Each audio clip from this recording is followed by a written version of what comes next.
Hey guys, and welcome to the Regional Spotlight. In this video, we're going to have a quick look at Europe coming into the Spring Live Championship. Europe is currently performing at its highest level ever. Top teams like G2, SK, and Fnatic are clearly paying attention to metas worldwide. The European Vainglory 8 is known to prefer late game. You'll want to keep your eyes on the laners, where we see Gwen, Rona, Vox, Baron, and Ringo picked consistently. Hundor is the breakout laner from Europe this season. His hero pool is deep and his skill cap is high. He very rarely gets out-farmed and has impeccable teamfight positioning. Volafar, three-time European champion, has been one of the most innovative players in the carry position this season.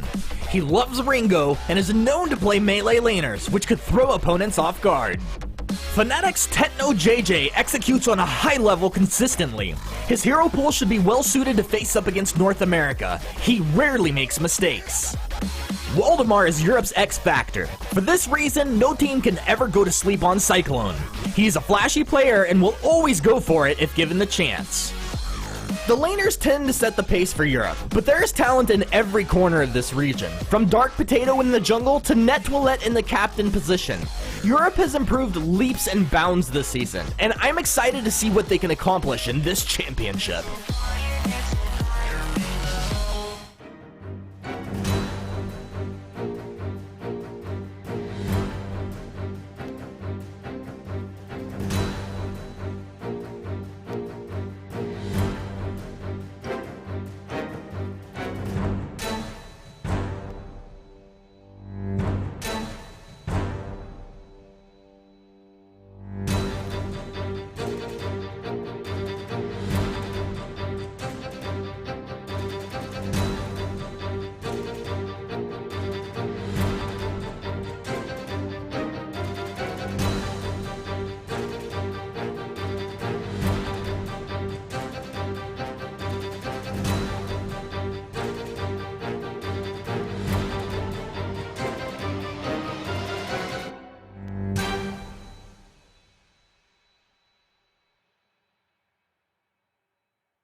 Hey guys, and welcome to the Regional Spotlight. In this video, we're going to have a quick look at North America coming into the Spring Live Championship.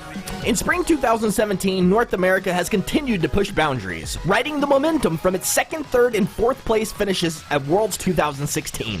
While Europe's laners tend to set the pace, it's North America's junglers who you really want to keep your eyes on. With picks like Glaive, Petal, Koshka, Kestrel, and Grumjaw, North American junglers are aggressive and enjoy high burst damage.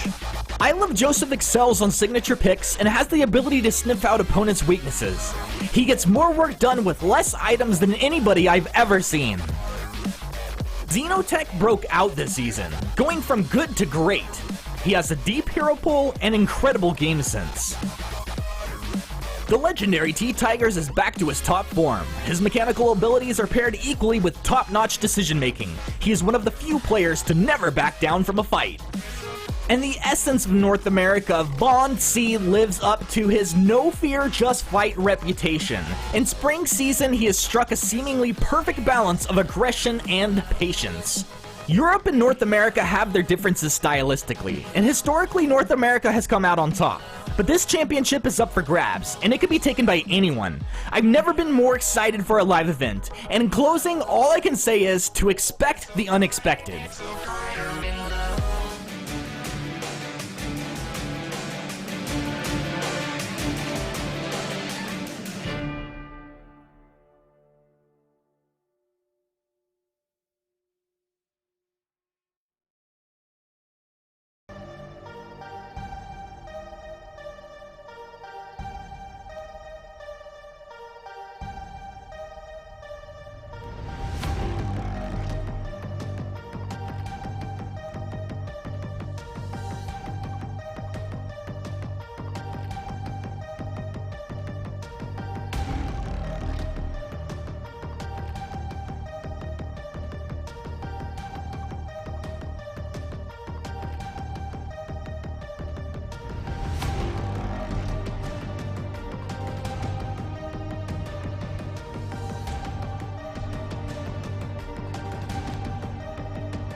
Ladies and gentlemen, welcome to the Unified Western Live Championship.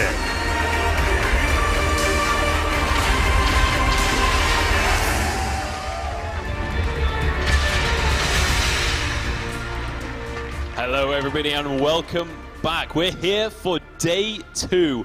4 of our contenders have been eliminated from the tournament. The domestic games are over and now it's time to jump into our international play. NA versus EU. It's time to feast your eyes, ladies and gentlemen. My name is Munchables. I'll be leading the desk here for the rest of the event and I'm joined once again by Tasty Bacon and Sweejay.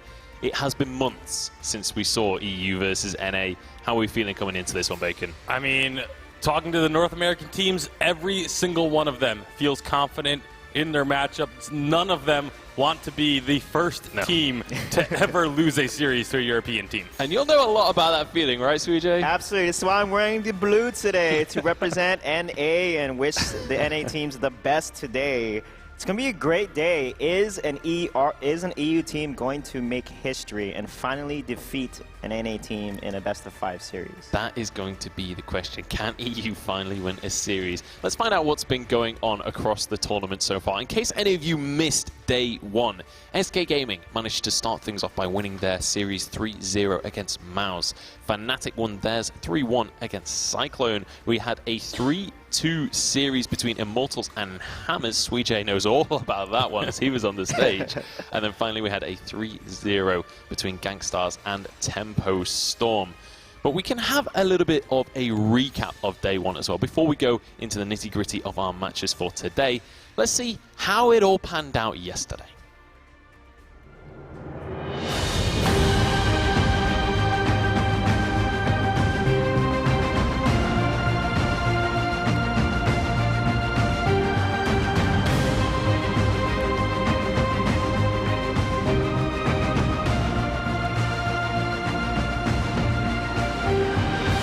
The games went amazing, and for the first time that we played as a team, I'm really happy. We lost pretty hard, like 3-0. We didn't expect to lose like that. We know that we have a huge challenge ahead, which is Cloud9. We have to give and be in our best to beat them.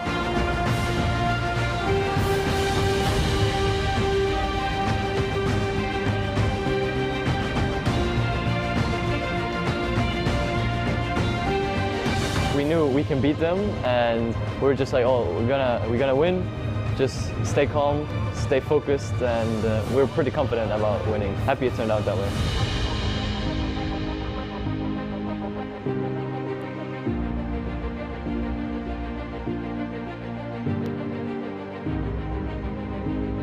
The match went to the game 5. In the final game, we drafted our best comp. We just destroyed them that game. The next matchup, we're against G2. They're a European team and they're the first seed. I'm not going to underestimate them. They are really good, but we think we can win.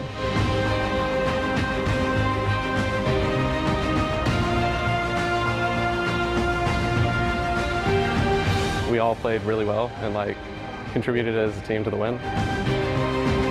We have had some crazy series. We've had some upsets. Immortals especially really bringing their A game. Gangstars managing to win that one 3-0, which nobody expected. Everyone was hoping for 5 games on that one. I don't even know what to expect. It's been amazing day 1, and day 2 is going to be even better.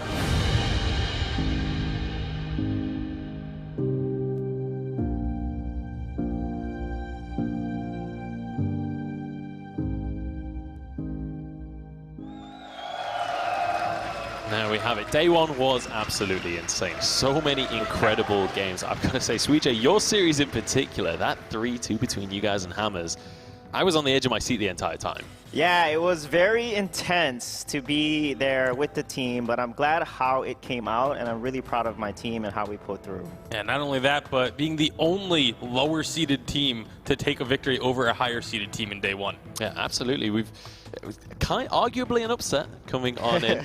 No offense or anything like that. But let's take a look at our games coming up today. Obviously, you guys are going to be moving on forwards, but you're not up first. The first game of the day is going to be Cloud9, America's 2nd seed, up against SK Gaming. And secondly, we'll have Team Secret versus Gangstars. And of course, just The overall excitement of finally having the North American teams taking on the European teams. A lot of question marks, where does each region stand? And even where do the individual teams stand? The two teams that had to play yesterday, are they going to be able to continue with their momentum from day one? Absolutely. And then we have one of the real tester games there, Immortals versus G2, first seed in Europe versus 6th seed in America, and then finally we'll be rounding out with TSM versus Fnatic. Yeah, arguably both of these series, tough matchups against their opponent. TSM #1 in North America, G2 #1 in EU. So their opponents are going to have a really tough time to overcome such great teams. So it'll be very interesting to see how those series plays out. And don't forget, everyone at home, we want to know how you guys are watching the tournament. If you're down in the crowd downstairs, make sure to tweet a selfie, tweet a picture of the crowd using that hashtag #VaingloryLive, and your tweets will be featured on the stream. But also, if you want to win yourself some prizes, make sure to tweet using the hashtag #GuessMinionDeaths. If you can get close to the amount of minions that are killed by players across the course of this tournament, you can win yourself some awesome prizes. Also, on top of that, Vainglory now has a Snapchat account, so make sure to get involved and follow on Snapchat. Make sure to send us your pictures because we want to see all of your awesome games. We want to see what's going on in your lives as well. And I believe you can also win some keys for mystery chests, if I'm correct. So make sure to be following the Twitch chat as we go through the day. But without further ado, it's time to start talking about our first matchup. The first time we get to see one of these top-seeded teams grace the stage. And that's actually one of the big things I want to talk about, talking about this series. C9 versus SK Gaming, right? We've seen SK. They looked amazing on day one. They looked confident on day one. Do we think Cloud9 are going to have any kind of land jitters? Do we think they're going to need warming up or anything like that? They really shouldn't. Cloud9, all three of these players have been on the live stage before. They know what this experience is like.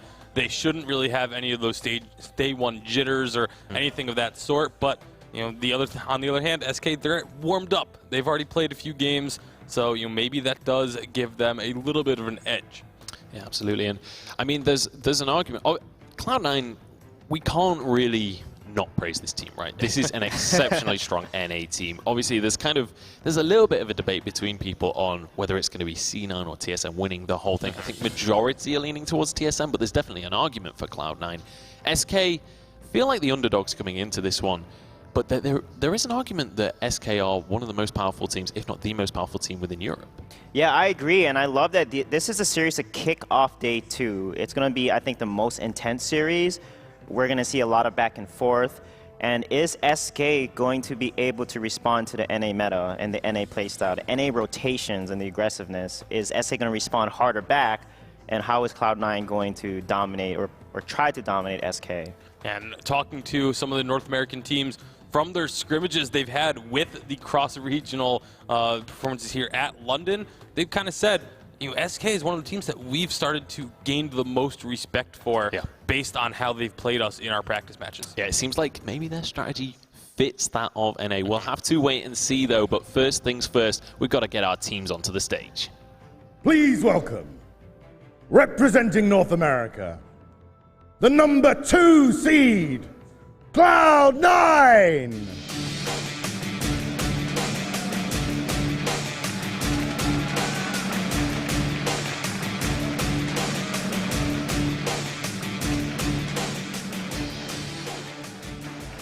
There they are, Cloud9, American superstars, and you can't mention any of those three names without really giving them praise in their respective roles. Yeah, I mean, Gabe Vizzo, one of the probably best captains in the game right now, along with Gold School, or Old School we like to call him, right?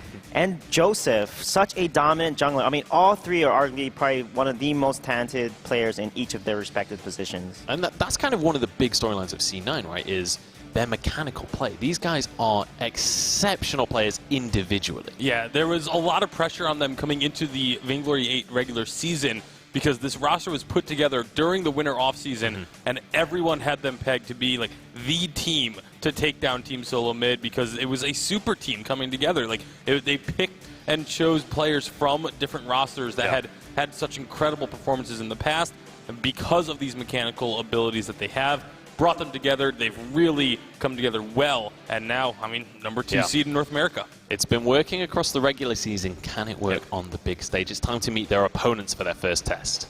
Please welcome, representing Europe, the number 3 seed, SK Gaming.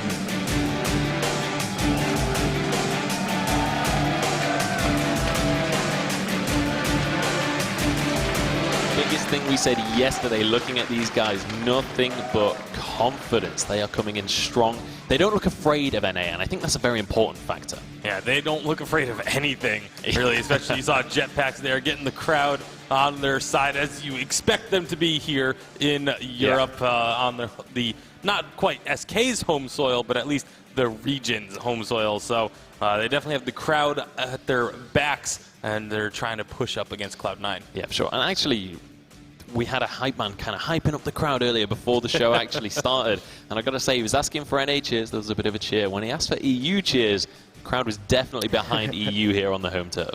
Yeah, definitely. I mean, they have that home field advantage.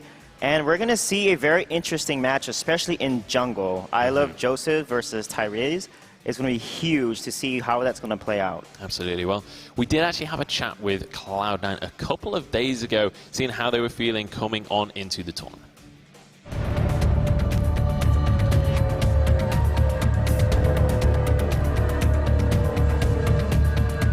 I feel really good about our level of preparation. We definitely improved our scrim time, and getting in person, it really helped us improve our team synergy. I think that the pressure is really always there. And I think that in like a live setting, it'll just all go away. I'll try to focus on the game. Me being on a team with Joseph definitely made the transition when I joined Cloud9 a lot easier. I would probably say since Vainglory is a snowball heavy type game, a little misplay or a team fight going wrong in just one scenario could actually just snowball the game. I think I'm passive aggressive. I feel like I know when to aggressive jungle, and I know when to play safe, and I know my limits. There is no junglers that I'm concerned about facing. I feel like I have the potential to be probably the best jungler, ADU and NA.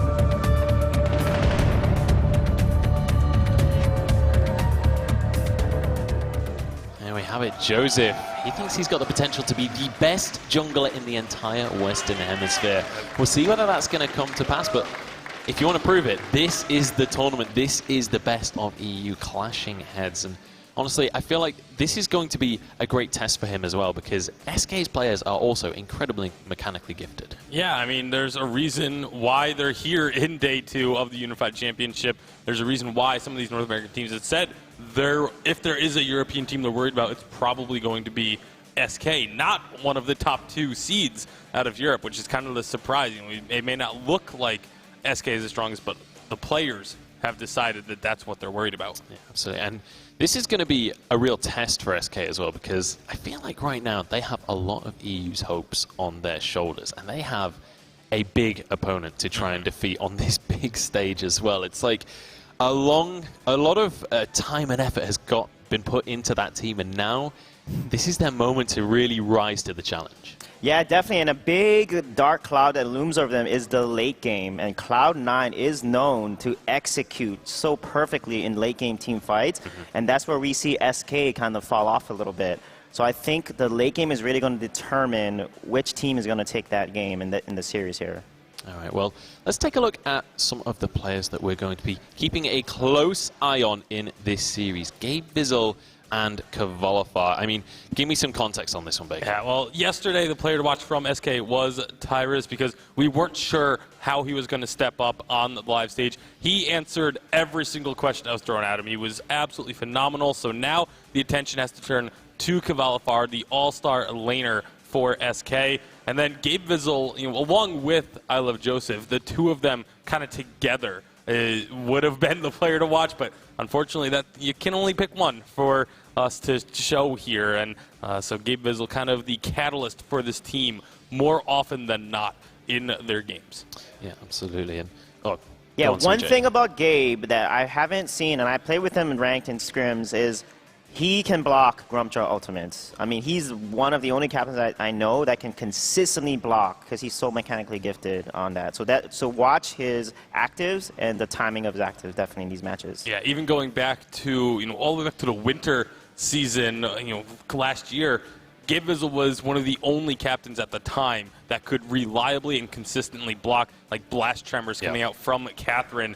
But now that, that's kind of become a much more common skill among captains, but stuff like the Grumpjaw Ultimate, still a lot of captains have not been able to pick up, but Gabe Vizzle, as always, early adopter into having the reflexes for these abilities. Yeah, and that's exceptionally important as well, especially when you're shielding your entire team. But speaking of going back a little bit, we do have a clip from the VGA of Cloud9, and we mentioned this is one of the best teams in North America. This is them defeating the best team in North America. Yeah, I mean, how can you not be impressed by seeing them just really almost manhandle Team Solo Mid in that game, in that particular fight especially? That's kind of the play that Cloud9 is capable of when they are firing on all cylinders, when they are just at the top of their game. Okay, so I've got quite a big question to ask here going into day 2, because right at the start of day 1, we hyped up a little bit that this is update 2.4, right? Batiste is in competitive play. We didn't get the chance to see him yesterday. When we were talking to the teams in rehearsal day, a few of them mentioned it, perhaps in like a captain role, perhaps in different ways, but we haven't seen a glimmer of that. Do we expect to see that here today? I think he will be pulled out if it's a draft that they want and they need to pull out, especially if it's like an important, critical Game 5 and they haven't put out all their trump cards yet. That is the time to pull it out, or even pull it out Game 1. Win the series or win the first match so that you can potentially tilt your opponent and sweep them. Get that momentum. Yeah. And I think this team is this matchup is one of the most likely matchups to have the Batiste pulled out. We've seen Gabe Vizzle in the past play extremely unconventional captain picks. He's played Vox as a captain, just to give an example. And then Kvalifar is also a player that has been known to take extremely unlikely heroes into the lane, or just extremely underplayed heroes into the lane. I mean, he's played Finn in the lane at previous live events. He's known for the Lance in the lane. So maybe he's the one who pulls out the Batiste up in the lane. We'll have to see if this will be, if it is going to come out. I think it's high probability it'll be in this series. Yeah, I can definitely agree with that sentiment. These are both kind of fairly unconventional teams, and one of the big parts as well is C9 are often unconventional in terms of what they build in-game as well. Yeah, for sure. I mean, Gabe builds specifically to counter his opponent. So even if it's a Lance opponent, he'll get a Crucible to block the roots. I mean, this guy knows how to basically disrupt and minimize the impact that the other captain needs to make against his own team. And Old School builds a very tanky. He knows he's probably the focus of a lot of fights, so he builds defense appropriately. And their itemization is very consistent, and they know how to maximize their power spikes, especially when they get those tier 3 power spikes.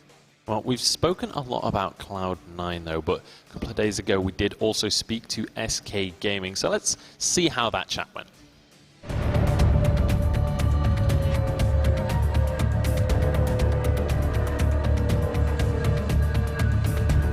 It feels really good to be here with SK Gaming. I feel like the roster we're having is the best roster we've ever had. Yeah, so me and Kvalifar, we've known each other for a while, and we have always been good friends since the first time we met. In the search for our third player, we found Tyrus, and he has just a great personality, and it's just matched really good with the team.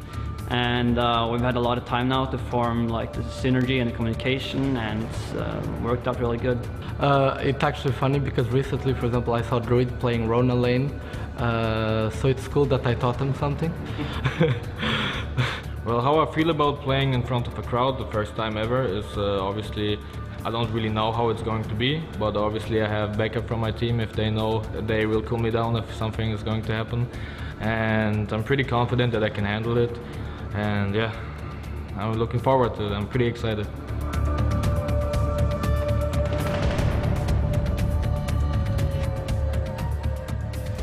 Tyra's there talking about his kind of land jitters, but it didn't show yesterday. Not at all. Any way whatsoever. But one of the big things that SK were saying yesterday as well is if we can go on to beat Cloud9, we're going to win the whole tournament. I mean, how does that statement stand up?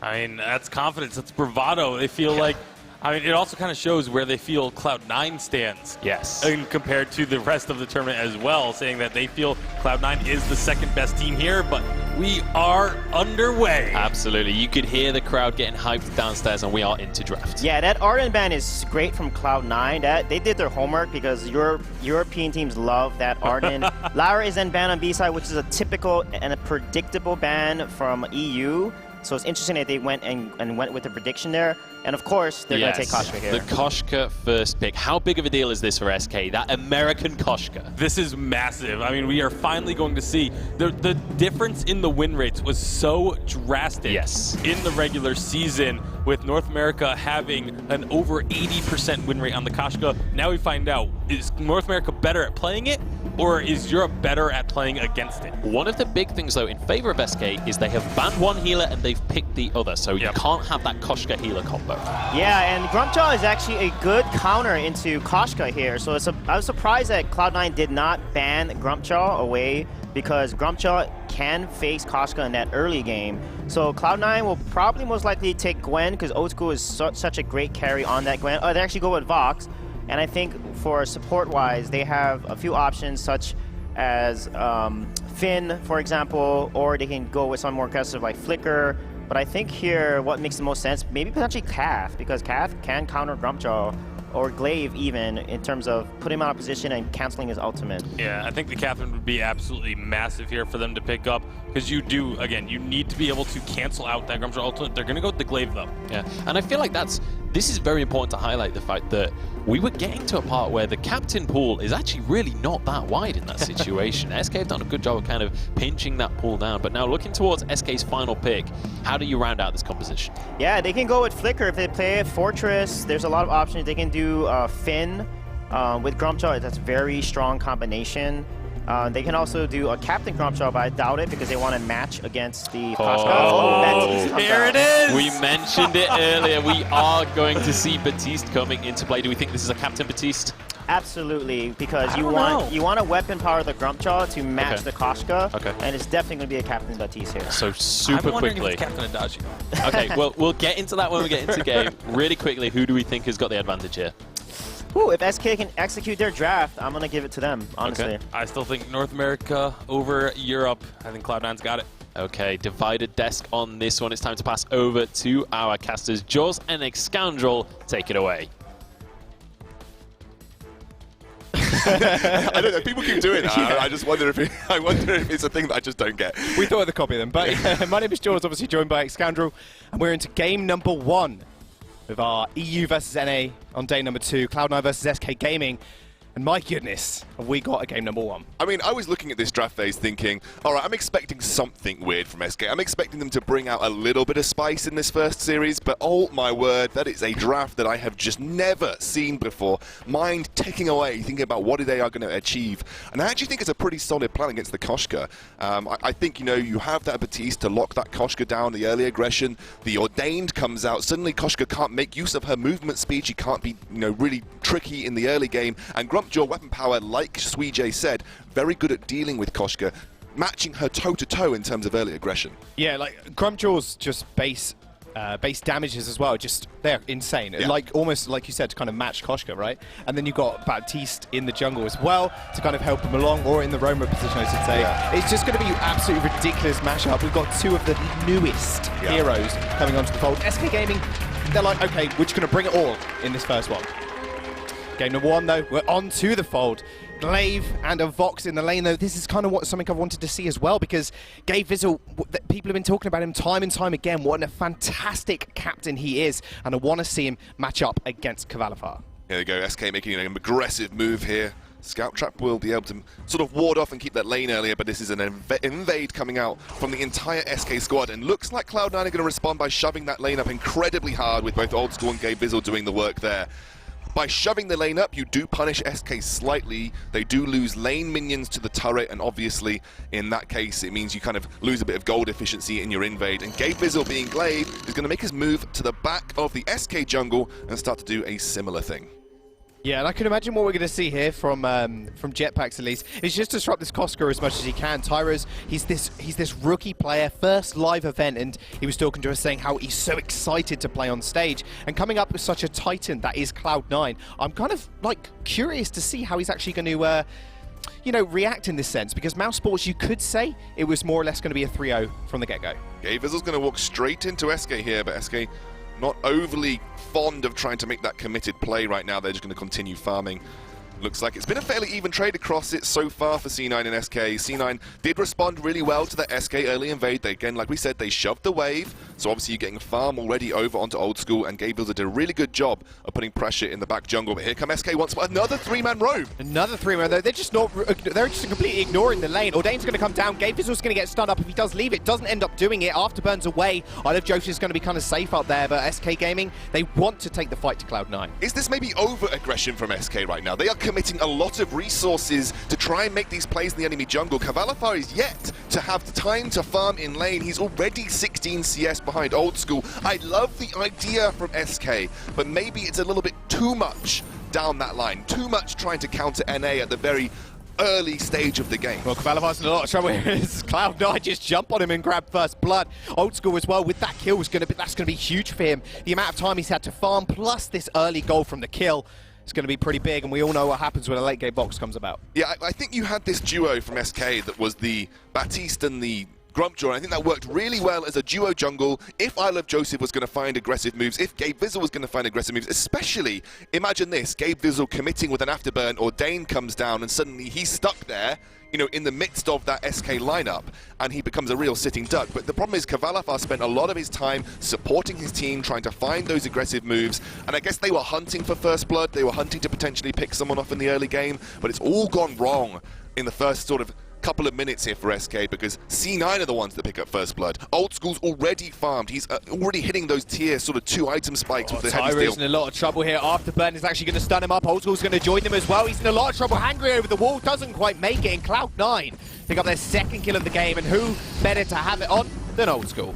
I feel like this is just SK now kind of lost their early game plan. Didn't quite work out for them, and now they're struggling to know actually where to have an impact. Looking at Love Joseph now, has found an aggressive move here. Jetpack's doing what he can to try and defend this, but again, level differences are quite different. Does use the Ordain. Love Joseph's trapped in there. SK Gaming are now marching down their jungle. Can they do anything here? There's a lot of mobility from C9. Tyrus is having to make a forward heads-up play. Old School going fairly low. They're going to jump back in on them. A bit of a skirmishing going on. Tyrus jumps in. That's too big for him, though, as Joseph does take him out, and now they're in a lot of trouble. Ordain comes through, and Jetpacks is going to be able to secure that kill. Do manage to trade 1-for-1, but Cloud9 yet again seem to come out on top. Cavalifar, a little bit low in energy there. I like what SK were trying to do. They were trying to sort of punish, again, that was exactly what I think their composition is designed to do, punish that aggressive move, kind of shut down the mobility of a very mobility-dependent composition from Cloud9, because we haven't yet talked about what these compositions are designed to do. Obviously, going to get too much time because there was so much action at the start, but you have a look at what Cloud9 have brought to the table. They've got super aggressive moves. They can obviously commit very hard as both Koshka and Glaive. You can try and focus down a singular target, particularly Adagio, pretty weak to that particular combination. But they've also got good peel there as well. Gavizzle going to be eventually moving towards some cooldown reduction, a bit more utility focused on this Glaive. He'll be looking to peel for Old School, and that's where my worry comes in for SK's composition. If you don't get ahead early, you can get kited so easily with what SK have brought to the table. You've got a low mobility Grumpjaw, although he's got a dash, he's not particularly mobile otherwise. Cavalifar might die here. Cavalifar, he's got the heal on him, but it's not going to matter. Old School comes in once more for another kill. I mean, this is going to be the problem here for SK, with Old School with 3 kills on the board already. Look how much gold he has. 2,500 gold. He's going to go back. He's going to finish his Sora Blade, actually take that back. Actually pick up a Poison Shiv first item. Great. I love the Poison Shiv here. I think the healing is super critical to the way that SK need to play. Remember, if you commit your Grumpjaw, you commit your Baptiste, they are sitting ducks, and if you then take the healing out of the picture for Adagio, suddenly they are much easier to take down, much easier to deal with, and SK suddenly might be finding themselves in this first game very seriously behind. I think this is a big matchup that I wanted to talk about as well, this matchup between Cavalifar and Old School. I think Cavalifar would be one of the first to say that maybe mechanically he's not quite on that level that Old School is. Old School really is that level above. And he seems to be getting exploited quite early here by those aggressive moves from Gavizzle and Old School being able to follow up on them. SK just I think I liked their draft. I think I liked what it was supposed to do, but C9, if SK didn't win the early game, C9 just run away with it, and it looks like they are starting to do so now. I mean, Ordain does actually stun up Olive Joseph here. Tyrus is going to come in, just gets knocked back with the afterburn, though. Cloud9, I mean, the thing is, right now, you've got to put this up on the board. Joseph, he's got the level 6. He has got Yummy Cat Frenzy available to him. And also, more importantly, that is a prime example of what I meant by the ability to kite this SK composition. As soon as Tyrus commits, afterburns away, they've suddenly got nothing to chase C9 down, and you've got a hyper-mobile carry laner, like the Vox, a very mobile Koshka, who, despite what most people think, doesn't have the worst drop-off in the late game either.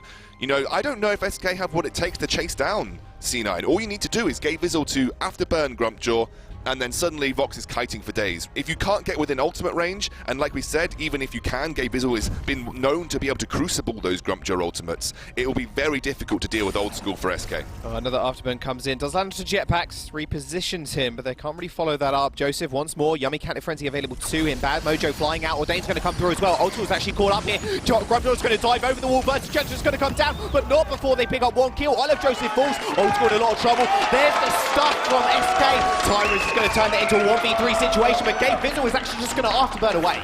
Yeah, I mean, that was an easy one for Gay Vizzle, but SK played that really well. They used the Ordained onto Old School. He couldn't commit and couldn't get to that backline to deal with Cavalifar, and suddenly then Tyrus turns onto that critical target of I Love Joseph. Gay Vizzle trying to be a nuisance here.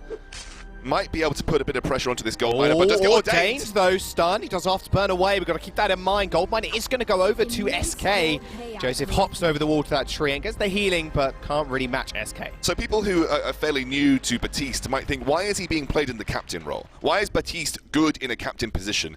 Well, he has an ability called Ordained, which is his B ability, and what that allows him to do is essentially put down a small area that a target member or target enemy can't really move out of. And that synergizes really well with big, heavy-hitting melee bruisers. And as a weapon-powered Grumpjaw, you are exactly that. You are a big, heavy-hitting melee bruiser. It complements low mobility heroes because instead of boosting your hero's mobility, it reduces the mobility of your target, effectively doing the same thing. So that is why you sometimes see Batiste being thought of in these compositions. Here we go again. SK may be looking for a little bit of a duel here against C9. Oh, Tyrus does have stuff available. He does Hangry in. I Love Joseph's going to get repositioned. Gay Vizzle in the middle of all of them. I Love Joseph's still surviving somehow. And Killora goes forward to Old School. Cavalifar's going to fall as well. Jetpacks, the last one to go down. Double kill comes through for Gay Vizzle. Absolutely massive. There was just a clump of health bars and you just saw SK falling. And stuff not even used by Tyrus, by the way. Didn't have the opportunity to find a target for it. Went straight in. Cavalifar, I think if you choose to take that kind of fight, I think Cavalifar, especially as a CP Adagio, needs to have his ultimate available. Now, there is this big theory that we talk about with CP Adagio. When you have alternating current, is it worth it or more efficient to just try and get basic attack damage down, or do you channel your ultimate? In that situation, had Cavalifar channeled his ultimate, it might have been a saving grace for SK and allowed them to potentially turn the fight. I think you need all of your cooldowns, all of your big hitting abilities available for SK to actually take on a fight here. I think without that Verse of Judgment, Cavalifar potentially was in a lot of a far weaker position because obviously Gay Vizzle singled him out as an afterburn target. If you get afterburned as an Adagio, the best thing you can do is heal yourself and use your ultimate. In a lot of situations, you know, 6 or 7 times out of 10, that's going to get you something. And I think Cavalifar would have had a lot more success if that was the case right there. Oh, now Cloud9 are just pushing towards this lane. Jetpack's actually using the boots to come in. Ordained is actually going to get blocked by Old School. So maybe this is going to be the problem now for the impact that Jetpacks can have with that Ordained. As soon as his reflex box comes out, Ordained is a little bit useless. Yeah, but it does force a reflex block, remember. So you also have other abilities on the side of SK Gaming that you will be tempted to have to try and use that reflex block for. Remember, you do have the... Oh, here we go, a fight. I don't know, there's a fight going on right now. Cavalifar in the back line just going to get chunked out. Wait for it's actually going to silence 3 members there. It's going to be really big. But the stuff is going to find Gay Vizzle, but it's not going to matter because Tyrus already falls. It might just be a 1-for-1 trade as Old School's in the front line, but it doesn't matter. He's still surviving as they do afterburn in, and Ace comes through for Cloud9 once more. How does this keep happening? That was a situation where you don't use your Burst of Judgment. You just saw one of the members of C9 get taken into the Grumpjaw's belly, and then you charge your Burst of Judgment right on the edge of where C9 were. Cavalifar would have been a lot better just slamming those basic attacks down in that situation, but C9 played that fight really, really well and dealt with the cards that they were given. You know, they managed to kite backwards. They didn't overcommit to that Crystal Sentry, which is a massive deal to have to fight up against. And I think SK just made a massive mistake the way they attempted to play that fight right there. Well, we've seen from the American teams already that as soon as they get the lead, they can hold it. And even some of the EU teams were saying that exact phrase. They were saying, okay, so when the North American teams, they take an early turret, they can rotate to our jungle, they can take our fronts. Like, it's extremely hard for us to come back, and North American teams are very, very good at holding that and then pushing forward. And we're seeing that just here. 3 turrets remain for SK. It's not looking good for them thus far. I mean, they just need to crack that first turret on the side of Cloud9. And also, you've seen time and time again, SK have looked for potential fights, but all it is taken is one afterburn from Gabe Bizzle to shut that down, with Tyrus being the only gap-closing hero that is kind of available for SK. He gets knocked back. SK then have to rely on Cloud9 to make the move. They can't actually find their own initial engages, which is, I think, is why movement speed is so important to the SK lineup, which is why Jetpacks, I think, ideally should be searching for War Treads ASAP, but he's a little bit behind on items right now. Gabe Bizzle's 2 items ahead of him. Gabe Bizzle, he does afterburn. Cavalifar has got Versus Judgment available, but he gets Yummy Candy Frenzy. He does end up blocking it. First rounds on 3 people. Olive Joseph falling really low in the front line. Just going to dash forward. Twirly Death finds the kill onto Jetpacks. That's going to be another afterburn reposition on Tyrus. He's going to dash forward, though. He gets the kill, at least on Old School, but it's still going to be another ace for Cloud9. 3 back-to-back aces, only losing 1 member.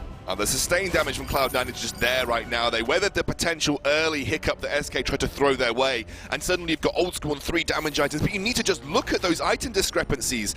The items tell you the entire story here, Jaws. It's 3 tier 3 items and Aegis completed for Old School. Cavalifar now only just completing his Broken Myth. Tyra is at 2 items, an item that spikes a little bit earlier as well. Gabe Bizzle trying to get taken down by the Ordained, but he should be pretty safe here. He'll be able to afterburn over the wall in just a second. Yeah, Bad Mojo is going to slow him up. Is he going to do it? There he goes. He steals the back camp as well. He just swags out of there, taking that healing camp from the back and says, all right, guys, no worries. All right, cheers for starting that one for me, lads. Yeah. I'm going to take this one and peace out. C9 just doing exactly what I think a lot of teams expected them to do.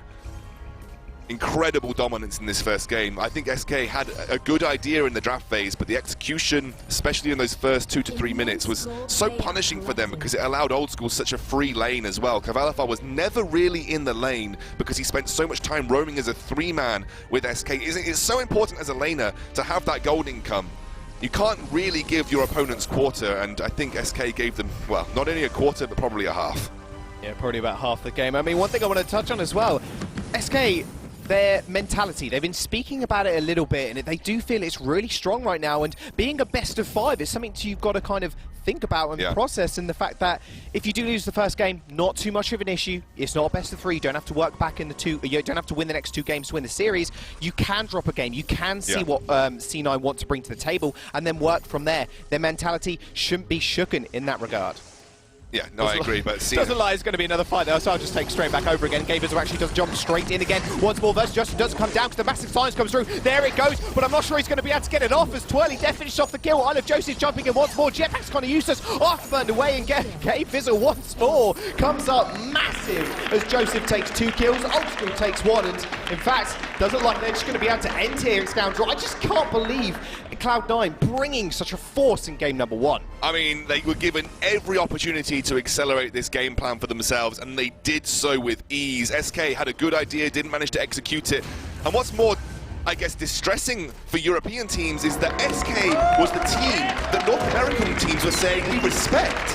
We said SK could be the real problem for us. SK could be the European team that actually finally finds a win in a series versus a North American team. And Cloud9 just tossed them to the side. That was not even close. There was no competition in that game. There were, hands down, C9 were the definitive winners there. That was... Well, it looks like it's the analyst's turn to break the game down even further. But yeah, can SK Gaming come back? That is the question. And I want to hear from Munchables and the guys.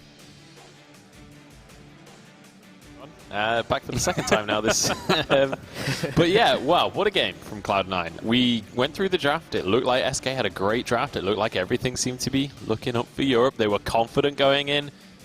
Didn't really translate to the game, though, did it? Not at all. Not at all. Yeah, I think SK made a big mistake when they overly focused on jungle and let Old School kind of take it away in lane. I felt like they didn't need Adagio to support them to invade Koshka. Grumtrap Baptiste should be enough to handle the Koshka, and I felt like they overly focused and sacrificed their lane for jungle in that early game. Yeah, I mean, you can see it there on your screen, the difference in CS between Old School and Kvalifar. At almost 10 minutes in, Kvalifar was sitting at 45 CS. He was so far behind because of the way that early game played out. But to me, part of this was also SK sort of testing the waters. Cloud9, you just gave them Glaive, Koshka, Vox. That is like right up their alley. I mean, Vox is their most played hero. Glaive is their third most played hero. And then Koshka, you know, they were part of that Koshka train when she had 20-plus games in a row of an undefeated streak in North America. So I feel like part of this was SK saying, okay, we want their best. We want to see how we can deal with what is arguably one of the best compositions that can be picked up by a North American team. So you feel like SK really testing the waters in this series. And, I mean, it is best of 5. Let's remember that. They are not out of the series just yet. Still 2 more wins need to be acquired by C9 before they move on in the tournament. But looking at that game then, what was it in game that really needs to change for SK? How do they go about changing up their playstyle? Does it need to be more focused on the jungle from all of the players, or is it like a single player problem? Just understanding, like, Cloud9 really takes it away when Old School is so ahead in lane. Like, if you watch every game that they win, Old School is always dominant in lane. They're ganking the enemy laner constantly. They're shutting the laner down. And because of Old School getting ahead on items and builds and defense, he just hard carries in the late game. So SK needs to shut down Old School. Not only that, but if anyone knows how to deal with an Adagio in lane, it's going to be Old School. Like, he is one of the best, if not the best, lane Adagio in the world. And so that was why when we saw the draft, I was like, maybe it will be a Captain Adagio, because you don't want to put that against Old School because he knows how to deal with it. No, now we've seen SK lose a game, right? This is the first game they've lost this entire tournament. They've been coming in confident. They've been arguably cocky almost coming into these games. Do we think that losing this game is going to knock that confidence? Do we think that there could be a factor of tilt moving on forward in this series? I don't think so. Again, because of the way that draft planned out, I feel like it was just them sort of trying something, just being, okay, you know, let's see if we can beat this, then we know we can beat anyone sort of thing. I think they're going to come into game number 2 with a much better draft, and it should be a much closer game as well. What about you, Suijay? Do you think that this is going to knock them at all? If they don't change their early game, then it's going to continue to be Cloud9's favor, because early game is all about farming and getting the level lead so you get the power spikes quicker. It's not about overly focusing on one objective and missing out on the lane objective. All right, well, we do have a replay from in that game, and honestly, most of the replays from in this game are pretty one-sided. Yeah, this was one of the first aces at the 8-minute 3 round. And watch how the team focuses here. Gabe perfectly focused the Adagio. Look at the Crucible and the Fountain timing, like I said, saves Joseph from dying. And they just execute and focus. As soon as Adagio is afterburn, they just jump on him and blow him up. Yeah, not only that, but in that particular fight, Grumtrap wasn't even able to get his ult off, but when he did get those ults off, it still didn't even really seem to have much of an impact. Often there was a stun coming out immediately after from the Captain Glaive, or they were just able to, you know, move around the fight enough to make sure that having one person being eaten up did not actually negatively impact them too heavily. So do we think that this was an issue with something like the Baptiste pick? Do we think that SK maybe needed to fight a little bit less in this specific matchup? I think there was a very clear objective with the Baptiste pick. Baptiste Grumtrap, because the Grumtrap went for that tension bow, they were looking to just isolate a target and blow them up immediately. But again, just the execution was not there. You agree on that one? Yeah, and plus Baptiste, his ultimate actually cancels other enemy ultimates. So when Koshka is stunning, you can actually do the fearsome shade on them and it'll cancel her ultimate. So there's a lot of things that they could have done to synergize that composition better. Maybe they didn't play it that much, but they wanted to pull it out to see how it would do against an NA Koshka composition. But it looks like it didn't work for them today. So kind of micro mistakes in these fights. I think we have another clip to roll of a similar situation where in these fights just small mistakes being made. Yeah, and again, this is all that Koshka ult doesn't get blocked and then doesn't get canceled throughout, and that's a big mistake. The reflex block was just a little late. One other point I want to make was in almost all of these fights, the ultimates from Old School, the wait for it, were so good, constantly hitting almost the entirety, if not the entirety, of SK. All right, so moving on to the second game in the series. Are SK out for the count here? Are they going to come back from this one? Or are we expecting a totally different draft coming into this next game? I think it's going to be a very different draft. I would expect Koshka to be banned. Yeah, so Koshka's off the table. Lyra going to be a standard second ban as well. Where do we go from here for SK? Yeah, they're going to probably pick up Arden here because they want that strong captain that they are so dominant with. Cloud9 will probably take up the Lance. There's also Gwen options. They actually go with Adagio.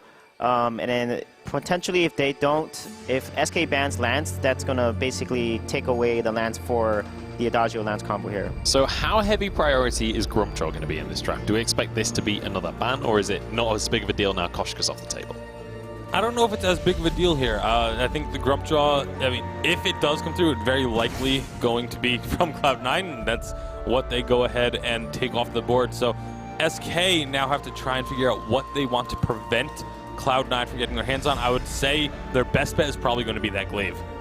Yeah, probably Glaive or Lance here coming out. I think they might ban the Glaive because Cloud9 plays it so proficiently. So it's either Lance or Glaive here, I feel, are going to be the bans that they want to go ahead and do. Yeah, so, and also they're both in a good spot, right, where they've picked up their captain. Both captains very versatile anyway, so they shouldn't be in too much trouble looking forward. There is the Glaive ban that you mentioned. And now looking towards these last two picks, where do Cloud9 go?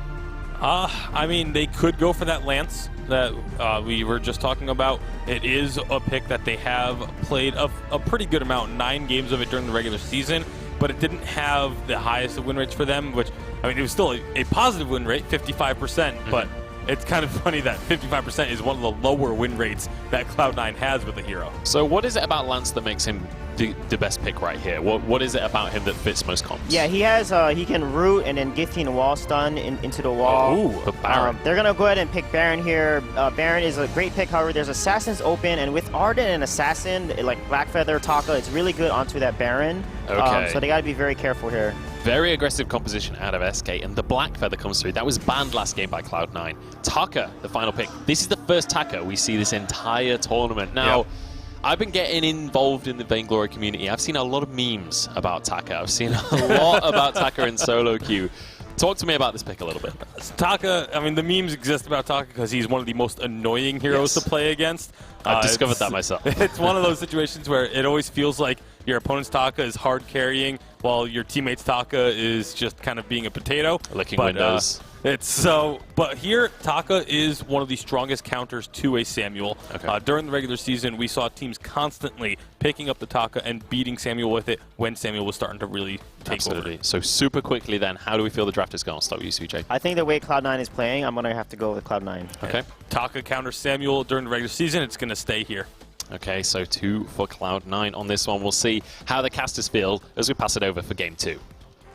Thank you very much, guys. No silly intros this time. Game number 2, it's all serious. Cloud9 versus SK. SK, they're a game down right now, but we are seeing a Baron, and it's been hotly contested, both picked and banned wherever possible, it seems. This is a really interesting draft phase for me because you've got SK who have got all of their comfort heroes almost. You've got, you know, Arden, you've got Cavalafaz, Blackfeather, you've got Tyrus' Samuel. These guys know these heroes inside out. It is a very comfortable composition for them, but then you have this late game timer for C9. You've got the Baron there, you have the Taka. For old school, this is not just a Taka. Sorry, for Joseph, this is not just a Taka, this is I Love Joseph's Taka. This is a guy who was famed. I remember when I first came into Vainglory, I was told to watch I Love Joseph because he's one of the best Taka players in the world. So this is I Love Joseph's Taka coming through here, and obviously then Adagio for Gabe. So this is going to be a pretty insane set of team fights coming up from these guys. And remember, what Taka can do is put pressure on the Samuel earlier than a lot of other heroes could, weather the storm of that early Samuel power spike, having one of the most powerful level 2 spikes in the game. So it's going to be really, really interesting. That it will. And one thing I want to point out as well, Jetpacks. He's got his Arden. It was banned away in the first game, and he's just performed spectacularly with it through the regular season. I mean, realistically, you're looking across the board right now and you're thinking, okay, Joseph, Taka, Jetpacks, Arden, Tyrus, he's on his Samuel. There are just so many good comfort picks for these guys. Yeah. It's going to be such a close game. So sharing backs this time here for Cavalafar and Tyrus, and it'll be Jetpacks coming into lane, trying to stop that early C9 push. Cavalifar will turn up, so taking their foot off that acceleration pedal have SK, deciding that obviously lane farm incredibly important. And I agree, I think that you do have to be aware that lane farm is a massive, massive thing in the early game. You can't give it up so easily that SK did last game. Cavalifar struggling to get the farm under his belt though. Gabevizzle doing this really annoying thing where you heal the lane minion when they're trying to farm under turret, and not only does against the melee lane, and not only does that deal damage to them, but it also makes it very difficult to land that last hit. So it's going to have a minor effect throughout the game, but it can be a little bit of a mental game for Cavalifar. If you're consistently missing CS, you can get a bit tilted. You can say, oh no, I'm missing CS, and you know that could then snowball out of control. So it's a bit of a mental play there for Gabevizzle. Joseph even is going to come around from the side here. Tyra's in a little bit of trouble. Samuel, strongest level power 2 spike in the game. He's going to jump straight underneath that turret. Takes a turret. He has a lot of damage, 200 to be precise. Drifting Dark as well. Massive Verdict's available to him. Gabevizzle was on the side here, but Joseph's in a 2v1 situation. Does use the boost to get away. And in fact, Cavalifar has to retreat as well. Kaku for Joseph. Gabevizzle is going to meet him, so diffuse that situation quite nicely. They're going to try and steal these backs as well. Not only have they been able to get away here, they're going to steal a hell of a lot of SK's jungle on the way out. And that is classic I Love Joseph right there. She's going to stealth in. This is a bit of a bait right now. It is a bit of a bait. He's actually on the back line here. Cavalifar actually just pushing old school. Gabevizzle's fairly low though, so Cavalifar doesn't want to get too close to Cavalifar, I should say. Old school backing off underneath his turret. It's not too much of an issue, but I Love Joseph looking to do something sneaky. Very messy early game here, by the way. All teams a bit over the place. SK not quite steady. Do you feel that they aren't yet feeling comfortable with the way that they want to approach this game, and C9 are just pulling out these cheeky little plays which are keeping them in safe and also getting a bit of gold in the meantime. Pressure here on the main though. Joseph's in a lot of trouble. Does use the heal to heal himself up. Torres takes a little bit of damage from the turret. Joseph still surviving though. Old school as well. Isn't going to get taken down just yet. Kaku on the side. 26 HP on the side of Gabevizzle. That was disgustingly low. It was so close, but I Love Joseph has taken this opportunity to try and push into the enemy jungle. Will have that Kaku available. Does steal the healing camp there. Oh, no. And Joseph will continue to wander throughout SK's jungle, doing what he can to steal things away. The Stormguard banner right now means he's going to get another one. He's going to have that Kaku too. Oh, that was close. On point, almost hit him. They're going to find him. Does use the boost to get away. It might be just be able to get out of here, but just jumps into Tyrus. Actually goes straight over him, and Joseph still ringa Rosie, he says, all around SK's jungle. Meanwhile, though, if you look at the lane on the map, you can see they're just pushing this in. Kaku'd again, and he's still getting the healing caps. How is he still doing this? Gabevizzle's going to be there for the heals. Jetpack's going to come through, though, but Tyrus, he's going to pick up first blood eventually after just being a run around just about 5 minutes. You might have got the kill, right? And First Blood does give you that boon of gold, but you lost out on lane farm by committing Cavalifar. Joseph got every single camp there. Joseph picked up every single camp and wasted a good 45 seconds of SK's time running around the backside of their jungle. That is just insane from Cloud9. They're even able to get away with that.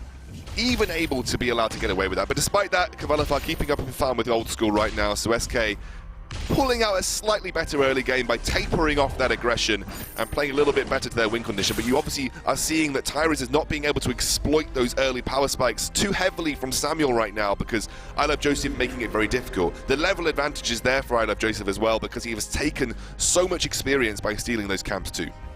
Yeah, I mean, the thing is now he is level 6. So let's jump into the Kaku once more.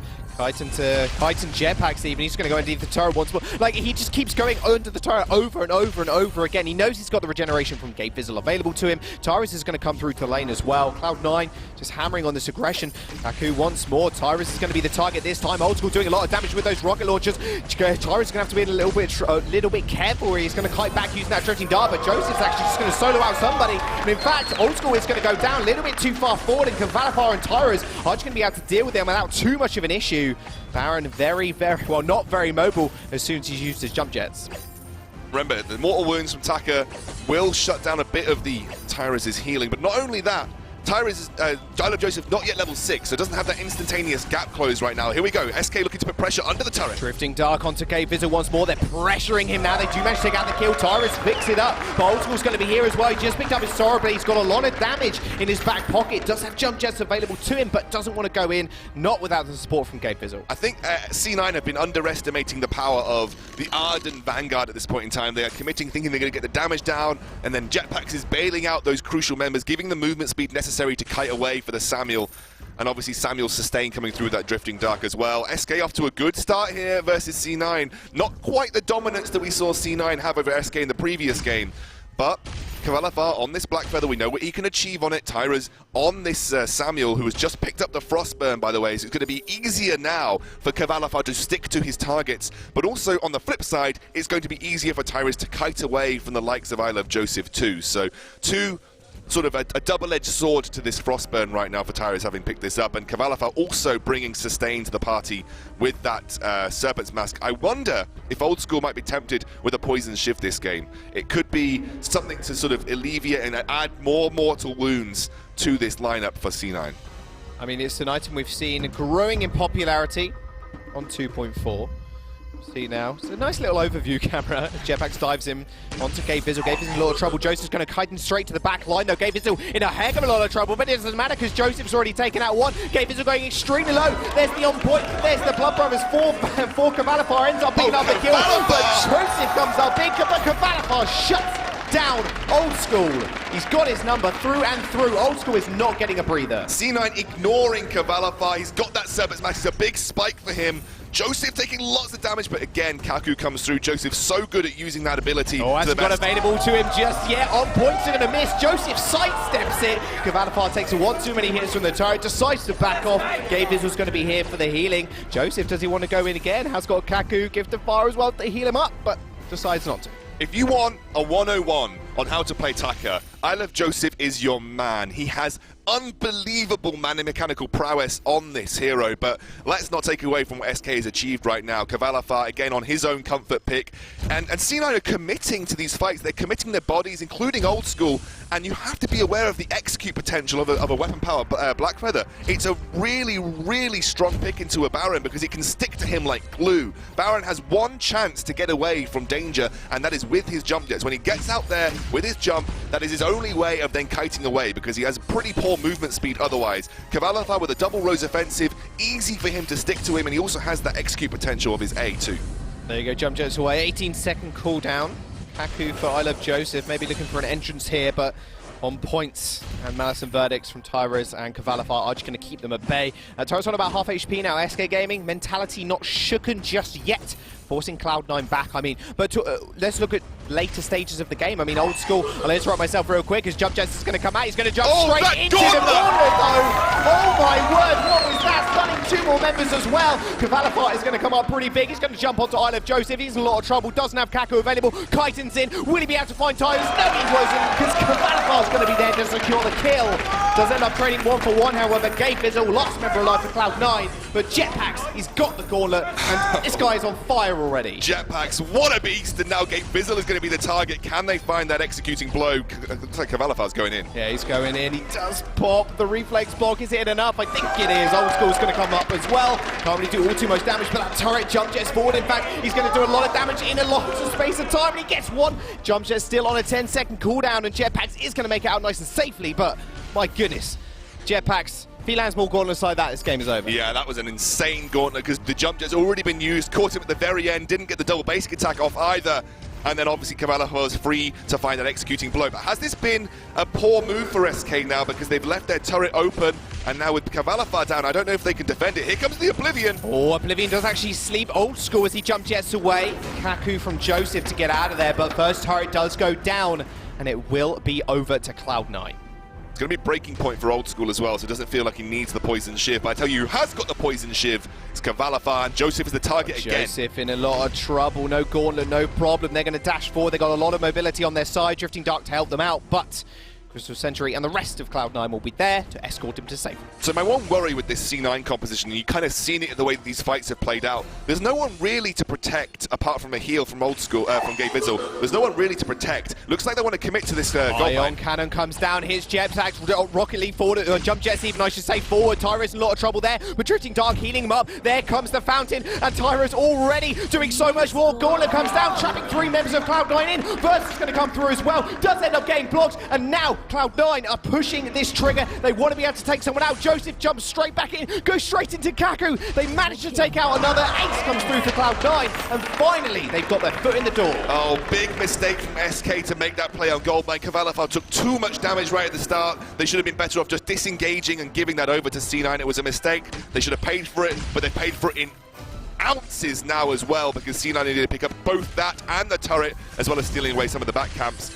SK had a grab on this game, a absolute stranglehold on the way these fights were playing out, but C9 found their way back in through exploiting and good timing on their engage on that goldmine as well. They predicted how long SK might be spending on it, they waited, and then they committed when they felt enough damage had already been done.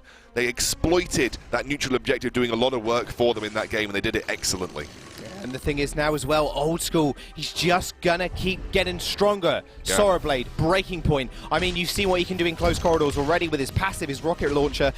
The problem is, if Cloud9 gets to the later stages of the game, I mean, Tyrus and Cavalifar, yes, they're gonna have a lot of damage on their side, but the problem is, so's Old School. And we've seen what he can already do on a Baron.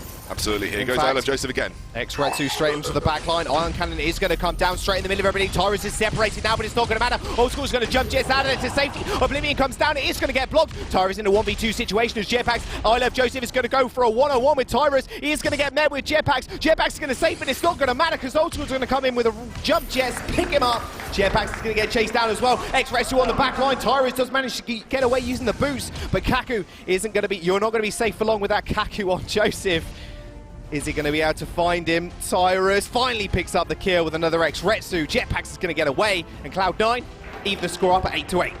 Buying these fights perfectly for them. Don't even have an Atlas Pauldrons yet, by the way. Old School picking up a coat of plates prevents a lot of that damage coming down from Cavalifar, making it harder now for Cavalifar to find those executing blows. Definitely not as easy as it was before.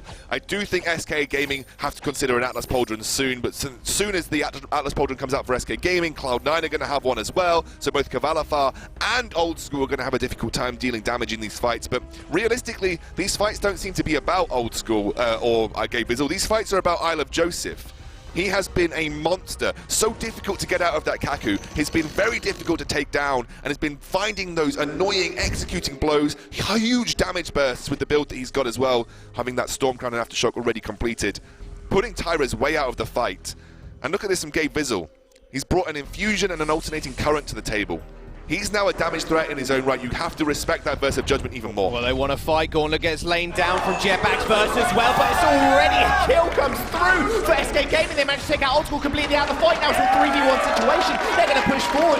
That was over before it even started. That Gauntlet surrounded them all. The burst of judgment did nothing, and that was it. SK Gaming had won the fight. Yeah, they locked that Baron in there. Once Baron gets caught up, easy money for Cavalifar to be able to take that one down, and this is a swinging set of games there between these two.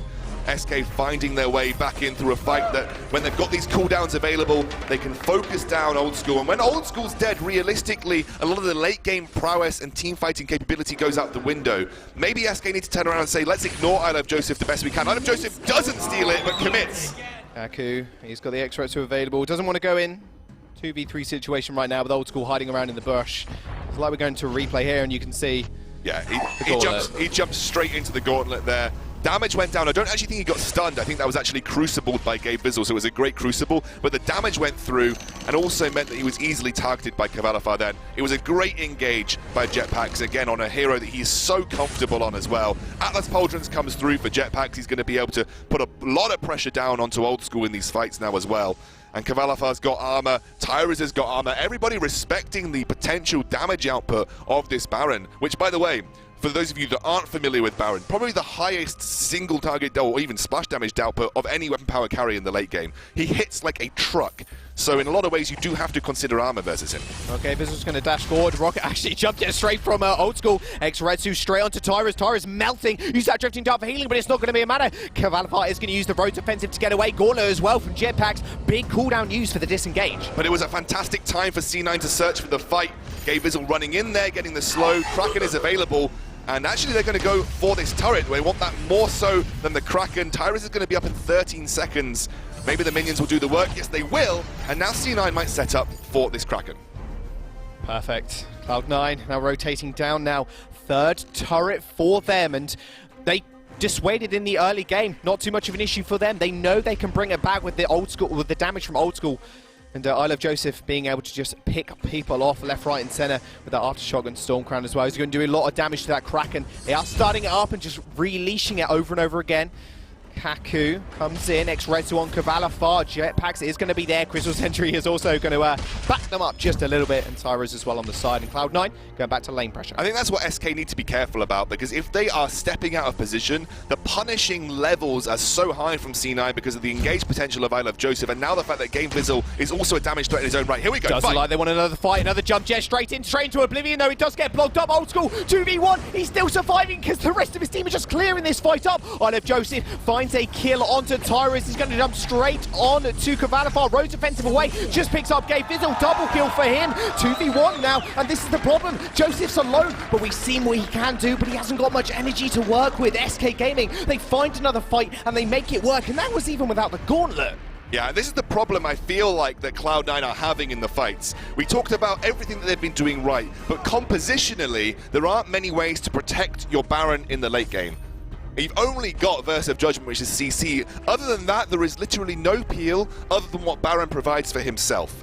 And that is a absolute dream field for a Blackfeather. Blackfeather can literally run in and no one is going to stop him. He can save Rose offensive for only when he needs it to get through things like Verse of Judgment or to try to block damage. He doesn't need to be worried about a Lance, Scythian Wall. He doesn't need to be worried about CC from a Catherine. Anything like that is off his radar right now, and you're seeing Cavalifar go absolutely crazy in these fights. Tyrus now is almost a utility-focused distraction.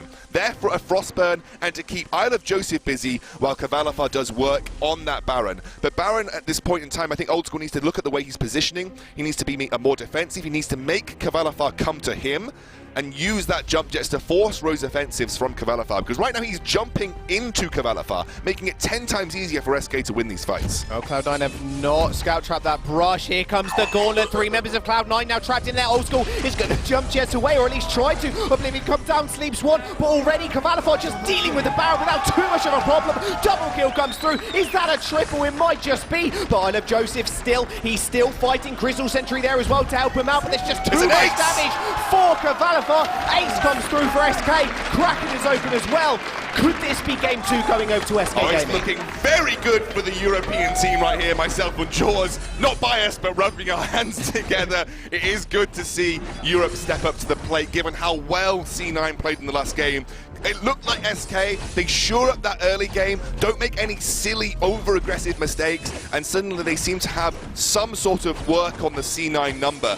But let's be honest, I think a lot of this comes down to the drafting phase. You picked a Baron, and you don't have any ways or realistic ways of protecting the Baron. Poison Shiv basically counters the only way that you're keeping this Baron alive, which is through that heal from Gabe Bizzle. But then you lose the potential, if you're trying to heal the Baron, you lose the potential to apply Gift of Fire through an easy means like I Love Joseph to the backline like Tyrus.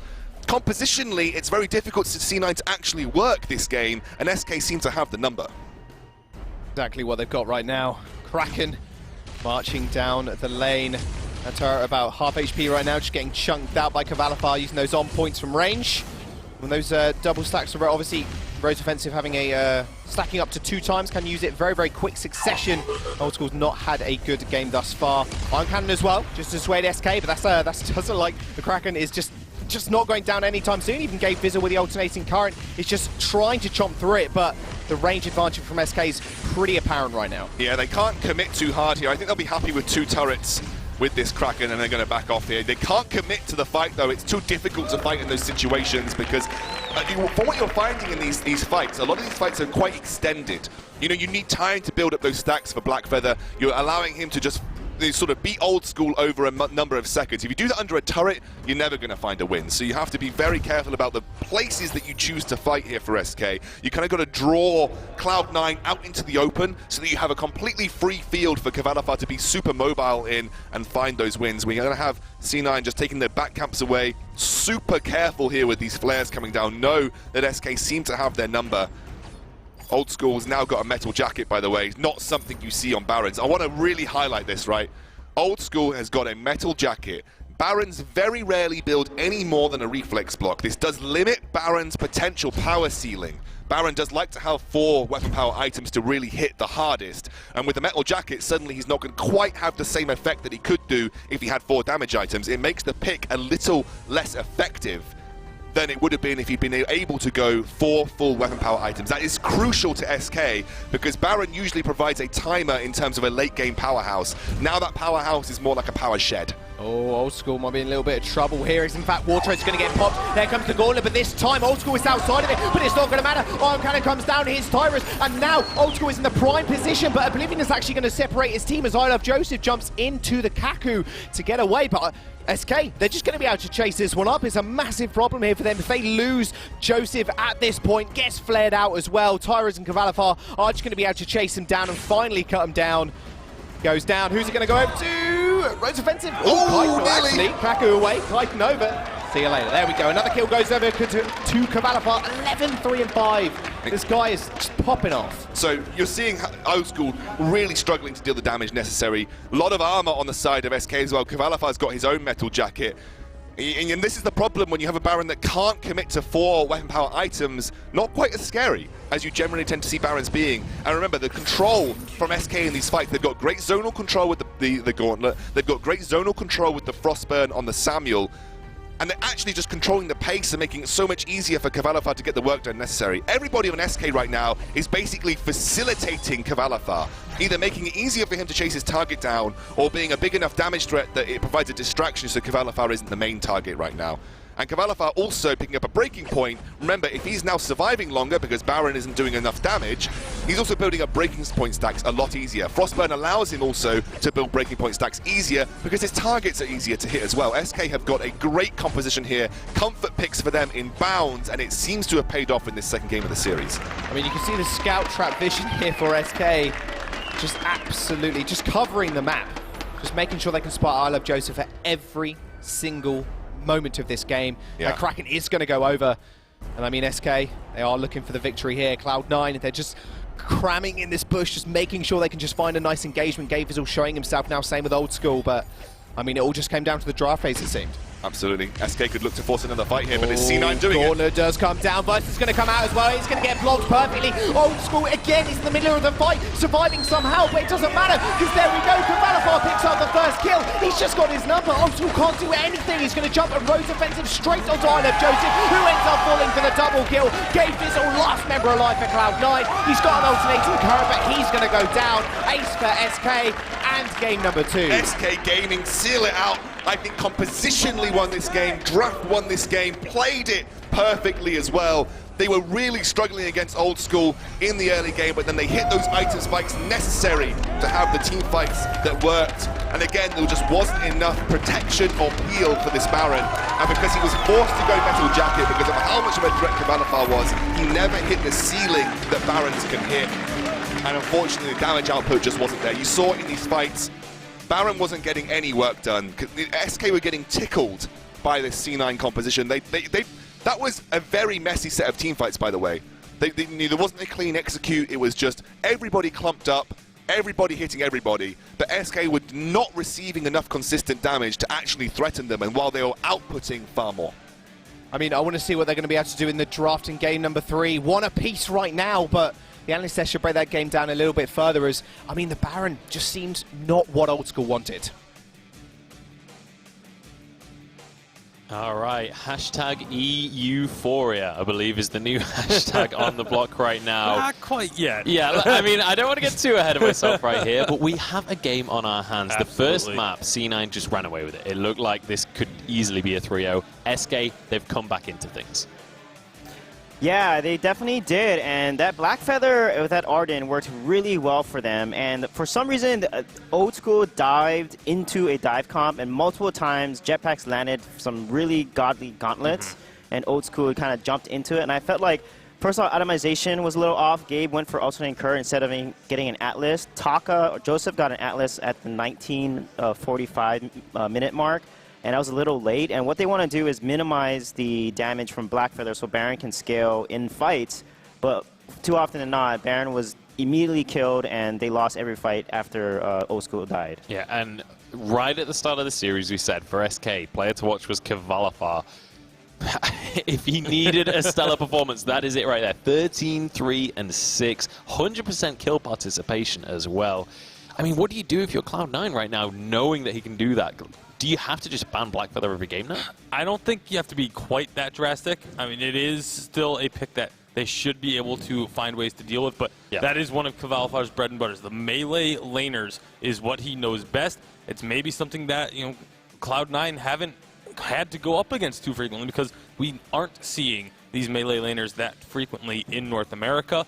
So, you know, perhaps just that little bit of a learning curve. It's just kind of interesting that it felt like, you know, game one, Cloud9 gets like a very prototypical Cloud9 North American comp, and then game two, they sort of just moved away from that. They went to almost a European-style composition with that Baron in the lane, and it just really did not look like it was an old-school hero. It definitely felt like it was...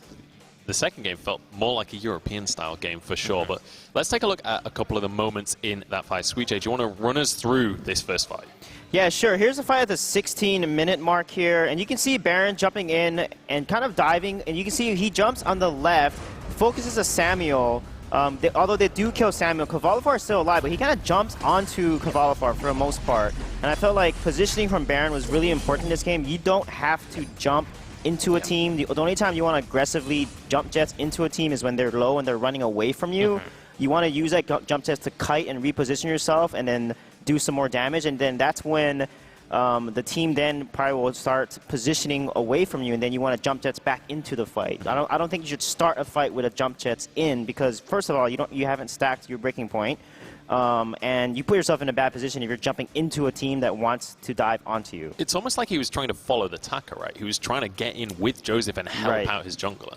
But I guess it didn't really work out for them in that one. SK looking fantastic, though.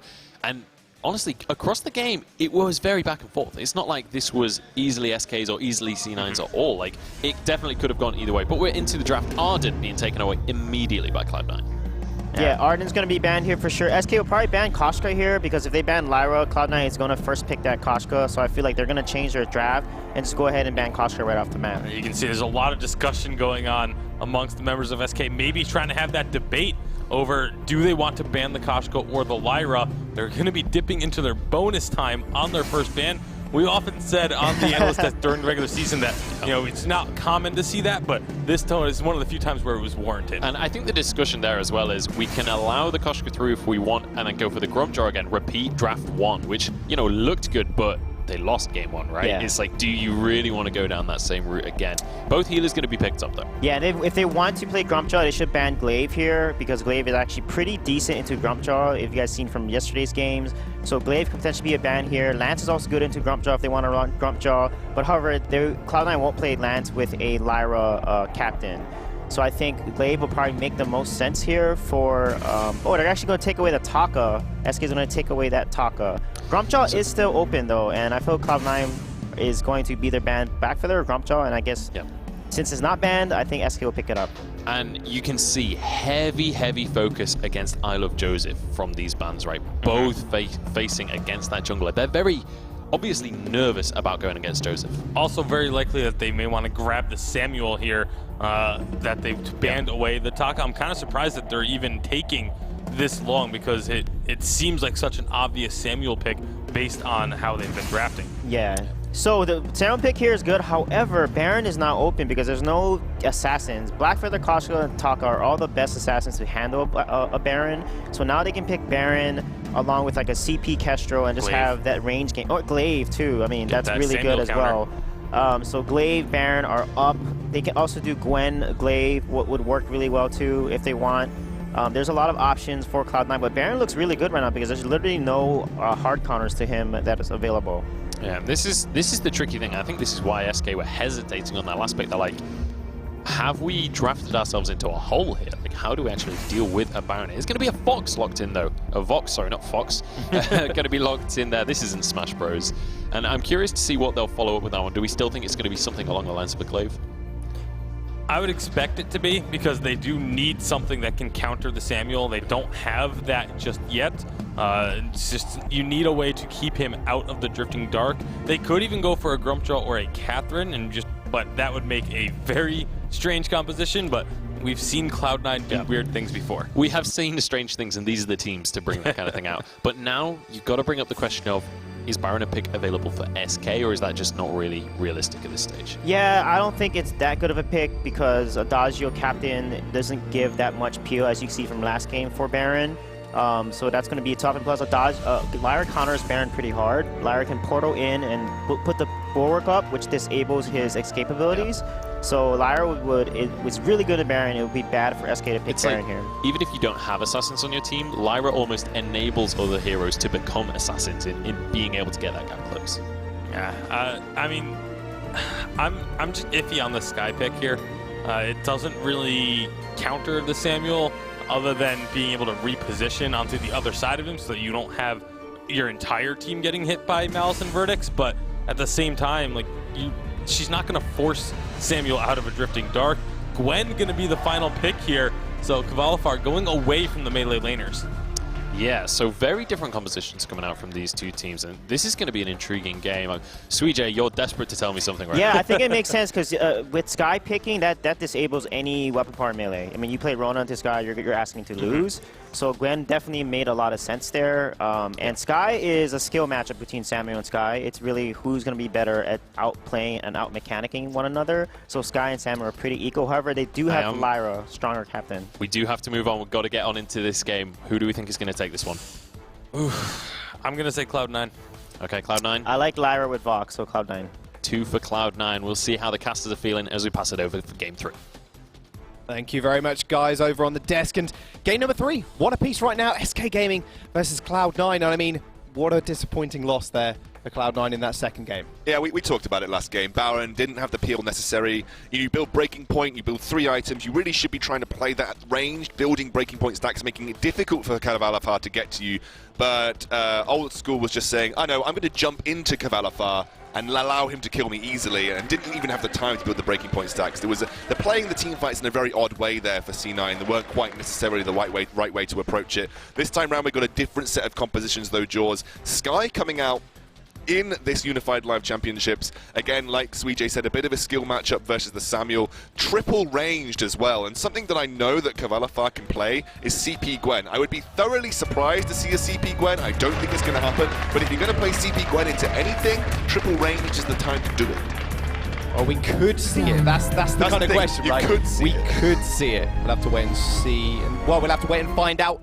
We are on to the fold. Game number 3. Cloud9 and SK Gaming, they're very, I wouldn't say kind of evenly matched thus far. I mean, both of the games kind of have been kind of one-sided, right? And the one thing I want to pick up on here as well is the fact that Skye, what, 23% win rate right now? I mean, Kvalifar in a lot of trouble, I think, for Barrage. Healing comes out from Jetpacks. In fact, they're just going to keep marching forward here. Kvalifar's a 1 auto attack away from going down, but Jetpacks is going to get taken very low as well. In fact, I get a double kill. Oh no!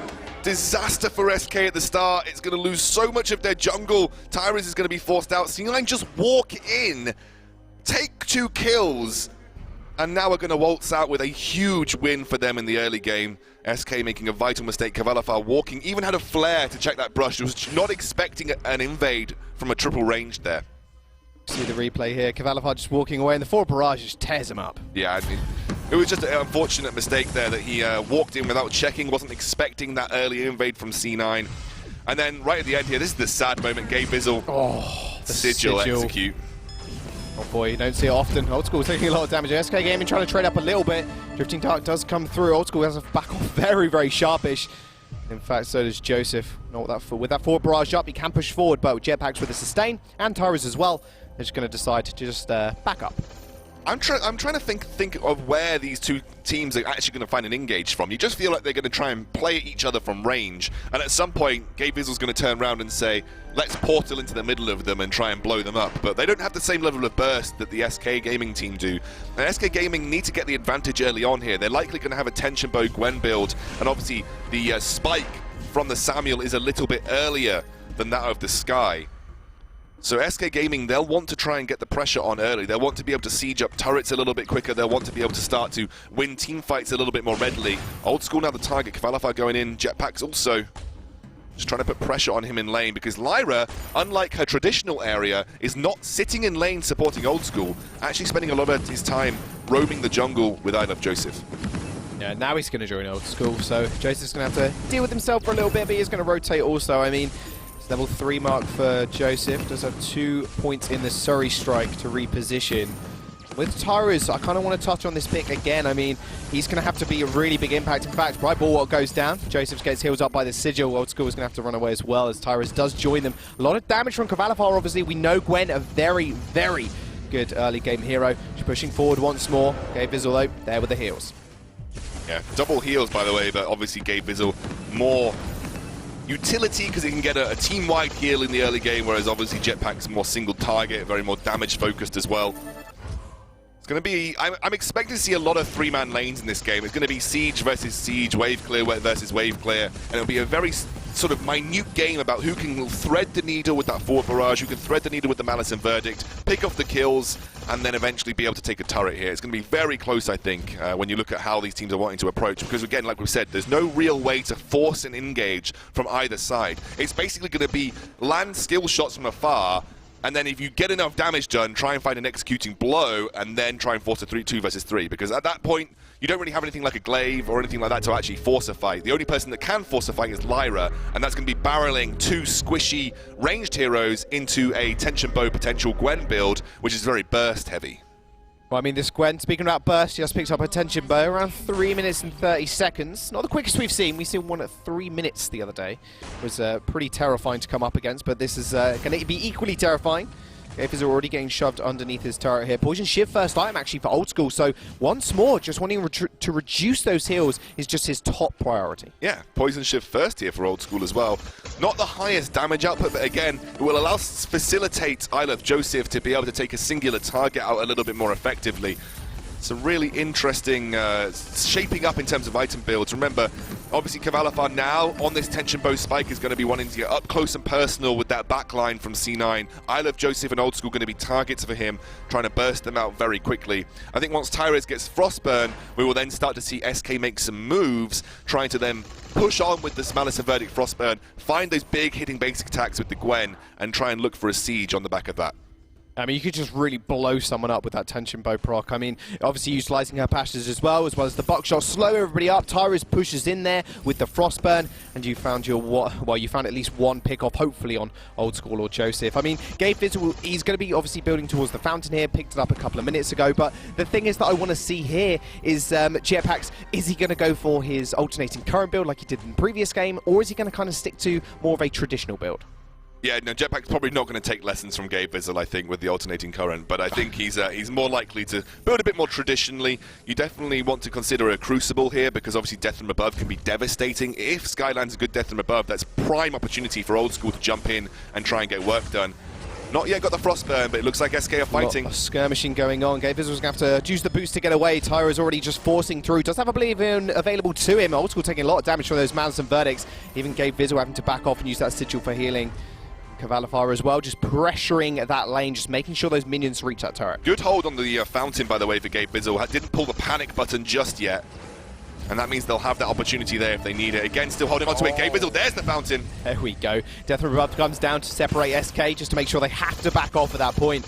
And there you go, that is going to be the fountain bird for Cloud9. So SK now kind of got free reign over this turret. It is the big 3-man lanes we were expecting. This is all about siege right now for both of these compositions. You want to get that first turret of the game. You want to be able to win that poke war. And SK win that early on. It's a lot easier to get consistent poke down with a Samuel than it is with a Sky. Sky can't alter the area that she's trying to fire at with her forward barrage. She has to pick her vector very carefully. Tyro's on the other hand, he can slam those out left, right, and center, try and hit people down. Obviously, he could be going a Shatterglass as well. There is the option for a Frostburn. Shatterglass would be good against the double squishy in the backline. Frostburn, obviously good to facilitate Kvalifar to get those big tension bro procs. He has gone the Frostburn. Okay, so he's going to be slowing a lot of people up now, and this is kind of what they want. They want to be able to just push forward and make sure they can just slowly move. Wait a second, George. We've got a level 6 Infusion and an Infusion in Tyrus' inventory. Well, this is telling me that they want to play on these big power spikes that they've got right now. They want to get the advantage right here and then run with it. Exactly what they're doing now. Again, Gabe Vissel just healing Cloud9 up, and this is going to be the massive problem. But the problem is, can you heal Kvalifar? Buckshot does a light pass away. She's going to get followed through. They're going to jump straight onto Kvalifar. He's in a lot of trouble. Wait for it. Comes out from Joseph. Oh, Old School, but it just completely misses. 1-for-1 trade thus far. Jetpacks dodges the Oblivion, but it actually does land onto Gabe Vissel. Tyrus pushing forward. The Malice and Verdicts cannot find the kill onto Joseph just yet. And Cloud9 and SK Gaming just one apiece at the moment. Kvalifar and Old School falling. Both the carries going down. Probably won't result in a turret just soon. Here we go. Tyrus trying to push on further. He's trying to get out of Joseph. He knows he can do it. Joseph in a lot of trouble here. Same with Gabe Vissel. Hasn't got too much energy, though, in his pool, so we'll have to back off. But that turret's taken such a beating. That was the engage I was talking about from Gabe Vissel. You commit everybody to dealing with Kvalifar, but the burst isn't there yet for C9. You don't have the ability to jump in and within the first 2 seconds deal a significant portion of damage to the enemy that you're trying to focus. Old School has just got a Poison Shiv. Yes, he's working towards a Sorrow Blade right now, but the Poison Shiv was all that he had in terms of a completed tier 3 item. Not exactly the same burst as an almost Sorrow Blade and Tension Bow on the Gwen's side, but once Isle of Joseph came through, they got a little bit more to deal with the Kvalifar there, but unfortunately they traded 1-for-1 at the end. That's a trade that I think C9 will be happy to take, given that you've just seen SK invest 500 gold on both of their carries into super early infusions to try and get that advantage, and no advantage was gained. Right now, this is wasted 500 gold because they haven't really done much with it. Hey, Vissel, though, is going to get a caressed on here for Barrage just to dissuade SK, but the Drifting Dart's going to come through. Crucible is going to block nothing all too much, at least I didn't see it. Wafer actually does come out from Old School as well, just to make sure everybody gets silenced. It was actually a pretty significant block on the Aces High. So that Aces High was actually aimed for Isle of Joseph, and the Crucible, I think, unless it was actually Isle of Joseph's reflex block, did the work. Oh, passageway through, though. They spotted Kvalifar on the side and just erase him. Joseph comes through, takes the portal back. Old School's going to find Jetpacks. He's going to be able to run him down without too much of an issue. For Barrage onto Tyrus. Drifting Dark as well is going to heal him up. Joseph in a lot of trouble. Just ends up getting taken down from Old School, though. Cloud9 with the ace. Suddenly they find a weakness and they dive in. They deal with Kvalifar straight away. He was kind of out of position, a little bit isolated, and unfortunately Tyrus and Jetpacks couldn't do much because minions were blocking those big, hard-hitting Malice and Verdicts, and now C9 come away with the first turret of the game, and now the Poison Shiv comes into effect. Samuel, Drifting Dark procced. He was suddenly about to pop off with some sustain. Old School jumps in, lands that mortal wound and says, nah, no way. Denying a lot of that healing has pretty much won that fight. I mean, Sorrowblade even picked up here for Old School now, so he has got a lot of bang for his buck. With all that gold he picked up on those couple of kills, sure, he's going to spend on something nice. Vissel now just trying to push forward in this lane now, and like you said, the 3-man lanes at this current moment in time. And with Aces High available to Kvalifar as well as the Infusion, I mean, they're going to want to look for another fight. Invested in another Infusion, that's the really important point. Another 500 gold for Kvalifar, really saying, I have to win from this item spike. Gave Vissel the target, he has got the portal available, won't be forced to use it, will just get out of there using the Sigil healing and that the movement speed that it provides them, and now C9 again on the defensive. Yeah, but SK, they've got a lot of poke potential with Kvalifar and Tyrus. Another passageway through, straight into a bright bulwark. There comes the Oblivion. He's going to get blocked. Aces High went a little bit wide as well. Joseph just hiding back now. Fountain's going to get from SK to keep them all nice and healthy. And Sigil as well is going to heal up the rest of Cloud9. There will be just a kind of dissuasive fight, but the thing is, look at the damage on that turret, Scoundrel. SK, they're so close to taking it. Yeah, but they are quickly getting out of the portion of the game where their composition is strong. Kvalifar obviously investing so heavily into the infusions. Look how far he is now behind in terms of items in comparison with Old School. Old School now at coat of plates and a heavy steel on top, and Kvalifar right now only on that tension bow, which is one of the cheapest weapon power items in the game, and just a Sorrow Blade and that light armor there too. They are really far behind in terms of their builds, moving forwards, because they know how important it was to be able to capitalize early, and they haven't been able to do so. I think difficult spot for SK. You want to abuse the fact that Gwen has got huge punch power in the early game, but they haven't been able to, and actually C9 have correctly identified if they dive in with the engage of the Lyra portal, which is the only solid engage this entire game has, and then you put pressure on Kvalifar, suddenly the one key to the early game is gone for SK. Well, Death from Above does come down. Another passageway followed through with the Bright Bulwark. But look at Joseph's on the sidelines here. First comes down. It's going to get blocked. Oblivion as well to follow up. But Cloud9 can't really find anything just yet. Wait for it to silence through members. That's going to be big. Cavalifar's going so low. And you can see Cloud9, their health bars are still so high. They're going to jump onto Tyrus. They're going to be able to find the kill. Old School just going mad at this point. He finds jetpacks. Cavalifar on an inch of HP. 12 to be precise. Make that 0 as he goes down by the sigil. Ace for Cloud9 once more. And they're going to take another turret. Cavalifar, Ace's highs have been missing all game, but even if they weren't, Gabe Bizzle has had this locked up, sewn up, and crucible down to a T. It has been a perfect demonstration of mechanical team fighting from C9. They've identified the one strength of the SK composition from the early game, and they've been able to shut it down every time. Lyra jumps in, limits the mobility of Cavalifar with that Bright Bulwark, and then allows I Love Joseph and Old School to dive in and deal with him. Once he's down, Tyrus is not so good in a close quarters engage on this Samuel. Samuel not meant to go toe-to-toe in a melee range. He's supposed to be a long-range hero who can kite effectively. Not happening right now. Well, kiting is just exactly what he isn't doing right now. Jumps in, Death from Up, stuns one up, but already Cavalifar's just taken care of. Oblivion is going to find Gabe Fizzle, but it's not going to matter because another ace comes through for Cloud9.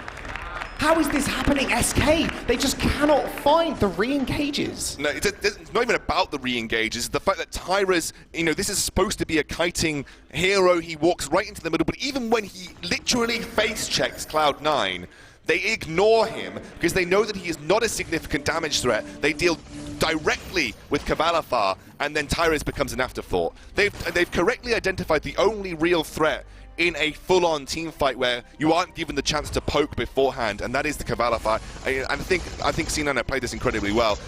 SK, I think they had the right idea. They were obviously looking to be aggressive in the early game, but C9 had great wave clear. Obviously, I Love Joseph spent a lot of time in lane. We did expect a lot of three-man lanes in this particular game. And I think C9 have just played that defensive strategy a bit better. Well, there we go. Another passageway gets followed through by Bulwark. There's the first judgment. It lands onto 2. But Tyrus correctly identified as the kill, apparently, and leaving Cavalifar this time instead. Double kill for Old School as he just sonic zooms forward without a care in the world. Sentry's going to go down, and Cloud9, they are going to take game number 3 off SK. An average of 2 aces per match for Cloud9 so far. They have been dominant when given the opportunity to. SK off that, especially off that Black Feather, that seems to be a real key ban for the C9 squad.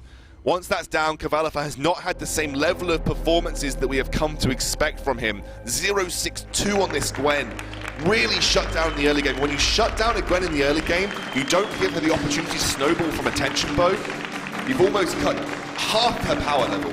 Not as half as strong as a pick if you don't get the opportunity to pressure off the back of that. But got to sort of wind back all the way to the start of this game, sort of around 6-7 minutes.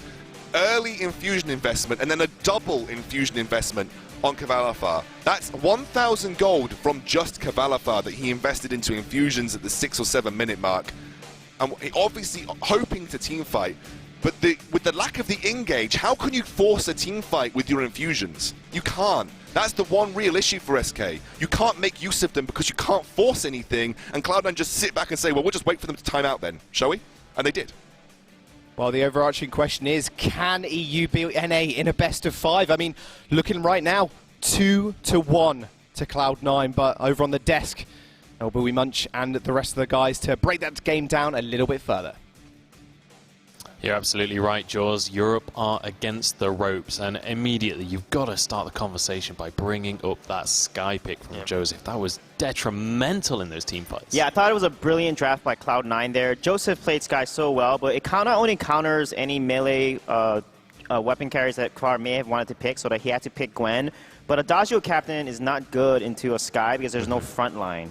And you can see his 4 barrages were expertly positioned, and he just went in there and blew anyone up that basically ate the 4 barrage, and none of them built defense against the Sky. Yeah. So Sky versus Samu is really a skill matchup, and Joseph showed that he's a better jungler in that game for sure. Yeah, able to just kind of sit around the edge of the team fights as well, just constantly layering out that damage. And we saw the early game was all about the siege, as Scoundrel said on the cast, but SK just couldn't seem to finish anything off. Yeah, they came so close to taking the turn. They had it so low, but it took them a long time to get it that low, and they weren't able to then, like you said, push in and finish that off, get that objective gold, and the investments in the infusions. I think Scoundrel made a fantastic point there. That is a lot of gold to be spending that at that stage of the game, and then have it really just not pay off whatsoever. All right, so now a big question from me is, do we think that last game was just Cloud9 having a little bit of a slip-up and now it's smooth sailing from here? Yeah, I think they may have messed around with the weird itemization, like Gabe getting alternating current on the Captain Adagio. And I think Game 3, they definitely played, I felt like a lot more focused and serious. Itemization was perfect. Gabe had perfect active in terms of his fountains and his crucibles. So I think heading into Game 4, they probably want to seal the series and take it away. Yeah, I think maybe it was a little bit of getting very confident after Game 1 because they looked so dominant, and maybe a little too confident. Having to reel it back in just a little bit. Reeling it back in, playing a little bit more standard, and again, looking extremely strong. I think this next game is going to be very much show where exactly these two teams stand. Definitely a big one in terms of where EU and NA stand as well. We do have a replay from that game as well, just to go a little bit deeper on into. Yeah, in this play, you can watch the Sky poking the damage and watch how he positions and who he tends to focus and forward, and look at the damage. And Adagio, again, can't frontline, is so low already. And Joseph just constantly moving around with the series strike and then getting great forward barrages. And look how low SK is at this point. Definitely the fight is lost. And if you can't kill one member of a team with a Lyra composition, then you're probably going to lose that fight right away. And beautiful heads up Imperial sigil by Gabe. And that wasn't the first time he did it in that game either. He dropped that sigil onto an opponent for a kill multiple times. Just very great awareness of the situation and knowing that he can find the kill even as the captain. And also just Lyra in general was hugely impactful in that game. So many times we saw a fight kind of going even and then Cloud9 will back away, heal up a little bit, and then go back in to continue. But we're into the draft. Arden and Koshka both banned away once again, and the Lyra this time picked up by SK. Now, this is a pick that SK has played a lot in the regular season. It was actually their most played hero, but they only had about a 44% win rate, winning 8 of their 18 games with the Lyra. So they really like the pick, but maybe not necessarily having the level of performance that they feel like they have with it. Yeah, so we've got both healers locked in once again. This time it's mirrored around there. Where do you think SK have to go with this ban? Yeah, probably Sky. I would say either Sky or Glaive. I think Sky makes sense if they want to run a melee laner. Weapon power on Kvalifar with Lyra is actually very strong because Lyra needs a tanky and frontline like Rona, etc. So Sky would make a lot of sense, and definitely Joseph Sky, you know, after Game 3, I don't think they want to face that again. So let's see what SK is going to decide to do here. Yeah, it's going to be an interesting one, and you can see that as they are using up a lot of their bonus time here. They don't want to rush into anything stupid. Obviously, Black Feather band. It's going to be the Taka band again. So same bands out of SK as what we saw in Game 1. Yeah, Game 2, sorry. I don't know about the Taka band because they beat Taka when Joseph was on Taka, and Taka is not really that good into Lyra. He's bursty, but Lyra can just pop the sigil and heal up the person that Taka's focusing.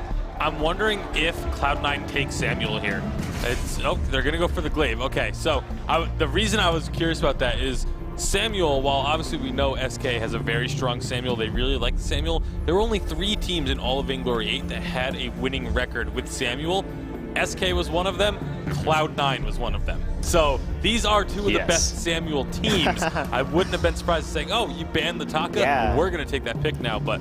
And they're probably going to take Samuel here and Gwen, run out with Gwen, or maybe even a weapon power laner like Rona. So Samuel looks good here. I wouldn't stray away from it because Samuel with Lyra is actually very strong. Samuel is a very high sustain hero. So early game, him with Lyra gives them a huge buff in early game. And actually going to go with a Rona here. So changing things up a little bit. We saw quite a bit of this in lane yesterday. The Kvalifar special. Pretty much anyone that played Rona in lane at this point, is their inspiration for it most likely came from Kvalifar. He played it so many times during the regular season. I believe it was 9 games during the regular season that Kvalifar played that hero. And there's the Samuel. This is like the quintessential SK composition. Yeah, as predicted. And I think Sky is good here. They can do a Captain Adagio weapon power that Glaive and then go with Sky because Sky counters Rona so hard. I don't see any other pick that would work unless they want to try like Vox with the CP glaive, but that's really risky because Lyra can heal whoever glaive bursts down. So let's see what Cloud9 is going to decide here. So one of them actually going to go with a fortress on that one to round out the composition. Just very quickly on the SK composition, the biggest issue Scoundrel was pointing out last game was lack of engage. Does the Rona kind of shore up that weakness? Yeah, Rona is good. She can jump into the fray. She has 2 gap closers. It's into the fray and her foe splitter, so it works really well. And she's tanky, so it's going to work really well for Samuel to have that front line. Okay. I like that Fortress pickup. It's not a common pick for Cloud9, but they were undefeated with it in the regular season. All right, we'll see if they can maintain that record. Gentlemen, quickly, before we get on into this game, who do we think is going to take it? I'm sticking to my guns, Cloud9. Cloud9. Cloud9, the Fortress Mortar Wound against the Rona lifesteal, it's going to work really well. Okay, Cloud9 across the desk once again. We'll see if the casters agree as we pass it over for the 4th game in this series. Game number 4, SK. They are against the ropes, and Cloud9 taking those games, 2 of them at least, and I just can't believe it's come down to this. Can SK be the first team to take a best of 5 off NA? It's not looking like it thus far, but Cavalifar, we've seen him on the Rona before, and he's picked it up again. Well, you know, when all the guns are out, you have to bring out the rocket launcher, and Cavalifar has picked up that Rona in the lane. Is something that he's famous for in the European scene. SK need to win this game to force it to a best of 1 for the pride of Europe, the team that every North American team said, we respect SK, their drafts are interesting, we're not quite sure how to deal with them. They could potentially be the strongest team in this region.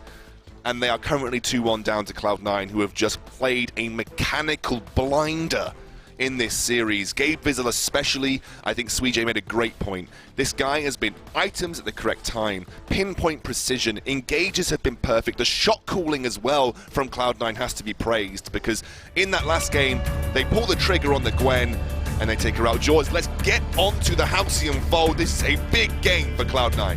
Massive game. They're 1 game away to keeping that record for NA. And that's the overarching question right now. Can SK do it? I mean, we speak about it before, but Tyra's rookie player, first live event. Are the nerves getting to him? I don't think so. I think just Cloud9 right now out-mechanicking SK. Already a small engage, actually. Well, reposition from Joseph. Tyra's in a lot of trouble. This could be first blood already. Joseph takes that one off the board. Jetpacks and Cavalifar now are just running away. Joseph, Jetpacks going fairly low here. Sigil to heal him up. It's not enough because Old School is going to finish it off with a basic attack. Cavalifar now using the leftover Sigil for HP, but Cloud9, they're already off to a good start. No mercy for Cloud9 already. Runs straight into that SK composition. Huge, powerful engage from Gabe Vizel and Old School, obviously, with that Gift of Fire.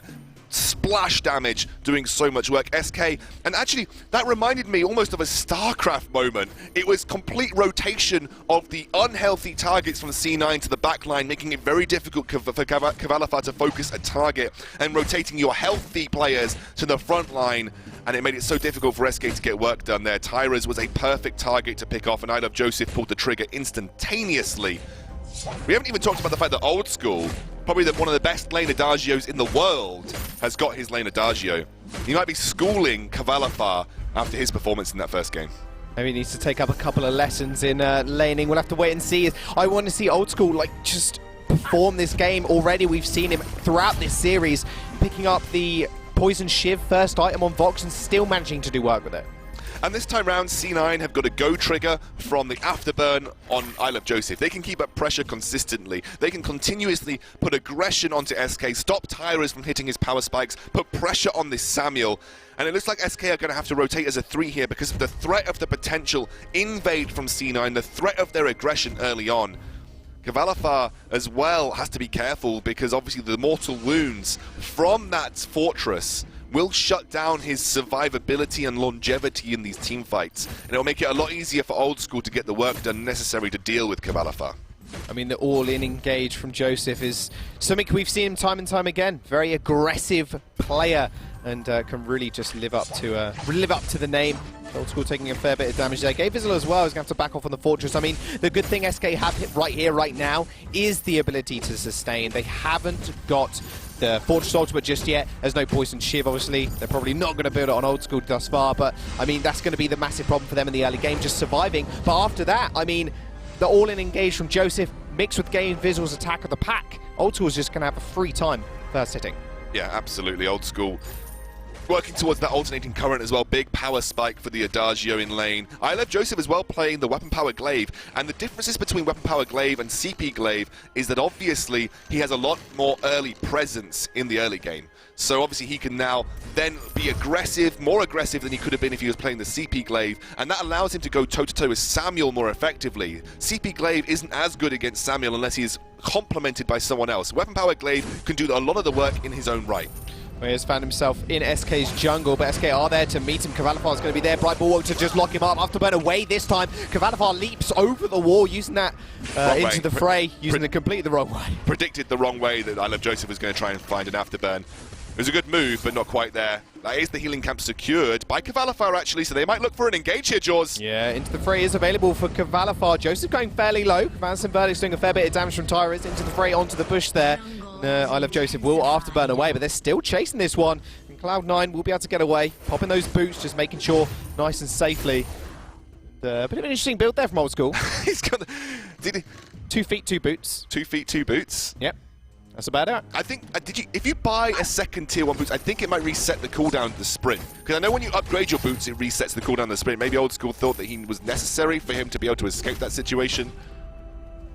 Well, 2 feet, 2 boots. That's all I got because to they say share about the that. same cooldown, right? But if you buy another one, I think it refreshes the cooldown. So I think he was just saying, maybe I can invest 300 gold not to die here. Oh, so, I mean, buying those boots on the fly, meaning obviously he does reset the cooldown, making sure he can get away. Bit of an expensive method of exit. Was the jungle shop even open when that? I can't remember. That was just maybe. I'm not sure if it was a mistake here or if there was actually some sort of thought behind it. The only reason I think you would buy 2 tier 1 boots is maybe to try and reset the cooldown, but I'm not even sure if jungle shop was open at that point. Well, it's been a minute since jungle shop was open, so quite possibly. But Cloud9 still putting on the pressure now, and they do have that range advantage in the lane. That's something else to kind of keep in mind. Old School versus Kvalifar, but Kvalifar kind of used to that. We're seeing him time and time again on this Rona pick, and he always does well with it in EU, but bringing it to NA could be a different story. Bring it to an NA team, I should say. Beautiful Bright Bulwark to stop the Afterburn. Doesn't mean he's going to not reposition Tyrus. Tyrus in a lot of trouble here, actually just goes down regardless. Serpent Sparse mid-fight actually picked up for Kvalifar, trying to get the sustain through. Jetpack's in a 1v3 situation. Kvalifar out of the fight.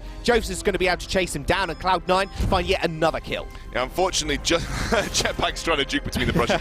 Just because you blocked the Afterburn doesn't mean you haven't blocked the stun portion. You only block the movement from the glaive with that Bright Bulwark, and unfortunately Tyrus wasn't quite respectful enough of that. He's going to move back in here. Kvalifar, like you said, has got that Serpent's Mask. Here we go. Oh, into the fray, straight onto Joseph. No sustain from him. Tyrus is going to be able to push forward here, but Fire is actually going to kill Kvalifar on the backside. So actually, that's a 1-for-1 trade, as Old School is just going to gift a kill over to himself. Have they done enough to protect the turret, though? Because if they have protected the turret, that is completely worth. It looks like they have. So it's a 1-for-1, but SK keep their first turret of the game, which keeps that gold manageable between the two teams. That is the most important point from that fight. Remember, global objectives are worth so much more in this game than just the odd few kills here and there. That's why you see a lot of teams so heavily focused on trying to get them early on, because it gives you a massive team-wide global gold boon, which helps you then snowball from that position. What I'm really excited to see is the fact that SK, they have been able to take a game off Cloud9, and quite convincingly so as well. They went on a boot camp before coming here, so that give them, you know, the extra experience being in the same house together, you know, not only chilling out but practicing. Another engagement does come out. In fact, Attack the Pack is going to get popped. Bright Bulwark is actually going to stop another afterward, but I Love Joseph still in the front line, taking a lot of damage, but massive Oblivion did come through from Tyrus, just sleeping up 2 members of Cloud9. And if you needed any illustration as to how powerful Mortal Wounds is against Rona, right there was the situation that it was to come to light. Kvalifar absolutely decimated in that fight. Here we go. They're going to go for another fight. Jetpack actually just walks into his own death. Kvalifar gets repositioned from the Afterburn, but he possibly could have gone down there. Old School still kiting back. Madison Birch from Tyrus. They're going to jump straight back onto him, but little energy from the side of Gabe Vizzle and I Love Joseph just means they cannot follow that up with more kills. SK just aren't tanky enough right now to pull the moves that they are trying to. Kvalifar with very little defense means he's relying solely on the Serpent's Mask and the fortified health from his ultimate to keep him alive, and that is just not enough right now. You're seeing he's very very, very reluctant to commit heavily. He's going to commit here, though. Oh, Red missed onto 2 people. Joseph's just melting Afterburn away. He's going to jump into the fray. There comes the ultimate versus Judgment. Hits Tyrus, doesn't get the stun, only a little bit of damage. Does make sure SK are going to have to back off, though. Are just going to triple recall underneath their own turret. That will mean SK, they have got a lot of free time on this turret now. Yeah, they should be able to get this one here as a 1-for-1. That's a really good return here for SK. Despite the kill lead, this will keep them fairly level on gold. Let's take a look at some item spikes being hit left, right, and center. Sorrow Blade from I Love Joseph picks up a reflex block as well. Tyrus has got his Frostburn, like we said, working towards his next tier 3 item, which is likely been Eve of Harvest. But C9 smell blood. Here comes the ultimate. Attack of the pack, the smell blood, they do, and then comes the Bright Warwick to snare them all up. Red Mist into them, all 3 of them, but it's not going to matter because the healing wasn't there. He ends up going down. Tyrus gets repositioned with the Afterburn. Passageway to safety for Jetpacks. That means Cloud9's just going to follow you, buddy. They're just going to jump straight on him. Crystal Sentry completely ignored, and that will be Cloud9 with another ace. First of this game as well. Yeah, but two per series, right? This is the first one they managed to pull off cleanly. And that will give them the pressure on this turret here. Kavalafar's coming back now. Fountain not there, but I mean, you've got to look at how effective these mortal wounds are against Rona. They are devastating. Kavalafar is just not surviving as long as a Rona should do. He's actually working towards a breaking point before itemizing towards defense. Do you know what I like that? Obviously, there is that sort of thought that he should be getting defense at this point, but he's not surviving long enough. He's not dealing anywhere near as much damage. If he's not surviving long enough, what's the best thing he can do? Buff the current lifesteal that he has. Oh, let's have a look at this replay, by the way. You see, like, mortal wound, just dead. Rona shouldn't be going down that quickly. She should be able to survive a lot longer than those sort of team fights. So, you know, once he picks up more damage, he'll actually be hitting harder in the small amount of time that he's staying alive, which is better than trying to deal a little bit of damage, but unfortunately not surviving very long either. So it's better for him to go direct damage at this point, I think, to get a high impact engage and then survive as long as he can with the lifesteal and the healing from Jetpacks, rather than have to invest into defense and just really be a bit of a wet blanket in these team fights. I mean, the key word you said there, I think, would be the engage, right?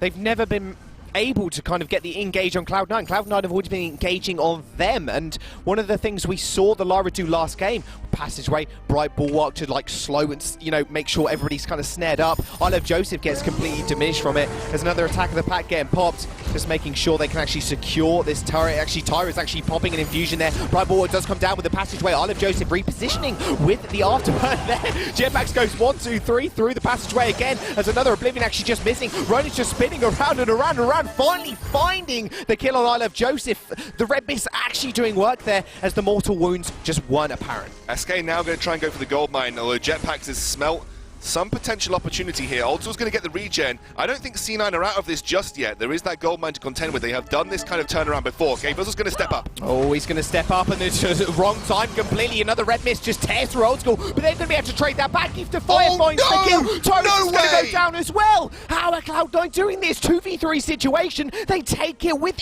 ease. Jetpacks is going to get jumped on as well. The healing comes through from Old School into Gabe Vizzle, ends up falling with the alternating current damage.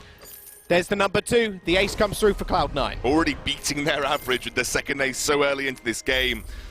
SK found a fight necessary for them. They were able to clear out those wolves. Then Tyra's got into a good position to start slamming down with the Malice and Verdicts. But then they overcommitted. They started the gold mine. They broke off and tried to force the engage, which unfortunately was then allowing C9 to regen a little bit. They got that regen camp and they came back in. And then they committed to where the Crystal Miner was as well. SK just picking all the wrong areas to fight. And it hasn't worked out for them at all. Old School just devastating them with the damage output that he has right now. I mean, he's got the infusion in his inventory. Well, he did have the infusion. He used it last fight. I mean, just the amount of damage he's outputting. Still got 2 tier 2 boosts, by the way, but another engaged attack. The pack comes through, and once more, that Bright Bulwark not doing all too much. Torres has to exit the fight. Passageway through as well. It's just going to segregate Cloud9. That's going to be a triple block on the Oblivion. Adversity Judgment comes down as well. 3 members here from SK, but the Red Mist is going to come through. Kavalafar's done it. He's finally found the fight in SK. They find the ace. How did SK do? That's exactly the way they wanted to play it. Forget trying to engage with the Rona. Let Cloud9 come to you. Use the Drifting Dark. Use the Frostburn. Force them to walk directly into your huge Malice and Verdict hits from Tyras. That's the better way to approach the fights for SK. Look at Cloud9's composition. What are they going to do? They're going to run at you. Look at this. They start to kite backwards. Tyra's wailing on them with those Malice and Verdicts. That was a massive Oblivion. Yes, it got blocked, but the damage came down. And actually, I think Cloud9 did SK Gaming a favor by channeling that Verse of Judgment, because suddenly Old School was no longer dealing consistent damage with his basic attacks. That was a 2-second window where Kvalifar got a clean red mist off, and there was very little damage output, even with the mortal wounds there to take him down. That was, I think, a small mistake from Old School in that fight, because it gave Kvalifar the necessary time to deal the damage, to deal with that backline from C9. But, you know, C9's competition has got one go button, Jaws.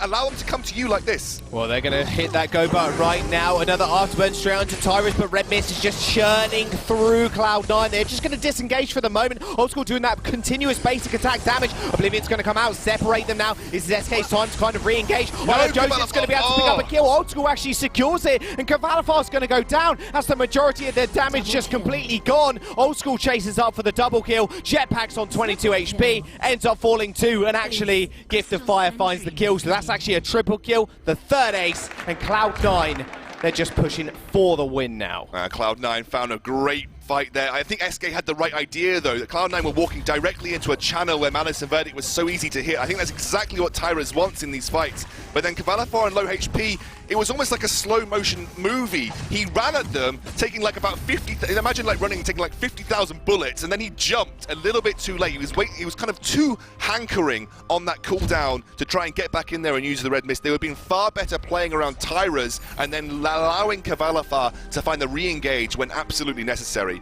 I think SK are too focused on trying to get Kvalifar into the fray to do a big red mist, rather than play around the fact that they can kite quite readily with this Tyra's Frostburn build and then allow Kvalifar to jump in when they've already done the damage necessary to make it an easier time for Kvalifar to have, you know, a cleanup duty, essentially. Well, you put it perfectly a bit earlier with the Malice and Verdicts. I mean, coming through Drifting Dark in a small corridor, so much damage is going to get applied. And in fact, Passageway is going to get followed through. Attack of the Pack as well from Kate Fizzle. They're just focusing Kvalifar now, but he's got the healing. That's what matters. Oblivion comes through. It's going to get blocked. Tyrus is going to be the first casualty of the fight. They're going to solo out Jetpacks, and now it's Kvalifar in a 1v3. Old School's going to get jumped on with Into the Fray and Red Mist. He's going to get repositioned with Afterburn, but I think that's Cloud9 with another race, and Kraken spawns the second the fight's over. It's the wrong idea. Like, Cloud9, if you're not forcing Cloud9 to make the engage, like, you're doing their job for them.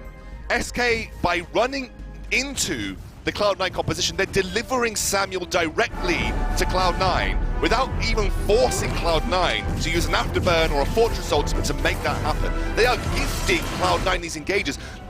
Take a step back. Cloud9's composition, what does it do? The Fortress can only engage. Yes, a glaive can peel, but it's a weapon power glaive. It's not a cooldown glaive. You can literally get 1 or 2 afterburns off per fight, and that's about it. This is an engage composition from Cloud9. Why do that job for them? Why give them the engage? Use your kiting with the Frostburn on this Samuel and then allow them to come to you. That gives you the best opportunity at getting the damage down necessary to turn the fight around. But SK don't quite get that. They think they need to like, barrel in onto Old School and kill him, but they don't really have the composition to do that. Don't really have the huge amount of burst damage from the Rona. She's a sustained damage fighter, and she can't sustain very well against the mortal wounds, Jaws. There we go, SK's kind of last stand here. They're going to jump in, Kvalifar on the back line. They're nice block from Tyra is actually on the afterburn. Red Mist onto Old School. He's going to into the frame as well. He's going to jump straight on top of it, but it's not going to matter. Mortal Wounds, Oblivion as well is going to get blocked, and now be Kvalifar falling once more. C9, they're just going to push for the win here. Tyrus is going to end up going down, and that is going to be it. The history books are just going to continue to be NA taking out EU in best of 5s. Game number 3 goes over to Cloud9. What an absolute amazing series played by them. Now, we talked about the engages from SK. I feel like they needed to make that engage because Kraken was there. So they couldn't just let C9 dance around with the Kraken and then take the turrets. It was a last-ditch attempt from SK, but C9, their kiting was on point. Again, Gabe Vizzle's itemization was fantastic, and use of itemization was fantastic. It was an excellent performance from C9. It was clinical. I don't think we expected anything different from a team that even TSM fears. When we talked to TSM, they said C9 is our biggest competition. We fear this team. They have the only team that we think is capable of taking us down in a best of 5 series, and C9 have showed exactly why. It was a clean series, a little hiccup along the way, but even then, they adjusted their ban strategy. Cavalifar didn't get Black Feather. They didn't draft anything like they did previously, and C9 come away with a 3-1 victory in this entire series.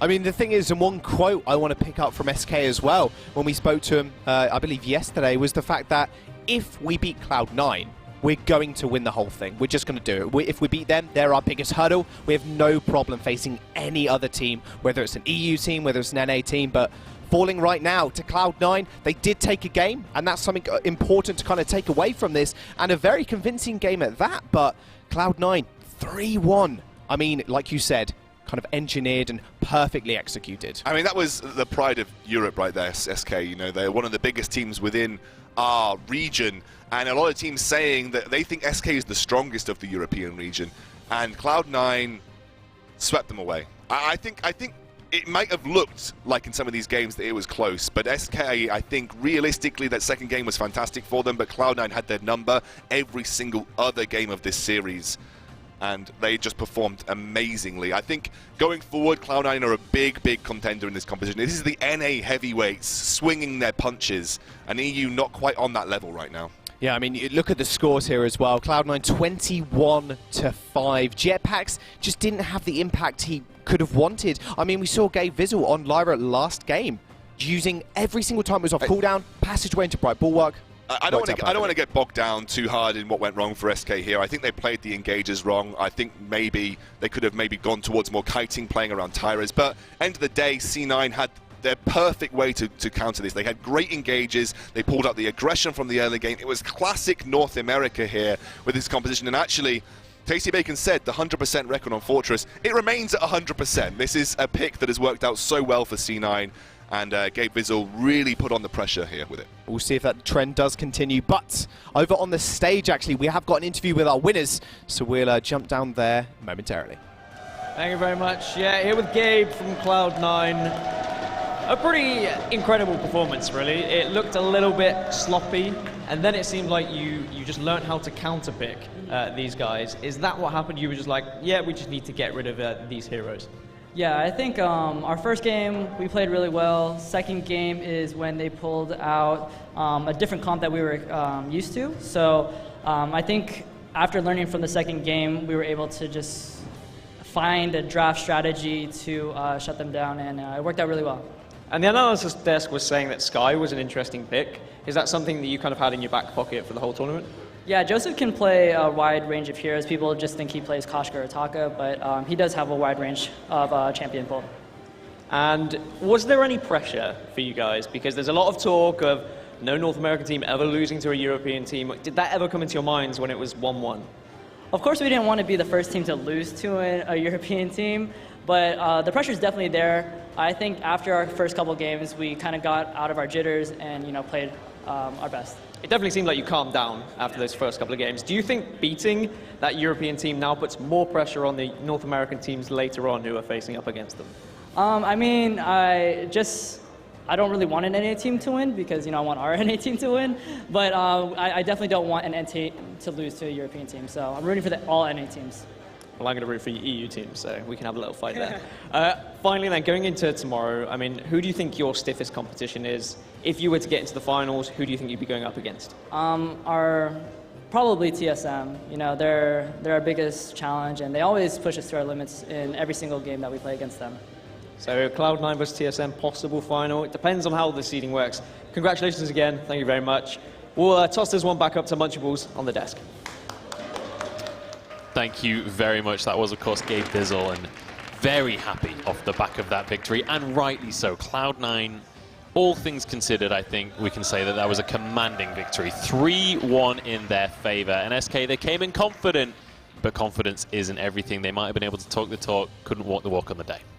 Yeah, and that game, they won one key fight because they played into their win condition, which is kite with Samuel, let them try to dive Samuel in his drifting dark. And every time they try to change that, they lost. With Rona, kind of diving in by herself and then getting focus, it just didn't work out. And they needed to change something up and really play to the win conditions. Unfortunately, late game, they didn't do that and gave the game away. Yeah, and I mean, you spoke to SK's coach during that game, I believe. Yeah, I went down to check out what the rest of the venue was like, because I haven't really had too much of a chance to see it. And I spotted both Bayou and MYQ from SK down there. I asked them, just what are you thinking about this game? And they were very confident with their draft. This was at the very beginning of the game. And they said, this is one of our strongest drafts. And so we're very confident in this. We think it's going to go to 5, and it'll come down to then the 5th game. But Cloud9 just showing that even against what was SK's strongest draft, they were able to counter-pick them. And that was another thing that the coaches had actually said was they were kind of worried because Cloud9 was able to figure out how to ban and pick against them so quickly. It's like, if that's your strongest draft and they're able to kind of outmaneuver it, then it says terrifying things about this NA versus EU matchup. Now, we do have a replay of that game that we'll be able to take you through. Suijay, take it away. Yeah, this is a fight at the 11:49 mark. This is where they dive, and then they actually Cloud9 actually plays into SK's win condition here. This is a key moment for SK to really come back after this fight. Because they again dove into a Samuel drifting dark, and SK gets an ace and lots of great momentum there. Yep. And then the next fight, Joseph actually afterburns and holds it until the reflex block of tires comes off, and then afterburns him to the wall. I mean, it was amazing to see Joseph play so proficiently there, and really it came down to jungle versus jungle, and Joseph clearly dominated again. Yeah, absolutely. And in that fight, we saw Jetpacks have phenomenal play online, like really kind of carried that fight. Beautiful portal to start it, beautiful sigil put down, and the bulwark partway through. The fight that you were alluding to right afterwards didn't have any of that come through, and we were watching it, and it was like almost deja vu. We were like, that's not a replay, that's the next fight. And it just ended up going so completely the other direction because, unfortunately, Jetpacks wasn't able to make the same level of play. And then when it came to like the final scoreboard, for example, you have to look over at Gold School, right? On that Adagio, I believe his score was like 10-1-10 or something similar. Just insane performance on very much on a signature hero. Yeah, and this is something that I have been so big on is Old School playing Adagio. A lot of times during the regular season when they drafted the Adagio, they put it on Gabe Vizzle. And this isn't a knock against Gabe Vizzle's Adagio, it's just Old School's Adagio is that good. Like when I talked to them before we even started the event here in London, I was like, please guys, when you draft Adagio, give it to Old School. And right there is exactly why I wanted to see that. Yeah, and at Worlds, Armada actually banned Adagio against Old School because they lost to it. Now, Suijay, we've been talking about the NA teams finally matching up against the EU teams. That's one of the EU teams now knocked out. How do you feel this kind of builds that story, and how does this mean the rest of the EU teams are going to match up, considering SK were kind of coming in as one of the favorite EU teams? I think it's a kick in momentum because this is their home turf. This is the first series, and the first series falls into NA's favor. So the next series and the series following, a lot of pressure on these EU teams to perform and really claim home ground here and home pride.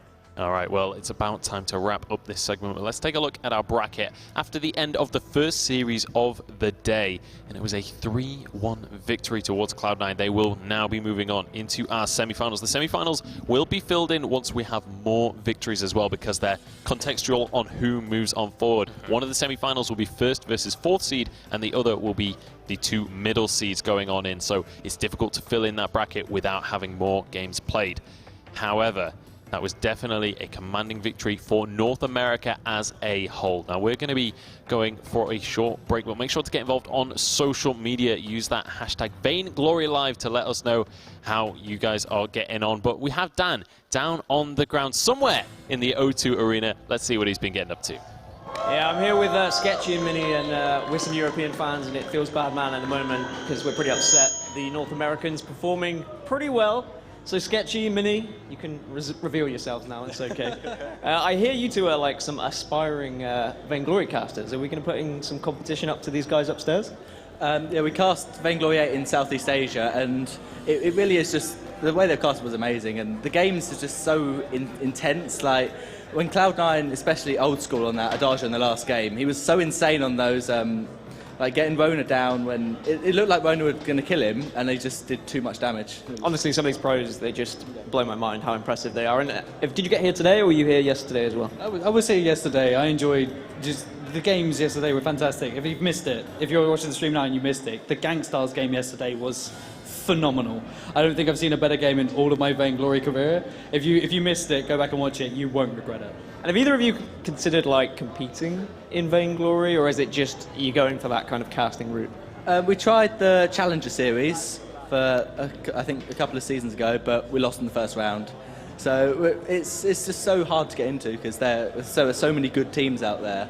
But it'll more be, if it works out, then we'll give it a go. But it's probably just be more fun because it's such a fun game to play. Yeah, tried was the key word. As soon as you said tried, I was like, okay, I know where this is going. This was not good. What would you say then to any like aspiring Vainglory fans or players? What's the best way to get involved in the community? Is it just turning up to events like this? It's not even events like this. It's just go to the forums, talk to people when you play games. You will eventually find yourself in this community. It's a very easy thing to do. Just be social. It's weird.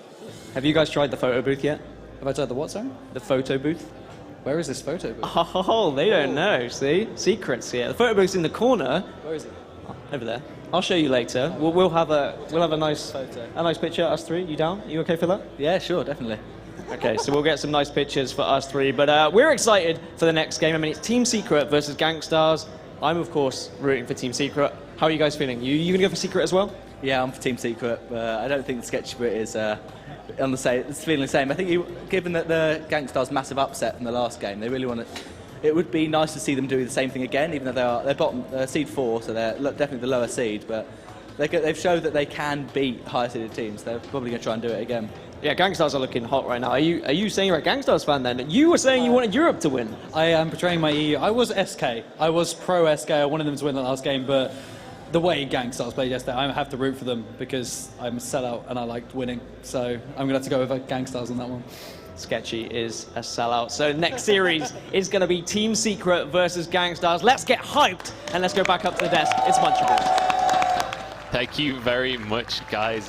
Clearly some of the fans shifting opinions now that SK have been knocked out of the tournament. Welcome to the desk once again, Fuji, rejoining us as of yesterday. Surprise, I'm back. Where did you come from? I don't know. I just woke up and ended up here. But yeah, you're right. I mean, if your team that you're wanting to take the whole thing goes down, you got to root for another team, right? Yeah, you got to find another team to root for, and Gangstars definitely a strong contender if they can play like yesterday. Now it's going to be Gangstars up against Secret, our second best of 5 of the day. And there's a lot of question marks in the air when it comes to this matchup, right? Because we've got Gangstars on one hand, this team that they're kind of known for being a little bit inconsistent. And yesterday, incredible performance, right? Everybody stepping up to the plate, but the question is, can they do it again today? And then the other side of the coin, you've got Team Secret, who they're this European powerhouse team. They're a phenomenal team, but their star player, Leon, isn't going to be at this tournament. So there are so many questions up in the air for both of these squads. Yeah, Team Secret, they had an idea that Leon wasn't going to be able to travel for some time, so they did a lot of work to prepare themselves for that. They picked up I'm the Doom in the middle of the season.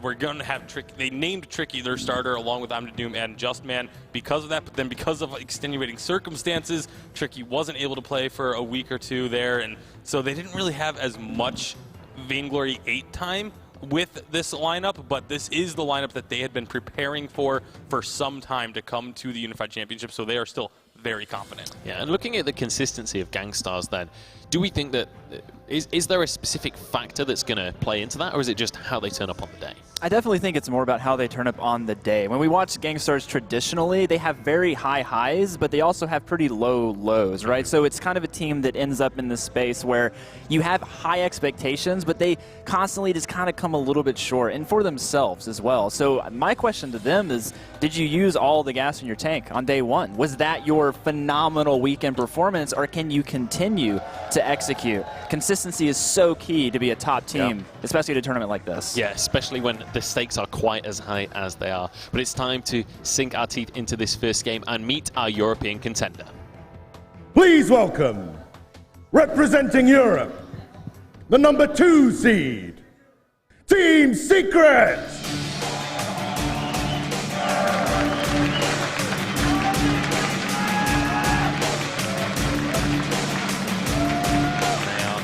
Secret, looking confident, looking comfortable there on the stage, not quaking in the boots or anything like that. But this, as we said before, definitely a lot of question marks. But I think also very kind of split on half of the fans and half the analysts are like, they're not going to be able to do so hot without Leon. But then the other half is very much in the boat of, actually, I don't think Leon was the linchpin. So where do you guys stand on this one? I know that you're definitely on the no Leon's fine boat. I don't know if no Leon is fine. Okay. But I just don't think it's going to be as bad as I've heard some people say. Like, some people have been basically completely writing Secret off as a non-factor without Leon. That I don't think is the case. But there's no denying that Leon is an incredible talent, and there is a difference in how the team plays when he is in the lineup versus when he is not. Yeah, he's that motivator for them, right? Yeah. Like, he's the competitive driving force that always keeps them on top of their game. But they said themselves that sometimes it can be stressful when you've got that type of player that expects excellence at every corner. So they think maybe that type of like synergy is just better without him. Absolutely. Well, it's time to meet the opponents, the away players, if you will, from America.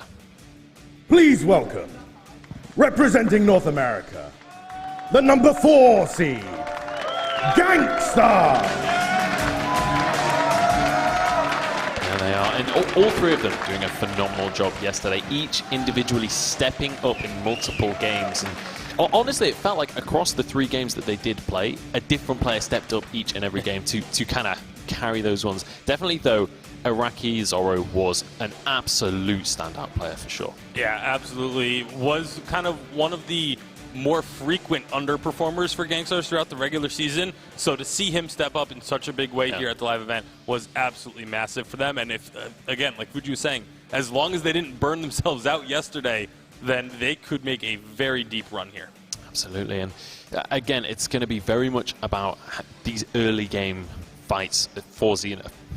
Can't get my words out. For Xenotech, the jungler, he very much aggressive in the early game, and we'll see whether they can get that together. But we actually had a chat with Team Secret, and we'll see. This is the first time we've seen Secret play, so I want to know how they were feeling coming on into this one.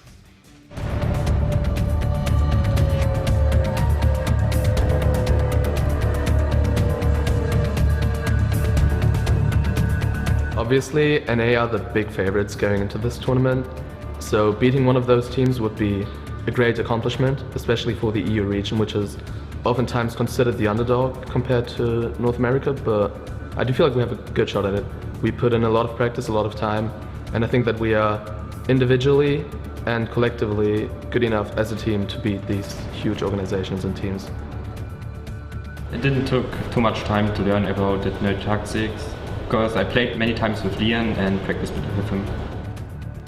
Deep inside me, I can feel some pressure and some nerves playing on such a stage because it's my first live experience. But I know that I'm sitting right next to 2 of my friends, 2 of the guys that have been spending a lot of time together, we've been talking. To be honest, we don't even play the game, we're just having fun. And by having fun, we managed to win, and that's even better.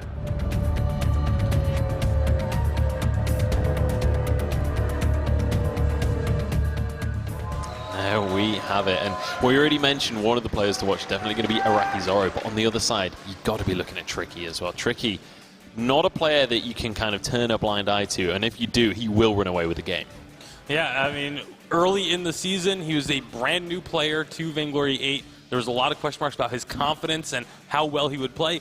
Didn't perform early on. There were even, there was a little bit of drama between both the Tricky and the Humanist for a little bit, but they got together, they talked to each other, and actually, was able to help Tricky a bit by just offering him a little bit of advice, and he really took it to heart. It really impressed us more than I think anything we've ever seen, is how willing to learn Tricky was and how much he wanted to improve his own game, and he did so in a big way, really stepping into the shoes that he needed to fill towards the end of the season. Yeah, and speaking of filling those shoes, this is Leon's shoes that you got to fill. Those are big shoes to really step in. And do you think that's going to play a factor on mentality when they get onto the stage? Yeah, I mean, it has to, right? Like, you're coming into a situation where you're going up against a team that has a lot of stage experience. I mean, you're in the lane against Iraqi Zorro, who has some of the most experience in Vainglory, period, some of the most titles under his belt, period. So it's a pretty uphill battle mentally, but you just got to rely on the mechanics. You got to rely on the reason you're here to begin with. Yeah. Now, I want to touch on the kind of overarching story of today, which is EU versus NA. We already saw NA triumph earlier on in our first series. Where does that put us on the kind of power rankings for this one? like how skewed is this matchup? Because for me, the water is very murky right now. Yeah, I definitely think they thought SK was going to be the dark horse. If anyone was going to like enter day 2 really strong, or at least go to a full best of 5, SK was going to be the team. So I think the EU mentality coming into this series might be shaken a little bit because Team Secret is not being viewed as strong as a team, and because of Gangstar's performance yesterday, I think it does shift it quite a lot, because they weren't. I don't think Gangstars was really expected to have that type of performance, at least not right out of the gate. At the same time, though, SK was the dark horse for Europe. The Gangstars Tempo Storm, those two teams were like the dark horse from North America. Yeah. SK looked dominant in their games yesterday. Gangstars looked dominant in their games yesterday. One dark horse already lost. Maybe that ends up history repeating itself very quickly. We'll have to wait and see. It could be mirrored on both sides of the pond. Now, we do have a clip from SK during the regular season. Oh, not from SK, sorry, from Team Secret during the regular season. Yeah, and this was a play where it was just a massive combo that they were able to set up and just destroyed Cyclone. Yep. It was very early on in the season. That was actually when Mowgli had to step in, their coach, to fill in and, again, showing that he is still a top-tier player, and having that top-tier player in your pocket as being able to give you that level of advice is really helpful. Now, a very crucial thing to bring up when we talk about this matchup specifically is we haven't seen Secret on stage just yet, which obviously for us, like, we're desperate to see them play. But importantly, Secret have seen Gangstars. They already know what to expect coming into this one. They've scouted them out yesterday. How big of a factor is that coming into this? I mean, so is it really always good to see? I mean, if David saw Goliath like a few days before he met him, like, is that always a good thing, right? Like, I think after the performance last night, Team Secret has to be a little bit concerned because, like you said, Gangstars was the dark horse for North America. They're not so dark anymore. They're looking pretty bright, shining just like the stars in their name. So I think it's going to be something where Team Secret really needs to pull together and figure it out. Gangstars has had the same roster all season. Team Secret's been figuring out what to do, going back and forth. So this is it. So you're feeling confident for Gangstars on this one, they're going into it. And Secret, do you think that this is going to have knocked their mentality? They're going to be kind of quaking in their boots coming in against Gangstars? I don't know if it so much is. I mean, in that video package, we saw Justman saying that he felt like he might have a little bit of nerves. But at the same time, when I talked to him off camera, he was extremely confident. One of the most confident players, I think, at this event. And so I'm just wondering, like, how much are those nerves going to actually impact him? If he is going to be able to get past that? Because to say that you feel like you might be nervous when you're on camera and then be extremely confident off camera, on stage, that's a lot more pressure than just having one camera in front of you. Yeah, and you've got to question whether that's like trying to protect public profile or whether that's like maybe being unsure about how he's feeling. Like 1 minute he's feeling confident and then something happens, maybe watches the game or something, and suddenly he's not so sure anymore. Definitely could be a little bit up in the air for these teams. And very important for Justman, though, to get those nerves under control because he is the shot caller for this team. He is the primary decision maker for them. And so if he gets shaken at all, the team was probably just going to collapse. Absolutely. Well, Gangstars have already had one commanding victory in this tournament. Let's see what their emotions were feeling like when they came in on day one.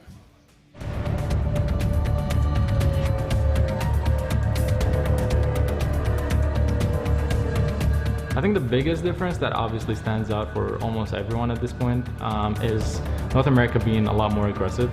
I would say like our biggest strength is probably like our team communication. Our level of preparation is really good. Like EU teams are easy. I have a lot of respect for my teammates, Iraqi and Rekt. They both helped me a lot. They both dedicate a lot of time. Now that there's a main roster, I'm a part of the main focus, and I think that it's benefited myself greatly as a player. My ghouls and ghoulettes, like, thank you so much for supporting me. Thank you so much for supporting Gangstars, and I hope to do you guys proud this weekend.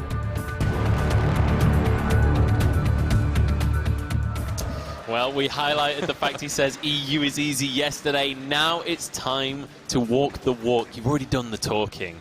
We'll see if they can live up to the reputation that they're building for themselves. I believe the draft is just about ready to get underway. How are we feeling about this one in terms of the draft? What kind of heroes are we expecting picked and banned? I definitely think Kestrel is going to be a major story, and she's going to be 100% either in the ban. I would imagine probably not leaving the ban, but most likely. that's going to be part of the major story today. And we already saw that Gangstars can deal with having to ban that Kestrel every game. They did it yesterday without any issues. Koshka also going to be banned. This is probably going to be the first 2 bans, all 3 to 5 games is almost certainly going to be Koshka Kestrel taken off the board. Who would have thought it? An EU team banning Koshka? Never would have expected that. But the Kestrel going to be taken away as well. So now that those 2 bans are out of the way, what kind of picks are we looking at first? Are we just leaning towards the Lyra and Adagio again? Most likely. I mean, it's very strong first picks, but they're going to go with the Grumpjaw on Team Secret. This is one that I'm kind of surprised by. They haven't played this during the season. This is an adaptation, I believe, to yesterday's games, most likely from them, knowing and kind of seeing where some of the strengths from Gangstars came from. They saw this Grumpjaw be very successful. They're like, I mean, Xeno was making major plays and actually game-saving plays, so it is the takeaway, but Gangstars goes with that Adagio first pick. Surprised they went with the Adagio first over the Lyra, just because, again, Wrecked on Lyra is just one of those things that you know is going to be phenomenal. So are they going to put the Adagio onto Wrecked, or is it going to be in the lane is where I'm kind of curious about what they're going to do. One thing they could think about doing, because they are B-side, if they don't get rid of Lyra, they can force the ban from Team Secret, which allows them to pick Lyra up and kind of go towards a double heal around the Xenotech, maybe a Black Feather. We've seen them have insane success on that earlier this season. So the benefit of picking the Adagio here is you do get the flex. It does leave a lot of open questions for Team Secret. Well, they're going to go with the Vox. I was going to say a Lance ban would make a lot of sense to me for Gangstars because that was the hero they put the most priority on throughout the regular season. Their most banned and one of their most picked, and it was the most played hero for Secret. So I just want to go a little bit more in depth on this Vox ban specifically, because I believe this is, if not the, then one of the first Vox bans we've actually seen. What's the logic behind taking that one out? It's mainly just the idea that if this is something they've scouted for Tricky specifically, if it's a comfort hero for him, they don't want him to fall back on comfort if it's his first time on stage. Yeah. You can play the mental game. You can take away some things that are, yep, they got the double heal, by the way. While we're talking about Vox, Lyra comes right in. The Sky ban to me is actually very peculiar. I don't really understand, other than the fact that she can potentially counter Grumpjaw in a situation, but it's not like Xenos showed us a lot of Sky that they need to be concerned about. Maybe just seeing how well Sky was doing, that NA Sky in Series 1, just not wanting to face an NA Sky. But like Sweetjay was saying while he was here, the Sky, it's a very strong counter to melee laners. And so I think that ban on the Sky is just because Team Secret wanted a melee laner, and that's why they grabbed this Black Feather to go along with the Grumpjaw. So it kind of works in their favor to ban away the Sky, but it also kind of tipped their hand a little bit. And a melee laner isn't necessarily going to be an end-all be-all because Gangstars are going to have so much durability. But there's still things like Arden and Lance available right now with a full melee composition. This could build up pretty nicely for Secret. Yeah, I mean, well, so with the Celeste lock-in is last pick here, though, they have a lot of flex options still available for Secret. Blackfeather could go to lane or could go to jungle, so that does mean Gangstars just needs to most likely finish out a comp they feel comfortable with. It's not so much about the counter. With Blackfeather taken, I do feel like Rona moves up into the top priority position here. Rona with a double heal, like that is the double heal comp that we used to see. The only other thing I could really see being strong with it would be a Lance or a Krull. We have yet to see Krull at the Unified Championship, so I would like to see it, and there it is! Yes! They get the Krull pick. So, very different compositions coming in for this game. Where does this Krull fit in? What are we expected to see? Oh, in fact, I suppose we don't have too much time to go heavily into this one, so I'm just going to go for your predictions on this one. We'll start with you, Fuji. How do you feel this draft has gone? Who do you think has the advantage? I think Team Secret, if they execute Grumpjaw's ultimate and take Krull out of the picture, they win really hard, but it's a lot of execution required. Okay. I think it's a lot of execution required, but I also just don't really feel like all three heroes synergize that well for Team Secret. And Krull is Bay, so I'm going to have to go with the Krull. All right, well, that's how we're feeling on the desk. It's time to head over into our first game of the second series and pass it to our casters. Thank you very much, Munchables. We are here for court for this match, Gangstars versus Team Secret, NA versus EU, and I have been trying to contain my hype for this match you really for weeks. Like this is what I'd live for. Oh, no, just listening to Dowsey all day going on and on, looking at him in his notebook. His enthusiasm is really sustaining us into this one. But NA takes the first series today. There's a lot on Gangstars here to continue on with that legacy, to keep that NA track record going. And a Crow coming out with the double heals looks like a very durable and solid comp. Right, and I believe it's the first crew we've seen played here at the Unified Western Championship, Live Championship as well. So, day of first, heroes are all coming out in spades. Everyone is playing everything, and yesterday Xenotech had an amazing performance. His Grumpjaw, well, I was sitting in my hotel room. I had to go back and get some rest, but I was awake. I was full awake for the rest of the evening after watching it. It had me on a high that I haven't experienced in a while. So, like, this is something that I'm really excited to see, and especially to see if Xenotech, Araki Zoro, and of course Rekt are here once more to represent North America. The amount of enthusiasm, passion, and fire they brought to their series yesterday was something we haven't seen from Gangstars for months now, Forecourt. But Team Secret, man, they want to be the team to take EU home. Now, there is a little bit of a worry that I'm going to echo Fuji on this one. Like, did Gangstars kind of use up everything? Was yesterday's their best performance? We're hoping not. We're obviously hoping, we go through, we have a great game series here, but the inconsistency is a point to keep in mind. Yeah, well, we are going to jump onto the Halcyon Fold Forecourt for Game 1 of this series. And like you mentioned, Gangstars, they were well prepped for Tempo Storm, but a spanner in the works with the upset from Immortals against Hammers, not really expected, means that perhaps they put a lot of prep work into a G2 matchup, was a little bit more expected as far as brackets are concerned. Right now, though, they are playing aggressive, and I'm the Doom. There's nothing he can do. Currently, it is just going to be the counter invade as Team Secret sends Tricky and Justman over to the other side to make sure no gold is lost out, but choking out I'm the Doom is a really good start by Gangstars. Yeah, but both sets of backs will actually go over to Team Secret, so they're not really going to be feeling any kind of burn on this one. And Xenotech, in jungle by himself, at least earlier on, it's not the fastest clear. He is going to be very durable. As we said, there's a lot of self-sustain here for this crew, so early on, especially with Justman not getting into that stuff situation, it could take a while to start seeing some bloodlust coming through. Talked to Team Secret this morning, and they said, keep an eye on I'm the Doom. He will either win or break this game for us. If he is able to keep consistent in the jungle, then Team Secret feel their game is that. But Gangstars clearly wanting to make sure that Doom's life is a misery. Here comes Xenotech around the corner to try and start the fire for Gangstars. I'm the Doom should be able to get under his turret, but the smite is there. Not quite the damage. Now, Tricky roaming on down on this Black Feather. It looks like Team Secret want to try and punish Gangstars for this early aggression, but they just do not have the damage quite yet to be able to deal with it. Yeah, Rakazoro even coming through, getting some pot shots, and yeah, we bring down the Celeste low, but it's not quite the kill. I'm the Doom did pick up the backs again, though, so again, not really a ton is going to be happening here in terms of that cash swing. It's still Gangsters kind of taking a little bit of an early lead with this momentum. They're kind of keeping Team Secret on the back heels, very reactionary, and well, Justman and Tricky, they're going to have their hands full with this double ranged in lane, especially Rekt on this Lyra. He really, really does throw out a lot of that harass.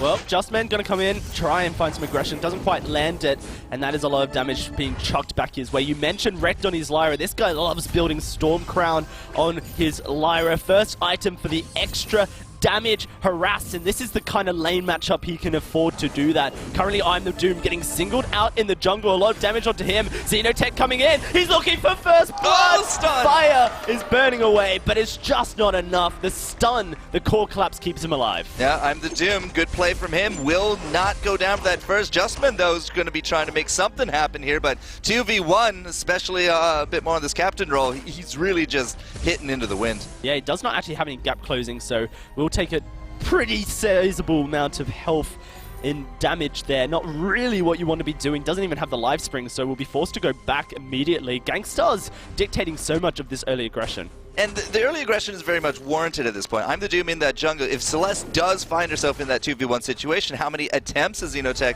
now already taken at her life? But finding that 2v1 is really what Gangsters want to do, because they get the kill, they can own both sides of the fold here in that jungle situation, and that really just kind of leaves Arakizoro to do whatever he wants there in lane, because Justman is going to be ping-ponging back and forth. He's going to be trying to cover I'm the Doom. He's going to be trying to cover that lane, but Rekt and Araki just, again, they can really spread out or they can condense. Either way, it's still a really good strategy for these guys, and the double range nature is just kind of keeping these guys ahead. Not only that, Xenotech, the amount of CS gold that he's stealing away from I'm the Doom is meaning that he is progressing further ahead in this jungle matchup.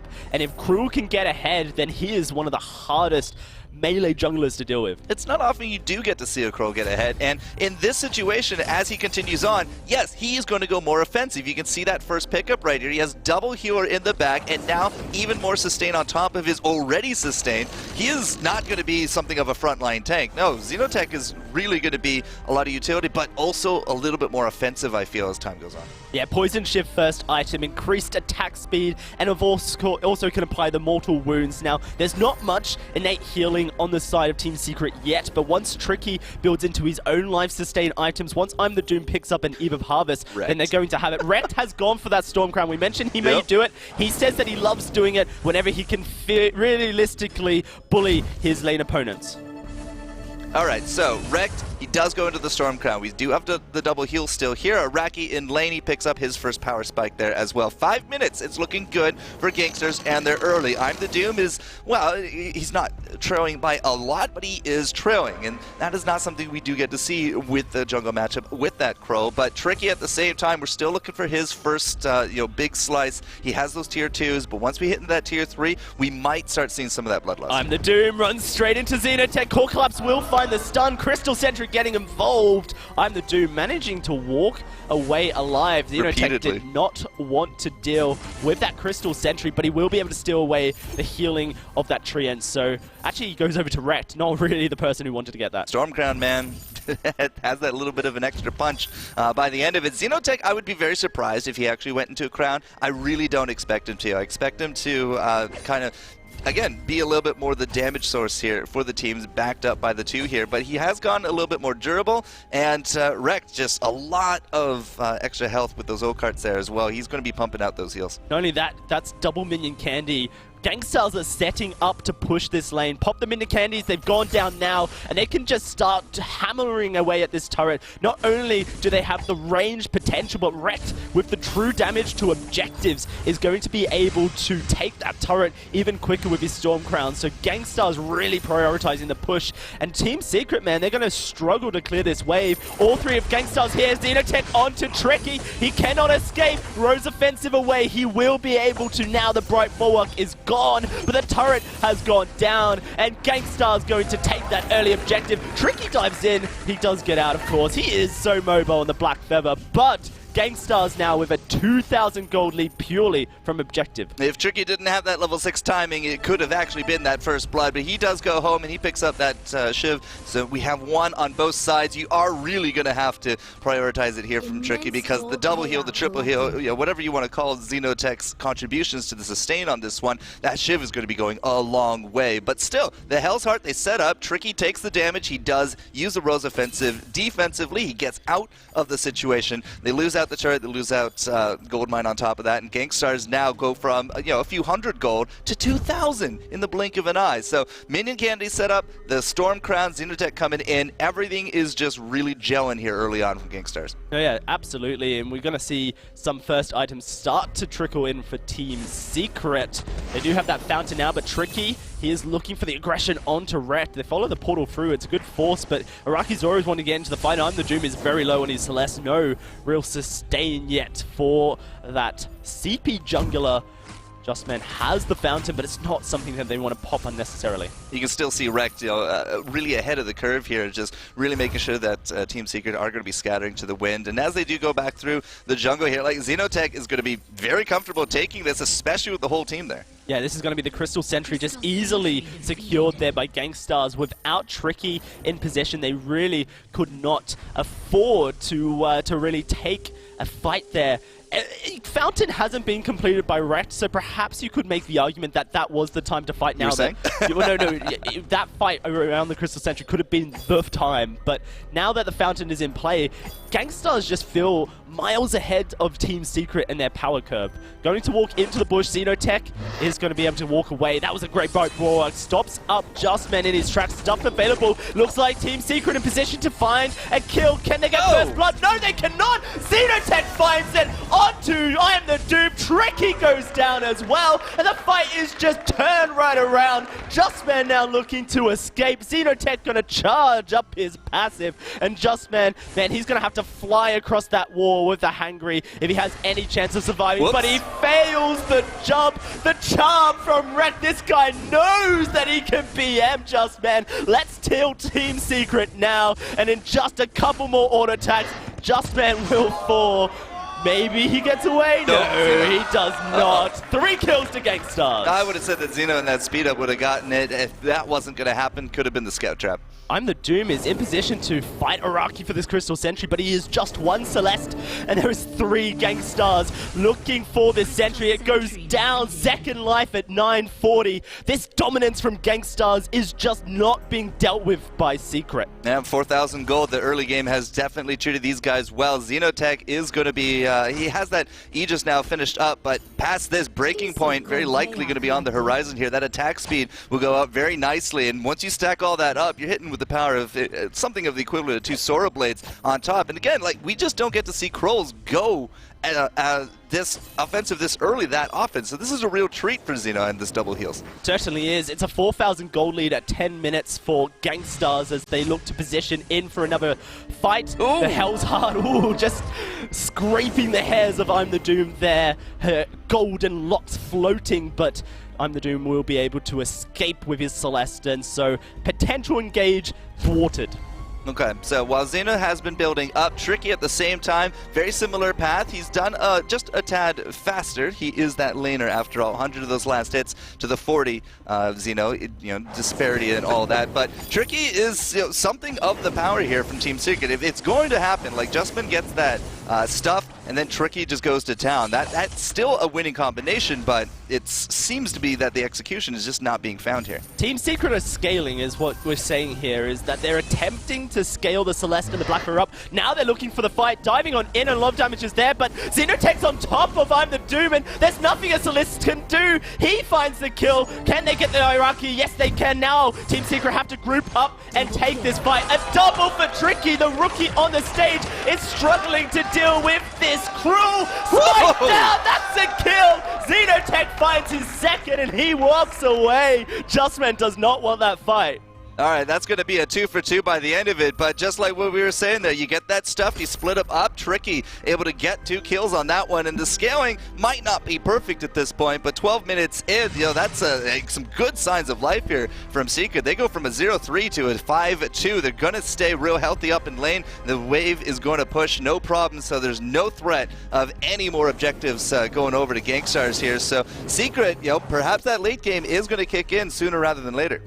Yes, I hope so, because it would be a shame for Team Secret to not get a chance to demonstrate the power of their composition. But then, in the same sentence, you have to just think about what Gangstars are doing here, just countering exactly what Team Secret wanting to do. Not only that, taking everything off the map in the process, making sure that they choke Team Secret from the gold. That was even with I believe in, well, maybe not infusions. Those are actually very fresh there from Gangsters. But I'm the Doom did pick up second item on the back of that fight. Unfortunately, they don't have the positioning to keep that sentry going, so he's going to be out of here for the rest of this matchup. And Rekt actually got into third tier 3 item here with that contraption. The cooldown reduction on Rekt is absolutely astounding right now because he has the double cooldowns between the contraption as well as the Storm Crown, and that does translate to a lot of speed ups and a lot of healing. And the vision game that Gangstars can now utilize in the jungle. The Crystal Sentry's gone. That jungle's open, wide open for Gangstars to walk into and play scout traps. Team Secret, they cannot even, take a bite out of an apple without Gangstars knowing about it. and Justman into an Atlas on top of things. So you can see a lot of stuff coming together, but Secret's a bit far forward. Yeah, Gangstar's looking to engage this fight, going straight back onto I'm the Doom. He gets melted. It's going to be tricky picking up Rekt, but does he have the damage to deal with this crew and Adagio? Stuff picks up Rocky, but Tricky is on the defensive. He does not want to take the fight, and Justman's going to have to attempt to run away. Atlas down, but I'm not sure it's enough. Justman gets smited. 2 for 1 for Gangstars. Yeah, that attack slow doesn't mean much to Xenotech after he builds out that many stacks. He just has to hit a button to cash in. But again, like, the ideas were there, the execution still just a little bit lacking from Team Secret. The catch on I'm the Doom, the initiation from Rekt, he might have forfeited his life for it, but it's set up for that win from Gangstars. And I have to mention that Xenotech is kind of the person right now who is destroying the Celeste. You have a Grumpjaw on your team. The most success I've ever seen against a Cruel is when Grumpjaw swallows that Cruel up and takes him far yonder, as far away from the fight as possible, to try and give their team as much time to deal with the rest of the carry and captain. I want to start seeing Justman use his ultimate onto this Cruel, and I feel if they get Xenotech away from the fight, they may have a chance, but here we go again. It is going to be Xenotech jumping on in. I'm the Doom gets destroyed. The Vast of Judgment blows them up. A double kill for Xenotech, looking for the third, and he is not going to get it. Rocky finds the ace, but that's all Gangstars need. They are on fire. Yeah, let's not even talk about Rekt in the portal. There was none. It's just, that was literally just walking up to Doom, finding the gap close, and then deleting him. Doom has that reflex, did not even get popped on that one. Xeno with a very quick double on a double sustain offensive measures as well. I thought that was going to be a breaking point. No, he is just really making sure that that 0 stays in that death column and just walking up to these guys, no fear. It's absolutely astounding. Like, they just literally walk up, delete him, 396, the verse to follow. There's nowhere here for Team Secret to go at all. They are going to chase down the very slow Grumpjaw, and just no stuffed on that one either. Yeah, and that's the key thing. These stuffed abilities from Justman haven't been quite finding a target quick enough to keep I'm the Doom alive. There's a bit of a responsibility on I'm the Doom to be positioned in a way that he isn't caught, but when you've got a Portal and Lyra, the distance that this crew can travel from his passive in a bush to on top of your Celeste is massive, and it's a very, very hard pick to deal with this crew. All right, so Kroll, definitely the star of the game, 7-0-2. Xenotech's weekend is really shaping up, really fantastic, not only for his personal performance, but Gangstar is really going the distance, and this first game setting the pace into this series, 10-3 with a Kraken on the way. I mean, you really got to be feeling good about this one. And Xenotech, you know, with this Kroll, first pick, he plays Kroll quite a bit, but having an outstanding performance as the first pick of the tournament here. Rekt even just going in. Tricky's nowhere near this fight. I'm the Doom is in so much trouble. He's trying to escape through the portal himself. Justman trying to slow everyone down, but Doom, can he escape is the question. It doesn't seem likely. It's going to be the core collapse, but he falls nonetheless.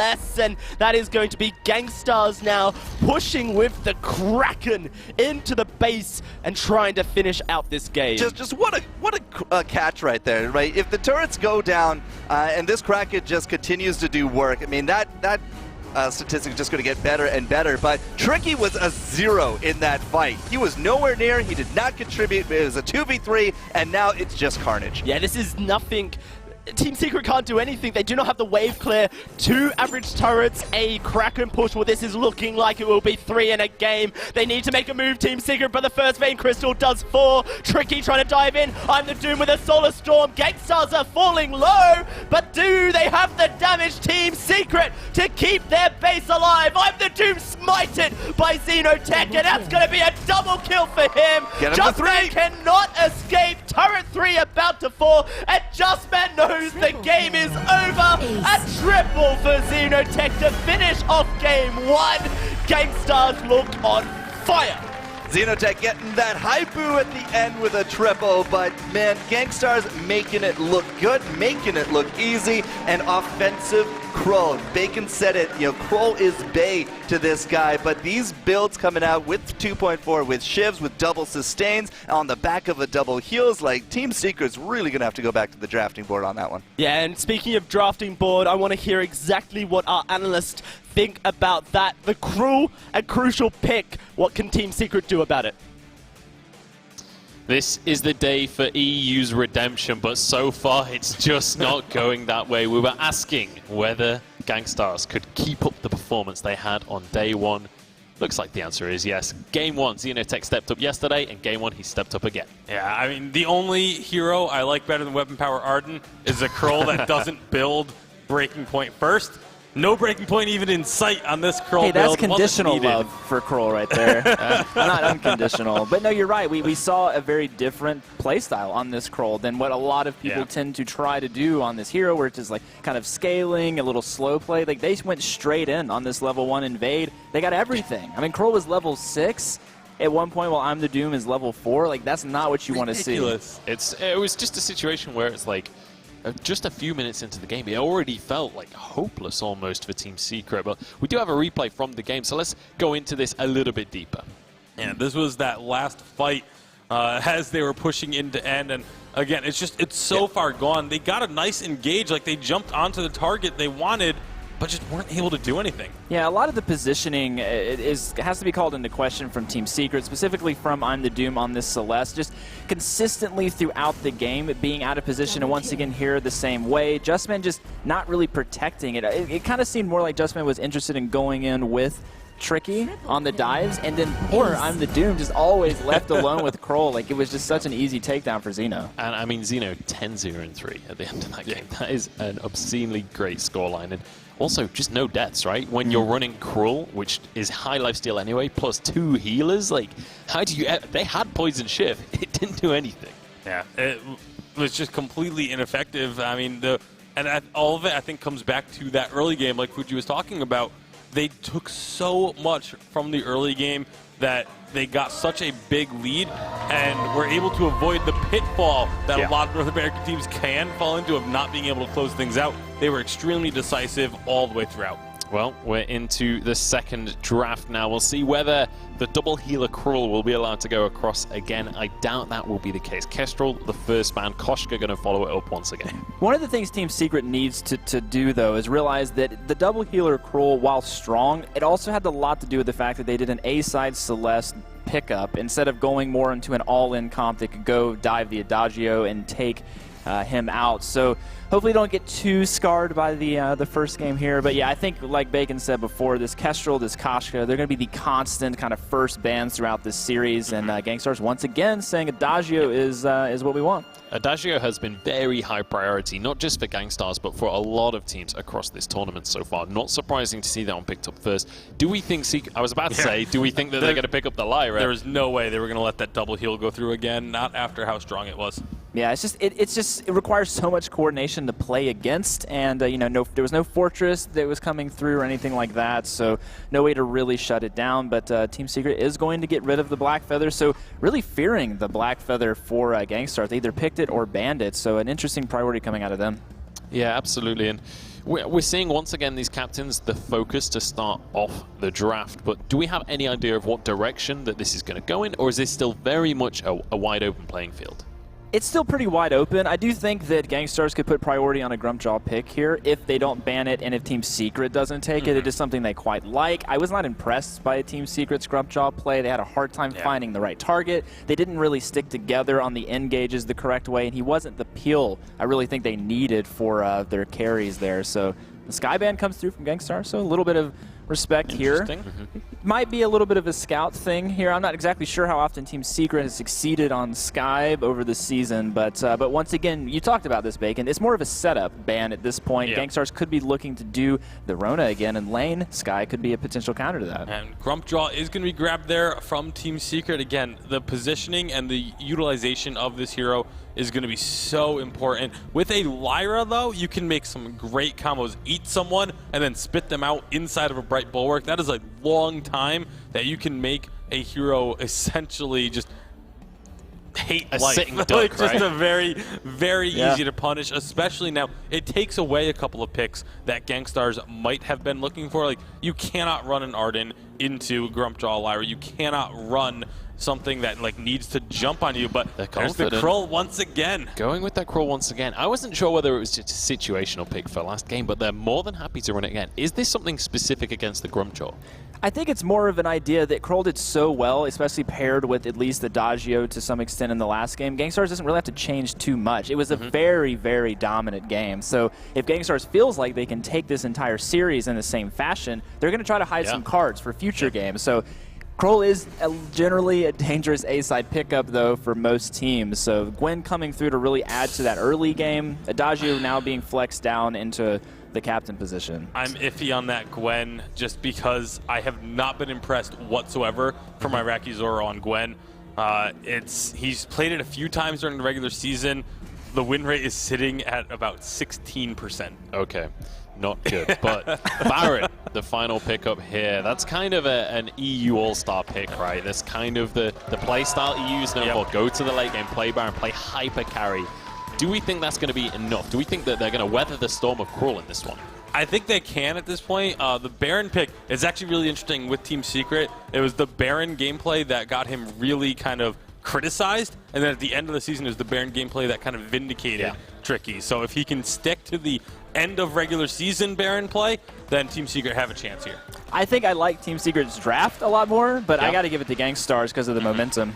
Honestly, Gangstars are looking absolutely terrifying. Let's hand it over to our casters. Once again, Forecourt and Dowsy, take it away. Thank you very much, and you're entirely right. That Baron on Tricky either makes or breaks the guy, but when Gangstars are bringing this much momentum, this much fire, this much determination to be a North American team in the semifinals, then what do Team Secret realistically do about that? Well, we were talking a little bit about momentum here as the analysts were going on. If this is a 2-0 Gangstars, I firmly believe it will be a 3-0. I mean, this is the chance for Secret to break that, and it will come down to that Baron. How well can they protect it? How much early game can they weather through that? I mean, they got a Grumpjaw, they got that Lyra. These are possibly the best protectors you could set up for that Baron. So if you still can't make this work, that's going to be a 0-3 overall. I'm the Doom on this. Grumpjaw has to step up immensely. Just swallow up the Kroll. Every team fight, swallow up the Kroll.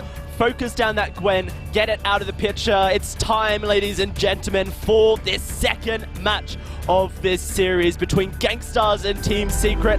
Back up to the Halcyon Fold we go for some more Vainglory action. All right, now what did we see from Gangstars in the previous matchup? A lot of early invade, a lot of early pressure. The Kroll really did feel very confident, and Xenotech taking it here on that last rotation when it came down to it. I mean, Iraqi Zoro, early game Gwen, that's a lot of augmented damage that is very supportive, but finding the same kind of level of target in game number 2 is not going to be there because it's going to be Grumpjaw. Grumpjaw is going to be, I feel at least, a lot more survivable than that Celeste and a lot more effective there as well. Yeah, no, it makes it a lot more difficult for Xenotech to just remove someone instantly from the team fight. Of course, Tricky will be the target, but Tricky has those jump jets, and once overdriven, will have a great time escaping. Now, Justmen with this Lyra, a crucial pick to steal away from Rekt, and a crucial pick to keep Tricky alive as well.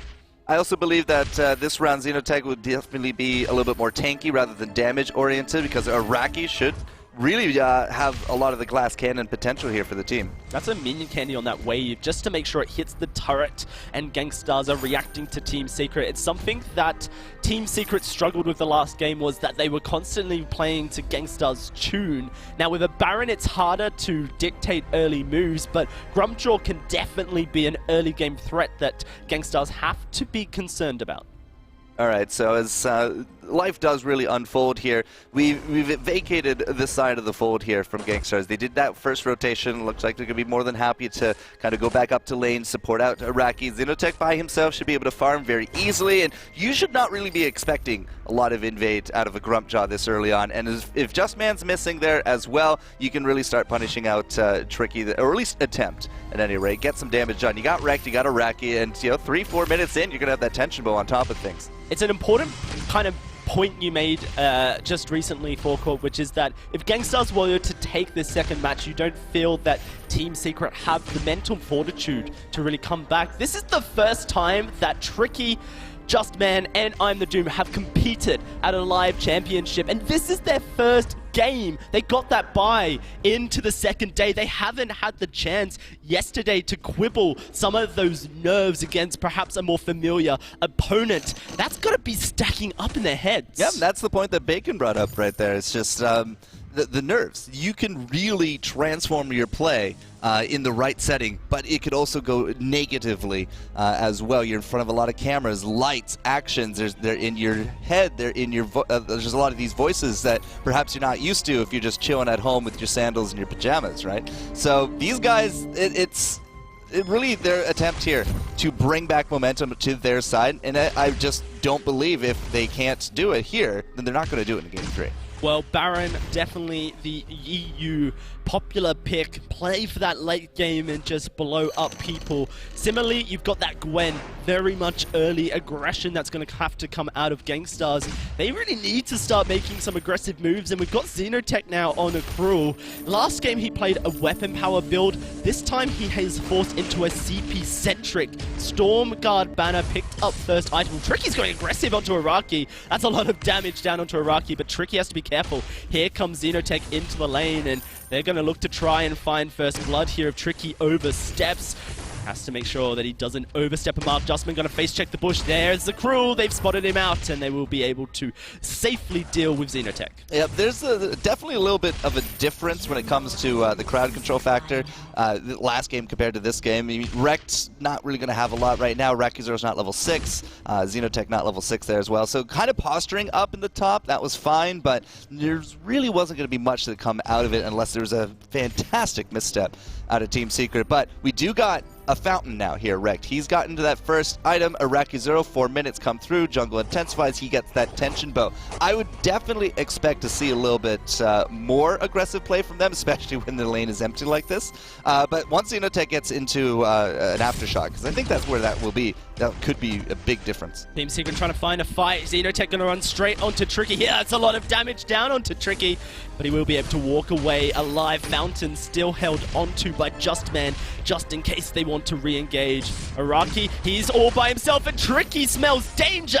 That's going to be the Fountain down onto Tricky. Araki doesn't quite take enough damage yet because Tricky hasn't completed a tier 3 item, but he is going to dive forward once more. Fountain comes out from Rekt. Tricky, he's been baited in, and it's going to be first blood for Araki. He gets away with it alive. Xenotech going to come in to try and find a second, but Justman not going to take it. In fact, I'm the dude wants the kill. The kill he will have. That's going to be Xenotech falling a 1-for-1 in this fight. A very important stun at the end there does relieve a lot of the pressure on top of Rekt. Raki coming back. He was off farming, picking up some health there from the Treants, but he's not going to be really able to clean up anything out in the fight. So 1-for-1 will remain as the smoke does kind of dissipate after that one. But hitting that level 6 kept Xeno alive just a little bit longer. Gets off that stun. That was a big factor for keeping Rekt very healthy in that one. So as you can see here from the replay, Rekt coming up, like Tricky had already dived Rakizeiro off to left at this side, but Tricky unfortunately just not as online as he wants to be. So Araki was able to bait that one through,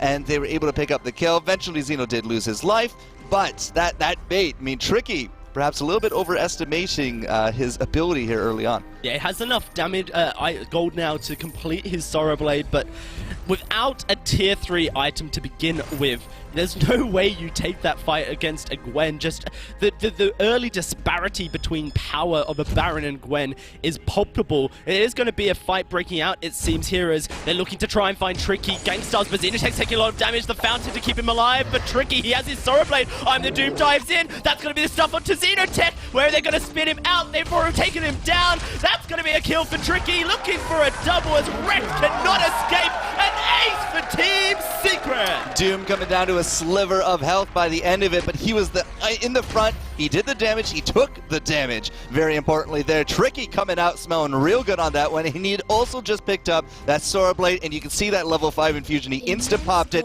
and they picked up those kills. Way too much clumping up from Gangstars there. They get a turret, they get a gold mine, and the gold, it just slingshots in their favor. 2,000 for Team Secret. Proactive early game with a Baron means that they are overdriving the ability to get Tricky to the late game sooner.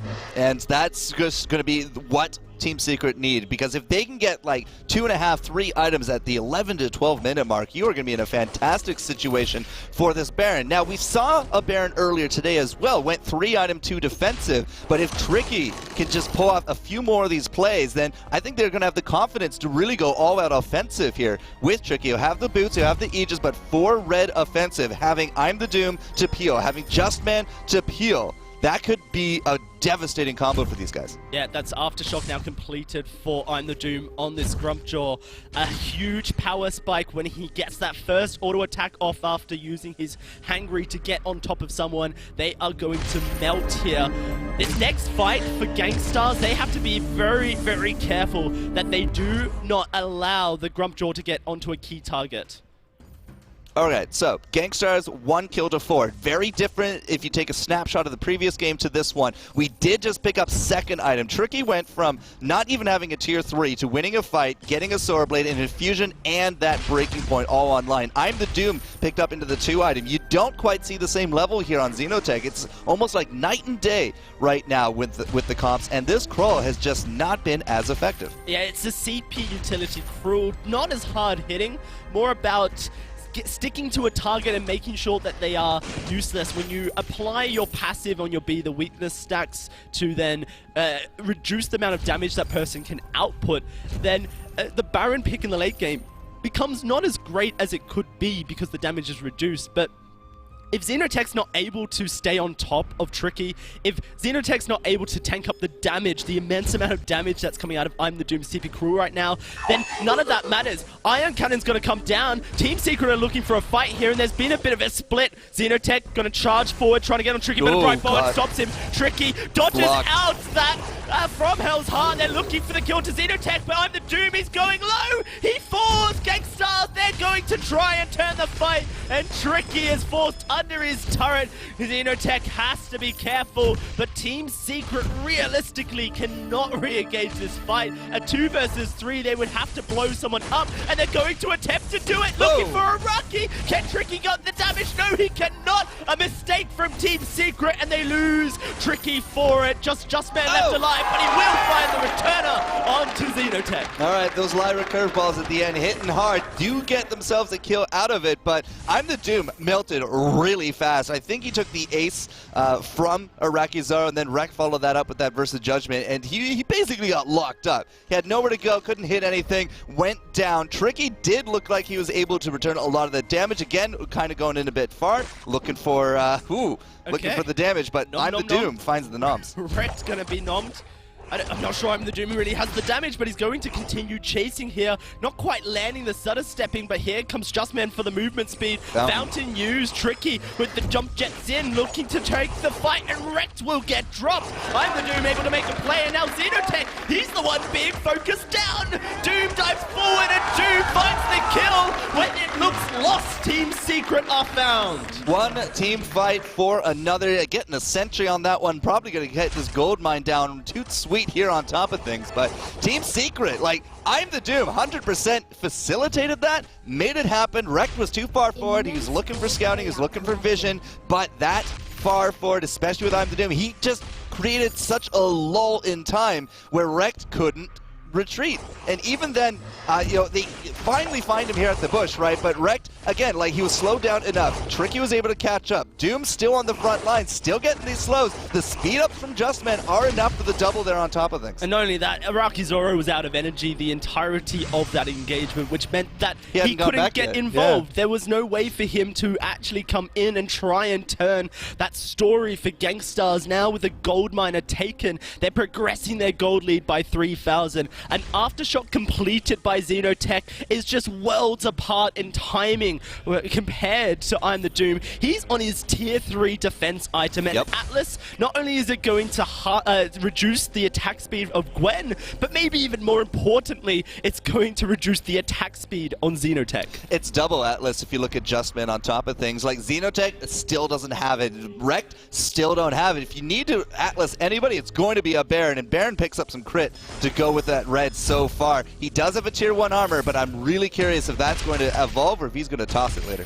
Yeah, we'll have to find out. I feel like 4 damage items will just put Tricky miles ahead. They're going for this turret here, looking to just hard commit. Jumps away, Red comes in, right forward, goes down, and an Ion Cannon ready to hit, but it's not going to hit on anything but the minion wave. This turret is low. This turret is dead. Team Secret find themselves even more gold. All right, 7 kills up, but having those extra turrets in the bank has now made these guys 4,000 gold. That sentry is dead to rights. Not going to be even an attempted defense on that one. Finally, there we go, a tier 3 coming through. But again, you said worlds apart, right? I'm the Doom with the timings, and they've always been one step ahead of Xeno. And Xeno, unfortunately, 0-4. It's a 180 compared to that last matchup. For anyone who watched yesterday's games forecourt, they would have seen that Gangstars a lot of priority onto this Grumpjaw, and they just destroyed Tempo Storm with it. This Grumpjaw is going to be the key and the lock for this series. Both teams now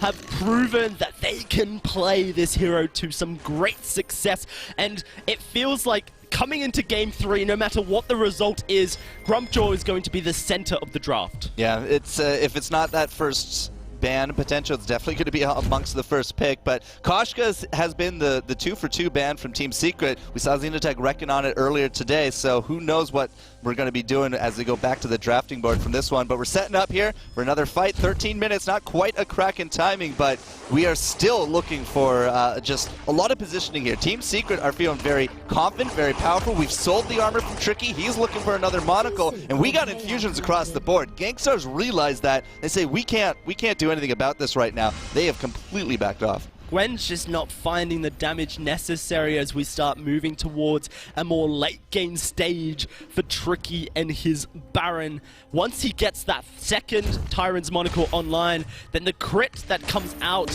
of this Baron is going to be insane. They need to blow him up, and they're looking for an engage. Tricky gonna dive out, but a Rocky Throw just gets destroyed immediately. They swallow up Xenotech. Tricky laying down the kills. A double for him. The rookie with the triple kill on this phone, and Team Secret gonna start pushing the base. All right, we got a series on our hands now, Dowsy, but 400 damage at a time. Tricky just eliminating the competition. Iraqi Zoro that far forward. He was buddy-buddy with Xenotech on the engage, but we don't have armor for you right there. What are you doing that far forward? Just gets chunked out. The triple hit from Tricky, just taking him down. You saw the Swallow go up, and then Tricky just nothing left in the bank here from Gangstars. He's going to survive. He gets that triple, and he is now up 6-2-3, and you're going to be looking for his full build here in the next few minutes. Yeah, that's just insane stuff. Aegis now completed for Tricky, which means that Xenotech is just not going to be a factor anymore.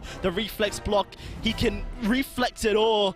Team Secret, they're even starting up this Kraken. They put Tricky in the lane. Grumpjaw can solo it. He can solo it very, very easily. One of the tankiest junglers, and they may just convince Gangstars that the Kraken is only now just being started, but in fact, it's at half HP. Gangstars, they realize that even if they wanted to contest the Kraken, they would be likely running to their deaths. Justman has no contraption, but there are scores of scout traps out and about. He is still continuing to pick them up at a very rapid pace here on top of things. The vision game, the kills, the momentum, it is all shifting to Team Secret, and they might be able to bring this one forward. Rekt has a ton of armor, but he's so far forward. Yeah, they were looking for the engage, but now they're turning. Xenotech gonna get swallowed up. Rekt is just getting destroyed. Here comes Xenotech, nom nom nom, and spat on out straight into Tricky. He's gonna get another triple kill here. Hello, Team Secret, we see you. Let's get the Kraken onto that main crystal. The Baron is the secret of Team Secret, and with this Kraken coming forward, this is GG, my friend. Gangstars have taken a loss. This is now putting us into a minimum 4-game series, and the consistency factor, it's going to be called into question again here. Do Gangstars have what it takes to bring it back after such a dominant Game 1 and such a loss in Game 2? A very big loss, but now we have to see if this is just going to be a repeat of Cloud9 versus SK. Yes, Cloud9 took that early lead, but SK strode back into Game 2, and then Cloud9 said no more games here. NA is going to take this. Team Secret, man, a fantastic draft, a fantastic game, but now they need to hold on to this momentum. Let's throw it back to our analysts to break down that Team Secret win. Hello, Team Secret. Nice to finally see you joining us in this one. What was that? What was the difference there coming on through? Because they look like very different teams to what we saw in Game 1. I mean, I think it started in the draft, right? Yeah. Like, we initially were just not a fan of what Gangstars put together. Kroll ace side, just such a risky pick. Gwen into Grumpjaw, Lyra, like, it's just a lot of, it's a lot of defense. It's a lot of the ability to heal back up that burst. So they kind of counter-picked themselves a little bit, I think, which is maybe rare for Gangstars. But once again, we talked about it. They're either on fire or perhaps underwhelming, and this is kind of a danger spot for them. 10-0 to 0-6 on Xenotech with this Kroll. A very different Kroll play style here in Game number 2, but like you said, picking Kroll on A side is super risky. Going for this Crystal utility Kroll is super risky. Like, it's really fun and powerful in Blitz and in the Brawl modes, but it takes so long to be able to get to any point where you're even remotely effective in a regular game. That's why we don't see it that often. And like we mentioned before this game, how this could just be, or in the draft to this game, sorry, keeping going with this Kroll could be like trying to hold your cards close to your chest, right? Wanting to save your strategies. Surely this has to be a wake-up call for Gangstars. They can't just hold off any longer. I mean, I would have to say, like, after Game 1 for Gangstars, they had to think Team Secret was just not all together, and I was actually very surprised by Team Secret's performance in this game because I wasn't sure if they were going to be able to come back and actually put something together. But Tricky on this Baron just absolutely went off, and Gangstars they changed everything about their play style in this game. It was like another team from their side. Yeah, that was one of the things I wanted to talk on, was how confident and comfortable Tricky looked on that Baron. Yeah. And the team as a whole even, they're very focused on keeping Tricky alive. There were 2 Crucibles that came out, one from I'm the Doom, one from Justman, just to make sure that Tricky could be this hyper carry for Team Secret, and he stepped up. And you'd see at the start of the fight, the Bright Bulwark would go down. They'd kind of just cluster up, like, you can't get onto him. Like, you're not like physically body blocking from the Baron. But we do actually have a replay of that game-winning moment from the side of Secret, and you'll be able to see the Baron in action here. Yeah, I mean, when we look at this replay here, it's a lot of it is just Gangstars getting too clumped up. And you can kind of see they're fighting around this specific zone control. I'm the Doom. He eats Kroll. We talked about this. If you take the Kroll out of the fight, you're actually able to do severe damage. They weren't able to do it in Game 1. They turned around in Game 2 and executed. And the other thing I wanted to point out was once Xenotech got spit out there, he got a single basic attack off, and that was from using the his A ability there onto the Grumpjaw. That was the only weakness stack he was able to put on. And it wasn't like he got blown up immediately after. It was just the trying to find the right target in that fight, even though it was a 2-on-3, just ended up kind of running around in a little circle for a moment there and having no effect. Yeah. So now that we're likely going to see Gangstars back over on this B side, is Kroll still a factor, or do we think after that horrendous performance on it, it's just not going to be seen again? I mean, he just showed us a great performance, too. It's just a matter of where you put it in your draft and while you're actually picking it up. Pick. Yeah, essentially. It needs to be last pick. It needs to be in the right situation for it. But we're going to, again, have the Koshka Kestrel. Yes. And then Lyra, very likely Adagio. There it is. I'm wondering if at some point we may see Kestrel or Koshka get let through because of a team deciding to prioritize a healer as a ban instead. Yeah. But not yet. No, not going to be seeing that just yet in this series. The Vox is going to be banned once again and now over towards Team Secret. And those first 2 picks and bans have been pretty much standard throughout this series. Blackfeather going to be taken away once again. Secret banning that one. And now we get to the interesting part of the draft, right? The bit that's not really pre-packaged. This could go anyway. It could go anyway. And both teams right now have a very specific strategy they're not straying away from too much until now. So the Baron pickup comes through. Because Lyra's not available, this is actually a pretty powerhouse pickup Gangstars wants to take away. And they're not going to be able to run double heal.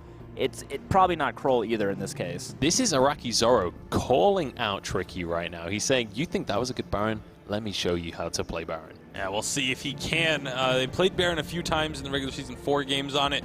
Only 1 victory, unfortunately, but most of those losses, I believe, were against Team Solo Mid, which that kind of skews things a little bit sometimes against Gangstars. So Team Secret, what are they going to do to answer this Baron, though? Obviously, they know how to play it.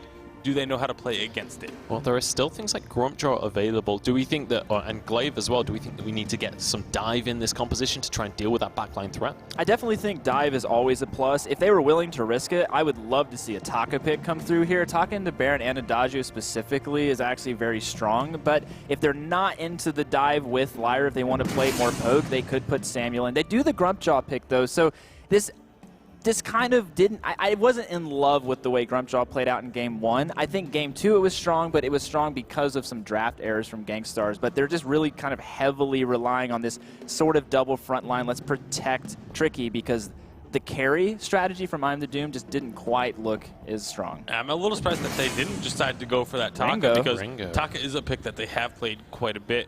But yeah, Ringo gonna come through here. This is another one that Tricky actually did play quite a fair bit of and played quite well during the regular season, so it's still a comfort pick for him.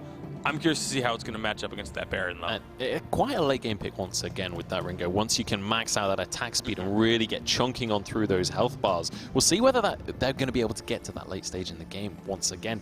And how well that's actually going to match up against Baron if we do get to the late stage of the game. Yeah, I mean, there's definitely still a lot of options open for them here. I think Glaive potentially could come into play here really easily, able to help peel for your Baron, able to knock Ringo into positions they don't want him into. We don't know yet still if this is going to be kind of a poke strategy from Gangstars. Obviously, Samuel's still available. I don't love Samuel into Grumpjaw and Lyra, though, because you're able to sustain off of it. So obviously, Gangstars taking a bit of their bonus time here trying to figure out how to close this equation. Ringo may be a little bit of a surprise for them just straight off the bat, even though it was somewhat successful for Team Secret, but it's risky. I mean, if this Baron takes off, he will control. There's the Glaive. So I actually like that pick. I think it's perhaps the safest of options left for Gangstars in this draft. Yeah, pretty much. I was figuring it would be Glaive or maybe Lance for that final pick. So I definitely prefer the Glaive in this instance. See if it'll be enough, though. Yeah, absolutely. The question is it going to be enough? 1-1 in this series for the second time today now. We'll see if EU can keep things up or whether it's going to be going back the way of NA once again. Very quickly, I want to ask you guys, who do you think is going to be taking this one? Fuji, we'll start with you. I'd have to lean still towards Gangstars. Their draft is much better this time, so I think they still have that powerhouse potential. Bacon? Yeah, I'm going to say Gangstars, but it's only by a slim margin this time. Okay, so still going towards Gangstars, but they're starting to be a little bit persuaded towards the EU side of things. Let's pass it over to our casters and head into game number 3. Baron is a pick forecourt that has been played many, many times over in Europe, but if there's one carry that plays Baron in NA, that guy is called Araki Zoro. Gangstars bring it out here. They pair it, of course, with that Glaive, and now we'll have to see if Team Secret can carry their momentum over into Game 3. Yeah, and the Crystal Glaive, it just doesn't really feel like a Xenotech kind of strat, at least not in the last few weeks of the split at any rate. But, where's the Alpha? Where's the Rona? Alpha's, I still believe, not even played out this tournament yet, but the CP Glaive is definitely going to be able to do the peel job, right? We got that Glaive, and that Baron, like, Araki is no joke to it. Tricky might have had a fantastic situation game number 2 there, but I think Araki could actually still answer this. I feel like it is a game of protection here. Both these junglers, I'm the Doom and Xenotech, head-to-head to keep either Tricky or Araki Zoro alive. Game 3 of this series underway now for court, and I don't know where we're going with it. All I know is that you have to buckle your seatbelts because we're in for a ride. So once again, just like in game number 2, I'm not really expecting a lot from the early. Like, Tricky is going to be wanting us to stay up in that lane. Of course, Araki Zoro doesn't want to miss out any farm on top of it, but look what Tricky has in his inventory early on. It is going to be armor for himself. He just used it. It was a minion candy. Oh, okay. It was too late. I'm sorry. No, you're right. I did not expect it to be popped this quickly. But no, he is going to be pushing out at least a bit early, and we'll have to see what that does for him. But this... it's a little bit more of a jumbled message in my eyes. But it puts the pressure onto Gangstars. They need to now hold that wave at their turret, and Team Secret get an opportunity now to push into this mid of the jungle, contest this Elder Tree, and Gangstars are not interested in stealing this away. They're going to take it for themselves. We'll have to see which one of these guys it goes over to on Team Secret, but it's just an early aggressive play so they can look to make more moves around the map. Okay, but if they felt like they needed to do all 3 in order to do that, I mean, the candies did slight work. I'm not entirely convinced at the cost for that one, but at the same time, it's just an Elder Treant. It's not going to be the end of the world. Minion wave being taken down here. I'm the Doom comes up just in case there was a bit of over-aggression coming out of Gangstars in that level 1. But like you mentioned, not really expecting the massive amount of early aggression. Perhaps a gank here and there from Xenotech and I'm the Doom, but it's this late game battle we're looking at. If it's going to be anybody, it should be Xenotech coming up to lane, using the Afterburn, knocking him into Rekt, who has a slow ready, and it should be on Tricky. Tricky has absolutely nothing for his feet. If he does get knocked forward, it's very likely going to be a death. Of course, they do have to go through Justman for that, one of the best protectors that you can get for the lane, but other than that, it should just be, Farm City for a little bit here. Farm City as Xenotech takes down that Elder Tree, and Tricky picking up a bit of early damage, as does Araki Heavy Steel versus the Six Sins and that Swift Shooter. Both junglers pretty much matching each other, apart from the fact that I'm the Doom investing into some visions. So Team Secret weary that they need to have eyes on Xenotech for this reason alone. Tricky, whoa, just about walks away, fire burning, but he will be fine for now. Find perhaps an under-exaggeration of what he really is, getting that heal from Justman, but Gangstars are not going to look for a re-engage. It was an attempt, but again, Justman, one of the better protectors here early on, does have the heals. Tricky is able to hit his Twirling Silver, gets out to safety. It does look like, though, that Tricky might be going for attention early. If it's not attention, we've seen Shivs here before as well, but usually a Ringo would be bringing forward something like the Sorrow Blade. You would expect so, and I think that he still will. It's more the fact that he did invest into that minion candy early, so the only weapon item he could bring was that weapon blade. So getting the Swifter Shooter for the attack speed. Here comes I'm the Doom, Rekt in trouble, trying to get away from this one. The damage, Tricky's about to lay it down. Achilles shot at first! Blood to I'm the Doom, runs into Xenotech. They're going to slap each other silly, but will we have another fight is the question. Xenotech going to group up, and everyone goes back to their day job. Something of a bit of an unexpected first blood, but Team Secret have really upped their execution. I mean, game number 1, we saw them having a lot of problems even finding a kill in their matchup, but game 2, they turn around. Now game 3, they are really showing that they are in control. They're no longer letting the nerves get the better of them. Might be the first time up on stage, but the execution is definitely ramped up quite a bit. Execution indeed. Early aggression. Early game is what we've praised North American teams for this entire VG8 season forecourt. And it was the big question in this big NAEU, the Unified Western Live Championship. How do these play styles come into effect? Will early game trump a late game? Well, we saw Team Secret play a very late game composition, but they had a lot of early game aggression paired with it. Okay, I'm the Dooms also now finish into that Storm Crown. If they find kills here, then it's going to be a sorry state for the jungle here for Xeno. Take turrets, take gold miners. Xenotech looking to get straight on over. Oh, this is terrible timing. I'm the Dooms just went for the invade. Tricky trying to get away. Justman now on the front line, but the damage is there. Justman very low. Rekt trying to lay it down. Xenotech with an afterburn in 4 seconds, but the sigil may just be enough to get them to safety. Tricky purchases Sorrow Blade on his way. You know what? We're at the shop mine as well. And luckily for Team Secret, they just about avoid death. that engage moment was a really big just kind of uh-oh moment because the two junglers passed each other as they went their separate ways.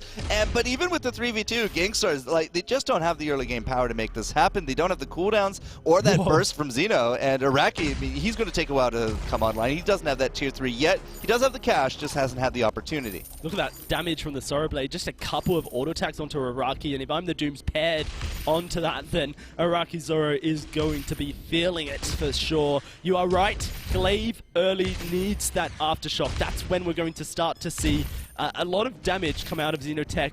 The burst potential if they catch Tricky out in a very similar way. All right, so Tricky, big first item, has now an infusion on top of it. So Tricky, if we are going to be pushing forward again, I would really expect to see that right now. He's saying, I got that tier 3 item, I have this infusion ready to go. I'm the Doom, has had that first item. He's level 6 now. We can get stuffed at this point. Xenotech also just picked up that aftershock we were talking about, so a bit of an item spike for the Glaive, but he has used his afterburn. That's going to be Rekt, not being swallowed up. Xenotech afterburns him out immediately, so it will not be the ultimate successful there by I'm the Doom.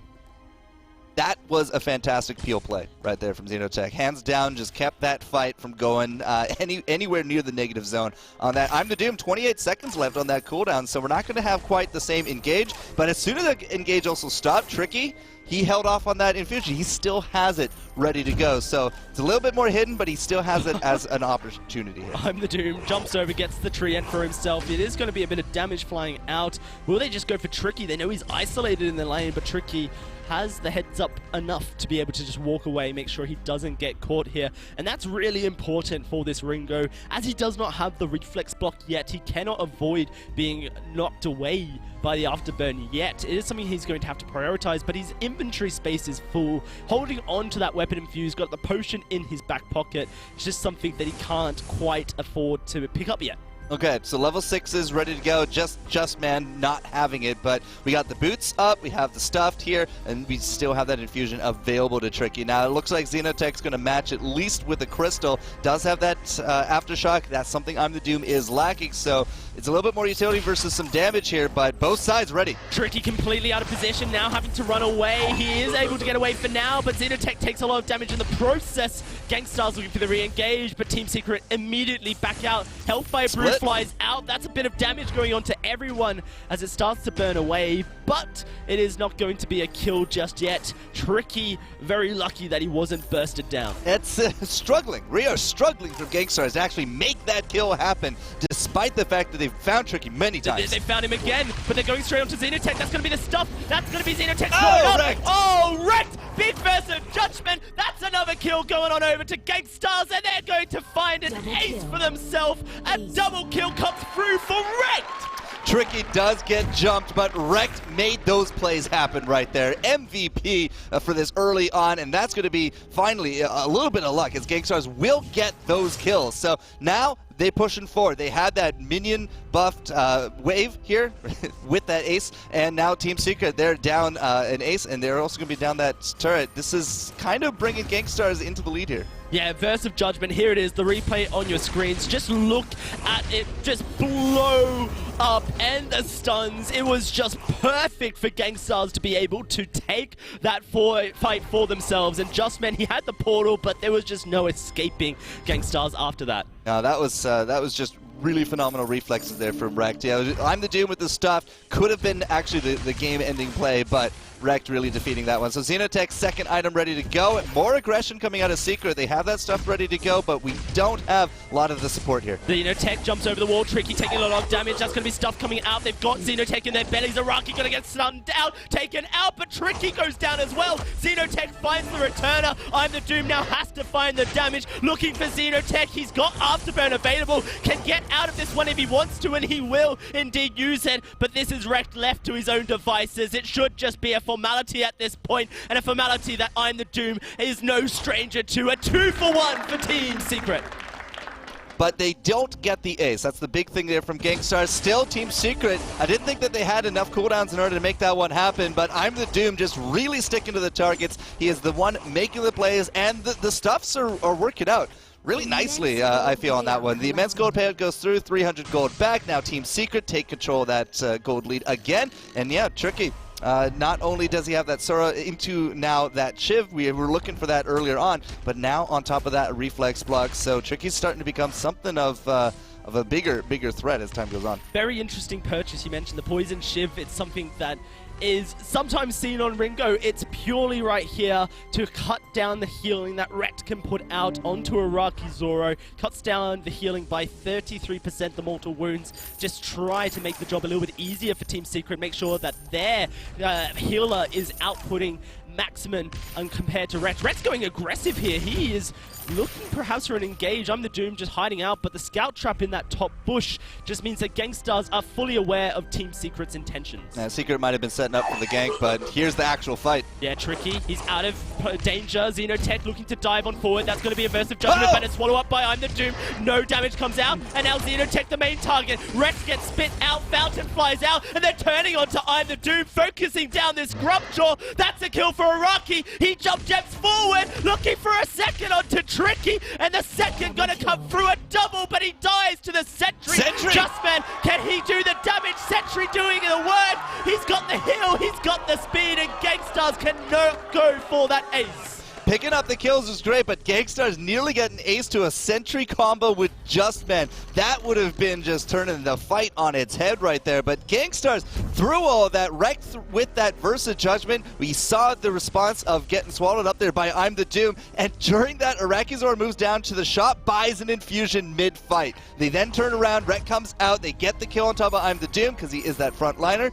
and then they find Tricky. But if they had lost out to that Crystal Sentry, that would have been devastating. Have to be careful of the Crystal Sentries here in EU. It may be a meme, but it's starting to become a little bit of a reality. In North America, they do have to respect our European neutral objectives. Why not? Let's say it. Team Secret, they have a gold lead. It's 1,000, but it means literally nothing. These fights are coming down to a wire, and any team can take them. All right, we have a lot of armor across the board. We got the double Atlas ready to go for the Gangstars, but we have double Atlas again on Team Secret. On top of that, Tricky has gone into the double defensives here as well. He is going to be looking for some crit at the end of it, but that is going to be really hard to chew through.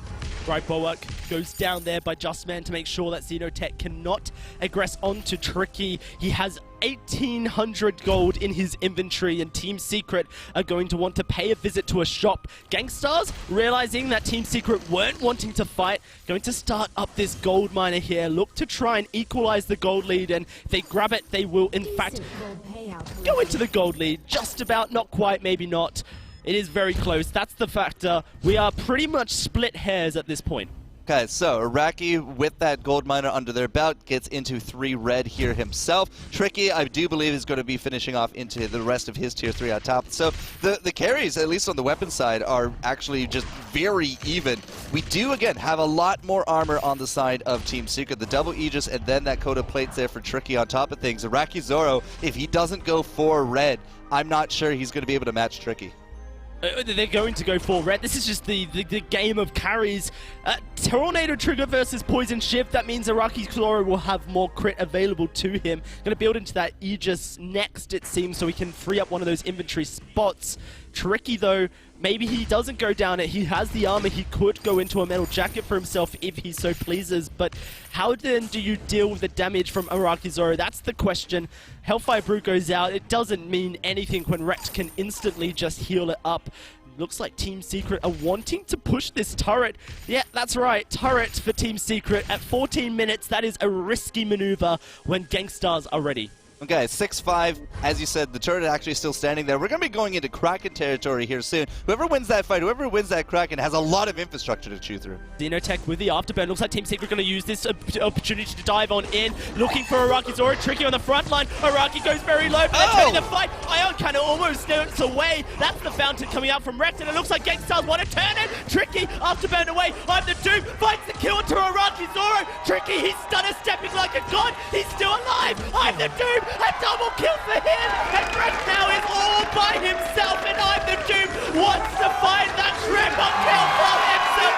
Team Secret find the ace. I'm the Doom just making big plays once again. Rekt denied his Versa Judgment. That fountain came out so late, but Xenotech really did go for a tunnel vision on top of Tricky, and he did not get a good angle on that knockback. That really did split up the offensive of Gangstars, and I'm the Doom picking up a triple, just picking them off one at a time. That could not have gone worse for Gangstars, especially with the timing here, because that is going to be not only a turret from the Ace Buff minions pushing, but a Kraken on top of it. Wow, Kraken comes out, and that is a disaster now for Gangstars. They have to defend, they have to fight around it forecourt. They cannot allow this Kraken to push for Team Secret, or else the base is going to start dropping, the gold is going to start mounting, and Team Secret may just find themselves an item ahead, ready to take another fight. We got some menacing music in the background, and I feel that really does sum up Gangstars' situation right now. Team Secret are really just on the warpath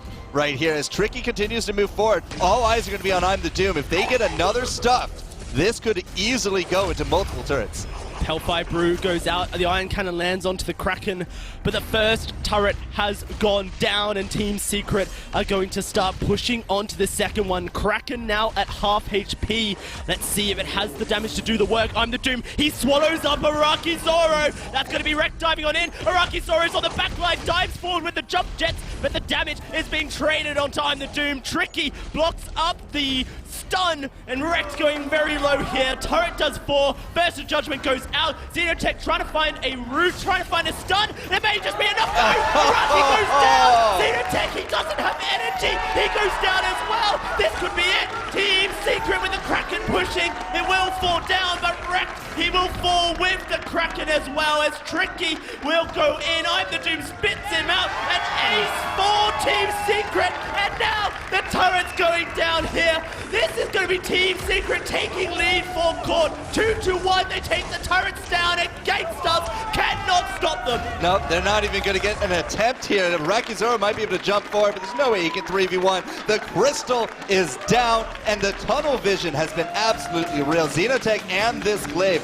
multiple times, multiple fights at the end, just not able to perform the angle, not able to perform really the kill potential, and Araki just unfortunately left to his own devices just goes down too many times. This rookie, Tricky on the stage. Look at Justman, so happy. Tricky, he's feeling it as well. Team Secret, they've taken series lead here. One more game, and they will find themselves in the semis tomorrow, and they are now looking to do just that. Celebrations all around, but don't celebrate too early. There's still a rocky road to traverse. Analysts, that was an excellent game, so let's hear from ya. Thank you very much, guys. What a game coming out from Team Secret, the European team showing up. Honestly, I don't know where this series is going to go from here, because we've seen very different versions of both teams, but GangsStars, they seem to be falling apart just a little bit. Yeah, definitely did not look comfortable on their own heroes in this game. I mean, Araki Zoro, there were multiple times that we saw Araki Zoro jump in with the jump jets into the middle of your opponents. That is the last spot you want to be as a Baron. You're supposed to use the jump jets to jump out of the middle of your opponents. And just mistakes like that, that's what costs you games. That's what gets you behind in the series. And just look at the score for I'm the Doom right there. 7-2-3 on the Grumpjaw. Yeah, I mean, this front line is really working out for him. Like, we went with the Celeste earlier, was definitely didn't feel comfortable there, but this Grumpjaw, like, this has to be something GangsStars thinks a lot about moving forward. He is performing over and over again on it, and just a lot of overestimation perhaps coming out of GangsStars here. We're just not seeing Barons from North America really hit the mark. Tricky is the only one so far this tournament that's really shown what Baron can do. All right, well, we do actually have a replay of the first ace that Secret managed to pull themselves in that game. So, Bacon, do you want to run us through this one? Yeah, this was an incredibly exciting moment for Team Secret. And again, just keep your eyes on what's going on with the Baron. Just getting melted on the back lines. This time his positioning was good, but he's not able to be involved. And then once the Fountain Renewal comes out, too far away to be re-engaged. The positioning was key all game long. You have to know, you have to be communicating as a team. I have Fountain still available, so stay here and keep fighting. But instead, they backed off completely and got caught as a result. There was something really critical about that specific ace, too. When Xenotech went in for the afterburn on Ringo, he actually did not have enough energy to use Twisted Stroke immediately after the engage. If he could have killed Tricky with that combo with the Aftershock proc, he probably would have won the team fight for them, but just not really on top of it. And at that moment, Tricky survives on, like, what, 11 HP or something ridiculous like that. So had he had the energy, that would have been a one fight for GangsStars and could very well be a different result in this entire game. But just really quickly before we get into the draft, we've been researching a little bit of statistics during that one. Bacon, do you want to give us some info here? So we were curious about when the international history of Europe, and we've talked a lot about how no European team has won a series against North America. We found out that in international tournaments, Europe has never won a game against North America until today. So Europe as a region has definitely been stepping up. The gap is closing, and now Team Secret may be on the verge of taking that first series. They've also never been up in a series, and right now, in international tournaments, excluding the Battle of the Atlantic, because that was a show match. That was a show match, not a tournament. 50% of European international tournament wins in terms of games belong to this Team Secret team at this specific tournament. That is an insane statistic. Which, if you want to include the Battle of the Atlantic show match, those were all belong to Team Secret as well, those 2 victories. So that just makes it even more impressive what Team Secret has done historically and are doing here today. But we're already four selections into this draft. And importantly as well, they aren't the same selections as what we've been seeing. The Kestrel still banned, Koshka's still banned, but Grumpjaw and Lance instead of these healers. Yeah, I think going for the Grumpjaw pick here for Gangstars is pretty smart because I actually think Team Secret would consider first picking it and forcing a Lyra ban to get her later down the road if she is left open. So I like a little bit of this adaptation here. Team Secret is really performing with this front line, and Tricky, he's kind of the rookie, right? He's showing up and being up 2 against Iraqi Zora, who's the veteran player. He's got to be feeling really good going into potentially series match point for them. Yeah, and I've been waiting for this Lance to come out from Team Secret. This was their most played hero throughout the regular season. They picked this hero in, I believe it was like 28 games, no, 20. It was 20 games during the regular season, almost half of their games they played, and they had a 65% win rate with him. Like, that's one of the few teams to have a winning record with Lance, let alone to have it that high. So now they're finally getting to these comfort picks. This is looking really good for Team Secret thus far. Yeah, and this, I mean, Lance and Blackfeather go hand in hand. You want to be going in together on that one. How do you feel Gangstars have to react to this heavy melee composition? I definitely think that with Grumpjaw, you can definitely flex him into the captain position. He can be in your jungle. So right now they're going to try to structure either a poke composition to really pressure Blackfeather or force him into the jungle. If you get things like Samuel, if you get things that have good rotation power, it's really hard for Blackfeather to farm efficiently in that lane. How weird does it feel to see Adagio pick this far down the draft? I was about to say it. Like, just the fact that Lyra was just banned there and not picked up means that it's very likely going to be the grab for Gangstars. And you can see overall on the, including the regular season, both regions and the Unified Championship, Adagio 56.56 win ratio. But for Gangstars specifically, it's sitting at pretty much mirroring that 53.33 during the regular season for them. So Vox liking the Vox pick, but there's that Baron. I don't know if you guys can hear it through the mics, but the crowd here is losing their minds, and that is going to be an EU Baron once again, very quickly, because we've got to get into this game ASAP. How do we feel this draft has gone? We'll start with you, Fuji. I might have to hype on the Team Secret hype train here, because I like the fact that Tricky's on Baron again, and he showed what he could do, so I'm going for Team Secret. I like the fact that Tricky's on Baron, but I also like the fact that Iraqi Zoro is not playing a hero that he has a terrible win record on recently, so I'm still going to go ahead and stick with the NA Gangstars. Okay, we have a divided desk on this one. Can Europe finally win a series against America? This is their opportunity. Let's pass it to the casters to find out. Fuji's on Europe's side forecourt. He's predicted a Team Secret. And he winked to the camera. That just pretty much seals it. We've got the Fuji charm on our tables. Baron for Tricky. Oh, but man. It is a very different Baron composition. One that is very hard to execute.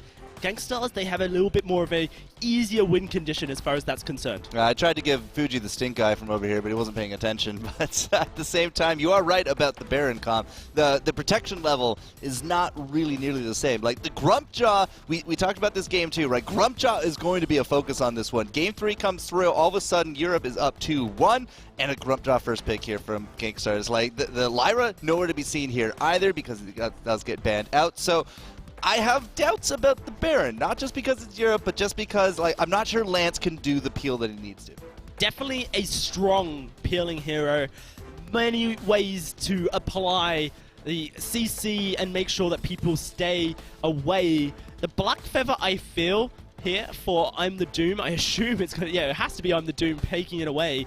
It's going to be more of a distraction element. If he can jump onto Vox, if he can make sure that actually Gangstars, their focus is the Blackfeather rather than the Baron, then maybe Team Secret have an opportunity where they don't have to play around healing the Baron, but more they're playing around jumping Gangstars immediately. Either way, I'm sure we need to just get into this game and find out. So let's get into it. Team Secret 2-1 up, game 4. And one away for Team Secret to possibly be the first European team to take out NA.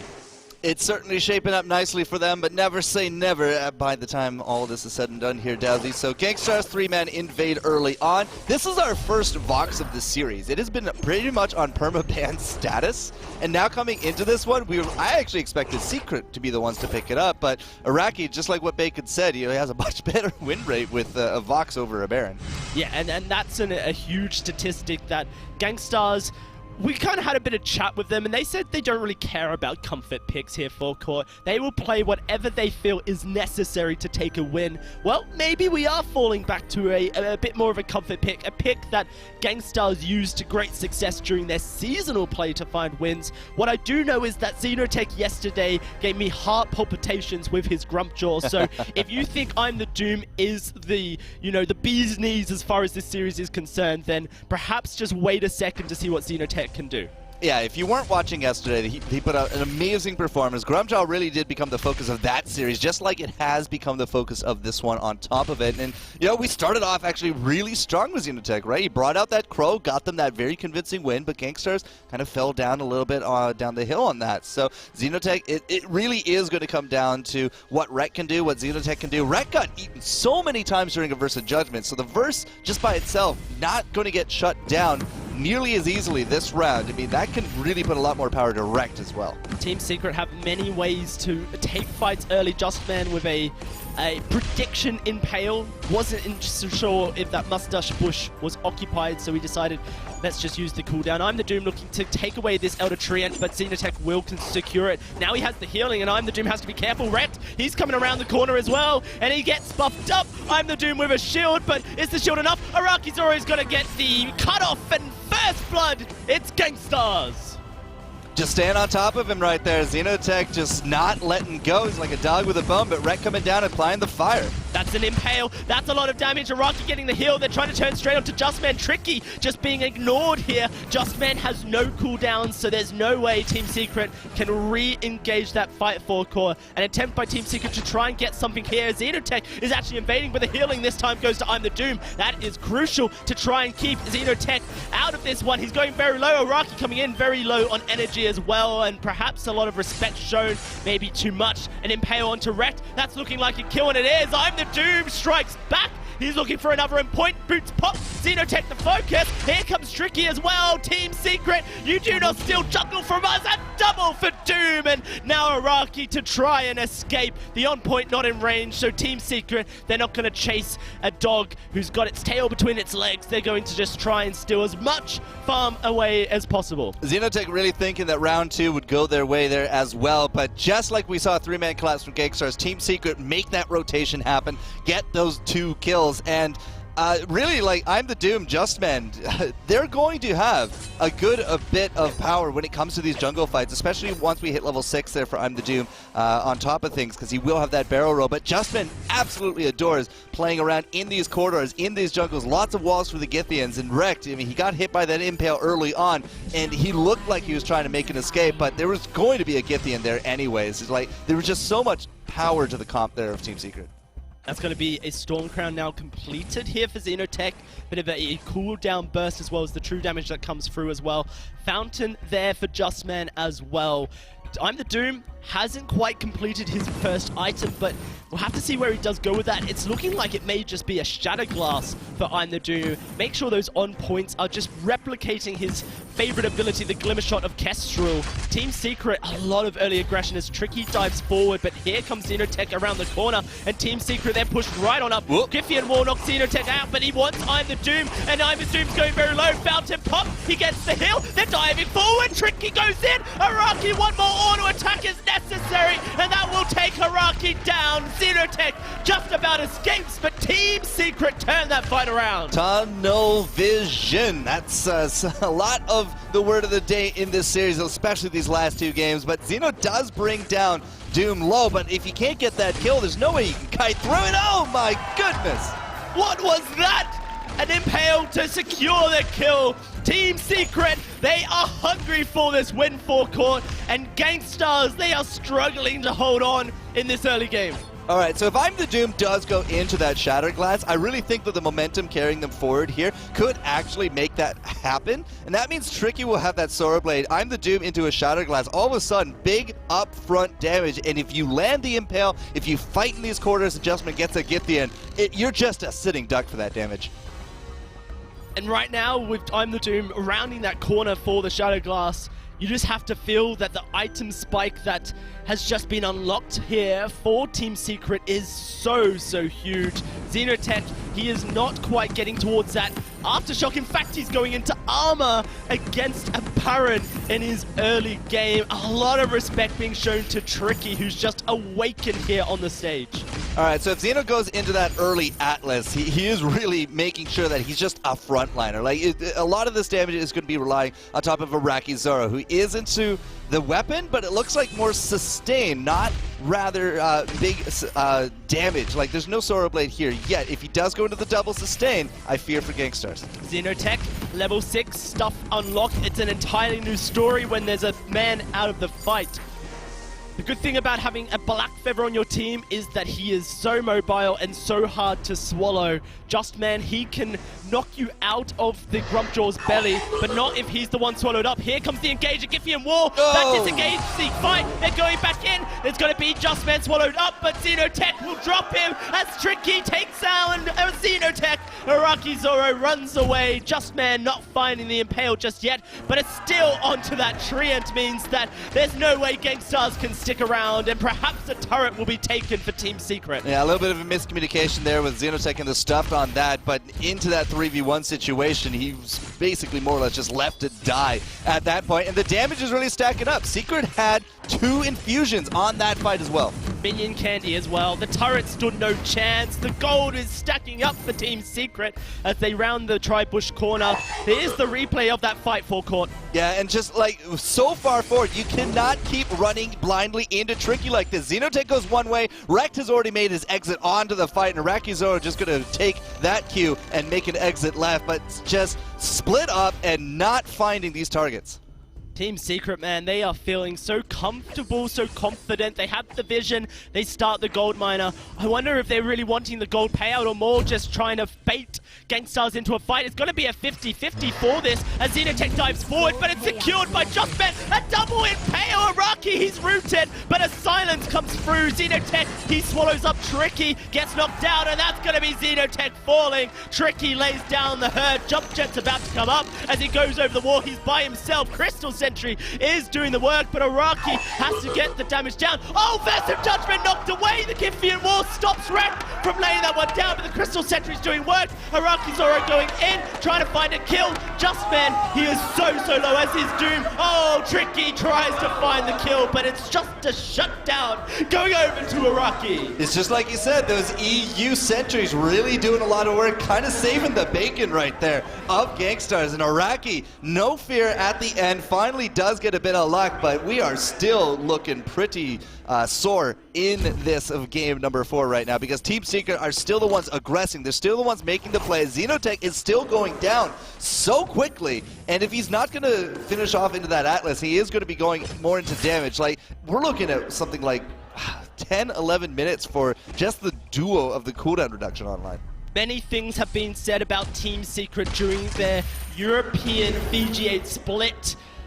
Mainly this roster they brought to the Unified Western Live Championship, a Leonless roster once more, but perhaps the best Leonless roster that a team could have brought. Tricky and I'm the Doom have just been making the plays this series so far, and Justman being that consistent member for the team. They are looking to make Mowgli proud. Like, this whole series really was a big showcase of Team Secret just kind of evolving, right? They finally get a Lance. I mean, where was the Lance in the very first games? That was definitely a very Team Secret kind of thing, but now bringing it through, Justman is really showing that he's not rusty with this at all. They just had to change tactics. They took away Grumpjaws. Now they're up 2-1, but with a Lance coming in now, like, those impales are starting to be just so lit. And we're at 10 minutes now, and the gold lead here for Team Secret is 4,000. Starting up this gold miner once more, and they will be able to progress their gold lead further.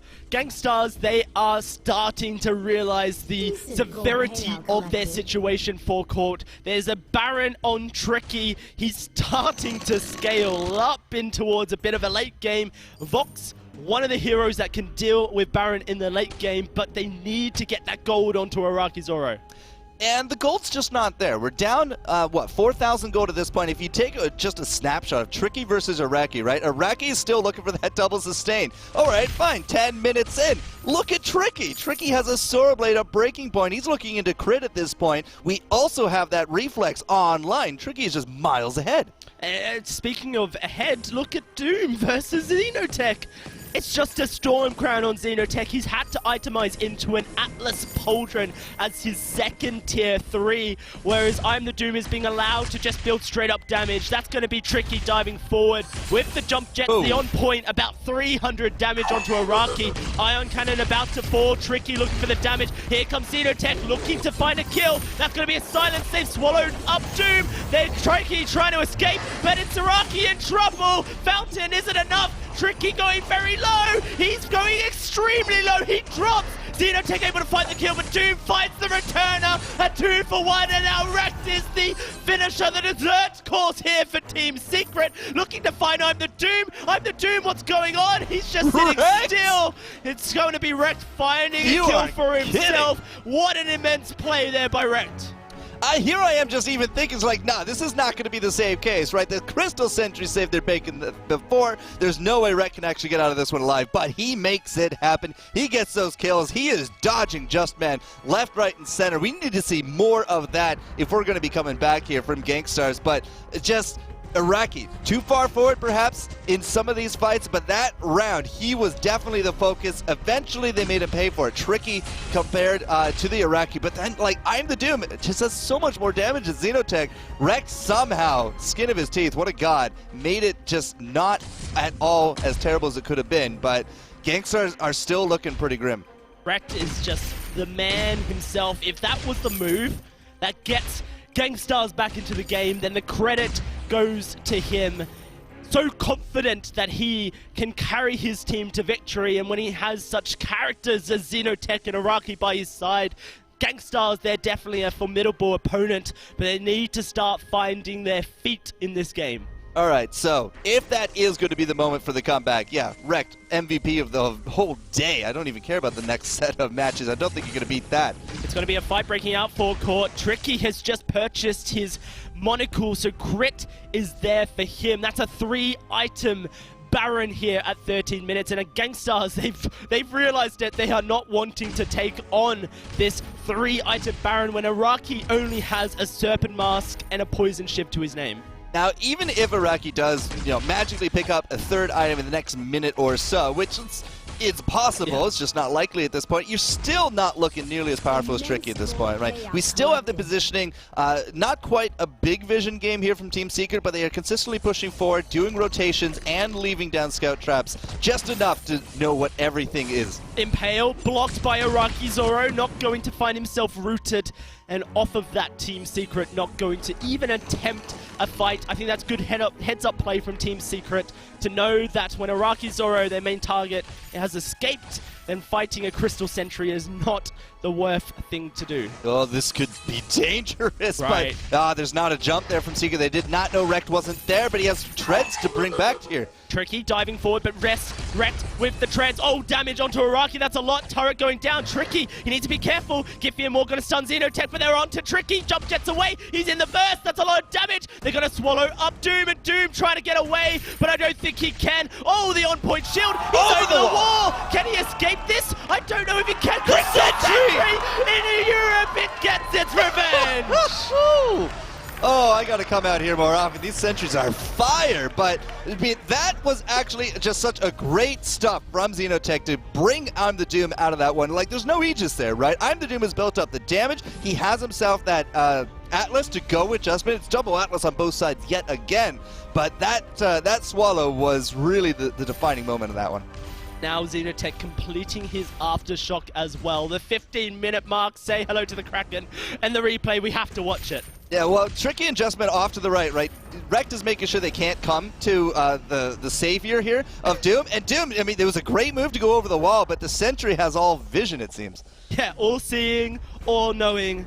Do not mess with the Crystal Sentries. That's the rule we've learned today here at this Unified Western Live Championship. Let's take stock forecourt. It's been an action-packed game, but let's see where we're at. 4,500 gold in the lead for Team Secret. Tricky with the coin for himself almost at that double monocles stage. Araki has finally finished his breaking point as well, so the damage now for Gangstars is there.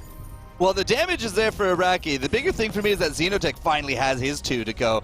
He also has that infusion sitting there as well, so if we find a fight, Gangsters still have a chance. This is a great area to fight when your Lance and Rekt is getting just that. Xenotech gonna dive forward. They're looking to get onto Tricky, and Tricky's getting bursted down. Tricky gets taken on out by Xenotech. I'm the Doom gets swallowed up, stuffed in the belly of a Xenotech as he chases onto Justman, but I'm the Doom's not done. Rose offensive away is just not enough. Gangstars with their items looking for an ace, and the ace is theirs.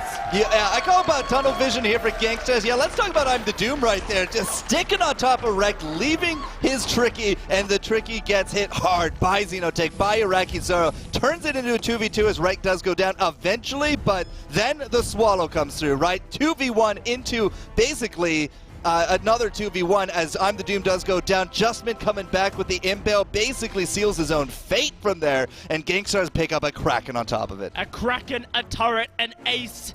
Everything that has just been said is void. Gangstars with a huge advantage now for them. The 3,000 gold lead that Team Secret are holding above Gangstars' head means nothing at this stage, as Gangstars are feeling confident enough to start taking fights. Xenotech actually might become a little bit more unstoppable as time goes on. If I'm the Doom does not do anything up against Xenotech, look at the double armor he set himself up for here. Not only that, he has living armor on top of him, so Tricky is going to be having to deal with Xenotech in his face again and again. This is going to be the first turret the Kraken looking to take here. Gangstars looking to match their stats. Let's see if they can push it forward. First turret to go down, and the Kraken, it's taken a beating. That's a lot of crit going down. That's going to be a stuff not taking anyone out. A huge down. Rekt with the burst is going to get crucibled. Ion Cannon on top of the Kraken. Silence comes out. The damage onto Araki. Cannot deal with the Ion Cannon. Team Secret, they stop the Kraken from taking the choke. Do they have War Treads? No, they do not. Means the chase here is hard for Team Secret. They're pushing Gangstars right on back to their base, but they will give up foot and perhaps look to take a sentry instead. Well, at least they're going to be taking out this Trent, but they do stop up the push. That's absolutely huge because Team Secret pick up a lot of gold from that one, and that's not going to be, some... I'm sorry, Dowsy's making some funny faces over here, but the turret push was stopped. The Kraken dead in his tracks. A lot of cash forked over to Secret there. So the funny face has a reason for court. Tricky had the gold in his back pocket to get his second Tyrant's monocle and complete his weapon power build. Instead, prioritizing into an Aegis is obviously showing respect to Xenotech and the damage he's outputting. Yep, the stuff has really started to turn things around here for Gangstars. Justman has that Crucible on top of it, but I'm the Doom is going to go into their own Shiv at this point, just really trying to bring down that self-sustaining Araki Zoro. Yeah, that makes a lot of sense. If I'm the Doom can stick onto Araki Zoro, take him down, cut down the hill, then that is going to be crucial. Here comes the engage. I'm the Doom, starting to apply the mortal wounds. Araki taking damage. Tricky so safe. First the judgment goes out. The silence is there. Close. That's the fountain. I'm the Doom's healing. Tricky laying down the damage. They're looking. Impale. Rekt caught up. That's the on point, but he's still alive. And Team Secret, the energy low. They cannot look for a re-engage. Everyone walks away wondering how no one died. I didn't see the health at the end there for I'm the Doom, but it couldn't have been more than 50. Like, he just could have been sneezed on by anyone. He would have been the one to drop, but they have got a really curb down, and they did this time because I'm the Doom so low they didn't tunnel vision it. They didn't chase for the kill. Tricky was starting to amount the damage at that point, and Gangsters have really learned their lesson on that one. They cannot just keep running into Tricky. At this stage of the game, he can bring them to their knees.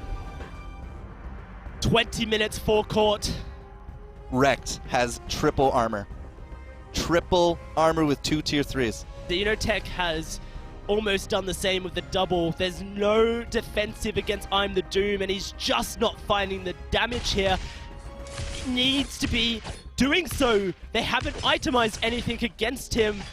Earlier, when talking to Justman, he said it's on I'm the Doom to be the rock for the team. A Kraken being started up. This is so risky by Team Secret. They're looking to commit. Ion Cannon gonna go down. Wrecked with the Atlas on. Oh, they and the stole Kraken it! still comes through for Gangsters. They're looking to make the fight. They've got the regen. Xenotech dives forward. Doom is low. Can Team Secret turn it? Araki goes very low as well. Xenotech in the middle of it. He's taking a lot of damage. That's gonna be the root, but can they commit? They go on. Goes to Doom. Tricky diving forward. They're looking for Araki, but they cannot get on top of him. Instead, they settle for Wreck. The Kraken may have been won by Gangstars, but Team Secret will not be dealing with a push. Even with all of that armor, it's still not enough. Not when another sentry's also involved on that one, but fine. The Kraken's stolen out. That's the only silver lining here for Gangstars. They can't get a kill, but at least they're not going to get pushed down. They do take the choke point turn. They've opened up the base. If Gangstars can get 1 kill at the 21-minute mark plus, they will be able to finish out, but they are still struggling so mightily up against Tricky. There's the Tyrant Monocle. Tricky has completed his weapon damage build. The music forecourt, it's menacing, but imagine what music is playing in the heads of all of these players. Team Secret steps away from becoming history, and Gangstars, of course, being steps away from stopping that from being a reality, a nightmare for North America. The nightmare is still actually very real at this point, at least from our side of the pond here, Dowsy. But Gangstars, 5,000 gold, 6,000 gold between these teams. We're going to have a few minutes more until the Kraken comes through. Gangstars not very interested in contesting much. You know, once you pass the 40,000 gold mark, really the money difference does not become too much of an issue, because we do have multiple completed builds, at least into the 5-item state. But so much armor on top of Xenotech, wrecked into the triple. Justman actually following suit for his side, and now look at the flank. Team Secret looking for the flank indeed. Gangstars, they're not aware of it. What can they do? First auto attack, they're charging forward. That's going to be Doom straight onto Araki, but look at the damage that's going down onto Doom. He's getting melted. Right timing. Tricky. He dives onto Araki. Oh. He doesn't quite have the damage, though, and Xenotech has followed him.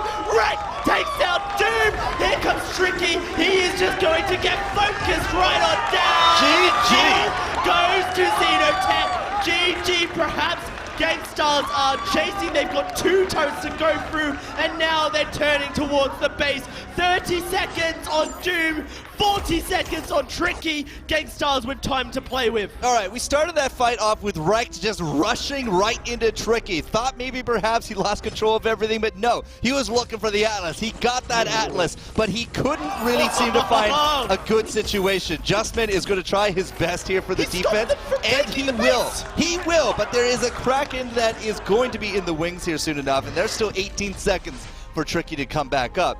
But there's a big problem with that last fight, Dowsy. That last fight, Wrecked was a big target. You saw I'm the Doom. He was down so low. Justman rolled right through Wrecked, hit him with the Githian, and that put the Versa Judgment into the kill range of I'm the Doom.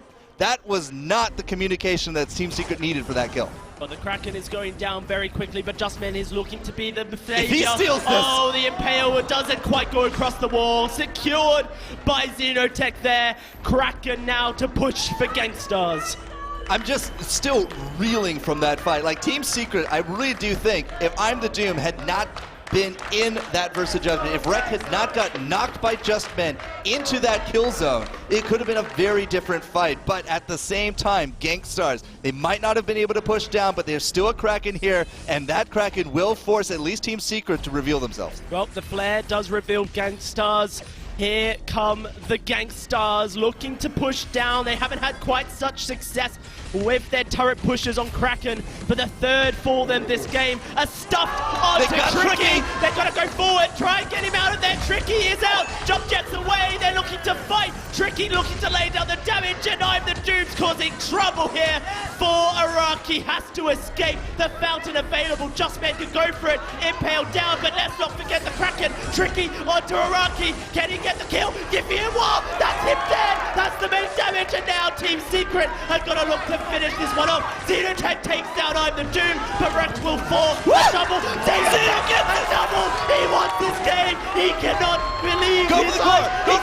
He's looking to finish it. They're not done here, Gangstars. They're taking us to a fifth. I don't think Justman can defend the base against a Kraken and a Grubjaw. Which one of those is worse? He's given up. We're going to Game 5. Game 5 hype, Dowsy. Team Secret not able to clinch the deal in that reverse. The Gangstars get the first win. 2 go over to Secret, and now on the back of Xenotech, on the back of a triple armored up Adagio.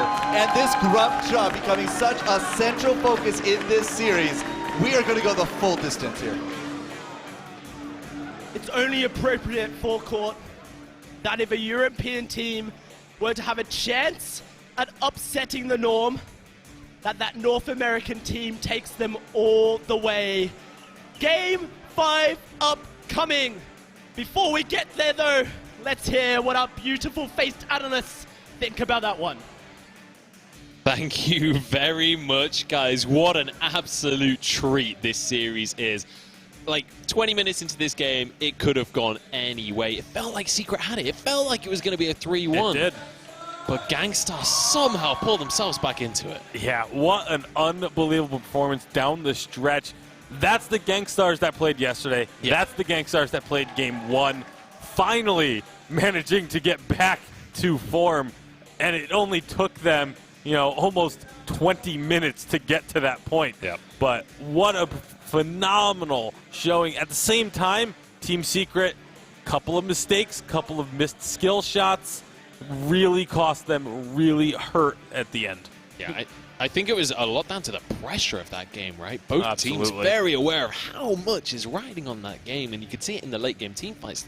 A few mechanical mistakes that it felt like we're down to nerves. Yeah, the pressure is a lot on I'm the Doom, honestly. Like Team Secret told us early on, if I'm the Doom performs, they win. If he underperforms, they lose. And in this specific game, when it mattered most for him to hit those on points, to keep the barrier up, to stay alive, so many fountains having to be used from Justman because I'm the Doom is almost instantaneously dying.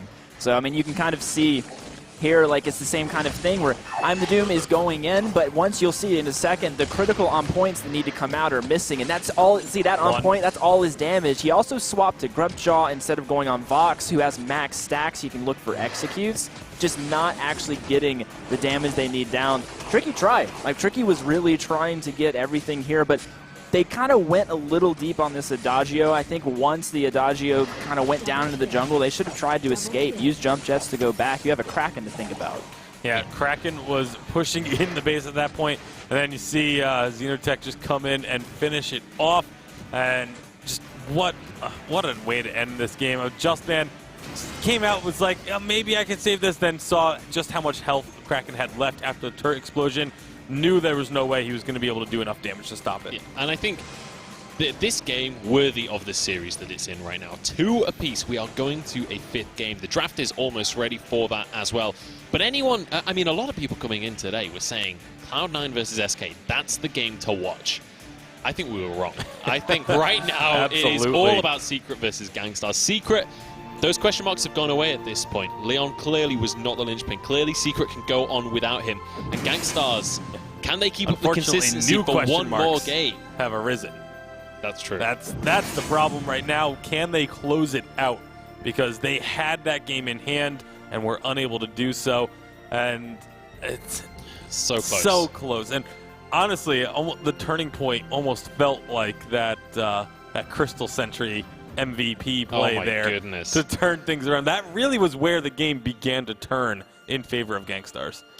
Yeah, I think going into the draft, actually Team Secret shouldn't vary their draft too much from what they did. I think in the last game, putting I'm the Doom on that CP Blackfeather, it was effective, but he went into some strange builds. The Poison Shiv, like he doesn't have enough defense to stick on a target. So I think if they fine-tune a little bit, let's get the Grumpjaw. If Gangstars doesn't pick or ban Baron, I definitely think Team Secret needs to pick it up. Tricky still looked really good, even in that loss. Yeah. We've kind of stepped back a little bit to this kind of default draft once again, where the Lyra comes in very on early.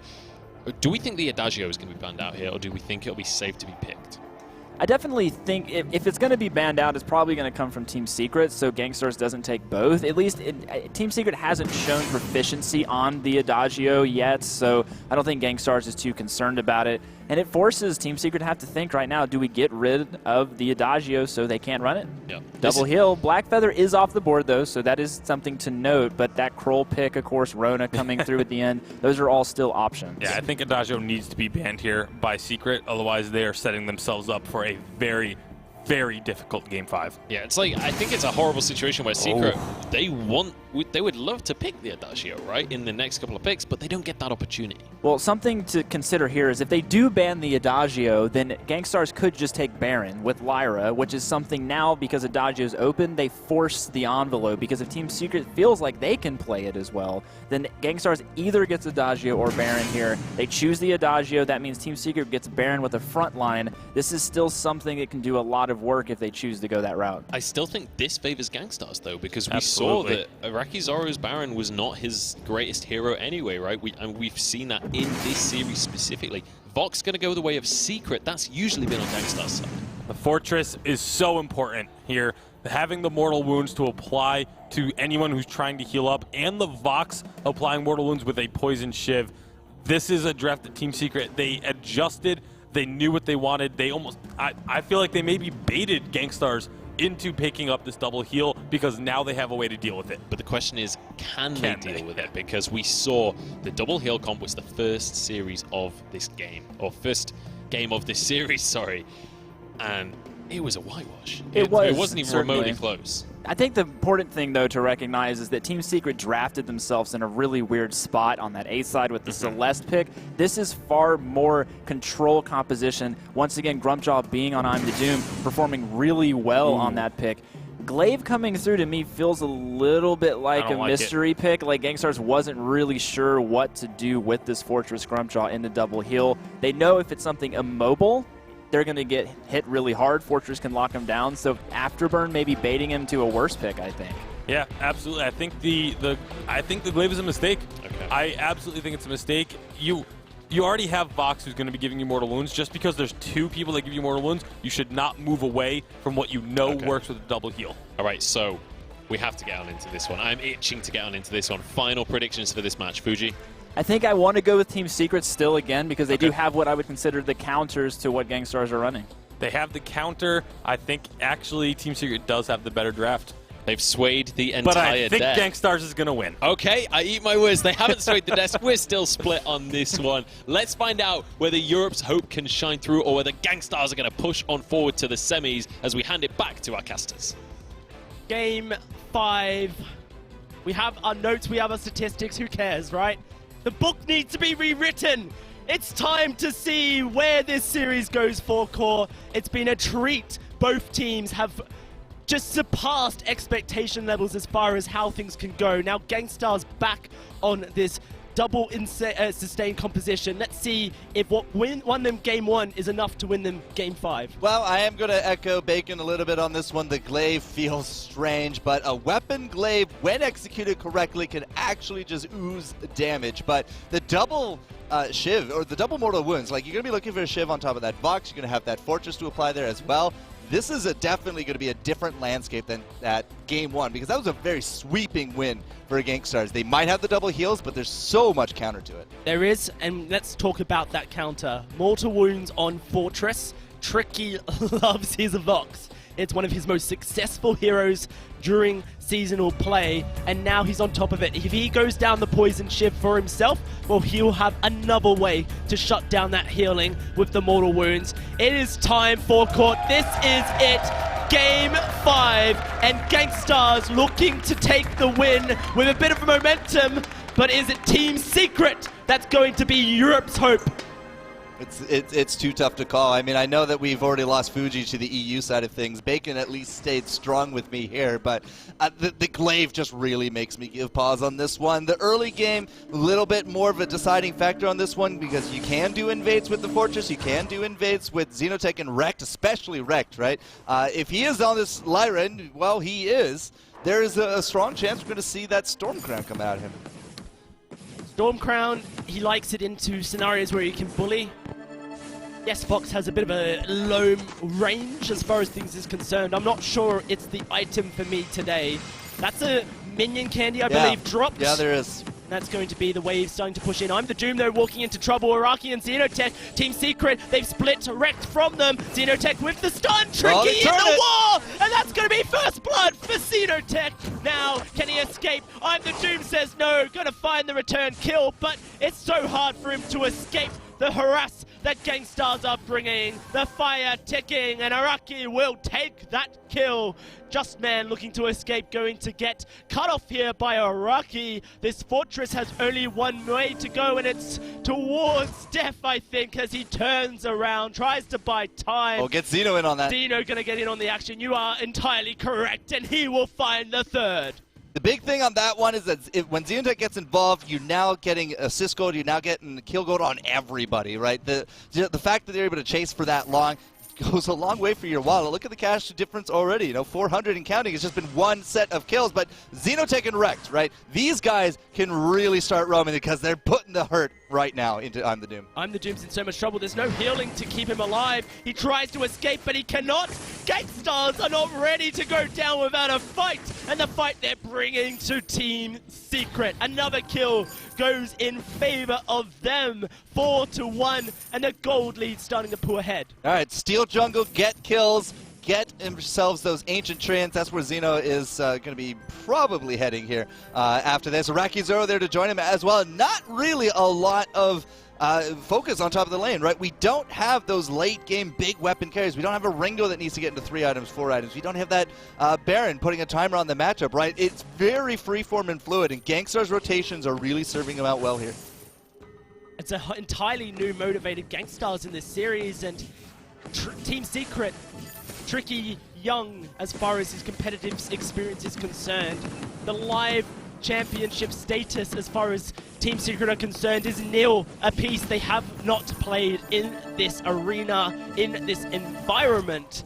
And if Gangstars take this early aggression and just turn the mentality of Team Secret inside out, that will be so crucial for them getting a lead in this game. All right, so Xenotech is building up into that weapon glaive. There's not going to be any tricks here. It looks like it will be that Sorrow Blade here first off. I'm the Doom looking to make sure that he has that banner into a Storm Crown, but Rekt doing the same. This is just what Rekt likes to do. It's going to help out great in the jungle. It's going to help out great for the invades. Also goes a long way for the cooldown reduction. There's not going to be a fountain until probably 7-8 minute mark, depending on how well these guys do, but Rekt will have lots of cooldown reduction for the heals that he himself as Lyra can bring. Xenotech finding Just Man. I'm the Doom coming in. Araki, he is back there and Trick's gonna run into him. That is a lot of damage coming down, and it's not much Just Man could do about it. I'm the Doom looking to try and trade onto Araki. Tricky manages to escape. I'm the Doom trying to find the kill, and the kill he'll find, but can he escape? Xenotech and Rekt, afterburn backwards, he's going to trade on over. Crystal Sentry trying to intervene, but it's just not enough.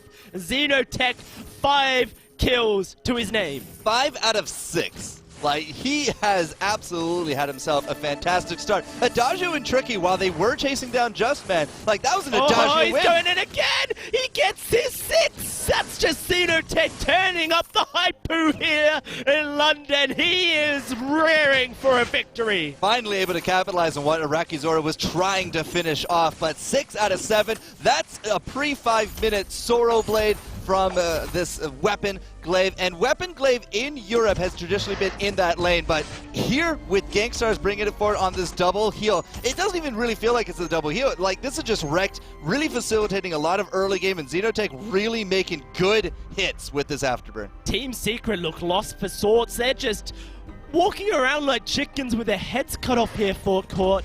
2 deaths apiece for Tricky and Justman. I'm the Doom with 3. He's the only member with kills for his team. And whilst the gold may not be a super huge lead right now for Team Secret, starting to hit that 1,000 gold lead for Gangstars, it feels like their map rotations, their coordination, it just doesn't exist. It's definitely looking dire here early on. If you look at some of the early game choices, right, I mean, I'm the Doom. He's not really going to be bringing out a lot of damage. He's really looking for that farm situation. Justman and the Dragon Blood contract, you know, maybe a Protector would have been on better. On to Tricky, taking a lot of damage here. Comes Gangstars to get involved. I'm the Doom trying to lay down the third. Justman has to fall back. Fountain already used. They're trying to single out Xenotech, but Justman goes down to Xeno. He is just stomping on fools right now. And with the minion candy from Gangstars, the Storm Crown on Wrecked. That's going to be first turret going to Gangstars. Like, the early game damage is just 100% looking over to Gangstars at this point. Doom is not going to survive this. Doom goes down as well. Tricky now in trouble as Araki tries to turn up the heat as well. The Gangstars family starting to rear their heads as Game 5 seems to be firmly in their grips. Xenotech's going to be building from that attack speed on top of things, but Tricky, we're now 6.5 minutes in, does not even have a tier 3. Araki Zoro at least, you know, might be a bit cheaper, but the alternating current is at least real from him. And every 1v1 as Tricky does not capitalize into a Shiv. That's going to be a Sorrow Blade here early on. They're really going to be just saying, okay, Fortress, right? You're the only kind of mortal wounds that we're bringing forward. We got to match damage with damage, but Doom is going to be so far from an aftershock. I do believe that we will see a poison shiv come out of Tricky yet. Yeah, sure, but for now, it's just trying to go hit for hit with the Sorrow Blade and that alternating current that we already have established here for Gangstars. Team Secret are in a very precarious spot for court. They have to be very careful where they go. Xenotech, he's got his Sorrow Blade, he's got the components for a Tornado Trigger as well. And he is just man, he's going to be a whirlwind. He is going to be a whirlwind. Indeed. Team Secret, they cannot afford to contest their jungle. They are just allowing Gangstars. They're going to go. They're looking for the fight. That's going to be Tricky throwing out the way for it. But look at Justman so low. Oh, stuffed. That's going to be Xenotech taking out the fight. First, the judgment goes down. It stuns Tricky. And Tricky trying to escape Xenotech. And he will not be able to. That's 1. That's 2. I'm the Doom. Last man alive. But he's got the Crystal Sentry on his side. And he's looking to try and make a miracle play. He's split Gangstars. The healing camp is what he's looking for. And he will be able to get it. But will he go for anything more? Is the question. Looking to dive over the wall. It's a dangerous move. The heals are there. Doom, he has no vision. He will be forced to fall back. Okay, so Gangsters got that fountain. So, you know, Team Secret taking that fight was a good opportunistic play. They didn't quite win out the numbers, but now with a fountain on the side of Rek to go with that Storm Crown.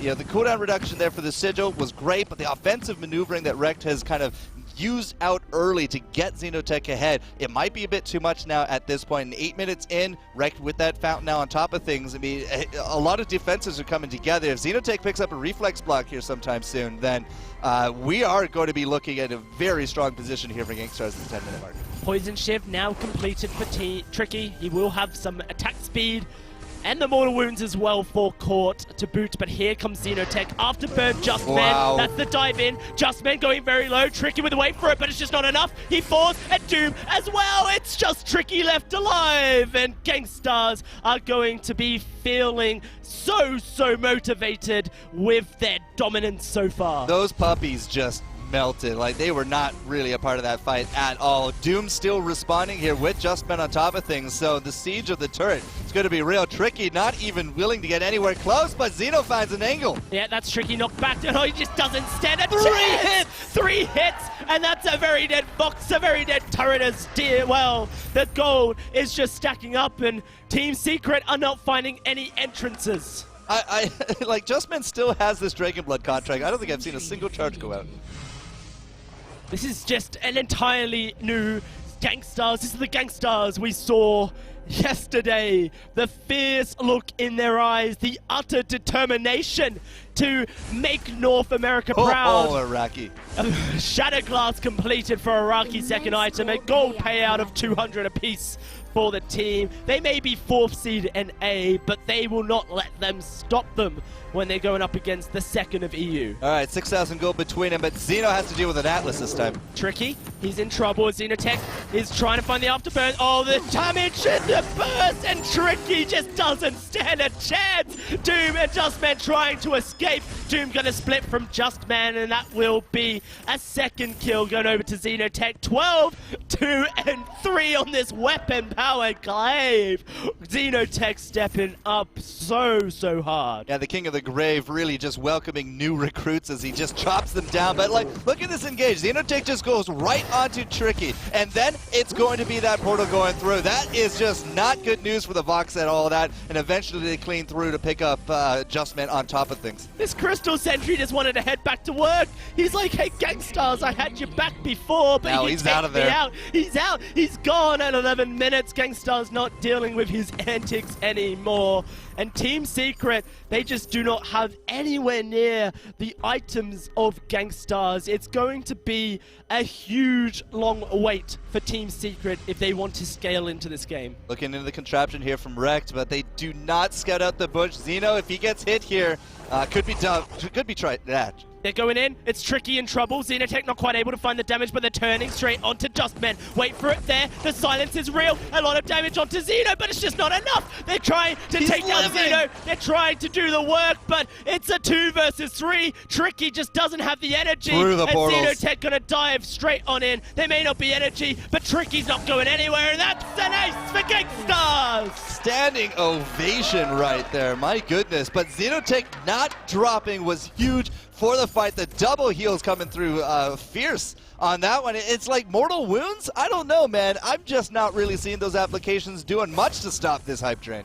Yeah, that's choke point turret taken at 12 minutes, an entirely new record of Gangstars in this series. They're so happy. They are happy. Look at the player cams. Look at the difference between Gangstars and Team Secret. Heads down for Team Secret, down in the dumps, whilst Gangstars are looking forward to their semi-final appearance. Guys, so Xenotech didn't get into that reflex, but he has that tier 2 armor, has the tier 2 shielding on top of things. He can really go either way that they need to, but up now nearly 10,000 gold, Dowsy. This is the biggest discrepancy we've seen between these two this entire series. Huge discrepancy, as you mentioned, and Team Secret on the run once more. Xenotech may not be near, but Gangstars, they are going to just put on a brave face and see what happens. That's going to be the portal switcherooing. Tricky's into a trouble. A 2 versus 3, and they win the 2 versus 3. Huge damage, Justman stunned. He's going to get afterburned, and that's going to be the fight won there for Gangstars. 13 minutes. Gangstars are done with Europe. They're wanting to make NA's name proud, and that Vayne crystal turret stood as not a single shred of a chance. 21 kills to 3. Call it 24 kills in just over 13.5 minutes in. This is a bloodthirsty game, all up and down here, Dowsy. But the 2v3 is a huge statement of how far ahead Gangstars are right there. If the puppies had come out earlier and the one had just jutted off to the side to say, okay, well, Xenotech's nowhere even close, they might have actually tried to stand their ground, but not knowing where that angle was going to be for Xeno just put them too scared to fight. 7 times the kills here for Gangstars. A gold lead that is almost at 10,000 at the 14-minute mark, and where are Team Secret? Where is this European fire that people were relying on in this series? It's been put out. This is it's amazing. Been doused. And look at this. This is amazing. The flank potential. Team Secret, they're caught like fishes in a barrel. Let's start shooting. Tricky is in trouble. Dancing away. That's a good ultimate. Stuff comes out. They're turning the fight. Araki is dead. Team Secret, they're not ready to be done yet. Tricky finds a double. It's a double for the Doom. And that's going to be a triple for the Crumjaw. 10,000 gold behind for Team Secret. I don't know how they did that. Gangstars basically gave up any advantage they had with the ambush. They had to really go cross the fold. They really telegraphed what was happening right there, and Gangstars, that was the sloppiest thing they've done here this matchup. And Team Secret, good to see that they actually make it happen, but like they had to go right through that jungle, right through everything. They were not together, and even with that portal engaged, like they cannot find tricky. It's just he's stutter stepping too well. They miss at the end there crucially from that glaive. And then, well, we did eventually get a kill back. It does stem what Team Secret can do. They pick up 1 turret, not 2, not 3. But at the same time, Gangstars, like, they threw away a lot of positioning on that one. When you got fishes in a barrel forecourt, you don't give them an AK back just to make things fair. Gangstars, they need to put the fire out now, and they are going in here, looking for Tricky, but he's out of the fight. It's Iraqi in trouble, going very low. Founder comes out, first set down, and Just Man going to 4. Tricky now in trouble. There you go, and there he you is, go. the double kill coming through from Xenotech. What we expected in the last fight, and Gangstars looking for the triple kill. Iraqi, Gangstars wrecked, and Xeno says, Doom, I saw your triple, mate, but I got one in the bag as well. Yeah, no giving AKs to the fish that time. They shot, they blew up that barrel. Now Gangstar is going to blow up the rest of this series. This is going to be a 3-2 win for them, and 25 kills to 6. A very convincing game. One bad fight doesn't matter. They can still take the win. Gangstars, they turn up the heat, and they show up here in London. They are not ready to give Europe a win. It is a victory for Gangstars.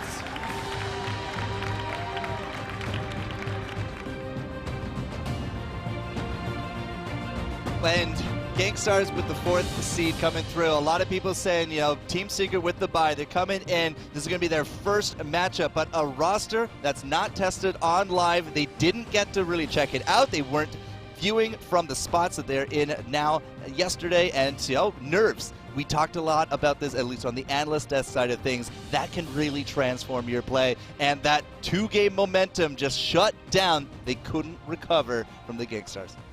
In regional play, we've seen this double sustain composition time and time again fail on the online stage. But fail spectacularly too. Absolutely. It was like, well, 2.0, it's dead. Double sustain is dead. We're not going to see it anymore. But here in London, Gangstars, they start the series how they finish the series. An absolute dominant performance for them. A rocky road in between, but that does not matter anymore. Now they can look forward to tomorrow and a semi-final appearance.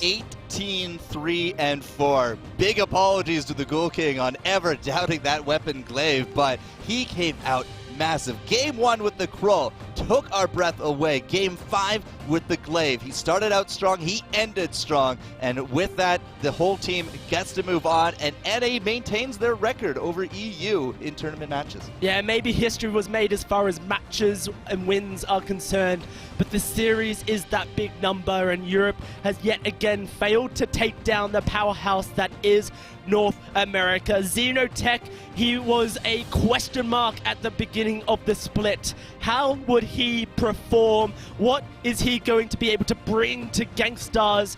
Well, I feel like he has shown up huge. He is ready to show you what he's got. A huge performance from him, and they are going to tomorrow. Oh man, an incredible series. I need to go take a bath, but let's throw it back to our analysis desk to break down that series and that Gangstars victory. Can you believe it? Gangstars coming through in the end, and in style. Xenotech, he came into this series strong, and he has finished on a high note with more kills than minutes in the game. Yeah, what a performance. Absolutely incredible. I mean, we were questioning the glaive. It didn't feel like the right pick for the situation. I still don't think it was the best pick, but it got the job done in stellar fashion. You know, as much as we're giving credit to Gangstars, and they deserve a lot of credit for this entire series, let alone this game, you still have to look at Team Secret and question where their mental state was at after dropping that Game 4, because there were so many major mistakes early in this game. They let the game get away from them right at the start. Yeah, I mean, it seemed to me like while compositionally, Glaive might have been better or not as good, but it's one of these things where they drafted towards what they thought Team Secret could handle, and they just didn't know how to play around the Glaive. They were constantly getting picked, not even just in lane, also in jungle. Like, these are what you might consider basic mistakes, and that's the mental fortitude. In a 5-game series, if you try to go all the way, you could see had a little bit of gas left in the tank in that one team fight, but then that was it. They were just puttering at that point. Absolutely. Well, we do have our interview ready on stage, so I'm going to pass it down to Dan Gaskin to find out how our winners are feeling. Thank you very much. Yeah, here with Xenotech after, well, an incredible series. I think everyone was kind of biting on their nails. Maybe you guys were biting on your nails a little bit. I mean, you dodged the EU bullet. NA are still just raising their flag nice and high. But what were you feeling when you were 2-1 down? I mean, we didn't lose confidence or anything. Like, we just kept communication up. For those first couple games, we changed our draft. So we reverted back to the old draft on the last 3 games, I believe, and it seemed to work. And in terms of preparation now, there wasn't the expectation that you were going to be facing those guys. Did you prepare for them anyway, just in case that could have happened? Not really. Last night we prepped our draft for them. So TS is an amazing team. Like, they played absolutely incredible. EU might take it next time, but not this time. Not this time. And going in tomorrow then, I mean, how confident do you guys feel? Because Gangstars has a lot of support here today, and it just seems like around the community in general, there's a lot of Gangstars fans. Do you think you could possibly win the whole event? Absolutely. Like, that's all. Well, simple as that, apparently. It was an amazing victory. I think everyone enjoyed that, a very close series. Do you think it was closer than it should have been? Do you think it should have been a little bit easier for you guys? Again, like, because we changed our draft, like, we kind of put me on very utility-oriented junglers, which are great, but I can't really do much. So, yeah, I don't know. So just a little bit of changes here and there, a little bit of tweaks. It still seems like you guys are trying to hit that kind of top level, even though everyone's saying Gangstars are playing absolutely phenomenal right now. It still seems like you are growing. Is there more to see from Gangstars? Can we expect even more in the semifinals? Definitely. I mean, we're always trying to improve. Like, once you stop improving, you're gonna fall off and basically drop to the challengers. So, yeah, you'll always see more from us. That's great to hear. Well, best of luck in the semi-finals. Congratulations. We'll send this one back up to Munchables and the boys on the desk to talk a little bit about that game. There we have it, and you can see Xenotech over the moon about that victory, but I think you can kind of hear it in his voice how much not only that meant to the team, but also how intense that series was. I mean, how draining. Yeah, the adrenaline must have been at maximum beyond like the end of game 1, right? Yeah, I mean, it absolutely is. It's so difficult to go the distance like that, even after you win. Like, I'm sure they're ecstatic about the fact that the next game isn't until tomorrow. Yeah, because you need the time to recover. Absolutely, and we have to bring back the subject as well of this bracket.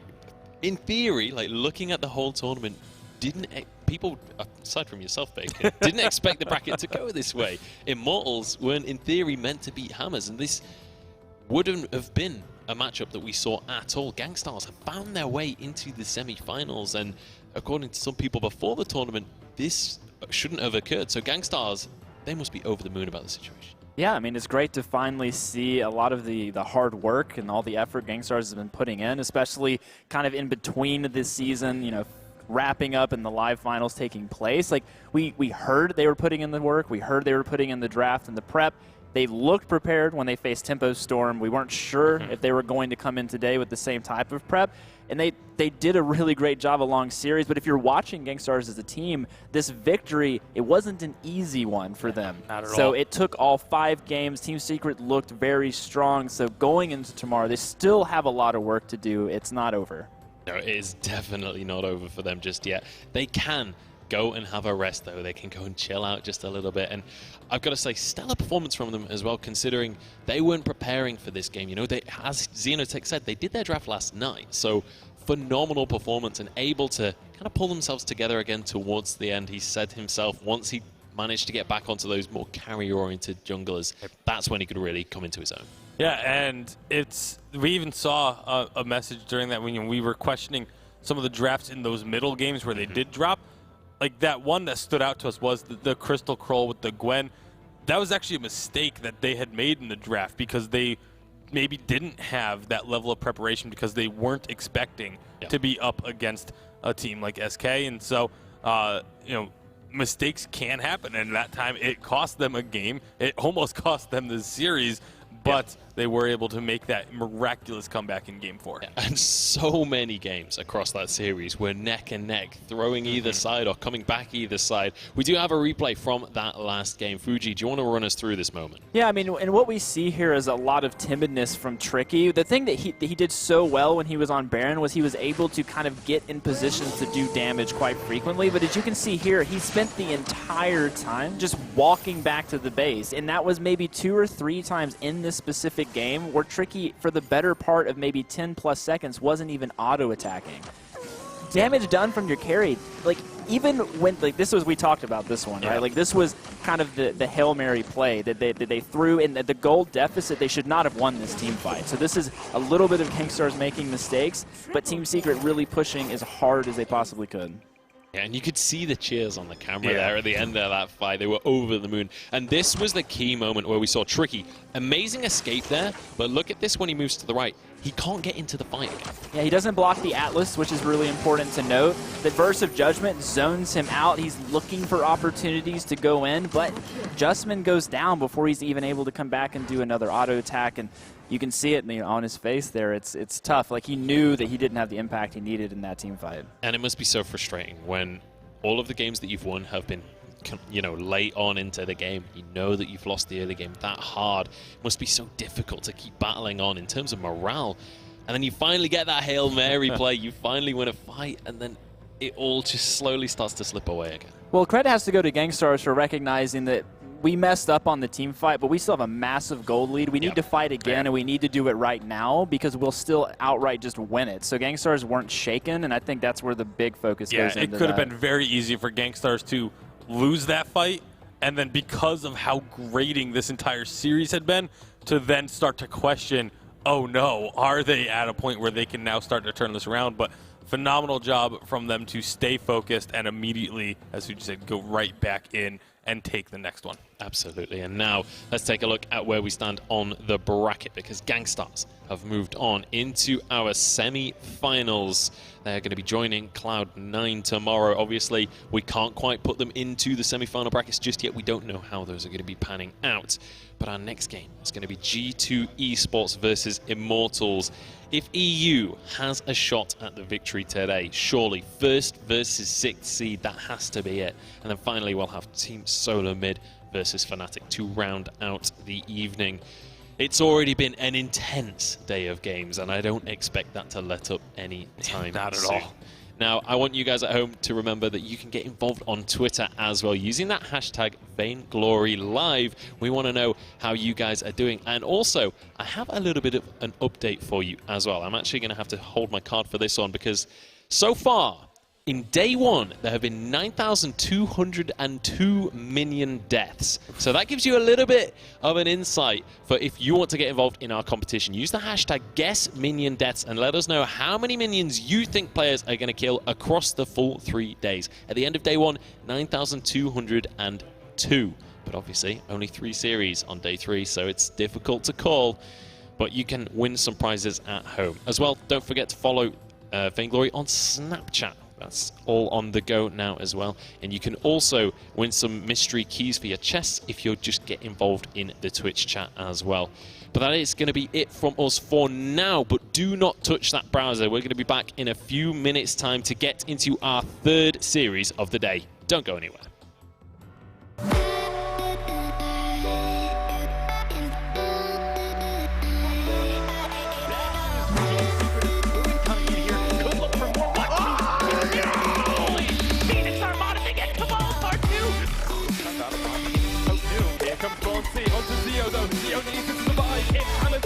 Stand a chance at all, and he's got on to Vonsi, but he's going to get taken lower. The burst, not Vonsi, back to Vonsi will fall. Velocity are making their final stand.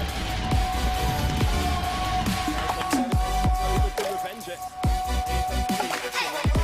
Revenge is going to do a lot of work, but he's getting taken lower and lower, and Zio will slow him out. Queen the second kill. It's the double. Maybe poke his head in, find some damage, but Druid is an insane 30 strike, dives all the way in the back, picks up the kill. Palma might go down. Hit by the one-shot, one kill. Druid once more. It's another ace for Phoenix Armada. You just can't fight them right now.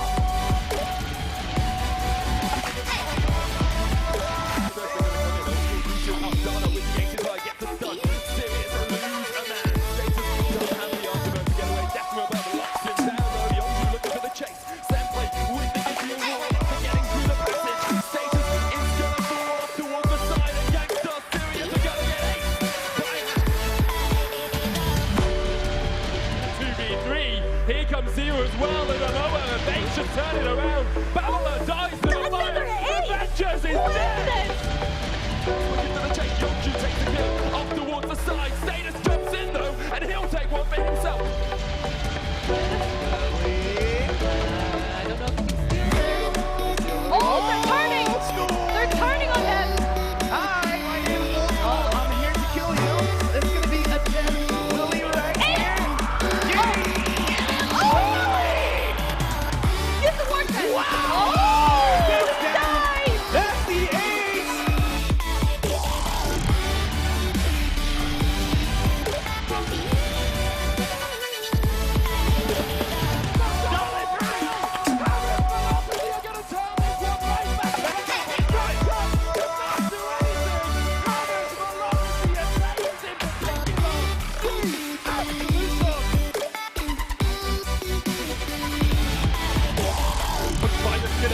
Caught up in the goal of Monty, gets onto him, but he gets stunned as well. And now here's the Dragon's Pen trying to get the chase off, get the wall on Monty. Chuck in the front line, gets caught up in the goose. Aloha will take him down, there's a snipe.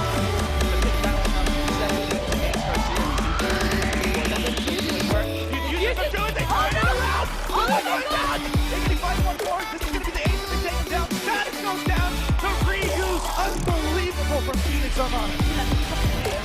Willie stunned up and turns around to the front. Back around from Red, keeps him alive. Willie's dead. Back on the front line. Status around the back line. Old School's doing work. Old School going ham. Old School in this situation. Oh, and you got it. If he can do this, Status is pinned in. Mango is down. Old School on the back line. Status goes for it. Old School gets it. Big stars. What? Taking 3. Woo! The game right here. Best Chuck nearly died on the Sanctuary. Humanist, Phoenix Armada, they're doing it. They want to take the first World Championship by storm in style. Phoenix Armada are the first Vainglory World Champions. Wow, this is all I can say. Sportsmanship, cheering crowd, everyone has goosebumps. The Vainglory community, it's all about love.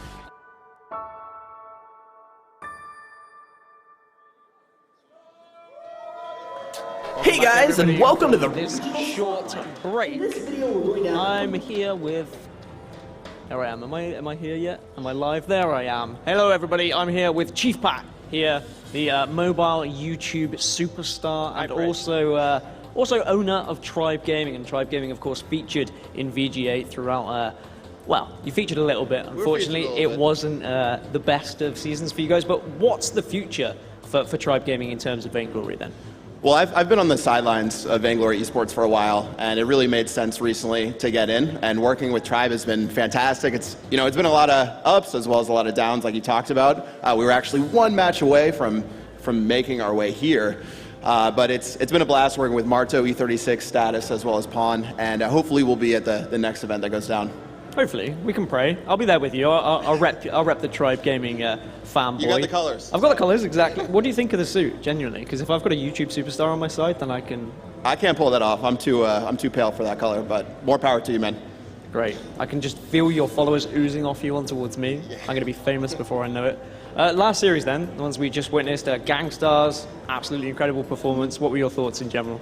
Going into this event, I actually thought Gangstars looked super strong. They played us the last week of VG8 last season, and I thought they looked pretty good. And also yesterday, they crushed Tempo Storm. So I actually have pretty high hopes for Gangstars going forward. It was a super close series, and I was a little bit worried that EU was going to pick that one up, but NA 2-0, feeling pretty good. See, this is the thing, because I was like repping the EU, but Gangstars are just so hard not to like those guys, especially after their performance yesterday as well. Going into the next game of the day then, G2 versus Immortals, perhaps EU's last chance. I know we have Fnatic as well, but they'll be against TSM, so a very tough one. Can G2 do it, or do you think Immortals are going to cause an upset there? I mean, that was crazy yesterday, seeing Immortals win. I didn't expect that, but those guys are proven that when it comes to these live events, they're super strong. So I think G2, especially with Fnatic playing TSM, which is going to be a super tough matchup, this could be the last hope for EU to make it to the semis. So I think G2 has a decent shot, but we'll see. Immortals, they're definitely big name players, and Suijay looked pretty good yesterday too. He looked good on everything, on the desk, in the game. He was just fantastic. Well, Chief Pat thinks that G2 might have a chance. Let's head on back up to Munchables on the desk and find out what those guys think about G2 versus Immortals. Thank you very much, Dan. We are here. We're ready to get into the next game. We even skipped 20 seconds of the break because we just can't wait to get on into it. This time we're joined by Shinyi on the desk and, of course, Bacon as well. Welcome to the desk. Thank you very much. It's lovely to be here again. It's exciting because you're here on the desk because Suijay is now going back down onto the stage once again. Immortals are once again heading on into the fray. And this time they have a true test on their hands, right? If EU is going to take a game today, surely it has to be this one. The first seed, G2 from EU, going up against the sixth seed from America. Where do we stand, Bacon? I mean, you got to figure at this point, if there is going to be a European team to take down a North American team, it has to happen here or it's likely not to happen at all. Yeah. And so this is their best chance. This is the one where you would maybe expect the European team to be able to take it. And we'll have to see if that live buff will be strong enough for Immortals. Absolutely. Well, you are from the EU yourself. I am indeed. It's nice to have a fellow European on the desk for this one. Outnumbering. Are you going to be siding with G2 on this one? How do we feel this actually stands out here? Of course I'm going to be siding with G2. Yeah, it would be really, really good. And I definitely have to echo Bacon's sentiments there that if any team was going to be taking a series, it would be G2. And, they're going against the 6th seed Immortals. They, it was a great series yesterday they had against Hammers, but it was super scrappy. And there was definitely signs there that G2 will probably have been analyzing. They'll be looking to exploit those. And I think this could be a very, very exciting series. Yeah, absolutely. And you can see the stats there on screen, brought to us by vgpro.gg. Make sure to go check them out if you want stats for yourself. But you can see, I mean, Bacon, I'm going to let you take this one. You're very excited about these stats. Yeah, I mean, the teams, the win differences between them. I mean, these are two teams that played the entire season. It's not like, yesterday when we had Tempo Storm, who had a stunted half season.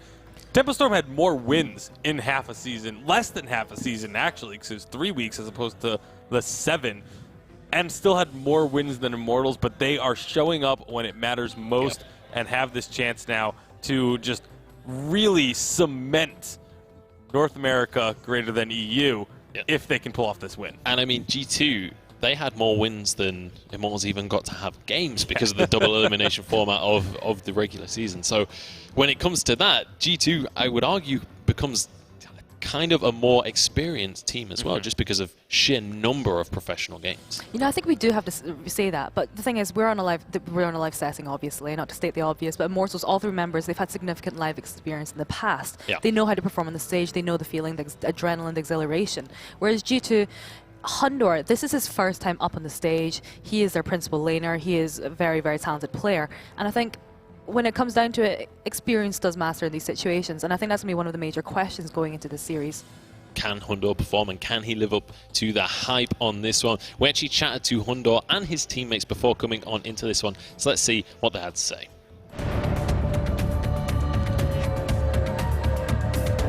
The strength of our team are our mechanics. We are really good at counterpicking, so our focus is on the draft.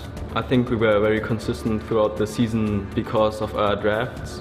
We almost always had our comfort picks, so when we went into the game we felt really good on our heroes. So we didn't try something new.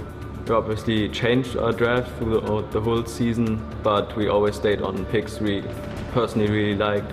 So, and I think that led us to that success. Well, I'm really looking forward to face Best Chuck and Old School. I think they are great laners and they obviously proved themselves as being the top laners in North America. But I personally think I can reach them with my mechanics, and I'm really looking forward to face them. We studied some drafts and played some scrims against EU teams with special drafts to prepare for NA. There we have it. Not quite oozing with confidence in the way that SK were, but when they're speaking, it doesn't seem like they really fear the NA teams necessarily. They do seem like they're coming in with their heads held high. Yeah, especially Hundor. You heard him there. He said he wants to face off against Best Chuck because he wants to prove that he can hang with them. If he wants to do that, he's going to have to first get past Dienzio. Yeah, you're absolutely right. Dienzio will be one of those highlight players for Immortals. But I do just want to touch on the topic of Immortals because this is a team that, had EU won earlier today, they'd have nothing to lose, right? 6th NA seed coming into this, realistically, against the first EU seed. At that point, you're fine. However, EU hasn't won yet today, which means if Immortals lose this one, they will go down in the history books as the first NA team to lose a series to Europe. I don't think they're going to want that to happen. That's definitely not going to feel good, I've got to say. It's going to be a very challenging series for them. And looking at the way that the two teams play, looking at the way G2 plays, they play a very measured game. They're very cerebral, they're very tactical. And Immortals, I would say they're quite a little bit more chaotic in their play style. They're not as predictable sometimes. They do make mistakes. And I think G2, if they do get into the late game, will capitalize. And this is something that we talk about a lot when we're talking about Europe, is that, yes, Europe does have its moments of early game aggression, but they really are about that late game. They're about those measured, extremely measured team fights, like tactical control over the map. And Immortals, I feel like if they can get that early game pressure, if we allow them their priority picks, which I'm sure G2 would not allow, then these games could be going on a very long time. So, looking at the drafts just a tiny bit before we get on into the game itself, we saw Batiste today. Very early on in the day, it was the first game in fact, it didn't really go so hot. Do we think we're going to see teams try that again, or is that kind of just, now that it's been tested, people are like, not so sure anymore? I don't think Immortals are a team that's going to pull out something like a Batiste. G2, maybe. They did play a lot of different heroes during the regular season. There was a couple of picks that, have raised some eyebrows during the season, but they're still, when they were performing well, they were a team that was very consistent and very focused on just what's strong. Absolutely. Well, we're about ready to get this game underway, so we're going to need some teams on the stage. It's time to introduce our first contenders. Please welcome, representing Europe, the #1 seed, G2 Esports.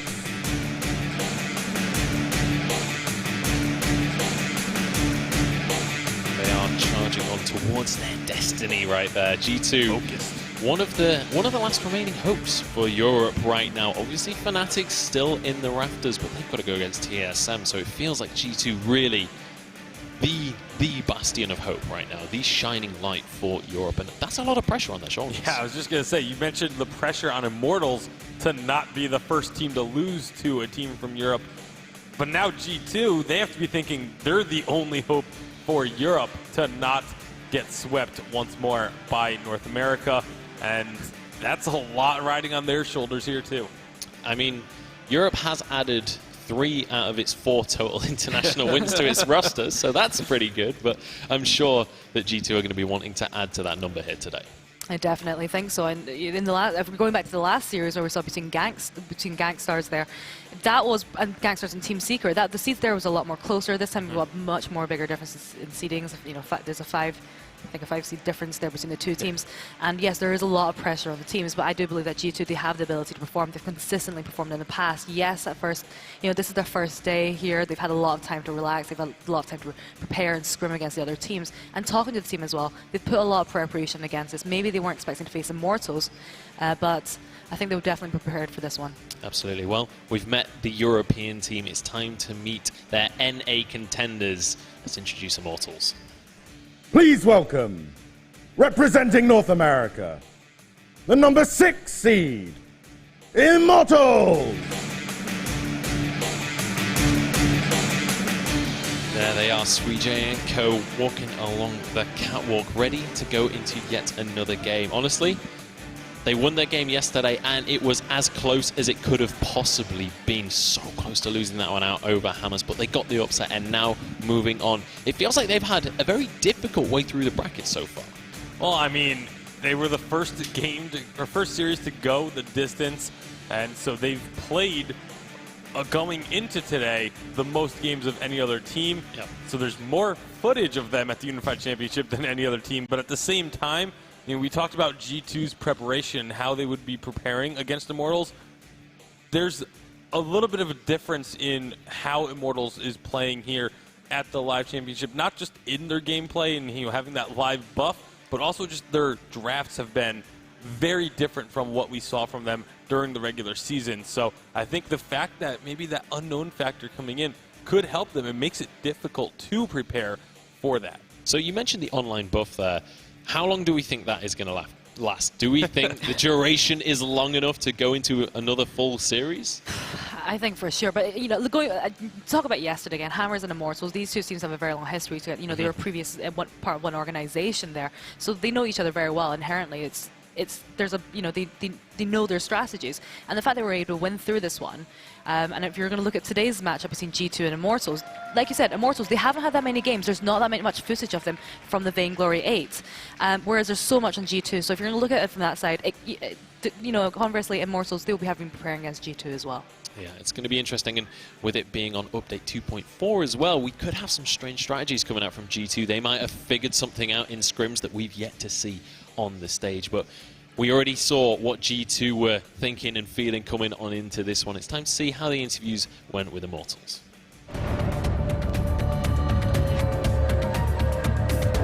Coming to this live championship, it's hard to say if our synergy will be as good as in the past, because we are going to be playing with Sui. 2 weeks leading up to this event, I've been playing a lot to get back my competitive form, and I think that we've practiced and have a good game plan. It's very interesting to see how that dynamic will play out, but my guess is that when we get on stage that we'll be able to perform together. I didn't do anything really special to prepare for this championships, but I think that we'll do a lot better just because we're all in person. It's just so much easier and stuff, and especially I feel like I play better when I have my teammates right next to me instead of over on a voice call or something. With Zio playing in a very comfortable role and really shining in the lane, and with Vains and I supporting him as we have in the past as both captain mains for Zio, I think that he can shine and really carry the team through. Yes, I do believe that having my family here does motivate me, because I obviously want to show them that I'm successful. There he is, Dienzio, the carry. He's actually got his family here with him as well. They're going to be there supporting him through the trials and tribulations. But Suijay saying something very interesting there, that basically the team is built around making sure that Dienzio can be the carry, and Dienzio, one of our players to watch. Yeah, it's a very similar situation for both of these teams with that hyper carry focus. Dienzio, though, with Suijay and Vains, both of them are primarily captain players. And so it makes this transition for Vains to then play a more captain-type jungler, or have Suijay playing the captain-type jungler, which they ended up doing a few times yesterday as well. Very easy for them. And so they are able to then support Dienzio and just try and get him super fed. Yeah, and on the other side of the scoreboard, it's the other carry we're going to be looking at, Hundor for G2. And that's going to be an interesting one, because I actually think Hundor and Dienzio are very similar in the way they play. Actually, both of the teams are very similar, and that is very much a double protect the carry, protect Hundor. He tends to go for those relatively squishy backline laners. We do see a Dazzle Ring on Voxer, but he has been known to be a very good Baron. And I definitely see this being a priority going into this series. And both of the teams, especially G2, they're going to have a lot of work at their hands. His teammates are so good at peeling for him, and as long as they can keep Hundor safe, we can be expecting him to do a lot of damage there. Okay, so I believe we do actually have a few clips of both of these teams from the regular season that we're going to be able to put a little compilation together and have a look at some of the regular season play of these two teams. Yeah, this one here is going to be showcasing that the reason why G2 is the #1 seed coming into the Unified Championship, the save that they were able to make against SK Gaming, that 33 HP. 33 health on the Crystal, and then just going right down the line. Again, they had so much work they still had to do in that game after that save, but they were able to turn it around, pick up the victory, and get themselves that locked-in #1 seed. Yeah, and then this is a clip of Immortals. Yeah, so we see them focusing there on the Gangstars. I think that was a really great, probably one of the best games that we've seen them play in the Vainglory 8 so far. And actually, if you look at DNZO's positioning, this is something that they do very often. With Aloha there, who's not here today, Aloha and Veins, they do tend to peel for him. And as long as they can keep DNZO safe, they rely so much there on CC. And I think, look at DNZO's positioning. I think this is the reason why he is our player to watch here. And I have to mention as well, looking at those replays, both teams very willing to play that alpha. We haven't seen any alpha in this entire One tournament. of the few heroes we have not seen thus far at the Live Championship might come out here today, or in this series. Is that a pick we're expecting to see come out, or is it something that's a little bit weaker on this update? I actually think we probably won't see an alpha of that in the first game immediately. You know, we've been seeing a lot of the meta for this tournament and we shift towards that Grumjo. He's been definitely becoming more and more of a priority pick as the day goes on. And I can definitely see both of the teams picking up. Suijay, he had a great Grumjo yesterday playing that jungle CP. And I definitely can see Dark Potato picking up as well. So Grumjo going to be hotly contested. So Alpha, in terms of utility there, I don't think it offers much as Grumjo. Grumjo very much in your face, has the ability to reposition the enemy heroes. Alpha, yes, she's very sustainable, very tanky, but he can also very easily kind of debuff her and push her away. That's part of why I think we might see an Alpha, though, is because both of these teams are going to be expecting the utility jungle. Like, that's what they're going to be preparing for. They're going to be preparing for trying to deal with a utility jungle, someone with a lot of CC, someone with a lot of distraction ability for a carry to be able to then do their work. You shake things up. You bring out something like an Alpha. Maybe not necessarily an Alpha, but I think the carry junglers, I think we are going to start seeing at least one of these teams changing up their play style to try and make that happen. I can certainly see logic to it if you can kind of bait the enemy team into drafting that certain style, and then you're actually playing a totally different style. And especially a team like G2 that we have yet to see get onto the game, they definitely could have some tricks up their sleeves, some aces up their sleeves, as it were. But we are into the draft. What are we expecting coming out from the bans? Is it just going to be Kestrel Koshka, as we keep on saying? No, is the answer. Glaive is the first ban.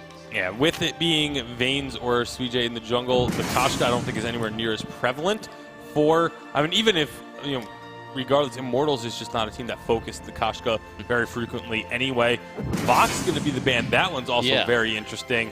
But Lyra then will be first picked. So Lyra first pick, not surprising. But the Vox first ban, that surprises me because I don't think we've seen a Vox first pick this tournament. Yeah, we haven't seen a Vox first pick, but Hundor is one of his top picked heroes. But there's a Koshka coming out from Immortals. It's going to be interesting to see who's going to be picking this up.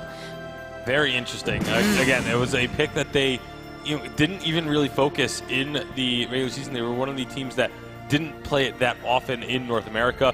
Grumpjaw will be that ban, so Immortals focusing away that utility jungler with the help of G2 Esports in that Glaive ban. Yeah, and the Adagio ban coming on through from G2. Unsurprising, like that one, since they've got the Lyra, and obviously Immortals get the next pick. No healers to go alongside the Koshka.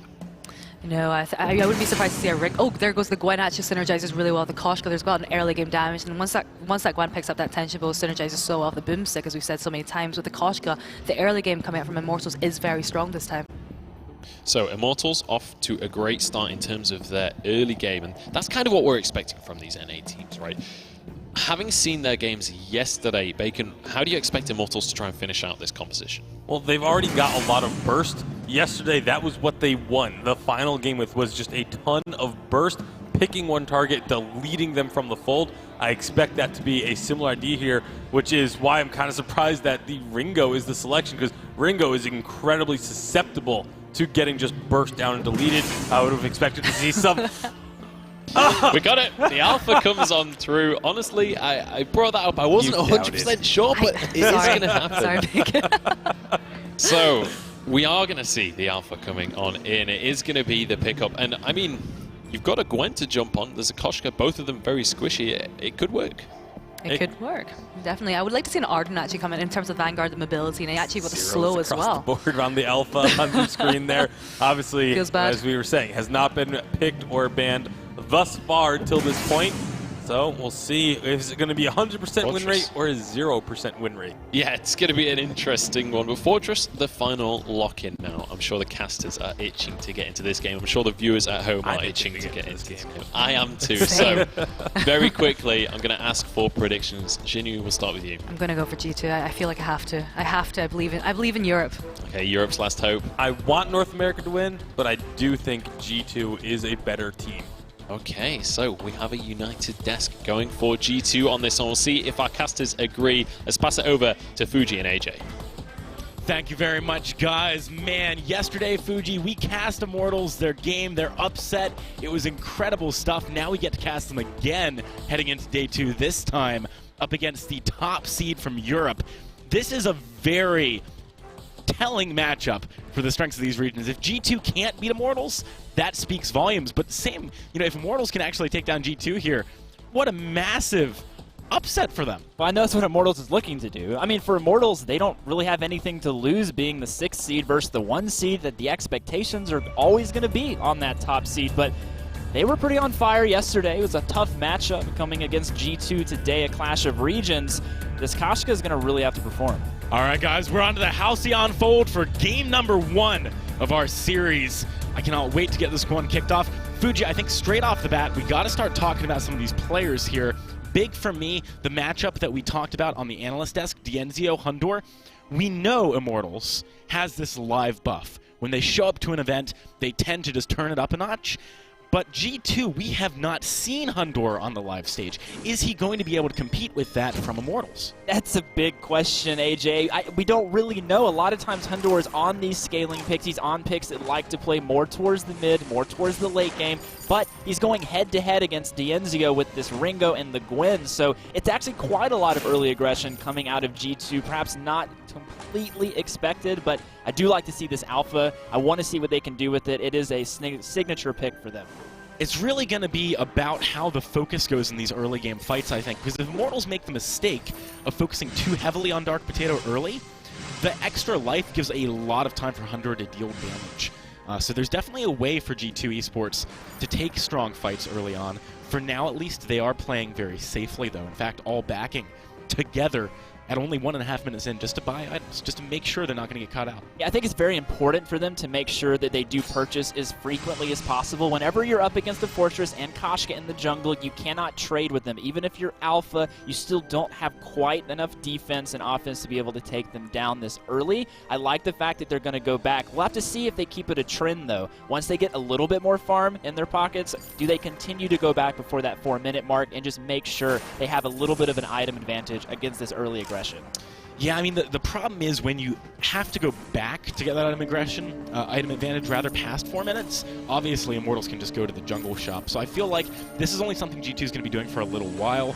I do like it, though. It does mean that if this gank comes out, you're a bit tankier, perhaps. You can see Hundor's already picked up armor. Very safe play, although he is getting jumped on. That's so much damage. Hundor, he's just barely going to be going down. Immortals pick up first blood, but Dark Potato wants to do something about this one. He's looking for Veins. Veins, he nearly falls. Keanu wants him so badly. Principal Arcanum takes him down. Dark Potato, is he going to be able to reboot? It's so close. He gets out of there. 1-for-1 trade. G2 and Immortals off to an even footing. That was so important that Hundor, even though he went down, was able to create that much distance because Kashka took a couple of turret shots, allowing Alpha to come up and get a kill. You don't want Alpha to be able to pick up any kills.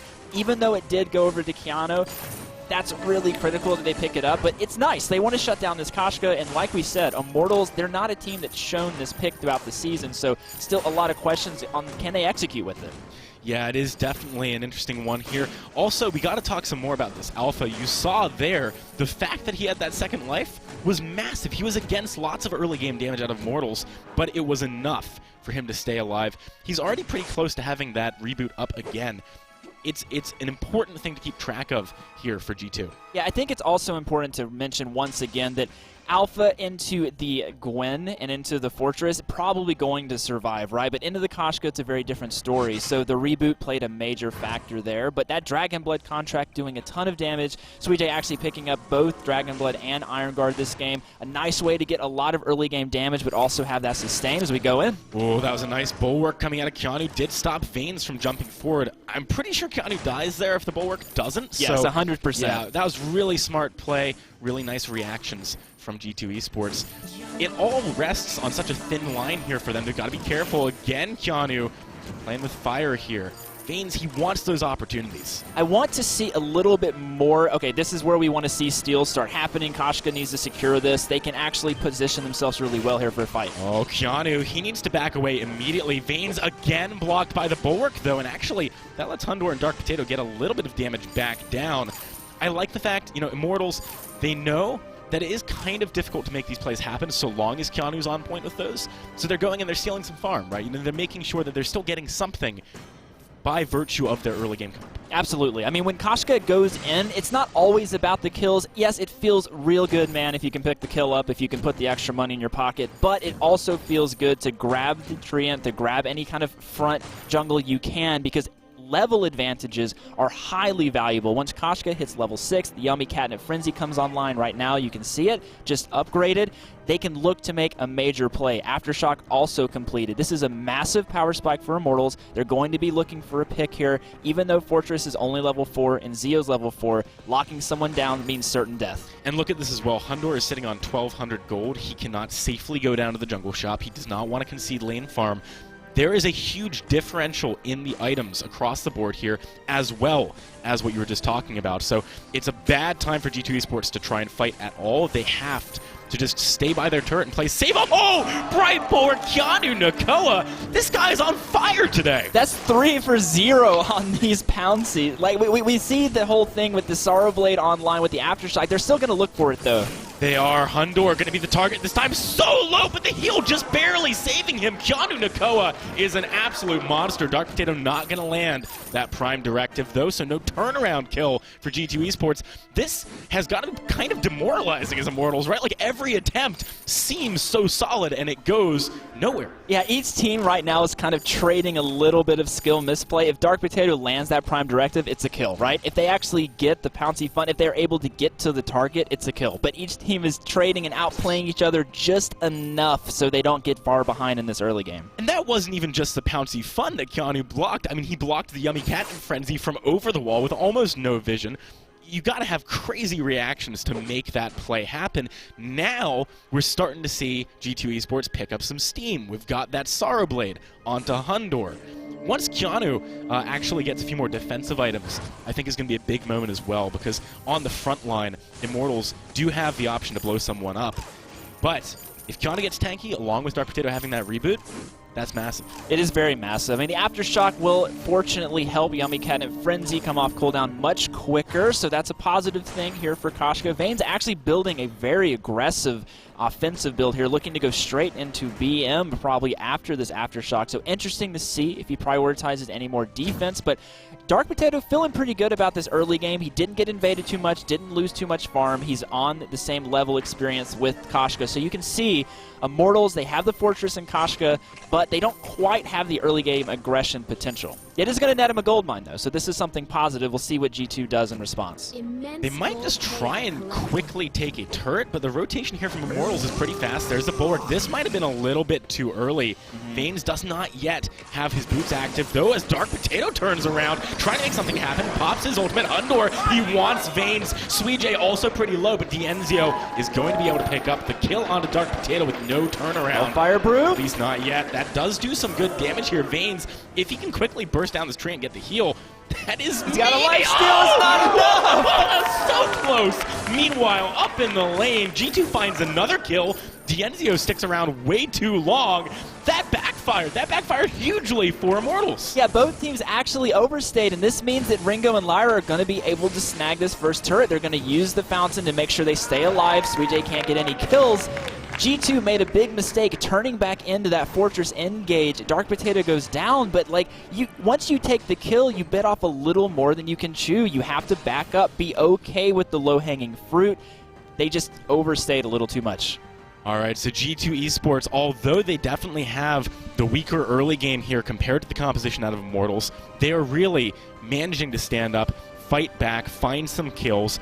We're now at 3 for 2, but there's a gold lead actually in favor of G2 Esports here.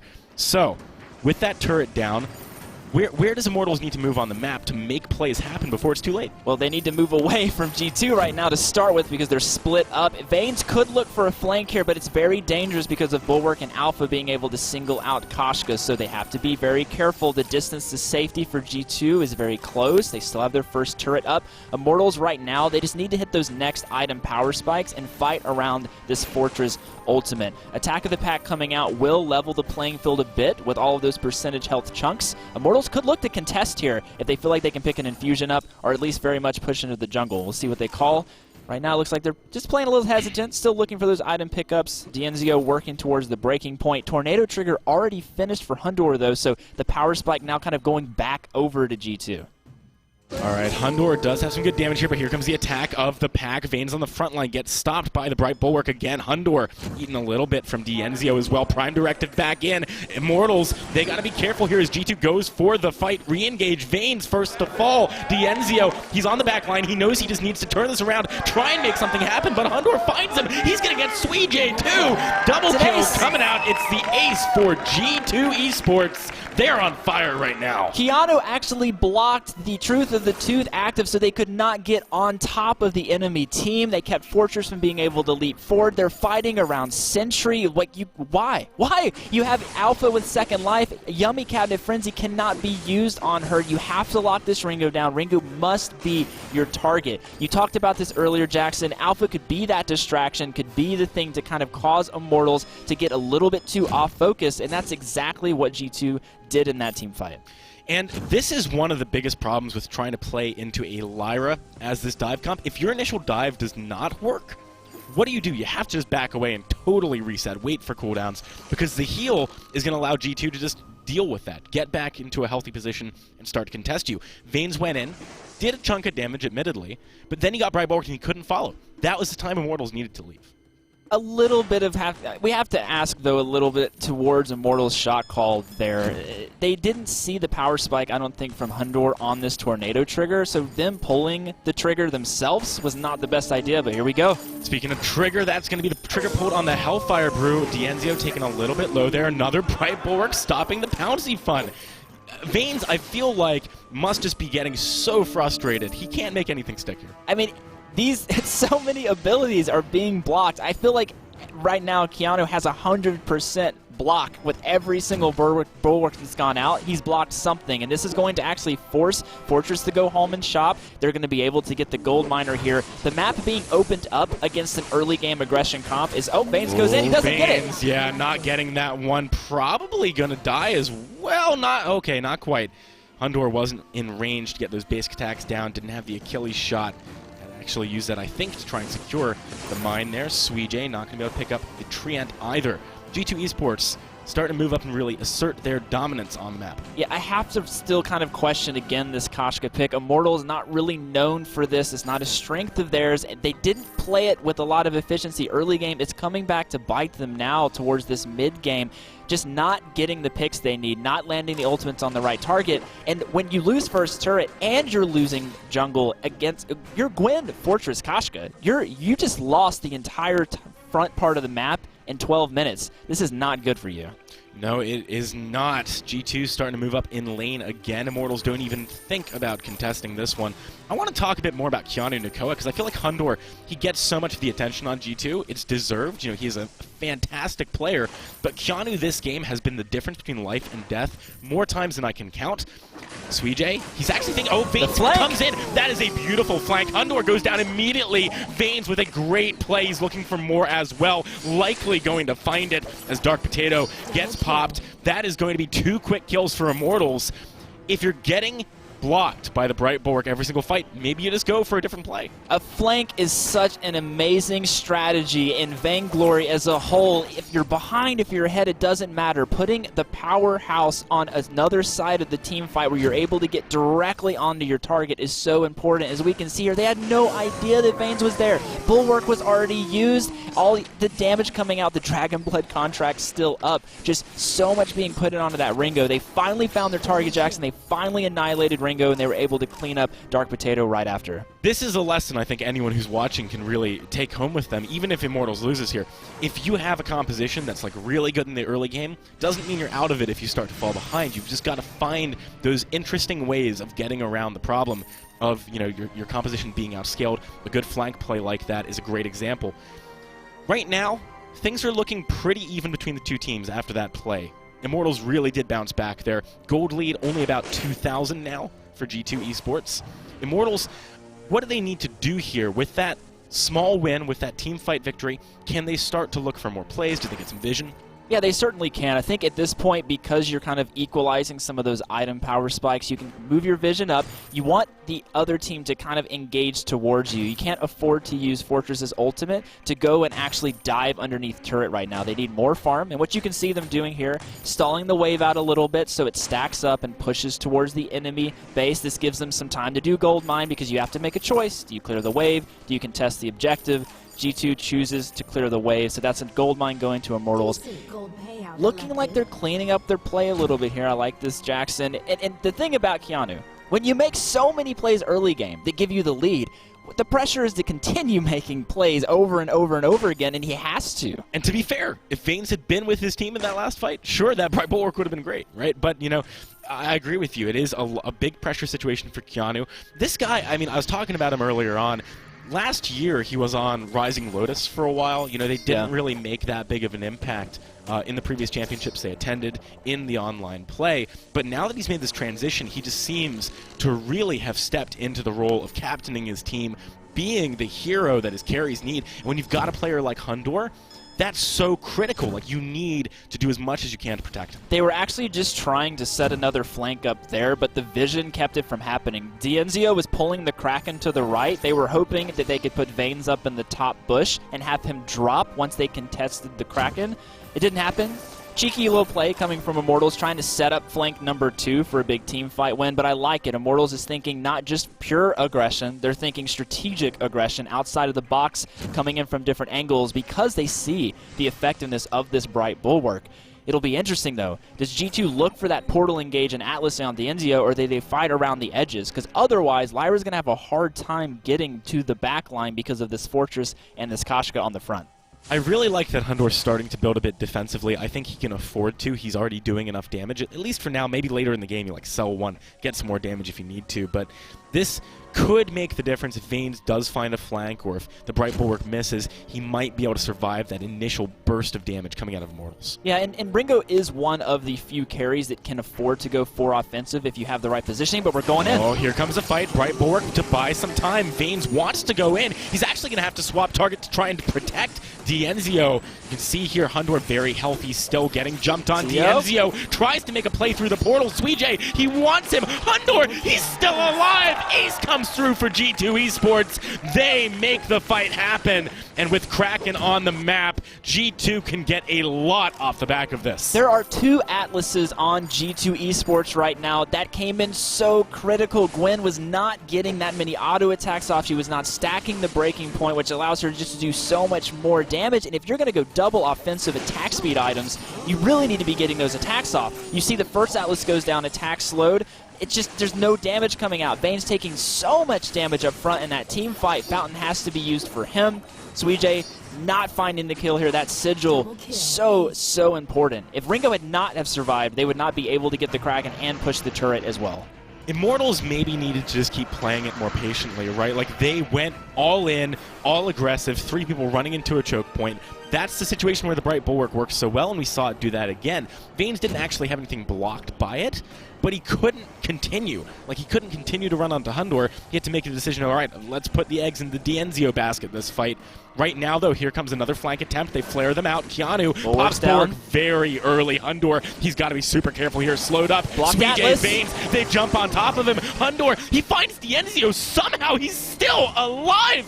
Fuji, he nearly gets Veins too. Dark Potato, he's going to be chasing it. Swaps position with him. Beautiful by Veins. But even though he makes the play, I don't know if it's going to be enough here. Portal is still up. That is another kill coming through for G2. 2 for 1. They've got Kraken.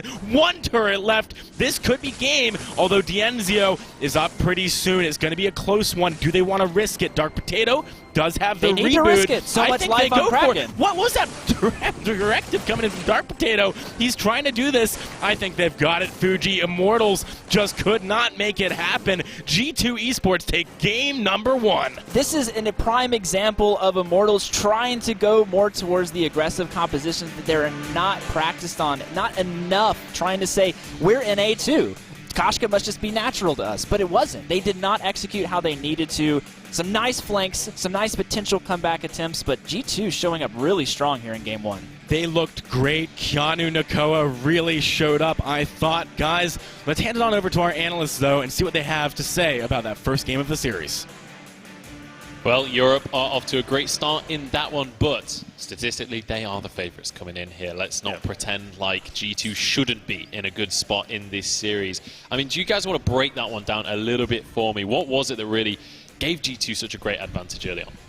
Well, I think a lot of it was just the fact that they were able to deal with the burst that was trying to come out from Veins and Dienzio. And the Alpha being able to reboot prevented kills from going over multiple times.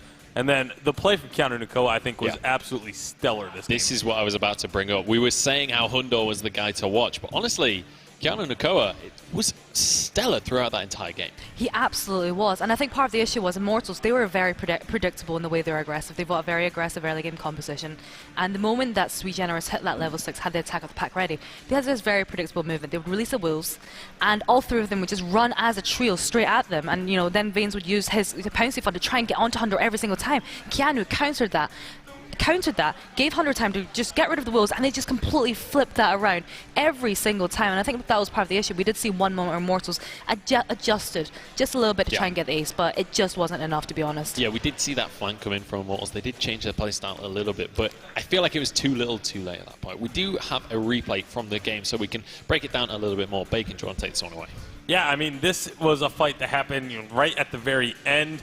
But look at the positioning of Hundor here. He's right in the thick of things, which normally is an atrocious idea, but he's able to get out just far enough, staying alive for a long time, despite getting hit by the Yemen Catnip Frenzy, and then it allowed Dark Potato and Keanu to close this one out, chasing down the Koshka. Thought it was maybe going to be a big mistake there not to get that second shot with the perk of Lyra, but still had the portals to go through and finish the game. And that's the second time today where we've seen a fight where it's like, oh, this could go either way, but in the meantime, Kraken is over at the base just hammering away at the turrets. And I think part of the issue as well is that Alpha going into all 3 members, so you've got Koshka, Fortress, both melee heroes, and Gwen's range on her basic attacks is quite fairly short anyway. So the moment she goes into all 3, she gets the damage using her air effects with that crystal. It's dealing a lot. There is not much. No. Well, the crowd, as you can hear, are happy to get on into draft. And it looks like Immortals feeling the stress a little bit by the faces that they're pulling, but Lyra going to be one of our first mans alongside Fox here.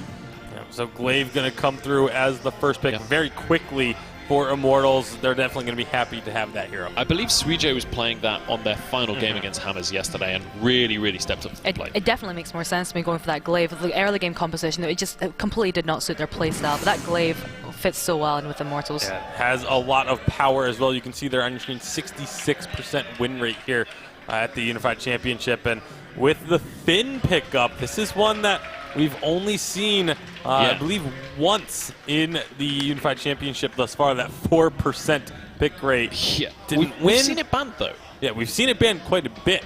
There was actually a couple teams where it was banned every single game. Yeah. Going to come through here for G2. And importantly, those were EU games, right, where the Finn was going to get banned away. This is an EU team. We might actually see that kind of EU Finn come in and see why it's been kind of heavily prioritized the Alpha respect ban coming out from Immortals. I wouldn't be surprised if we seen that Grumpjaw coming up because that Alpha has been denied. Grumpjaw, major priority pick so far in the past day. G2 definitely comfortable playing those tanky, peeling heroes with that Finn there. Works really well with the Grumpjaw. A little bit. Also very good because Koshka hasn't been banned away, but you pick up the Grumpjaw here, suddenly Koshka doesn't feel so great. Yeah, especially not with the Finn being there. I mean, Koshka can do well into Finn just because of the mobility, but he had Grumpjaw there. This is a combo I'm actually really looking forward to from G2. Grumpjaw spitting someone out into a Quibble stun can be really, really strong. Lance is going to be iffy here. One of the things that during the regular season, Suijay always said, Finn is really good against Lance because you can't crowd control him. There's going to be the Scarf that Zio's been so good with. Scarf makes complete sense. Finn, very slow. Grumpjaw, you know, very in your face. It's easy to land your Spitfires onto them, get a goop and get the flames burning there. Makes complete sense. Positioning wise, he's got a lot of peel with that Lance and with that Glaive there. Again, this is classic Immortals. Keep your carry safe here. Absolutely, and Scarf is going to be that carry, and we'll see what the carry is going to be for the likes of G2. It's likely at this stage that the Grumpjaw goes to that jungle, so we're looking at what is going to be going into lane against that Scarf. This could, I actually wouldn't be, no, this might be a contentious issue. I would actually quite like to see a Celeste coming out. No. Ringo. Same as last game. I mean, Hundo plays a lot of Ringo, right? He does. Yeah, Celeste is not exactly a Hundor pick. I know, but So- it would have been fun. It would have been very fun, but I will say, I really feel like right now, with the amount of pressure on their shoulders, that's- G2, the last thing they are worried about when is you're trying to fun. be the first European team to win a series against But an they can do it American playing team, you're not Celeste. really looking for fun. All right. It's time to predict again. How do we feel this one's going to go down? Bacon, we'll start with you. Very similar to last game. I think G2 is just a stronger team than Immortals right now. I really like the draft coming out from G2, and I think mechanically still the better team. I'm going for them. All right, sticking with G2 on this one. Europe's hopes held high. We'll pass it over to our casters to kick off game 2. Alrighty, G2 Esports got to be feeling good after that game number 1. Can they keep the ball rolling as we head into game number 2 here, Fuji? It's an exciting series so far. G2 Esports, as one of the European representatives here in this tournament, really want to pick up that first European series victory over North America. I mean, Immortals wants to stop that from happening, right? Like, I mean, if Immortals can actually pick this series up, that's a huge win for them. It's because it's completely against expectations. So it's nice to see these guys really putting in the effort, really putting in all the try-hard opportunities they have. And I actually kind of like their draft Scarf on Dienzio. This is many times unanswerable for a lot of teams, and we'll have to see if G2 can adapt to a very different style of game. Also, the Lance, very interesting out of Suijay. You heard Bacon talking about it. Typically not a pick that you see into those fins. Why do you think they decided to go for that? I think it just has to do with the fact that they want to be able to protect Dienzio, and they feel like this is going to be maybe the best way to counter the Grumpjaw as well, aggression potential coming out. It's just one of these things where you have to be able to lock Grumpjaw down consistently, and Githyan Wall lets you do that, right? There's a lot of walls, there's a lot of team fighting going to happen in the jungle. I think if Immortals can make it that way, so there are a lot of places to knock anyone out of a empty stomach. All right, well, G2 Esports and Immortals getting ready to head into this game number 2. We are quickly going to remake this lobby before we hop on into it. Let's have a bit of a discussion about some of these other picks coming through. I do think it's going to be interesting to see Keanu Nakoa's Finn here, right? Because last game, he had a very inhibitive playstyle, right? Like he was stopping the engagements that were coming through from Immortals with the Bright Bulwarks. This time around, Finn is very disruptive, and he's great at making engagement plays with those hooks. Can Keanu play as well in this kind of different captain role? I definitely think he can. I mean, Finn is also much of a favorite for Keanu, and he's played him quite a lot in the past. So, in fact, he was in that clip we saw earlier that really secured a victory for them and gave them first seed. So I think he'll feel pretty confident coming into this game with the pick.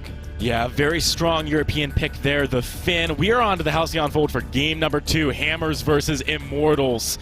Immortals, they really need to turn things around here sooner than later. We know this is a team that gets a live buff when they get to these championships. Maybe it will pan out here and be enough to beat the seed difference. G2 Esports, though, very strong performance in that game number 1. What are we looking for in this early game, Fuji? Any early rotations we're expecting to see here? I mean, I think we're going to basically be looking for Glaive to hit level 2, look for some pick opportunities on Ringo. They don't have a ton of ways to deal with the pick if it does come out, other than a counter gank themselves. So my eyes on G2 for being able to set up Grumpjaw in a place where he's actually able to come in and maybe do a little bit of a surprise gank from behind the rock underneath the first turret or something of that nature. If there's a Glaive, you have to expect ganks. That's just what he's built around in this early game, and it's going to allow Scarf to do some scaling. I do think we're expecting to see Keanu Nakoa probably stick pretty heavily up towards this lane, try and protect Hundor. Hundor, of course, not having a lot of mobility on that Ringo, has to be extra specially wary of the Lance and the Glaive. That's so much crowd control that can just lock him down and take him out. Keanu, of course, great at protecting his teammates, as we saw in that previous game. Dark Potato doing the Grumpjaw thing of trying to take this Treant early. Will Suijay be able to contest here? He's certainly thinking about it. Might try and jump in a second. He knows roughly how much damage Dark Potato is doing, apparently, because he manages to hold that engage for a very long time. Dark Potato, he does find the Treant, and now he wants Suijay as well. Lots of damage coming through. That's actually an incredibly huge win because he also forced boots out from Suijay, so now the extra gank potential from early game is gone. The health, the regeneration over to Dark Potato. All right, Vane's getting jumped on. Good slow coming out of Dark Potato and Hundor, but they can't quite get in range for Hundor to get too many basic attacks. G2 Esports, they're flexing a little bit here in this early game, even though they don't necessarily have the best early game comp with that Finn. Suijay should have been able to have secured that. Glaive typically has the easier secure early game over the Grumpjaw, but if you do the Elder Dance, Jackson, and you lose, then you lose a lot of pressure on the map, and that's what we saw, them being able to go back up and push. Right now, it looks like perhaps Dienzio's looking to go shopping as they shove this lane in. You can tell there's a hard press here, so that's going to allow him to go back and pick some things up. But the timing for rotations in terms of Dark Potato getting back to the Elder is actually going to be ahead of Glaive, so I think he'll probably pick another one up here, another win for G2 in this early game. Yeah, this is one of those more nuanced things that we don't see talked about as much, but Dienzio with the Lance there, they actually have a lot of AoE for the wave, so as soon as he wants to shop, he can. And G2 can't do anything about it. Like, they can't shove a wave very quickly with a Ringo, at least not until he gets some attack speed and some damage later on. That really does buy a lot of space for the very late game carry of Scarf to actually do things earlier in the match than you might expect. Yeah, absolutely. And with some of the recent buffs to Scarf's damage, he can also auto-attack for more damage on the minions in the early game, so all around just a lot more shove potential. Suijay actually going in here for some counter jungle. I like this if he can secure it, but he doesn't get it again. No way. Dark Potato picks it up. Suijay's got to afterburn out of there. Dark Potato does have a dash available, but he doesn't want to commit to it. Even though, I mean, they knew Immortals was up in the lane. I'm surprised Dark Potato actually played that one so safely. Hundor's out of energy here, getting jumped on Impale, going to land. Great Githian wall too. Vanes and Dienzio picking up first blood over G2. Really, really good synergy there of all of those abilities coming together. Once you're on top of that goop, it's sticky stuff. You can't really get out of it, and once it's lit on fire, the burst damage is a lot all game long. It actually makes Scarf incredibly strong. But the game's going to probably reset here a little bit. Vane's going to need to back up just to make sure Dark Potato doesn't get any extra advantages. They're probably just going to try to hold this lane here for Ringo. Fortunately, while the death, not ideal, he doesn't lose too much farm in this trade. G2 has great wave control. They know all the tricks to make sure they can get advantages there, or very least get back into things if it's a bit rough. Hundor, I just got my screen pointed at by Fuji because something popped up we're a bit surprised by. Little crystal power here on the Ringo. So a bit of a switch up here going into the first crystal power Ringo I believe we're seeing all tournament weekend long. So I was wondering during the draft if G2 would consider this, because I actually have the opinion that if this goes to late game, they don't really have a good win condition against this Scarf. So one of the things that CP Ringo brings to the late game is at least the ability to have a ton of Pierce and to potentially burst Scarf. And that's where Weapon Grump and Ringo come in. Because Ringo does not have any gap closing abilities, it's very difficult for him to get there with auto attacks. So that's something that perhaps this iteration for G2 might work out. All right, G2 Esports are just playing it safe for the time being, though, especially now knowing that this is going to be the Crystal Ringo. I think we can expect to see not a lot of aggression from them early on. It is something which takes a while to ramp up.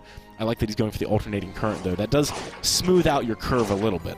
It does, but I'm still actually more of a fan of going into things like Shatterglass early because Twirling Silver does take advantage of your alternating attacks once it's active, actually doing Crystal Power. The AC early doesn't give you that level 6 power spike like a Shatterglass would. So Alternating Current's definitely going to make them a bit weaker in any early game trades they get into. So if this passivity doesn't cost them any jungle, it might be okay. We'll have to see exactly what Dark Potato's goals are, though, because right now both teams, we're just kind of passive farming, trying to scale. The Scarf, it makes a lot of sense. G2, it's a little bit more risky not to shut the Scarf down. It's really interesting, right? Immortals kind of playing that European style. You said last game, actually, you didn't like them playing super aggressive. Yeah, I don't. I guess they didn't either. They decided to back off that plan. G2, though, definitely playing a very European kind of matchup here. Europe, of course, definitely underdogs overall in this tournament. But G2 Esports, a big hope for them with that one-game lead up already over Immortals. In this game, the gold lead is dead even, 14.3 across the board. Really could be anyone's game as we move forwards here. I'm curious to see when our first big team fight is going to happen, Fuji. Honestly, G2 wanted it to happen just then. We saw Dark Potato sitting in the bush. He does have his stuffed up and available, so this is normally, it's a power spike, but with the specific composition that G2 has, it's not as strong in the lane right now, not until we get a few more items. Now, with that being said, a nice ultimate coming out of Ringo, hitting a target, and then Grumpjaw devouring them. They're ticking for damage inside of the stomach. They can't get any defense protection. This is actually a pretty interesting combo. Once they pop out, they could get forced to court back in again. So there's a lot of combo potential. And when we talk about G2, that's what we think about, right? Look at this power spike. You see Dark Potato picking up the infusion and Eve of Harvest on Hundor. They immediately rotate up to lane, start to think about looking for a fight. 2 items, 7.5 minutes in here for Hundor. That's pretty respectable scaling. He's got great farm, 92 right now. I actually think Immortals need to be very careful. Yeah, this is not a place where you want to get caught. Ooh. Nice block there. Crucible does come out, so really important to block that. That meant everything for this moment. No block now for Dark Potatoes stuffed, though, except for that one reflex block on Dienzio. That's going to be blocked by Hundor there as he actually gets popped. Now Dark Potato, he's got free reign. If he wants to go for that stuff, he can, but looks like G2 don't want to combo it out with anything here. They're really, really afraid of... They just use Force Accord in the Ringo ult, so using one ultimate at a time, trying to see if something works, right? And they don't want to go all in, because if they do lose a team fight here, that means first turret, that means gold mine. That's a huge swing, 1,800 gold over to Immortals, and you do not want to give Scarf any early game leads at all. He just comes online so fast. But speaking of coming online, Broken Myth is now finished. This is a big power spike for Immortals in these team fights, and because of the way G2's comp works, you can't really keep from giving him stacks. Yeah, it's not possible. I mean, you got two very slow frontliners. They kind of have to hard commit to a fight where Dienzio needs to miss his reflex block if they want to make that one happen. G2 right now doing a bit of a dance around the gold miner. Vanes does scout it out, so if Immortals wants to try and contest, they can. They are moving up, actually using the candy on the gold miner to shut this down.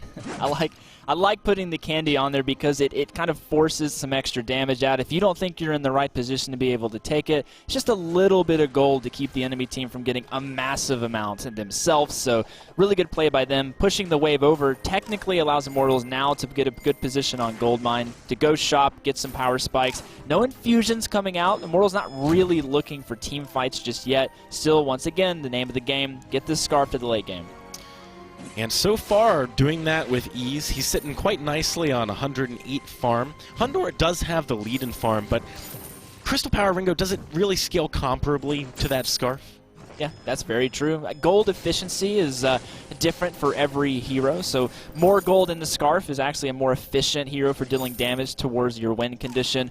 Obviously, Hundor still need those items, but look at the posturing we see here, Jackson. Both of these teams almost kind of daring each other to make the first move. Like, Glaive, are you going to go for the afterburn? Because I might just eat you, buddy. I might just swallow you inside. So Hundor still holding on to his ultimate as well, perhaps looking for that level 9.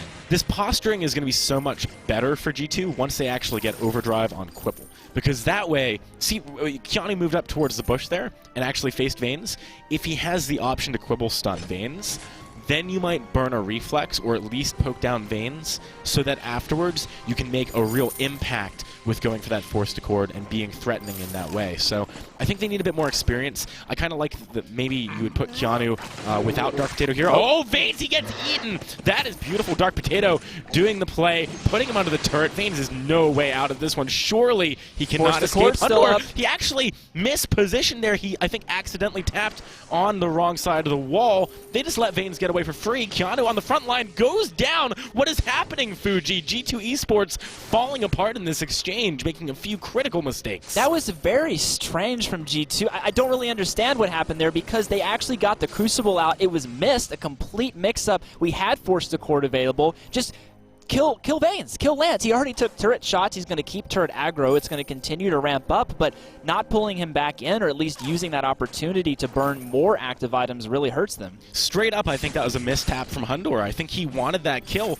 but he was right in the middle of the two exits, like around the corner of that wall. So when Vanes rolled over, it was hard for him to get around and actually pick up the kill. Just ult him then. I mean, you've got a powerful ult in the Hellfire Brew. Like, it's okay to expend some resources because of how slow the game's playing. If you pick up a kill at this pace, that's pretty massive.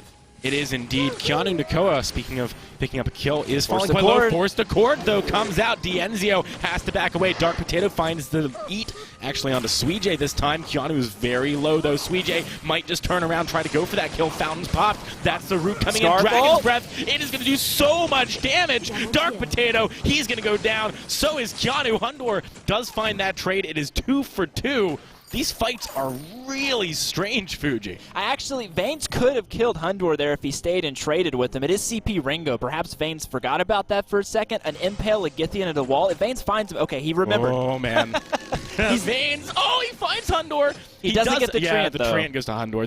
That shuts that play down from Vanes. Yeah, I like the fact that Vanes was like, you know what, I can actually go back in on this guy, let me look for the play. Perhaps that decision made a little earlier would have netted the kill, but, you know, these small things matter. Like, if you give that away, really impressive play around G2, a missed Crucible with the Forced Accord. These are things Immortals cannot afford to do. Vanes has got to block that stuff. Scarfult, we just got a taste. Just a taste. Scarf's only level 9. Once level 12 hits, I imagine Zio will be looking to really max this out so he can do a ton of damage, but we'll have to see if G2 can really combo all of these abilities together that they've got. This is my biggest concern, to be honest. If they don't blow up Dienzio with the Crystal Ringo, how do they actually get that kill effectively in the late game? And with a Crucible on Vanes, with Dienzio having a reflex block, that could be hard to do. I almost feel like Dienzio is in a position where he can afford this to terrible go for the rotation. Yeah, they just give up the turret for free. Hundor is making his way back up. They've infused on the side of G2. Maybe they look for something. Vanes is taking a lot of damage, but they're just going to let them back away here. Dark Potato wasn't quite close enough to go for this one. Hundor getting poked a little bit as well. Force the cord. Yeah, Blocked. It's not going to connect. Yeah, this is a very... the composition from G2 is very reliant on their abilities not getting reflex blocked. So I think Dienzio should go for an Aegis and a reflex block this game. Yeah, I think it's a good idea to go for both, especially since you know they're going in. Hundor, Suijay, he walks all the way around. Good block from Hundor, though, to not get stunned up. Quibble is overdriven now with the Hellfire Brew coming out. Suijay cannot get out of there. Dienzio still has plenty of energy. Could think about going in. Dark Potato wants him, though. That's going to be the eat. They actually go for Vanes, and now Dienzio turns it around. Vanes very low. That's the fountain popped a little late from Keanu. Can't actually save his teammate. Hundor, the trade comes through. Hundor just barely makes it happen. Keanu is healthy enough that Vanes cannot think about taking him down. These fights are back and forth. People keep dying and not being able to finish things off. That was just a very kind of not clean setup there from Immortals. They got the first turret. They didn't want G2 to get the gold mine, but when Suijay went in with the afterburn, it just wasn't on point. Why go try to punt Ringo back? That's not what you want. Who cares if Ringo gets close to you? You just want to protect Scarf and poke. Keanu, this is a bad situation to be in. Polite Company does make him a bit tankier. Suijay really wants this one, though. Keanu, he's so close to dying, but Vanes is going to go down. You can't. Oh, man, the eat as well. Stuff from Dark Potato makes it happen. Suijay gonna go down. That was a collapse of communication and strategy from Immortals. They could not afford to make that play. That was a collapse of everything. They had no idea about the death timers. They weren't looking at the positions on the map, the potential for them to come back. These are not the level of plays you got to be better than this. If you do not get the kill on Finn, get out. The roll-in from Vanes, Hundor was right there. Oh, man. That was basically high five territory for Hundor saying, thank you, man, for the free kill. Immortals, you got to clean this up. You don't want to... Kraken with a Finn and a Grumpjaw is going to be very hard to posture around. Yes, Scarf does a really good job at taking Kraken. Perhaps the best news here for Immortals is all their turrets are up. We do have a bit of a fight developing here. Keanu bootsing forward, looking for something. With Kraken pushing, G2 does have an opportunity for... Oh, it hits Dienzio! The reflex block was Hellfire late. Brew? He does now have an Aegis, though, to block that Hellfire Brew as well afterwards. Turret going to be the main focus for G2. Hundor does take that quite quickly with the alternating current and the attack speed boost, but G2 still have a very healthy Kraken to work with. What's Immortals going to do here? What is the play? When can they try and defend this one? Suijay pops a reflex block, doesn't actually use it to dodge anything. Kraken is not being damaged at all. They have a Scarf, and they're not taking Kraken down. He's found 2 turrets already. G2, they might just push for 3 here. Keanu's the only one who's low. This is a bad situation for Immortals. They need to make it happen. Suijay, he jumps forward, but Hundor is kiting beautifully. Nice Atlas, though. Does stop him from engaging fully. That's going to be the fountain, but here comes Dragon's Breath. Keanu, first to fall. Vane's just barely surviving. Dark Potato actually eats Dienzio, but it's far too late to have an impact. Hundor needs to book it out of here. He wants to turn around and get some damage onto Suijay. If the Impale here lands, you're right, Fuji. Hundor is not going to be able to get away. Good slow. Nice reflex block, but he just doesn't have the energy to work with. Hundor going down. It is an ace for Immortals. Kraken, though, pushed 3 turrets and got damage on a 4th. It's not often in Vainglory that I would say it's okay to get ace, but if it means you get 3 turrets and almost 1 of the crystal turrets, that's certainly worth the team fight, just drawing it out. Immortals, where is your decision-making in this push? I just didn't see it. You guys didn't talk about whether you wanted to go for Kraken or the kills. I think it's partially because G2's comp it's kind of scary. We've got Stuffed, we've got Force Core, we got Hellfire Brew, we've got Quibble. There's so many things to potentially block. Immortals is like perhaps overthinking the setup. Let's be real, though. I mean, the big thing here is missing those blocks at the beginning of that last fight. Dienzio getting forced to court it in should never happen when he has a block and there's a Crucible on Vanes. 2 Crucibles. It locks him down. Now, we got 2 Crucibles yeah, online. Yeah. So, I mean, this is something that I like to see. I think Immortals are doing a great job with multiple Crucibles. It allows you more team-wide blocks so you can help each other out, but they have to make sure they're effective uses, right? You don't want to accidentally bait out a Crucible for the wrong ability. If you can dodge the Force Accord, that's great. If you can dodge the stuff, even better. But I actually curious why Dienzio built a Metal Jacket. I actually think he could have gone 4-item offensive, or he could have just gotten another reflex. Oh, they're trying to make a trap here. Immortals, they do have a lot of damage down onto Keanu Nakoa already, and that's the boots pop. They really want this one. Hellfire Brew. It lands onto Dienzio. The burn damage is going to be huge here. He does find that Dragon's Breath. That heals him up so much. Hundor's on the back line. He's getting good damage down, but it might not be enough. Dark Potato, can he get out of here? Just barely. Hundor, he's knocked back towards the sentry. He blocks He's making the plays. Impale. Hundor, this is why he was one of our players to watch. This guy is a monster. How do you miss the block on Hellfire Brew? You have so much time, and he was even off to the side, so it came from an angle where you had a lot of vision. It wasn't like a surprise. It's so much of the damage from Hellfire Brew comes from the ticking damage after the initial impact. So that was really rough. If that had been blocked, they would have cleaned that fight up for G2 would not have stood his chance. All right. Immortals, one problem that I'm seeing here is that they don't quite have enough damage in a lot of these fights. I think, we've talked about the Metal Jacket. That's an interesting choice from Dienzio. But also, Suijay, all he's got offensively right now is that one Sara Blade. Do we think we might see him pick up like a breaking point as we move forwards? I definitely think he could. The biggest issue right now that we're seeing with the way these team fights are playing out is that Immortals really isn't getting a setup that they want. They don't feel like they're optimizing their positioning. They're either getting caught out, getting pulled, getting eaten, taking a Hellfire Brew. If they clean the setup up, They frontline for Scarf, let him get a few pokes, get the Broken Myth stats up to like 3, 4, or 5 and ult, then their win condition is much stronger. But right now, just a little bit too messy. They're going to pull the Kraken, trying to really just get G2 to come away from that Sentry so they feel safer fighting. I like that they're trying to bait this, but with Suijay getting stunned, that is bad news for Immortals. They've really got to get off that Kraken. And now G2 can take prime position on the map. Suijay does not have time to back away here and actually go to base, heal up. Hundor's doing decent damage to the Kraken too. Immortals, this is a do or die situation. They cannot let another Kraken go the way of G2 Esports here. Vains knows that he needs to make the play, moving forwards a little bit. Infusion popped onto Suijay. That's a forced accord. With that reflex block coming in, the Crucible. Actually, both Crucibles are down right now, so maybe Hundor could look for that Hellfire Brew. Yeah, I don't know if G2 would recognize that. I mean, fortunately, D'Anzio still has his Aegis available. Triple Infusions out for Immortals. They're actually in a really strong point because G2 only has one. They can actually sit on the shop side of the map, keep G2 from being there, but I don't know, Suijay's actually back in the jungle farming, so actually this is a big mistake. You can't let them just drop and shop and buy more vision, buy more flares, potentially infuse. You need to posture forward. Suijay still kind of feeling the burn from that mistake earlier, getting caught out. It actually cost them a little bit of time, a little bit of their position, so a little fallout from some misposition. Yeah, it's really interesting watching these vision dances around the Kraken. Immortals starting to move up. Another block from Keanu Nakoa's forced accord there. This time it was Suijay using his Crucible. Still have the one on Vains, so Hundor's going to struggle to land those big ultimates. Yeah, it seems like they probably talked about the fact that Suijay is going to take forced accord duty with this Crucible. Probably a good idea for him, and then Vains is most likely going to be looking to block the Stuffed or perhaps a Quibble with his Crucible.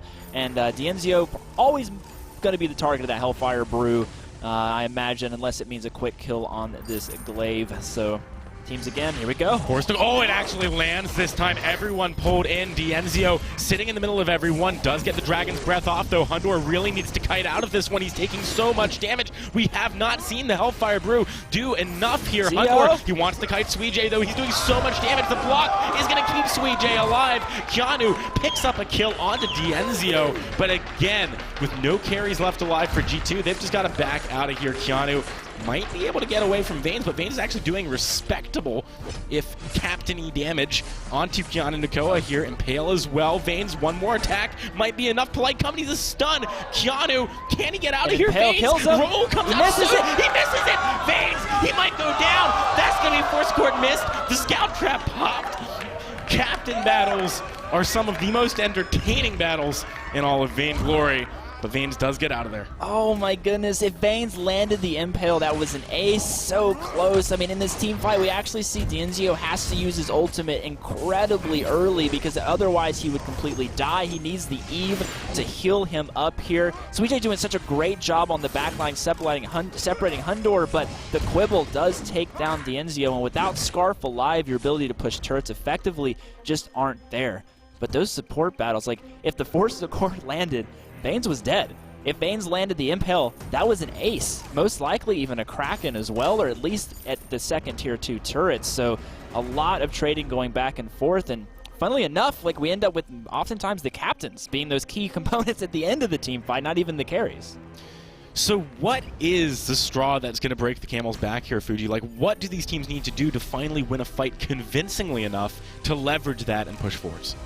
They need to make sure, once again, Immortals is in a much better position. They can't keep getting forced accorded into the team. That's causing a lot of issues. Ooh. Oh, nice block there. Looking for the sneaky one over the wall. Keanu, here we go. Immortals, they want to make this play happen. D'Anzio on the back line, not really getting the damage down, though, as Hundor kites Suijay. He does so much work there. Actually going to be Dark Potato's duty to try and hunt down that kill. Hundor looks for D'Anzio. D'Anzio gets stunned up and taken down. Hundor gets the double kill. G2 Esports, with a very convincing fight win, are going to take them out and maybe go for a Kraken to push for the end here.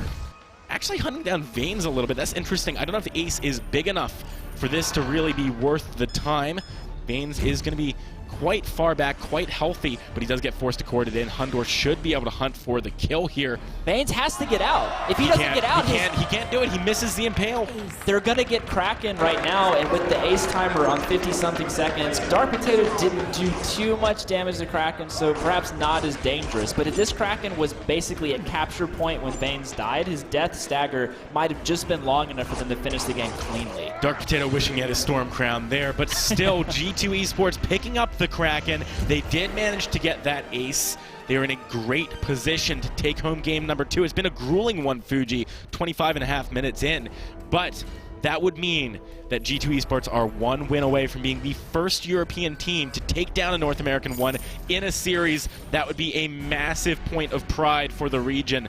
Hellfire Brew. Hellfire Brew coming across. Dienzio not actually going to waste the block because he knows he can just walk onto the Sanctuary, heal up. Hundor has quite a long cooldown on that, 43 seconds. They get a turret. They get a turret, which is good, because the big thing is if a turret dies near Kraken, that's a lot of effective health taken out. So, this does mean that they're very likely to be able to take out the second one just off the back of Kraken.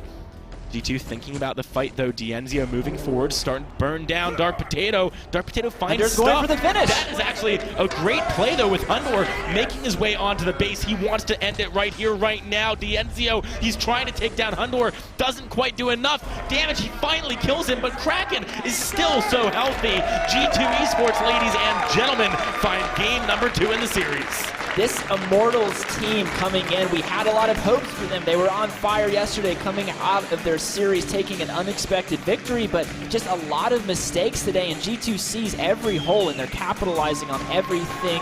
G2 playing such a clean team fight game in those last 3 minutes. That was a much better performance by Immortals, but they still need to ramp up more into game number 3 if they want to contest G2 right now. When you're playing against a European team, the late game is something they are known for, and G2 did play a relatively clean late game. In the fights where they traded very evenly. They didn't really allow Immortals to do anything off the back of those exchanges. But guys, we could only have one more game in the series if G2 takes it home. Let's get our thoughts from our analysts.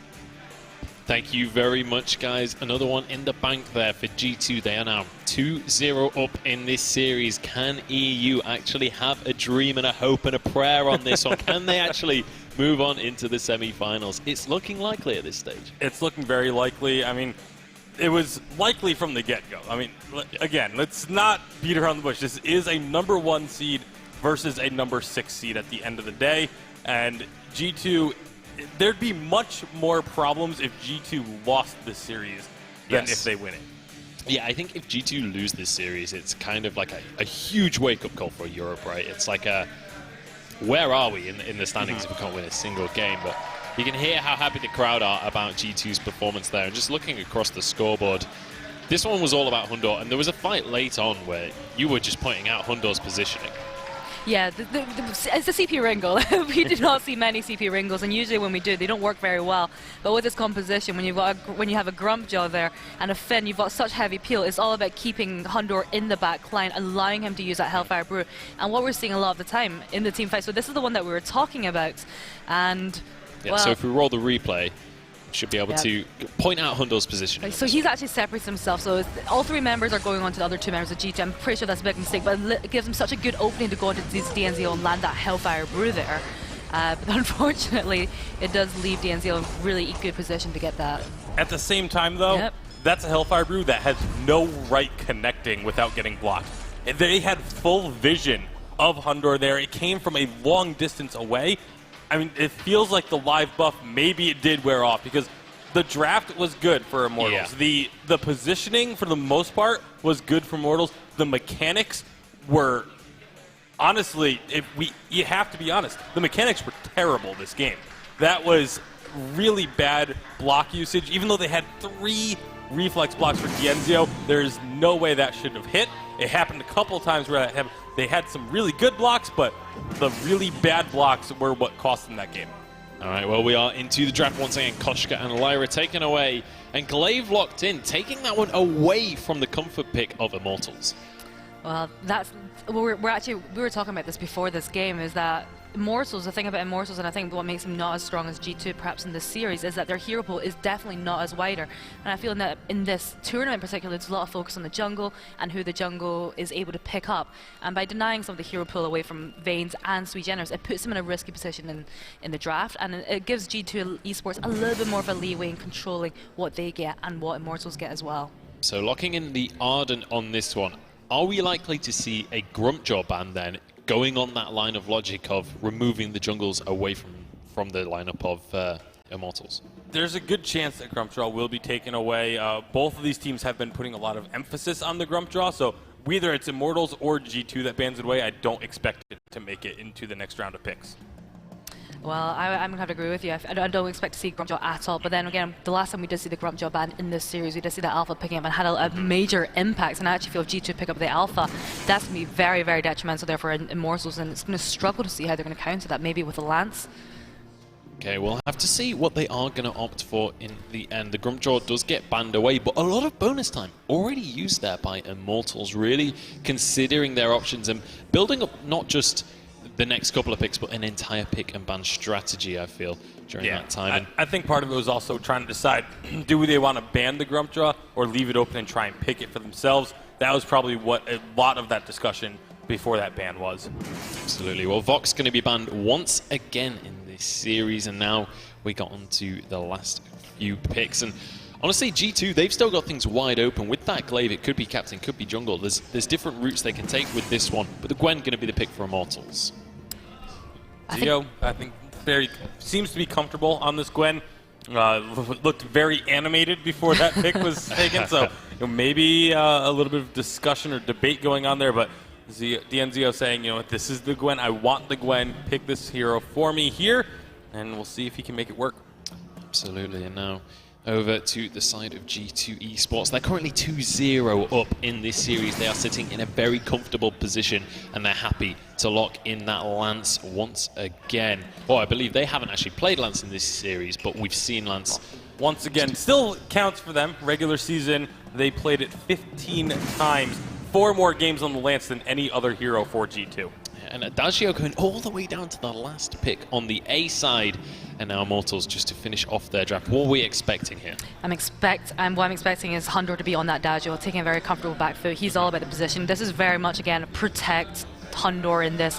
And with that Lance and with that Glaive there's a lot of CC at their hands. Yep. Immortals, they're going to have a tough time trying to get onto Hundo here. Yeah, I expect them to try and pick up something that has a bit of utility, again, to try and then protect Dienzio, but they may, again, still try to switch it up, try and get something that's a little bit more aggressive, but their options for what they've looked strong with in the past are fairly limited.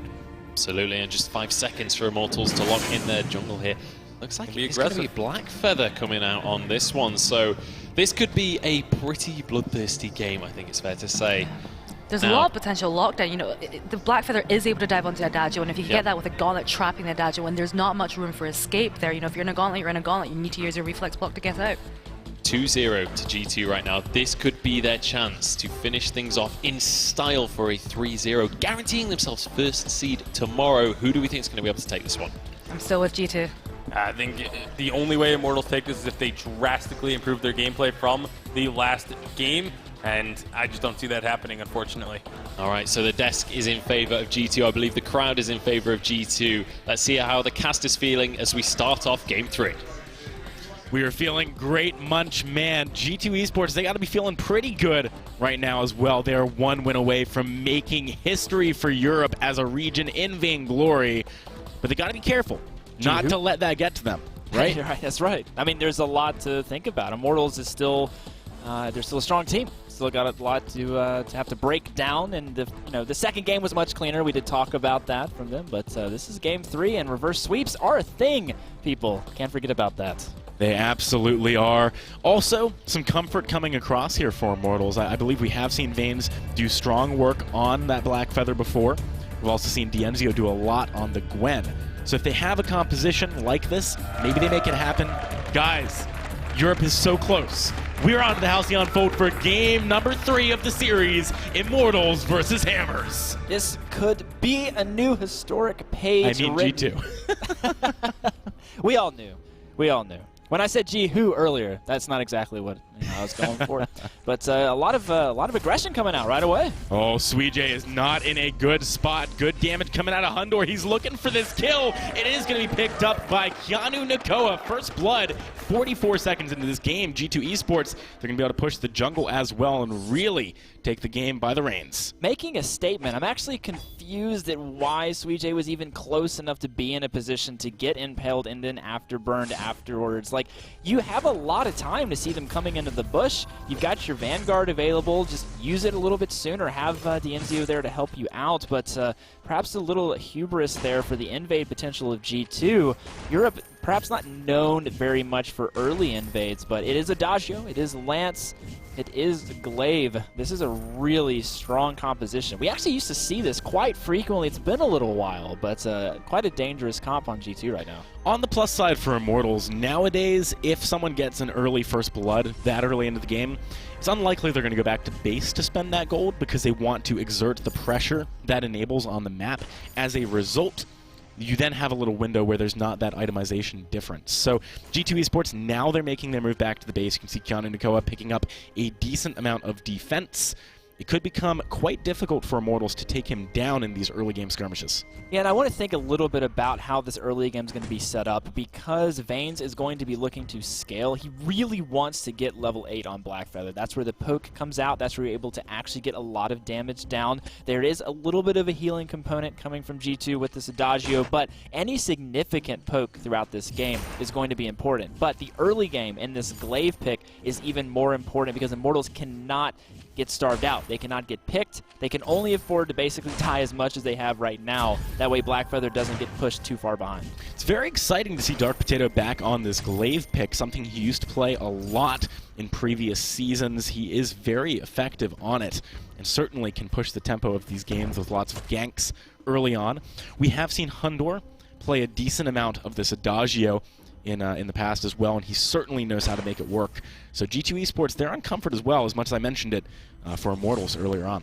A little bit of a rotational misplay here from Dark Potato, though. We have to kind of talk on the knife's edge here as they are getting set up for a gank. Oh, they find the root onto Suijay. Dark Potato wants more, but they stack the stuns. Is it going to be enough? Suijay, one more attack. Hundor finds the kill.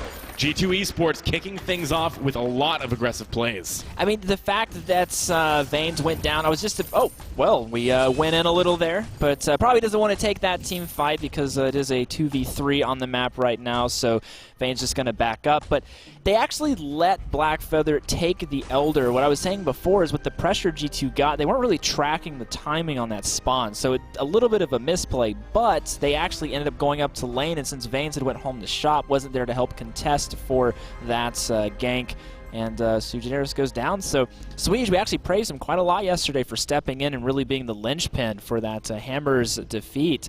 And but today, looking a little bit rough around the edges, perhaps the pressure just going up against a stronger team in the mix-up. So a lot of things to think about. Dienzio has now picked up his tension bow. It's always fun watching these professional teams. How quickly they get some of these items is just insane. Dienzio is going to be doing crazy damage if he finds the opportunity. But the problem is right now, no opportunities presenting themselves. Immortals just cannot make it work yet. They need to open up the map a little bit more before they can, perhaps. Yeah, I definitely do agree. I like the fact that Immortals is paying a little bit more respect to this Glaive pick potential, but this is still kind of dangerous for them to be this far to the left. Impale misses. Dienzio lives to see another day. He does have that skedaddle, which will get him out of any lockdown or route, so it's good for him to have that on Gwen. But Blackfeather just farming here as G2 looks to try to posture for some turret damage, perhaps.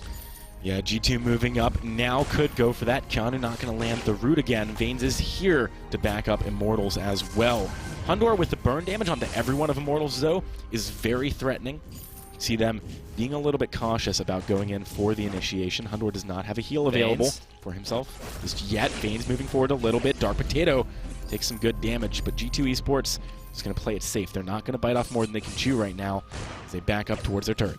Yeah, I mean, with the Vanguard potential on Blackfeather going in, we're going to see a lot of insane combos with Suijay really just diving into the backline with Vanes. But Vanes has to be careful. If he misses on points, he's essentially dead every team fight. He has to have that barrier from his second ability in order to stay alive, just because CP Blackfeather, you can't afford to itemize too much defense. All of your damage comes in your poke potential, and you're kind of a melee hero with a long sword, right? So it's one of these instances where if you do dive, if you do go in, you have to make sure you got that barrier up. Very big item pickup here for Hundor. He's got his alternating current now. This is one of the biggest power spikes an Adagio has, at and least an infusion up until later. And so I think he's saying, I'm going to double down on this power spike, right? I got the AC. That's massive for me. Why not also get an infusion? If we fight at all, I'm just going to demolish people. Yeah, I mean, it's a great pickup because you don't even actually have to pop it. You can actually sell it if you don't get the pick you want in order to get full value back. So, but they might actually use it here to get a little extra damage. Glaive being in the top bush, I like this setup from G2. It's just another angle of attack, and Immortals, I don't think they know he's there. Yeah, G2 made this move a while ago, and you see Dienzio, he's like, checking. oh, Dark Potato might be down here. He says they definitely don't know. Or they're baiting. Very convincingly, they're baiting me too. They might. I mean, they're staying kind of close to the bush because they do know it's a safe. Oh, here we Dienzio, go. He's knocked back. He doesn't land the skedaddle before the stun. But thankfully for him, he is able to get back. Oh, walks into the root, though. Keanu, Nakoa, and G2 pick up another kill. They get Fountain out, too. Yeah, this is really rough for Immortals. Vanes does have some good damage with that Shatter Glass, but there's so much sustain on G2 that trying to pick a fight is very risky. Vanes does get stunned up. That is so much damage coming out. Dark Potato dashes on in. G2 Esports keeping the pressure on, 4 kills to 0. They're looking for a turret as well. First turret. Dienzio making his way back in. Can't get a kill though. Suijay even goes down. They lose more than they perhaps ought to. Immortals on the ropes. This is a really tough start for Immortals. We were just talking about how clean they needed to play, how careful they needed to play in order for this Blackfeather to scale. He's getting closer and closer to level 8. The extension on that on point allows him to get a lot more poke off in a much safer way. But you can't hang around the turret with Glaive. I mean, if anyone taught us earlier what it's like to misposition against the Glaive, it was Xeno, and Immortals didn't learn. They didn't learn their lesson. They weren't watching that series, and right now they're sticking too close to that area of danger. We often talk about the best teams versus the worst teams is the ability to recognize when danger is in front of you or recognize the opportunity, and Immortals playing a little bit with blinders on right now. They are indeed, as G2 Esports continues to apply pressure here. Almost 19,000 gold. They're going to be jumping onto Vanes. Dienzio tries to make his way onto the backline. He wants Hundor. That is a lot of damage. Hundor nearly going down. Vanes really wants this one. Finds the kill. Immortals, they've been making beautiful flank plays all series. Maybe not enough of them, but they're certainly doing some good work here. 2 kills picked up against G2. Yeah, they recognize that they really needed to make this happen. Fans here are getting a little poke on Keanu, but I think they're just probably going to focus on the objective here. But that's what you have to do. If you get behind, you have to be clever. You got to look for something cheeky, a side flank play from Zio there. You saw him actually wait in the bush for an extended period of time, so I like that pressure. Oh, lands with the steal! Keanu! Come on, Beautiful. Keanu. They just got back a little in the game, man, and they're down 2 in the series. He's like, I don't care. He's like, this is Europe's first series win, baby. We're going all the way. Keanu takes the gold mine. That's just more and more gold separated now between the teams. I think Keanu is just upset that I haven't talked to him in the same way that I did in Game 1. Right? Like, Game 1, I was all over Keanu. Game 2, he took a backseat a little bit. Game 3, he's stepping up again. Just, you cannot afford to make this many mistakes, especially when it's one more win to take the series away from you. Immortals, we need to see a little bit more fire from you with the wave pushing. G2 has the option now to clear it. The wave will now bounce back towards Immortals, and they can have dropped priority. They can get vision down. They can shop. So you can see Dienzio playing really safe here. He just can't afford to get out from that second-tier turret. Immortals really need to turn on that live buff again. They need to refresh it, because G2 Esports is pushing them to the edge here. 1 win away from being that first European Series winner against NA. You know they are hungry for that, Fuji. They're really hungry for it, but we have to continue to give it over to G2. I actually like their rotation down to get the Sentry there. I actually think Sentries have not perhaps been as much of a kill priority as we would like to see. in this tournament this weekend, and perhaps mainly for Europe. But G2 saying, you know what, when we have the lead, we're going to continue to press it, and that's what you got to do. It's not just about creating a gold lead, getting some objectives, and sitting back. It's about extending that gold lead through rotation pressure and stealing away from your enemy jungle. Do you think that flank play that Immortals made earlier to win their first team fight of the game would work again, depending on if Keanu addresses it properly? Because I feel like Keanu, as much as I'll give him hype, in that fight kind of sat between the two extremes. He didn't really back up Dark Potato, he didn't really back up Hundor until it was too late. I feel like if they'd just gone immediately for that different situation, Vane's rooted. He does have that Rose offensive to back up here, though. Dark Potato can't quite get in range for that afterburn. He's now looking for Suijay, does not find him.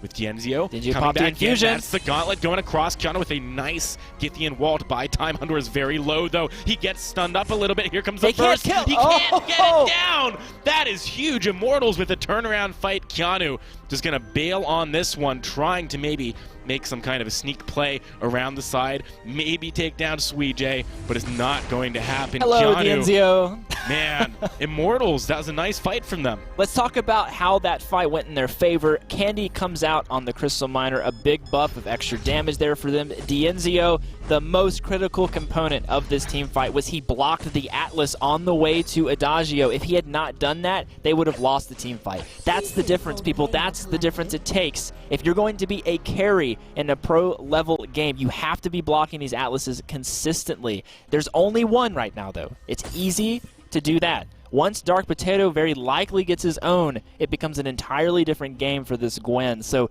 you've got to make these plays while you can.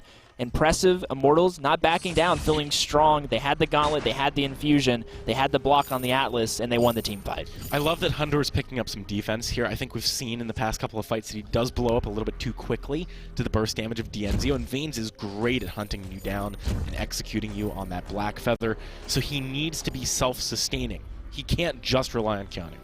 And let me return a little, well, I may not get a chance to as G2 looks to make a move here, but turret's pretty close by, so not going to be able to take anything too much there. Plus, once again, Immortals had a nice push on the wave, so it's going to force G2 back a little bit. But the point you made earlier, can Keanu respond to these flanks? So what they did in game one after the first successful flank is Keanu just bought a bunch of vision and spread it around the map just to make sure that couldn't happen again. Obviously, a Koshka flank, a little different than Gwen, but to be fair, Rose Offensive can't really lock Blackfeather down with your Githian, so I think if that were to happen again, Keanu's really just going to have to focus on stunning up Gwen as much as possible and really making sure, honestly, the big play is looking to really knock the Gauntlet out. If you can get the right angle and push Arden into the wall, keep Gauntlet from landing, that's a win condition for you right there. Talk to me a little bit about where we are headed in this game, because we're 13 minutes in. Once we actually hit the late game, who has the edge compositionally?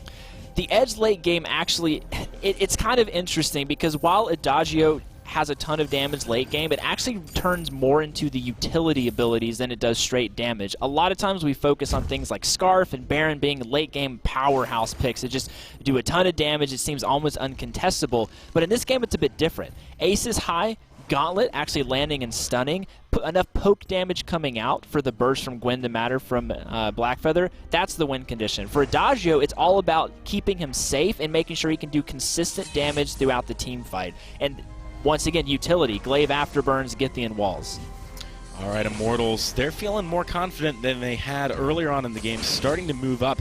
Get some good poke damage down, actually, onto G2 Esports. Immortals are about 3,000 gold in deficit of G2, but that does not mean they're scared here. They certainly feel very strong, maybe hitting a bit of a power spike in their composition.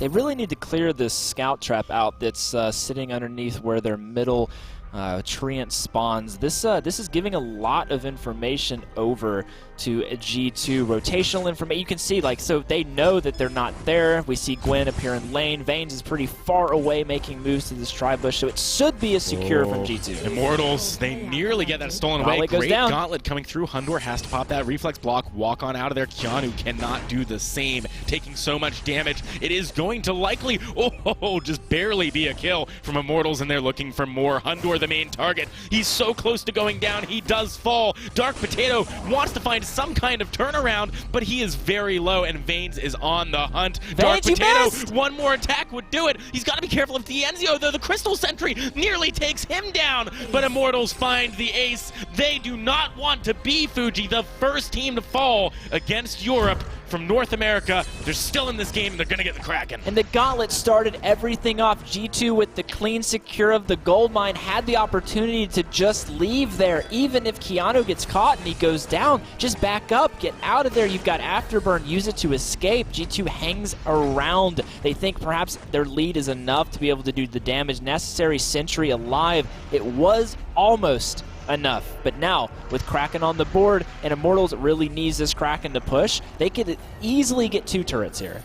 Really, Immortals, I mean, they don't frequently get themselves that Kraken. You see they're 0.29 captures per match. That's not a tremendous amount, but what can they do with it? You know, how many turrets are they going to push here? How can they utilize this, leverage it to make the game go in their favor? It's really, 2 turrets is definitely the number they can go for here. I do think they should look for some more poke. Vayne needs to get up there. Vayne needs to keep pushing this poke out, forcing heals down on the allies of Hundor here, so he can't use it as much for damage. Once again, you're just kind of seeing Zeo go in and poke around. This is what they want to do, a safe Kraken push. Getting aced here is devastating for Immortals.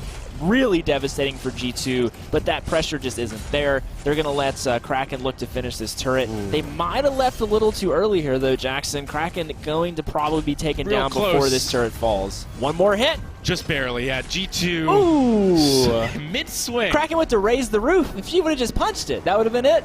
All right, G2 Esports, though, managed to mitigate the damage that did. They only lose 1 turret. They don't lose any kills, and they get a decent amount of gold for killing Kraken. So actually, that was not that bad for them. The real question is, what happens on the map during this downtime, right? This is when you really start to establish vision. You have a lot of leeway to make perhaps slightly more aggressive plays than you otherwise would, because if you fail, Kraken doesn't go. Right? Yeah, that's right. I mean, and this is what you want to do. Right now, it's just all about making sure you don't get picked. There's not a lot of objectives to take on the map other than turrets, and the turrets now, tier 2s, both still available. You want to just make sure you keep the vision on the map, make sure you're counting down till the next Kraken respawn. I gotta say, though, Immortals only getting the tier 1 turret with the Kraken, that's a major loss. You never want to take Kraken if it's only going to net you a turret you most likely could have killed without it. All right, Immortals moving forward, posturing a little bit aggressively here against G2 Esports. You can tell they're not feeling quite as confident as they were earlier on. They definitely want to play it safe. Immortals on the precipice of turning this game around. Desperately need Looking for a gauntlet here. Yeah, that's going to be going down. Keanu Nakoa is stunned up, but he's just going to back away with that roll. D'Enzio is going to fish with the aces high. He's looking for Keanu, but Keanu does manage to back off pretty far here. Vanes wants to keep chasing, but he doesn't have a gap closer that would safely get him into the thick of things here. Immortals might still go for more, though, as Keanu actually spent some time looking towards the Trient. Hundor going to pick that one up. Immortals, they have a lot of map pressure right now. I feel like G2 might want to concede here, reset Keanu's health before Kraken spawns. Yeah, I mean, that was a pretty big cooldown burn there by Sui Generis with Vanes being so far away. And the thing is, if you're going to be chasing, something to point out here, well, actually, if they saw Keanu go back, they may look for pressure. Kraken's on the map. But what I was going to say is if you're going to be chasing a team, especially with a Dagio that can heal and slow, curious why Vanes did not prioritize maxing his Feint of Heart here, simply just because it does cut that down on the Rose Trail to speed up as well, because your CP is much faster. So interesting ability choice usage there. Not the biggest fan, but we'll see if the extra Rose offensive being available will actually make the difference later in this game. But at 19 minutes, Immortals G2, these are some of the longest games consistently we've had all weekend. Yeah, very interesting stuff from these teams. G2 Esports, they are still about 4,000 gold in the lead. The problem is that it's starting to mean less and less as we progress here, and D'Enzio is really the carry that's been able to consistently get the damage down. Hundor has had a very tough time staying safe in the fights. He's already itemized 2 defense items. What more can you really do to make that happen for Hundor? I mean, Hundor right now being ahead in farm by quite a large amount over Dienzio has allowed him to finish. I mean, he's almost full build. If he actually turns this into a metal jacket, he will be. Journey boots, by the way, a big power spike for Adagio because Adagio's mobility is fairly weak. It allows you to continue to chase the targets that are burning, get the damage down with your empowerment. But Immortals right now just looking to posture. With Kraken on the map, you can't really afford to let the team get too much pressure here. Keanu does miss his combat roll. Yeah, and going in like that, taking so much damage does mean that Immortals wants to force the fight. Keanu takes so much damage. Fades! What are you doing? He gets annihilated. Dark Potato and Hundor, they want more. Dienzio with a nice block on that afterburn. Is he going to be able to kite back? He's done some serious damage to Dark Potato. Crystal Sentry, the new target. Fountain forced to pop on G2. Suijay and Dienzio could look to re-engage, at least on the Dark Potato. He is very low, but they do not want to go for it. G2 backing away. Can they find Kraken? I believe they can. I mean, at this point in the 3v2, they can just bait out Suijay. They just want Suijay, though. That's not going to land the stun. A root there is going to connect. Hundor finds the kill. It's just Dienzio 1v3. He needs to make a hero play on the Kraken, or he needs to play safe. Don't sit in the middle, though. I feel like the scout trap that was just next to that tri-bush actually gave Suijay a little bit of unnecessary confidence. He actually had flares in his inventory when he went down, so he could have flared out the bush, didn't get caught. You can't go down like this late into the game. These Kraken pushes are going to be devastating. Kraken just continues to get stronger and stronger and harder to kill.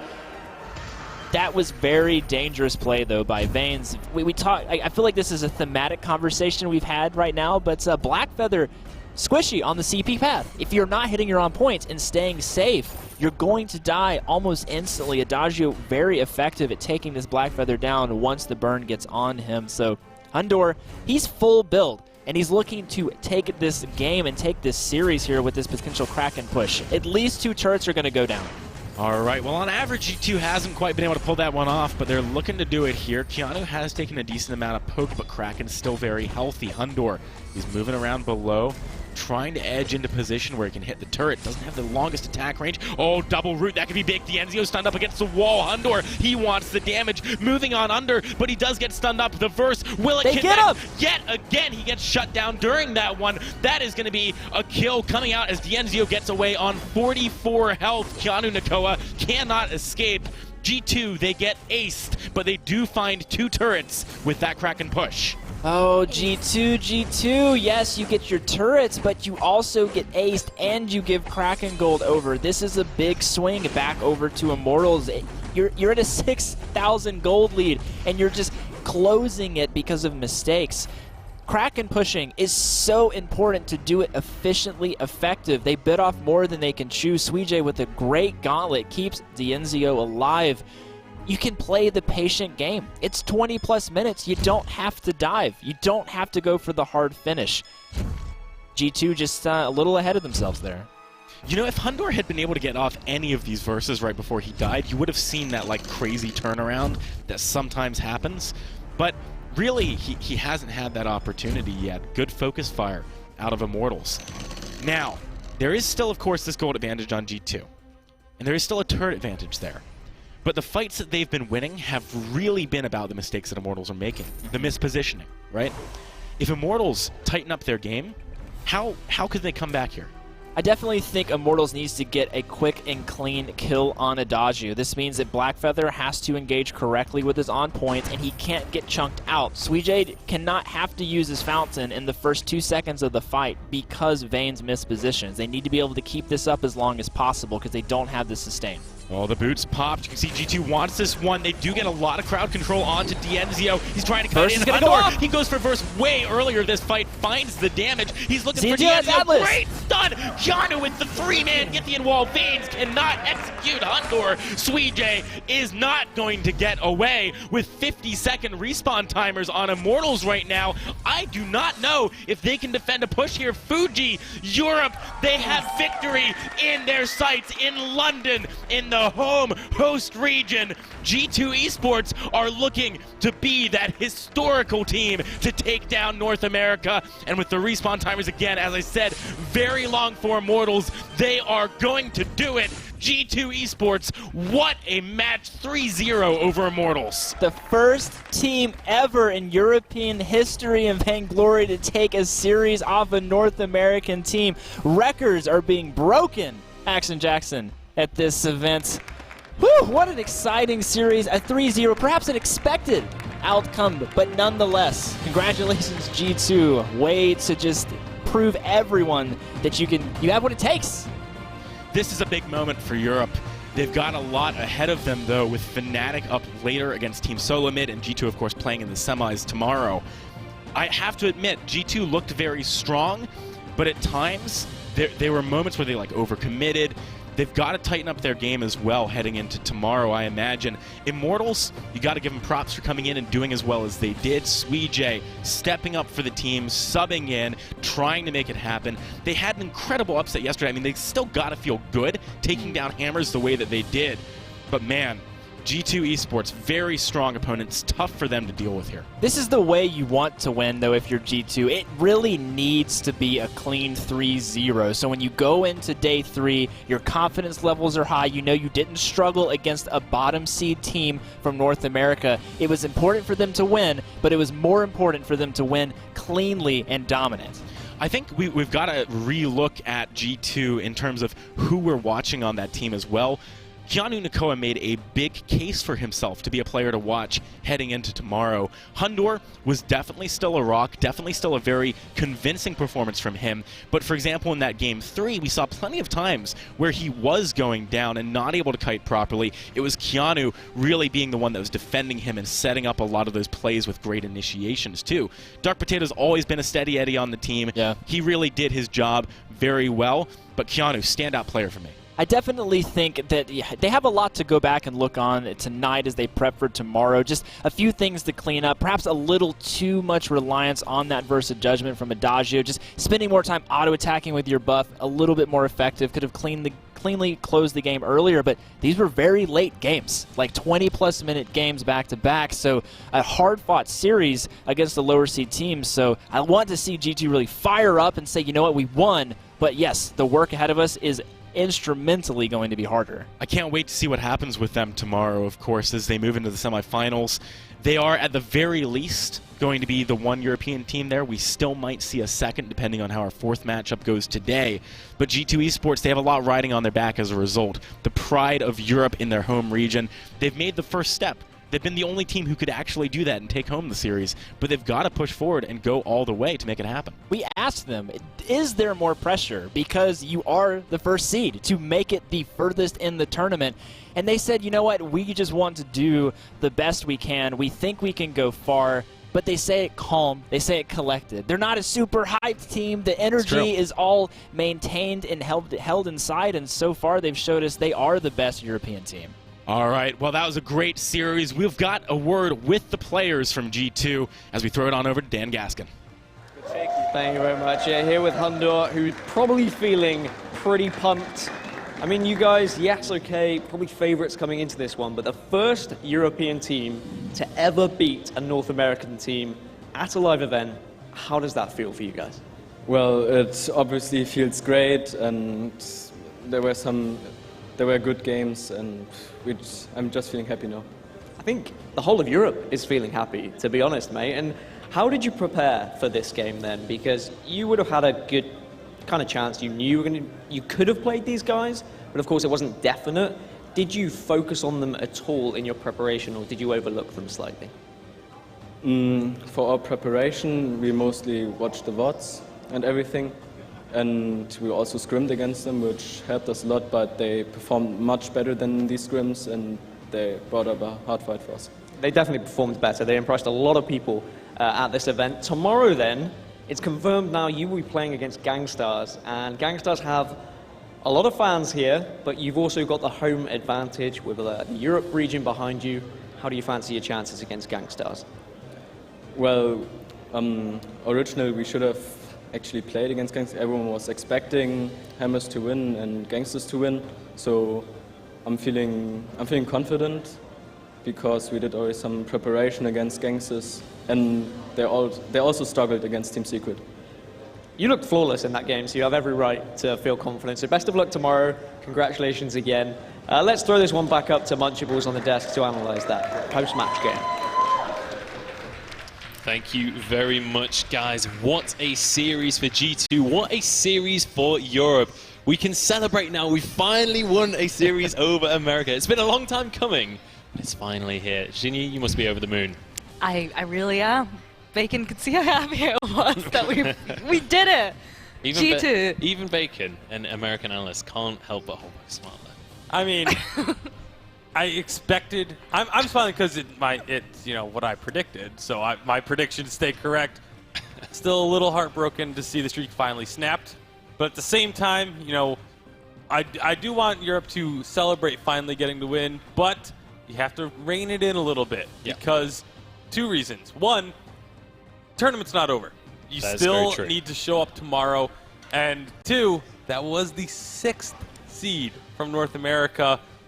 And now tomorrow they're going to have the 4th seed from North America, regardless of the result of our final series of the day. It's just going to determine who will be still moving on. Yeah, we still have one series to be decided today, but it's it's guaranteed at this point that G2 are the 1st seed going into tomorrow. Obviously, our semi-finals for this tournament are going to be 1st versus 4th seed, and 2nd versus 3rd seed remaining in the tournament. Now, G2, because they got a 3-0, TSM can still tie them for that 1st seed position, but because G2 are the home team, because this tournament is here in Europe, they will automatically get that 1st seed position. Obviously, next time, if it's in a different place, say the next one's in America, then an American team will have that home field advantage. And actually, that same 2nd tiebreaker of the home region getting the advantage, if it goes to the 2nd tiebreaker, is also the reason why we know that it is Gangstars that will be facing G2, because at worst, if Fnatic does take down TSM, it at worst can be, if they go full 5 games, they would be tied with Gangstars as 4th seeds, and so then the tiebreaker would go to Fnatic. Or if they beat TSM in less than 5 games, they have the 1st tiebreaker regardless, and would also be the 3rd seed. So it is G2 versus Gangstars as one of our semifinals for tomorrow. Yeah, so one of them has finally been decided, and the other one will be the next game to decide that final semi-final matchup. Now, we do have a replay from that last game, and honestly, the closest game out of the series, it has to be said, is Immortals did try and hold on. It definitely was very close, and I actually say there's definitely points where G2 felt a little bit fragile, but here was really good moment where DNZO, he tries to go back into the gauntlet, it's just not enough, but and we do also see Hunter landing the triple damage from the Versa Judgment on all 3 members of Immortals, and if you look at Hunter positioning wise, he's just not going down there, and the problem there was DNZO was such close position to all 3 members of G2, it was very easy for them to get the damage down, and I think this was the closing team fight there that closed out the win for G2 in this series. Yeah, absolutely. And I mean, G2, they played a very good game in that series. And I don't want to take too much away from Immortals. They've had a very good run, They managed to make it today, too. They managed to get a win in the first series of this tournament that people didn't expect them to do. So they've done a good job. They've represented themselves. And bearing in mind where they've come from in America, obviously this is a challenger team, right? You don't expect them to do exceptionally well. Yeah, at this point now, they are going to be in the Challenger Series next season, and will have to try and climb their way back into the Vainglory 8, but we could still see them at the next Unified Championship if they do make that run. They're still obviously showed here today they are a very strong team, and I would not be surprised if we do end up seeing them back at the next Unified Championship. Absolutely. Well, G2, they're going to be over the moon. Do we have any words of wisdom for G2? Moving on to tomorrow, right? They're going to be against a much stronger American team. What is it that G2 need to kind of tighten on this ship that they're sailing right now? I think one thing that we've noticed looking at the series coming from G2 is that there was never really a moment where they felt like there was any disrespect coming out from them. Even though they were looking very strong with the first 2 games, they went into the 3rd game, again, just like, we're going to treat this like any other game. And I think that's advice that they need to take forward into the semi-finals tomorrow, is keep level-headed. We don't know, we're facing Gangstars. Gangstars' extensive footage, they've clearly had some very close moments in the past few days. And I've got to say, I would, for G2, particularly going to Gangstars, is I would just deny that early game jungle away from Xenotech. I think he is a main priority for them in their draft. A little easier said than done, but yes, for me, basically. G2, the one thing that I think that I noticed from this game or this series really that can be shored up a bit is their ability to take advantage of mistakes from their opponents. Oftentimes they were able to, but there were some like very clear mistakes that Immortals did make during the series that did not go punished. And if you want to be one of the top teams in the Western Hemisphere, you need to take advantage of and brutally punish every single mistake that you see your opponents make. Yeah, absolutely. And I mean, G2, they are looking to be one of the top teams in the Western Hemisphere. They've managed to make it into the top 4 at least here in this tournament, so they can be so happy with themselves on that one. Now, we do have a bit of footage, I believe, that was filmed at the Fnatic bunker with Palmatoro. So let's take a look at how that went down. Hey, I'm Alessandro Palmerini. I'm also known as Palmatoro. I'm a professional player for Fnatic, and I'm currently here at the Fnatic bunker in London. I've been playing Vainglory for over 2 years now. I first saw Vainglory when it was presented on the Apple keynote. However, I never started playing it till I got my PS4 taken away from me during exams, and all I had left was an iPad, so I decided to download Vainglory. I first started playing Vainglory professionally just over a year ago when I got picked up by Team Secret, and ever since then, up until this most current season, I've only ever been with Team Secret, and this will be the first time I'm playing outside of there. I've been playing with Fnatic since the start of this season, which has been just about 2 months now. When I first told my parents that I wanted to compete in a tournament that was taking place in Poland and it was going to be me playing a game, they were both really shocked and surprised, and they had no idea about esports at all. However, after they saw me compete and win, they saw how much passion I had for the game, and it was what I loved doing, and now they're all very supportive of it, and they're fine with me doing it. They're supportive of my gap year next year, but they still want me to go to uni afterwards. So far we're doing pretty well. There's definitely a lot more that we want to achieve, but for being a newly formed team, I think we're in a good place right now. I live up in Scotland, however I have visited London a few times. Last year I was here for another EU Vainglory Championship when I was with Team Secret, and I ended up winning that. So I'm looking to recreate that success that I had with Team Secret with Fnatic now and win this next championship in London. A couple of weeks ago we were here boot camping at the Fnatic bunker. It was the first time we got a chance to play with each other in the same room. The boot camp definitely helped us a lot, as we were able to prepare a lot of strats that EU weren't really used to, and it definitely took them by surprise. We were also able to end up winning the week, which just shows how much better we're able to perform when we're together and we're able to talk a lot. Winning the championship would definitely mean a lot to us, especially as a new team, because it would show that what we're doing so far is going well and that there's lots of potential for us out there on even bigger stages. That was Palmatoro there at the Fnatic bunker, obviously hosts of this entire tournament. Fnatic there, home in London itself, so good to see from them, and obviously they're going to be our final remaining game here today. But just to wrap up this segment a little bit, final thoughts on that G2 versus Immortals series? I think for me, we're all very happy that one of the European teams has made it through, and G2 was one of the top teams that was, if we're going to rest our laurels on any of the teams, it was going to be G2. However, the issue was, as North American teams go, Immortals have not been the most aggressive. They are not the most stereotypical North American team. They still have a lot of challenges ahead of them and facing the early game aggression coming out. We have seen that time and time again with the North American teams. European teams have just fallen just every single time to that. And if G2 are going to do it, they're going to have to really just try and think of a good defense and a good way of just trying to get through those semifinals tomorrow. Absolutely. Yeah, I think I'm just going to mirror what Fuji was saying at the caster desk, in that this was a series that G2 needed to win and needed to win cleanly. It's okay to celebrate the fact that Europe won a series against a North American team, but this was one that G2 was supposed to win. Yeah. And this is the expected result of this series. So you can't really celebrate too hard and then lose sight of the actual goal. Absolutely, they've still got a lot of work ahead of them. Let's take a look at our bracket after that game. That is going to be 3 of our 4 series from today finished. Obviously, the semi-finals will be filled in once we have our final game done and dusted. We've got a 3-1, a 3-2, and a 3-0 so far today. And then we're going to have TSM versus Fnatic as our final game of the day. Now, I'm going to pass over to our man on the ground. It is going to be Dan Gaskin.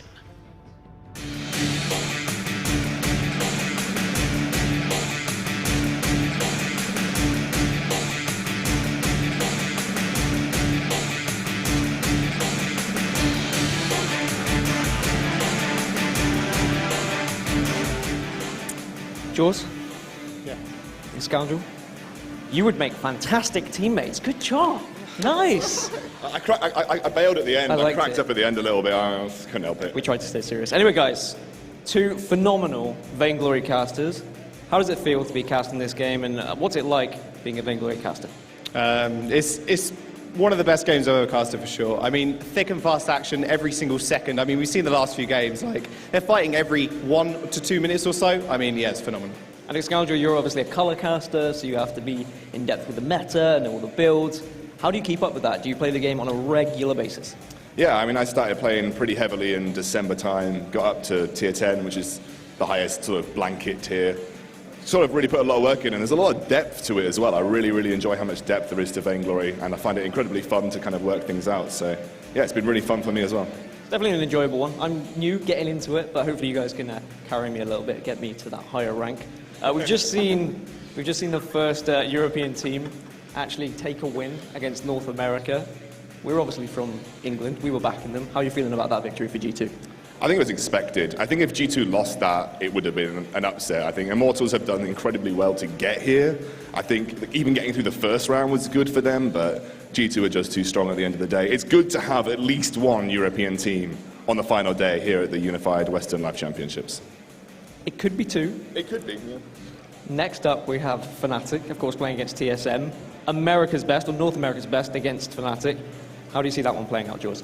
I don't know. TSM, like you said, they're America's best team, and they look incredibly dominating so far. And one thing you've got to watch out for, though, Fnatic, they could have some surprise picks up their sleeve. I mean, we've been talking to them kind of, the last couple of days, and they said, we are ready for TSM. We know they're America's best, but doesn't mean to say we're not going to bring our A game.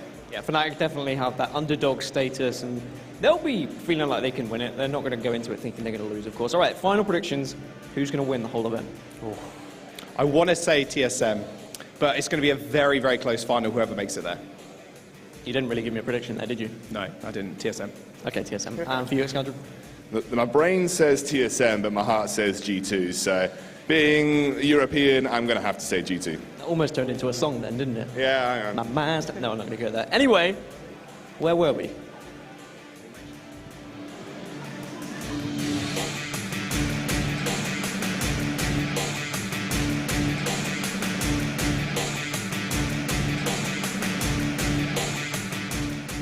Well, that was an interesting segment from Dan and the gang. Welcome back to this once again, Sweej. Great job on stage. Unfortunately, G2 did take it in the end. How are you feeling?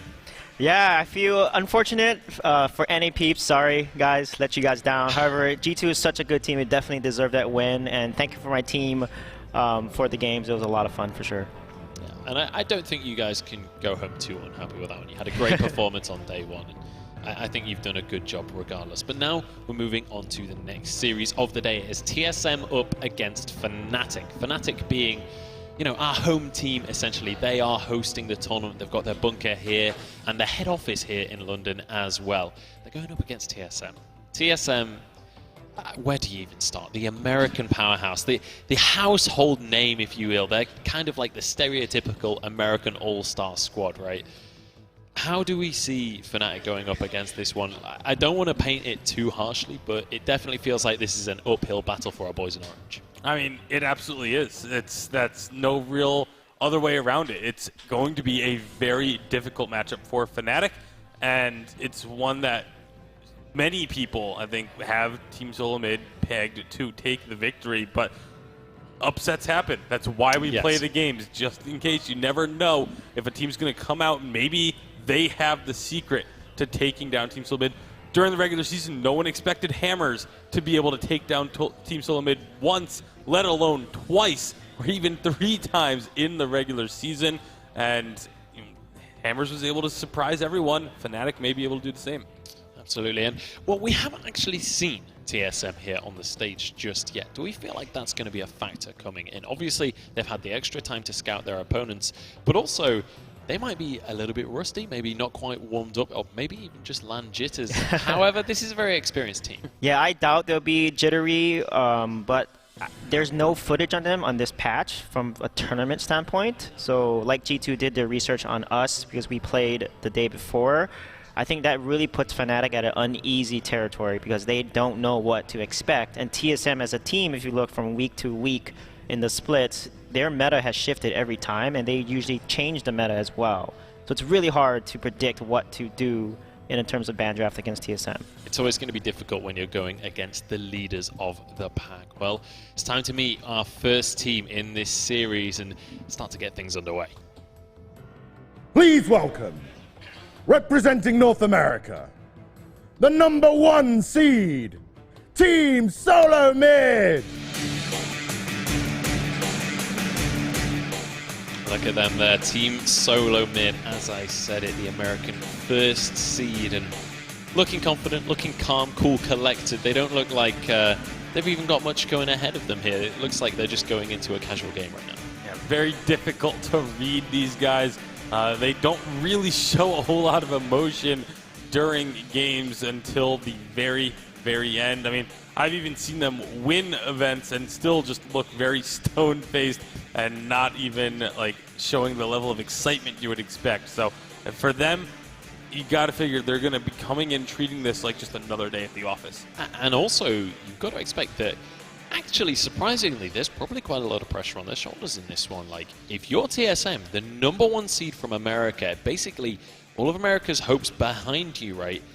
You can't afford to look weak in front of Fnatic, right? You have to come in with a stellar performance. Yeah, not only that is they can't show any signs of weakness that their opponents that they're going to face tomorrow can exploit if they do manage to win this best of 5 series, which is expected. So they have to come in extremely strong. However, they can't show all their cards as well. This is their first time appearing live today, and they can't show their best compositions until the final day, which is tomorrow.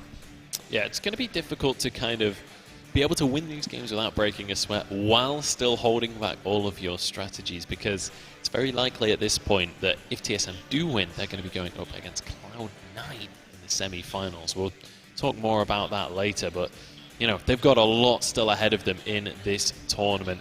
It's going to be an interesting one, but it's time to meet TSM's opponents. Please welcome, representing Europe, the #4 seed, Fnatic.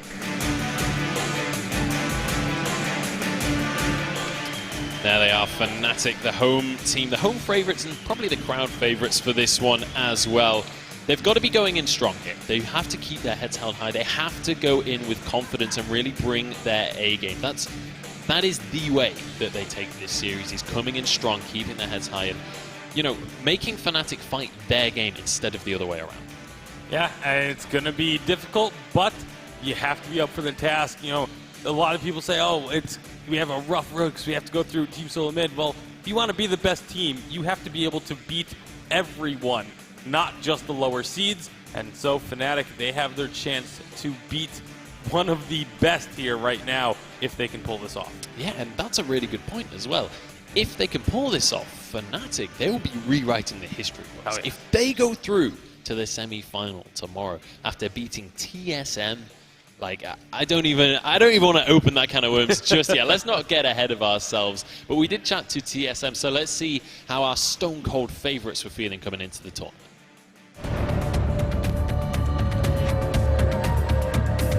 We obviously understand that Europe as a whole plays a very different meta from North America. I feel like the European playstyle for their carry players is a lot more passive than NA players. I'm pretty confident in playing against the European playstyle. We've definitely still been very serious in terms of our preparation. I actually feel like for Worlds, we burnt ourselves out a little bit too hard going into it.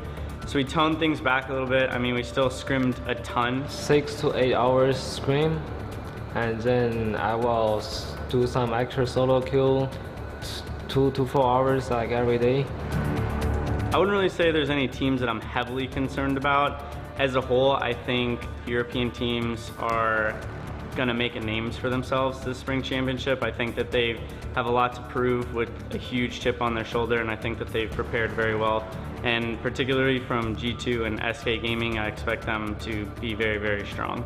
I think the player that I'm looking forward to lane against the most is Cavalifar, just because I think out of all the carry players, he has the most unique playstyle and choice of hero selection. When we just flying 12 hours to here, we just come here for first place. There they have it, coming in very, very confident, and I mean, rightly so, right? You expect them to come in with confidence and kind of superiority, but we're going to delve back into a conversation we started off earlier about Fnatic kind of creating metas. Yeah, I mean, it was something we saw both at Worlds and in this last season, is that Fnatic like to come up with things that no one else has really even tried or thought of. At Worlds, they were the team that introduced Koshka, and it became one of the most played heroes during the World Championship. And when we talked to the teams before Worlds, nobody mentioned Koshka. It was not a pick people were thinking about. Then this regular season, Flicker, Fnatic was the first ones to start playing Flicker. It became a very big pick in the season. Koshka was started by Team Solomid, became a very big pick. And then Grumpjaw, they didn't really have great success with it, but they were the first team to really try and make it work.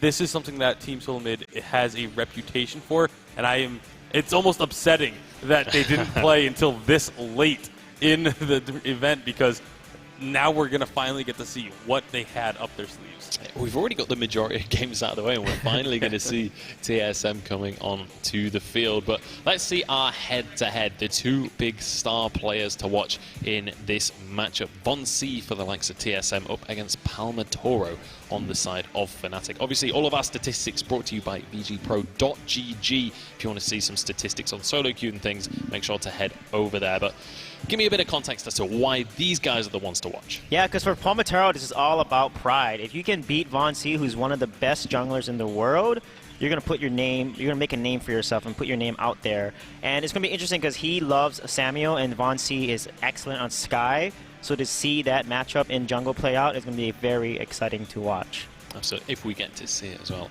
And then on the other side, we've got Von C. Yeah, Von C, no fear, just fight. He is so aggressive in the jungle, loves to try and control every single camp on the map. Even with the Crystal Sentries being added into the game a while back, he still keeps that very aggressive play style. You can see just in his most played heroes, Alpha being one of his most played on his, when he's not playing on the VG8. Those most played heroes are drawn from all of their games, even when they're just playing on their own or if they're just playing ranked with their team. But lots of Alpha being played for Von C, very aggressive hero. I really hope we get to see him try and make some plays in the jungle. Yeah, and I believe we've got some replays from the regular season from both of these teams. So let's feast our eyes on what we've been seeing across the VG8. Yeah, Team Solomid, just, again, that Alpha play here from Von C, able to clean house. Even with Best Chuck being down extremely early on in that fight, he was able to make it happen. Yeah, and Alpha is a dominant pick, actually, in EU. We saw G2 running and have a lot of success with it. So it'd be interesting to see what the teams will prioritize in this jungle matchup in terms of ban draft. What is Fnatic going to decide to take away from TSM? Most likely the Koshka, or they can decide to run it and play the NA meta against TSM, which is very risky. And what is TSM going to play? Are they going to run the double range flicker composition that Fnatic actually introduced against Fnatic? There's so many different compositions that both teams can play here, which makes the draft so exciting. Yeah, it's going to definitely be an interesting draft phase. Obviously, we've seen quite a few different styles of draft across the course of this tournament. That's one of the beautiful things about international play, is you get to see all of these different styles clash, and it's not even just NA style versus EU style. We've seen lots of different teams take different approaches, and even just in that last series, we finally saw our first alpha, which, you know, across the course of the VGA has been quite a heavily prioritized pick. So moving into this series specifically then, what are we expecting to be highly contested picks going forward? You got to figure that Koshka is going to have some sort of focus from G2, trying to keep that away from Von C. I'd also expect to see Team Solo Mid looking to maybe try and take away the Samuel or counter the Samuel, at least that Fnatic likes to run so much. Yeah, that definitely could be two highly contested picks. Are we going to see the same focus on like Lyra and Adagio that we've seen across the course of the tournament? Are we expecting that to be staple still? Yeah, I think Lyra is a huge priority along with Koshka, Glaive, Lance, all strong. But I think specifically in this matchup here, Arden may play a big role. Flash X has an amazing Arden, and EU prioritizes Arden a lot when these key captains such as Lyra and etc. are banned. So I think Arden is going to show up in these matches for sure. Yeah, we've seen a lot of Arden. I think Arden is actually one of the most picked picked and bans captains in the game.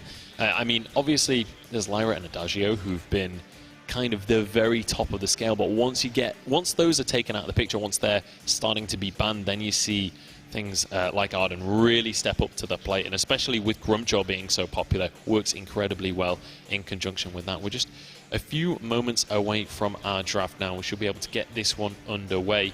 But Fnatic, they're going to have their work cut out for them on this one. TSM, they're walking in with their heads held high and a lot of pride on the line.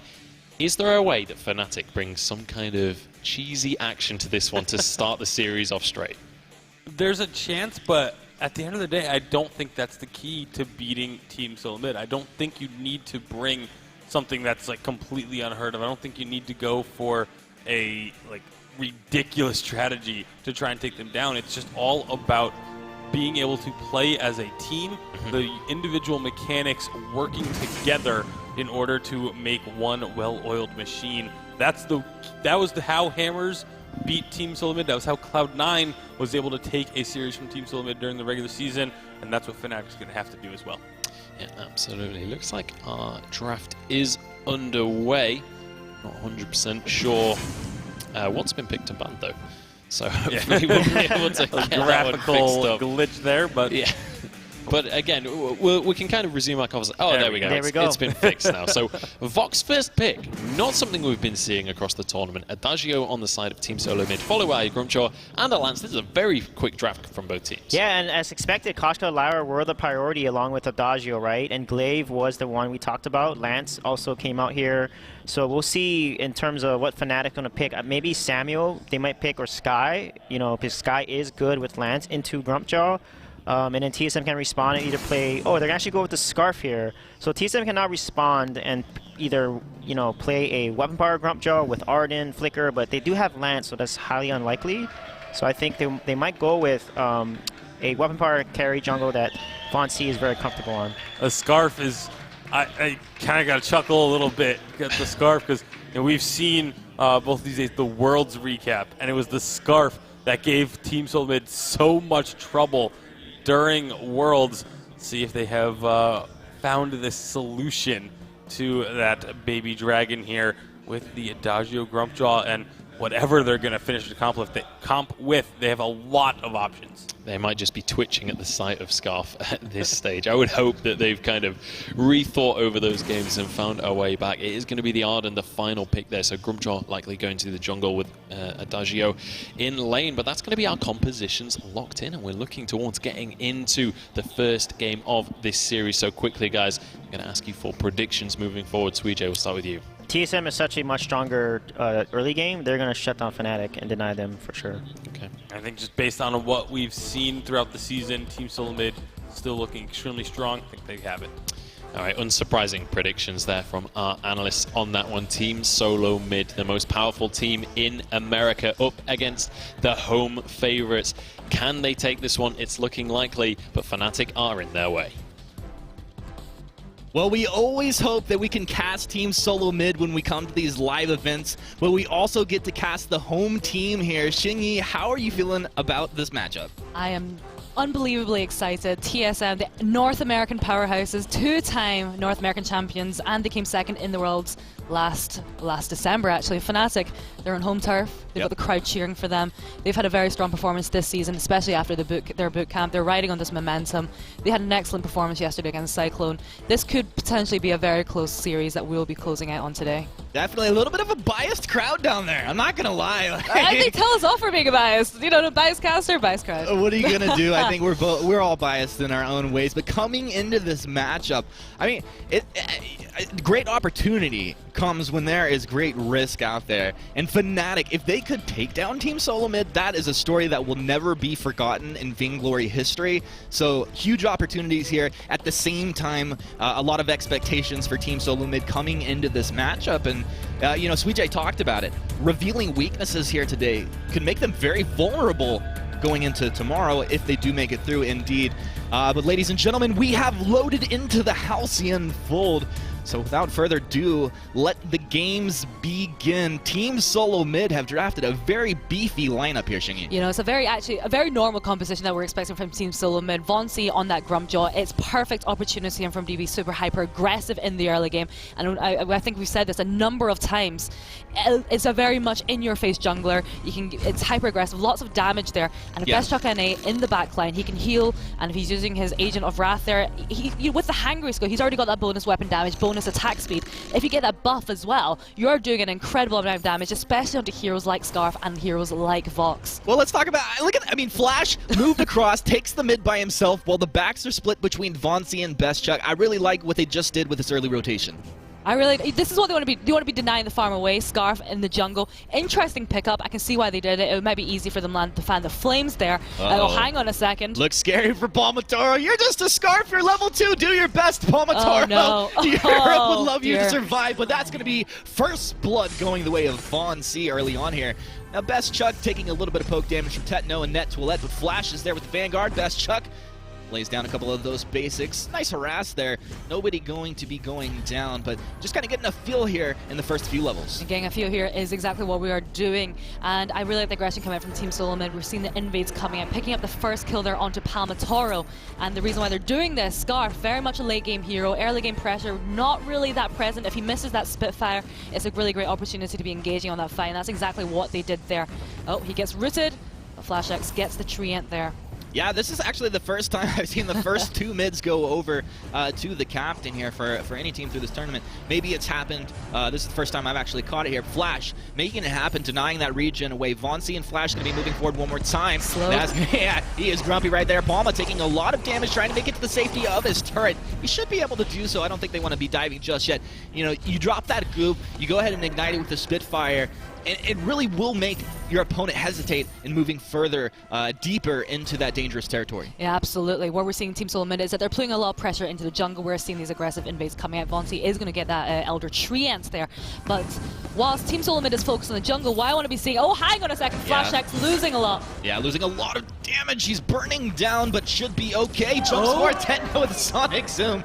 As he starts to build up more items, we'll see the threat damage jumping forward, but Flash is going to be okay right now. Netflix there, he's poking, going low. Flash self Vanguard keeps himself alive, living on the edge here. Living on the edge, exactly what they're doing. With Totem Vonsi has been taking the farm away from Palmatoro, but actually, despite all of that, if you're looking at the CS, Palmatoro 12 to Vonsi 17 is actually not a bigger difference as I was expecting, considering how often Team Solo Mid have been going to Fnatic's jungle.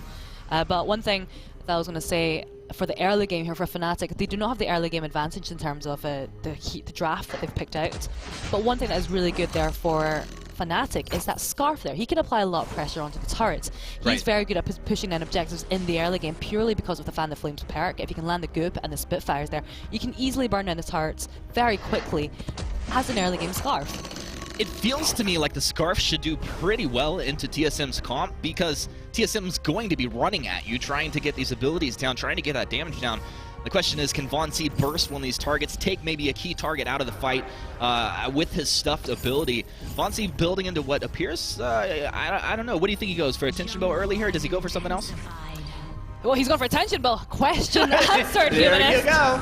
There you go. That's a lot of damage that he's going to be doing very, very quickly on Palmatoro there on that Scarf, and actually Techno JJ on the Vox. They're very squishy. If he gets one hit onto them, oh, hang on, Palmatoro gets damage onto Von C. Von C says, that's my mid. I'd like a little regen. He's going to be rooted up here by Net. Toilette drops down. Githian wall from Net. Very good damage out onto Von C. They're going to be able to find their first kill. Fnatic striking damage into Team Solomid. A double kill here, and both kills going the way of Techno JJ. I'd say if you're Fnatic, you'd be quite happy about what just happened here. Would be very happy, absolutely. But one thing we do have to be careful about, they did win that team fight, yes, absolutely. And I've got to say, Vonsi, maybe a little bit out forward there, maybe wasn't quite expecting the flank coming up from Fnatic there, which allowed them to pick up the kill. And I feel like the tension ball didn't actually have as big as an impact as I was expecting. We're about to see that replay here right now. Vonsi, he gets the root, absolutely pivoted there, and just gets Githian walled into the wall. You know, he's trying to get onto Palmatoro, but just the damage isn't coming. Oh, it actually goes onto Techno JJ there. And FlashX trying his very best to keep Vonsi alive, just isn't fast enough there. Yeah, I mean, I think also for TSM, unfortunately, Best Chuck's cooldowns were a little bit out of sync with how they would have liked to have them in that fight. But, you know, the game will move on. 5 minutes in, 2-1 Fnatic in advantage as far as kills, and a very tiny net worth advantage. I'd say, all things considered, early game's going very well for them. Early game is going very well for them.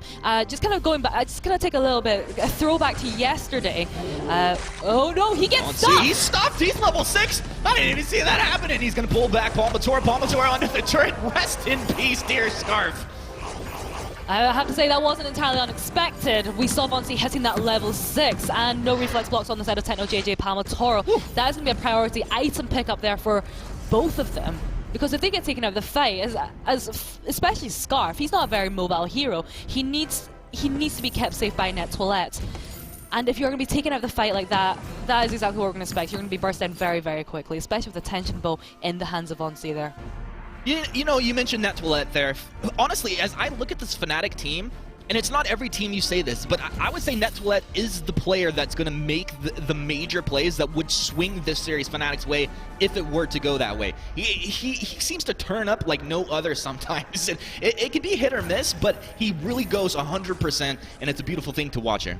Absolutely. Actually, if we're going to compare the captains between the two teams here, Net Toilette and FlashX. Oh, he's going to move forward. He does have his ultimate. He's going to stuff up. Oh, why not just grab the Scarf again? Moving back, but he's rooted. Net holds him in place. Palma will go down here as Net taking a lot of damage. Best Chuck doing his best to go ahead and heal, buff, and continue to lay that damage down. There wasn't that reflex block. Actually, Vonsi, they're going under turrets. Yeah, he is grumpy. He's hangry. Flash gave him the Vanguard, so he doesn't have his own. Reflex comes out, buying him a little bit of time. And Techno has to be careful. Huge burst damage coming out of this Grumpjaw right now. He's hitting very, very hard there. We saw how much he was doing damage on the Techno JJ and Net Toilette. This is what we're going to be seeing from the Lance. Oh! Vonsi moves. Net Toilette misses the impale, but he finds the Githian wall, buying a little bit of time. Boots backwards. And that was a very dangerous situation. Net almost going down. A very dangerous situation, absolutely. And this puts Team Solomid in a very comfortable position. That gold mine looking very full. They're actually starting it right now. And that's going to be a very nice gold swing going towards their way. And if you look at the gold between the two teams, there is only a 400 gold difference, which seems a little bit surprising considering how well Team Solomid have been synergizing and picking up those kills onto Palmatoro. Yeah, well, I mean, Fnatic did go up early in that small net worth and kill lead here, but Team Solomid, they go ahead and get the gold miner. They're going to start to build upon that net worth lead, and we'll see if Fnatic can go ahead and start to stall this out and reel it back in. There was a team fight before, and I'm going to kind of just go back to before that team fight. I was saying, I'm going to throw back to the Gangstars game we saw yesterday, where we did see a Grumpjaw and an Adagio. We saw a really nice chain coming out where the Grumpjaw was able to use a stuff and then throw it onto the Verse of Judgment. Right. I would very much like to see this coming out again from Team Solomid, and if any team was going to be able to replicate that success, it would be TSM. They are very cohesive as a team, and even without that Verse of Judgment present. You would say that, but I mean, honestly, the way Gangstars were landing, it's absolutely insane. Team Solomid definitely capable of doing it. We do see all three members of both teams up here. Gauntlet's going to become down. He's knocked back. It's not canceled off. Vonsi onto Techno. He's going to go ahead and get stuffed up with the ultimate. Moving back. Oops, down, not ignited. Techno's down. Huge damage. Net Toilette moving back. You see Net holding the fountain through that fight. Do you agree with that? I'm going to have to agree on that. Palmatoro, he is still alive. He was very much full health. If he's able to poke away, then Swoop down, taking a lot of damage. Look at that stutter stepping Vonzi, getting the mad damage down. Well, Flash with the found just enough as the Dragon's Breath coming out, pushing TSM off of that turret right there. Hits. Spitfire lands on the best shot. He's going to go ahead and get in there. Palmatory gets a basic off. They find the kill. Flash not able to keep him alive. Now he's going to be impaled up. Flash is going to eat a Spitfire. A couple basics coming out of Palma. Net as well. And Fnatic, they find the kills. They protect the turret. Wonderful job. That's why he was holding on to the turret. Tenno JJ was, holding on to the turret, holding on to that fountain. Tenno JJ was going to go down anyway, but Palmatoro, if he is able to sustain and keep pushing out those Spitfires as he was doing on Devontae, he is able to do a lot of damage. He's got that Frostburn. He is able to slow down the members as he did Devontae. It's very difficult for them, slows their movement speed. It's easy to land those subsequent basic attacks onto him. Yeah, so, I mean, you mentioned the Frostburn. This is an item you agree with? I mean, it appears to be making sense here. It definitely does make sense to me. You want to be slowing down. Vonsi, he's got that mobility. He's using his Grumpy skill as a way to close the gap between him and Fnatic. And if you're able to slow him down as he moves forward, that is a really good position for Fnatic to be in and just to back away from that. Yeah, definitely. The slows between that and Goop. A sticky situation for anybody that overextends. An impale from Net. He's going to go ahead and lock Flash down. They do see Von C moving forward. The Githian wall will stun up Von C as Net slaps him back there. A lot of respect coming out from TSM. You do see that they are applying pressure, but not overextending. I think Von C doing a good job thus far. A lot of damage here. Level 7 here. He's going to move in. He's Grumpy. The Gauntlet's down. They're going to try and combo this one up as he Reflex moves back from Palmatoro. Net taking a bit of damage, but he's doing okay. A very good job on the front line for his team as the Goop's going to be ignited up here. That was actually a really good Gauntlet coming out from Flash X. Actually stunning all 3 members of Fnatic, it felt. But it was a shame that there wasn't any follow-up because Von C, he did have that stuffed ability available. And I think that there was a lot of potential for them to try and pick up the turret. Net Toilette, the Von C comes in, he's Grumpy, but he gets slapped right back with that Githian. Well, one thing, they did use the Reflexes and the Crucible. There's still a Verse available, and of course the ultimate coming out of Grumcha. We'll see if they're going to be able to use this before the cooldowns come back up. Von C takes the mid away from Fnatic, and Team Solo Mid look to continue to apply pressure. Turret in danger of dropping here, but I mean, we're 11 minutes in. It's not like this turret would be dropping too early in this game. That is true, but Palmatoro, he doesn't. He's quite low in energy. He's only got the energy battery. I don't think they're in a good position to fight, and as you said, that turret I think is going to go down. I think they should just let it go down and just back away. Grumpy around the backside, turret down, Net trying to buy some time as Techno moves backwards. He's trying to stutter step with the ultimate coming forward there. Ooh. A mortal wound applied onto Vontae twice through that fight very, very quickly, of course, with the Vox. Githian wall stuns up onto Flash as Vontae moves forward, just races Techno out of there. And TSM not losing anybody. Did a very good job of juggling the damage between the team. It was very good. Actually, I was thinking Flash X, he used his fountain before Net Toilette did. And I was thinking, actually, this gives a really good opportunity for Fnatic to fight back. But then I looked at Palmatoro and I was like, he is still very low on energy. He's not able to contribute much to this fight. So they are able to pick up that turret and they are able to pick up that gold mine. And we're seeing that gold lead just creep up just a little bit more. We're seeing a very comfortable 3k gold lead there, sitting in the hands of TSM. They've got the turret advantage. But I feel that now that Techno JJ has gone to the shop, he's picked, he was sitting on 2,200 gold in that fight, actually. Right. Maybe it wasn't the best time for them to fight. Well, obviously they wanted to go ahead and try and protect that turret there. But right now we do see Tyrant's Monocle complete for Von C. He's building more critical strike right now. This is just going to be huge burst damage. The way they're itemizing, the way the game's going based off compositions, it does feel like there's a bit of a timer, not like one of those, a clear-cut timers where, you don't make it past 15 minutes, you're going to lose the game. But do you feel the same way, and do Fnatic have to be within a certain net worth to be within this game? For me, I feel once that Palmatoro upgrades maybe to a Void Battery or maybe even just goes for Halcyon charges at that point, maybe they're in a better position to fight. Yes, he's got the Broken Myth and the Frostburn. He can stack up very easily. But I'm going to stick to my point before that he is not able to contribute to these sustained fights. And that's going to be a major issue for me in the next few minutes. Another issue for me here is Fnatic. I think I want to be seeing Palmatoro just upgrading his boots as well, because mobility-wise, Scarf is a very slow hero. There is a lot of crowd control sitting in TSM with the gauntlets, with the stuff, and also with the Verse of Judgment. What Team Solo Mid are trying to do in these team fights is force the reflex blocks out. Palmatoro, as that Scarf, does not want to be fighting inside the gauntlet, so he is forced to use those reflex blocks out. So positioning-wise, I want to be seeing him just prioritize mobility, but Net Toilette takes a little bit of a hit there.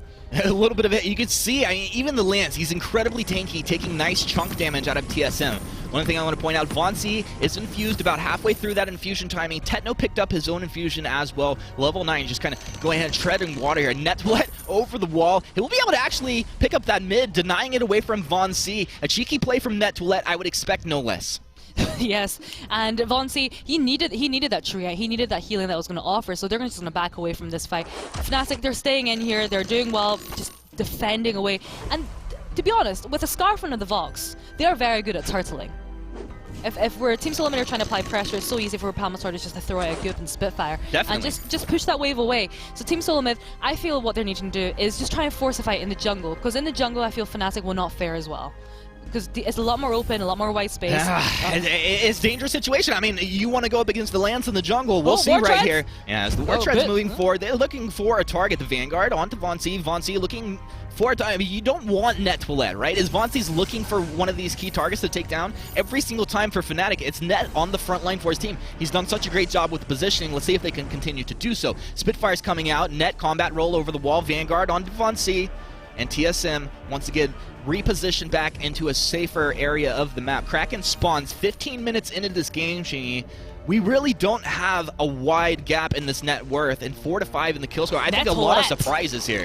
Yeah, Net's all right at this moment. If he gets focused down and no one is able to help him out in this situation, it could get quite dangerous. Crystal Sentry taking a lot of damage, and Fnatic are going to have to make a decision. Net's going to go ahead and port back, but this is Kraken being started up by TSM. I mean, maybe they just don't have an idea this is happening, but at the same time, you know, you talk about the objective potential for the Scarf.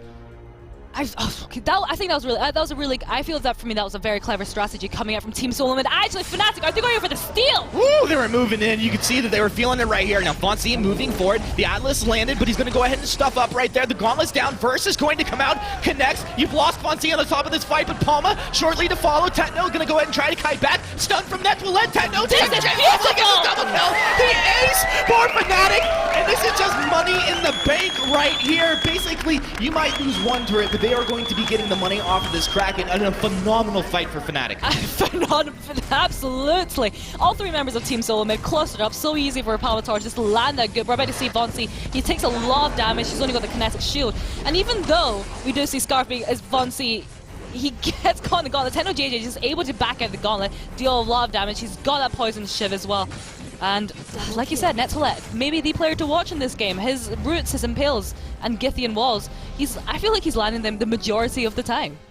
Yeah, I'm not kidding you. If you guys haven't got to see footage on NetToilette over the past few seasons, he is one of the highest, he's one of the most capable captains I've seen as far as playmaking capabilities in the world, in the Vainglory competitive scene. Incredibly talented guy, making the plays here against Team Solo Mid. And the expectations high for this team coming in here. You got to wonder, what are TSM thinking at this point? What are TSM thinking? They need to try and get that focus back. Like we said this earlier, there's a lot of CC in the hands of them. We've not seen that Verse of Judgment. I don't think I've seen a Verse of Judgment so far. They're engaging very well with the Gauntlet, but I feel like we're lacking the follow-up. Vainglory, he's been holding on to his stuff quite a lot. And every time we have seen him use it, it's not really been blocked. So I feel that stuffed ability is a really great ability for him to be engaging on. Palmator is still very, very squishy. There's no armor on the side of him. Techno JJ with the light armor as well. If he gets onto either of them, he can do a lot of damage. The problem is he's getting burst down very quickly by Fnatic. Definitely huge burst damage coming out here at this point. I mean, we saw on both sides, Best Chuck's Broken Myth stacking up, Palma stacking up very equally as damage comes out from both teams here. Flares, as each team needs to go ahead and keep vision across the middle area of this map. Incredibly important. You cannot afford to be caught out by surprise. I mean, the element of surprise is so huge at this point. If you get engaged on, you don't see it coming, that could just be all she wrote. I definitely agree with you, but right now I want to point out Team Solo Mid, all three members are infused.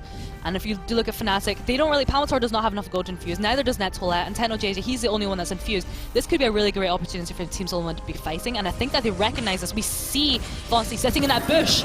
Flash taking a lot of damage. The Vanguard, the Gauntlet coming out very defensively now. Techno, he's forced back very quickly, and they didn't have the infusion, but it's popped by Palmator. Now here, Dragon's Breath's going to come out. The fountain used by Flash melting, but then they let Leather Chuck on the backside. Best Chuck melted down. Fnatic didn't lose anybody.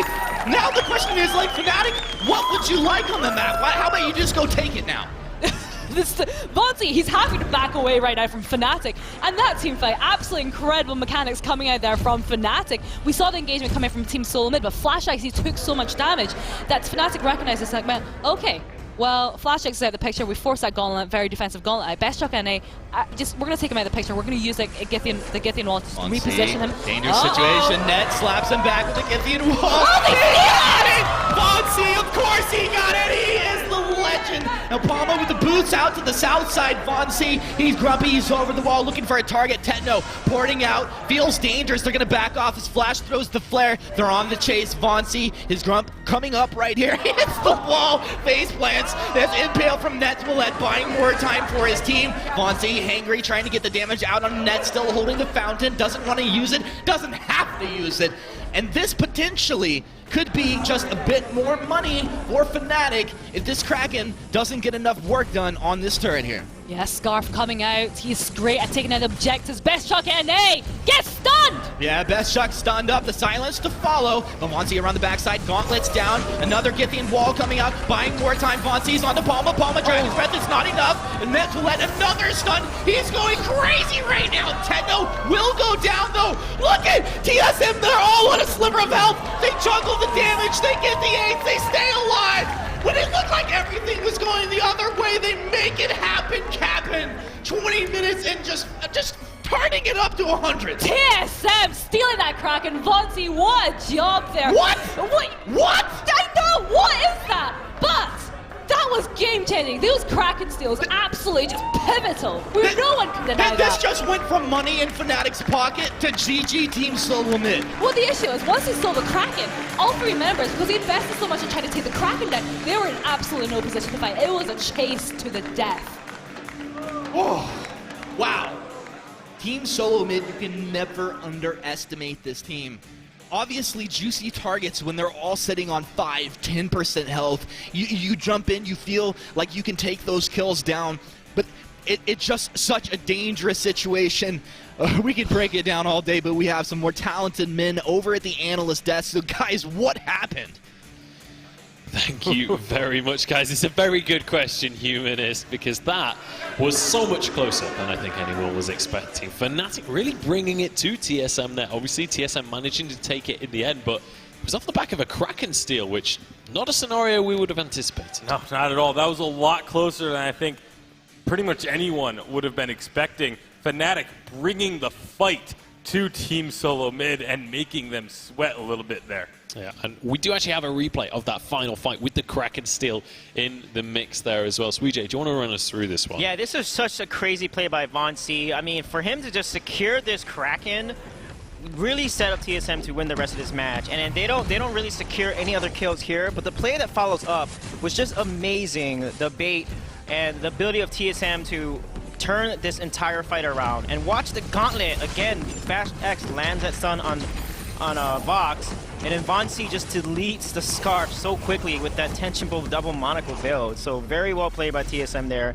On the sliver of their health, they were able to secure that ace and end the game right there. And I think like one of the biggest things we've got to talk about is Techno JJ on that Vox in so many fights was just dishing out that damage and keeping Fnatic in the game, in all honesty. Yeah, it was really, really strong, but I actually want to focus on the Lance play coming out of Fnatic there. That Kraken steal almost happens because the Lance play was too good. Like, if you watch that, when we watched that replay, you could actually see it. They stopped damage on the Kraken as they saw Grumtroll start to come in because they were expecting him to try and make the steal.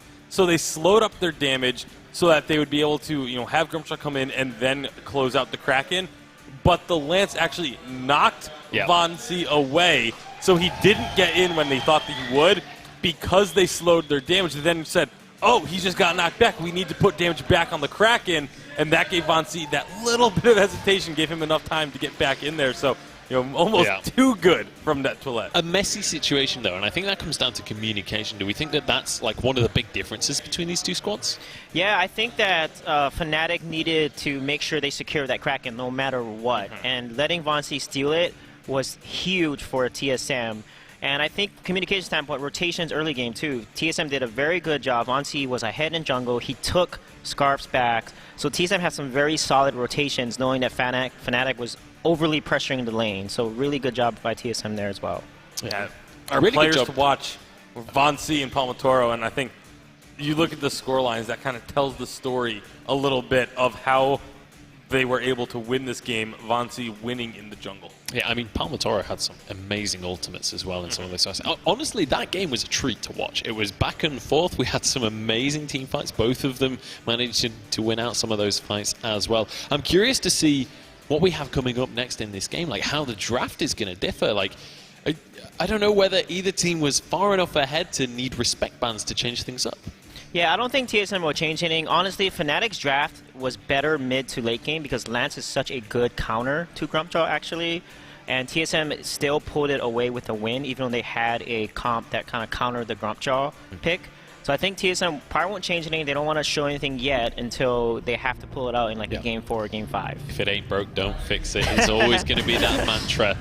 But it is going to be starting off with a glaive ban from TSM. Now they're obviously on the A side with Fnatic on the B side. And we'll see how this draft is going to differ. Koshka going to be banned away. You know, being a European team on the B side, you're probably going to ban that one. Yeah, most likely. I think we may actually see a little bit of difference here from Team Solomid just because they are a team that they do actually draft fairly differently depending on if they are on A side or B side. So expect to see something slightly different from game number 1, but not necessarily different from what Team Solomid generally does as a whole. Yeah, so Vox going to be locked in very early on for Techno JJ. He was doing a phenomenal job with that towards the late stages of the game. Baron going to be taken away as well. So when you get towards that late stage of the game, Vox is going to be one of those most powerful characters. Yeah, that's a good ban because Baron counters Vox pretty hard. TSM did a good ban here, knowing that they don't want to give them that Vox-Lance combo again, and a mage in jungle here. And it's interesting that Fnatic's putting so much emphasis on the Vox here, when I feel like there are specific counters to him, because Gwen is open, Adagio is still open, Adagio outranges the Vox. Gwen is actually good into Vox until late game, Vox beats her. So it's interesting to see this Vox priority, and is it going to pan out for Fnatic here? They're going to take that Grumpjaw, which makes a lot of sense because Grumpjaw with Lyra is extremely strong early. Absolutely, and also takes it away from Team Solo Mid. Let's remember that it was Vonsi's Grumpjaw that stole that Kraken in the first place and put the final nail in the coffin in Game 1. Now looking over towards the side of Team Solo Mid, where do we go from here? Obviously Lyra is a fantastic building stone. I think Rhyme is a good pick to come out here, Crew as well, Really? to counter Grumpjaw. Rhyme actually is very good into Grumpjaw, so we could see potentially a Rhyme come out if they want to play that. Gwen, like I said, is going to be picked because she's such a good carry into Vox, especially the early game with Lyra's early game aggression. And I think they can go Skye here. Skye, Rhyme, both good picks, but I think most likely since Lance is banned, Skye makes the most sense in this situation. We have seen a lot more Skye across the course of this tournament. I don't think we've actually seen Rhyme picked up just yet. Blackfeather is going to be the pick, though. Fairly squishy composition from Team Solo Mid, but boatloads of damage able to come out. Glad I stayed quiet. I was not going to expect a Blackfeather out of Team Solo Mid. This is the first time they've played Blackfeather all season long on the competitive, so excited to see how Vonsi is going to handle this hero. We did say that Team Solo Mid, they've not been on the stage just yet. We've not seen them play in a couple of weeks, and coming out with the Blackfeather, they obviously had something up at their sleeves, and now they're going to be bringing it to the stage. And now Fnatic just going to be rounding out their composition. Where do you go against this TSM? I think Arden makes the most sense. Oh, they're going to do a support Captain Grumpjaw, and Skye is actually a good counter into that Blackfeather. However, it is CP Blackfeather, so honestly it's a skill match at this point because CP Blackfeather has so much range, he can actually poke a Skye out. So it'll be interesting to see how this is going to pan out. It's definitely going to be an interesting one, and we'll see whether Fnatic can find their way back into the series. The first game was closer than I think TSM expected. We'll see if the second game is going to be a similar story. Quick predictions before we jump in, Bacon. I think TSM is going to continue to prove why they are the #1 seed in North America. All right, and so EJ? Lyra Gwen is so strong together. They're going to put so much early game pressure that I think TSM is going to snowball this game. The desk is still going for TSM, but I'm sure the crowd is still going for Fnatic. We'll see how the casters are feeling as we head into Game 2. Well, a skill matchup usually makes for an exciting game here. We're going to have some Sky, maybe some CP Blackfeather. And Shingy, when we get into this matchup, if these guys miss any skill shots, it can go the other way like that. It can definitely go the other way. It's a very different draft from what we're expecting, especially that Blackfeather coming out from TSM. But if there's any team that hides their strategies, it is TSM. They keep their cards close to the chest, and we don't usually see these picks coming out until these live championships, and then everything is just thrown wide open. Yeah, definitely. Well, Palmatoro, he's been playing the Sky season after season after season. We'll see what he can do here. Obviously, I think a lot of the naysayers for this home team, Fnatic, were quieted after game number 1. I'm excited to see what we can do as these players get ready for match number 2 here. Yeah, absolutely. Sweet Generous was saying, well, this is a very aggressive early game composition coming out from TSM, and actually, if you look at the first game as well of the series, that was also very much. I feel like they had a lot of early game pressure that they could have applied, but Fnatic, they responded to that really well, and actually, we saw everything kind of just flipped on its head. Fnatic were the ones that were winning the team fights. They looked very, very strong, and I'm really hopeful that we might be seeing the same thing as well, especially with CP Blackfeather. That could be very easy for them to shut down in the jungle. Woo! All right, ladies and gentlemen, match number 2 in this best-of-5 series between Fnatic and Team Solo Mid. Let's get it on, guys. We are into the game, loaded into the fold, players making their way out into their positions respectively across the map. And we're going to have Flash X on this Lyre, of course, moving forward aggressively. He's going to look to get some vision out, see exactly what's going on. Sigil goes down, it provides him that vision, and if he gets into a dangerous situation, he can get himself out. But he boosts that very early, as he puts a little pressure onto Net2let. This isn't really a hero that you can pressure too much with a Lyre. A lot of other heroes you can trade out, having the advantage, not so much against the Grumpjaw. Yeah, Grumpjaw, very, very tanky. Actually, Best Truck NA, we're seeing a bit of a 2v1 situation. Well, not 2v1, we're seeing both members of Fnatic in the lane. They're up there with TSM. I'm looking right now at what everyone's picked up. Oh, wait, hang on. Let me spot him. Yeah, of course they spot him. Flash is never going to move in without throwing that Sigil down first if they don't have vision. So a very nice job playing it safe early on. You can see Palma thinking about playing games. Von C as well. Von C's going to move in. He will find Palmatoro there. But look at that forward barrage. Nice damage out onto this Blackfeather. But you have to be careful. I mean, just one on point and a jump in by Von C is a lot of burst damage early on. But as far as this lane matchup, Shingy, how do we expect this to play out?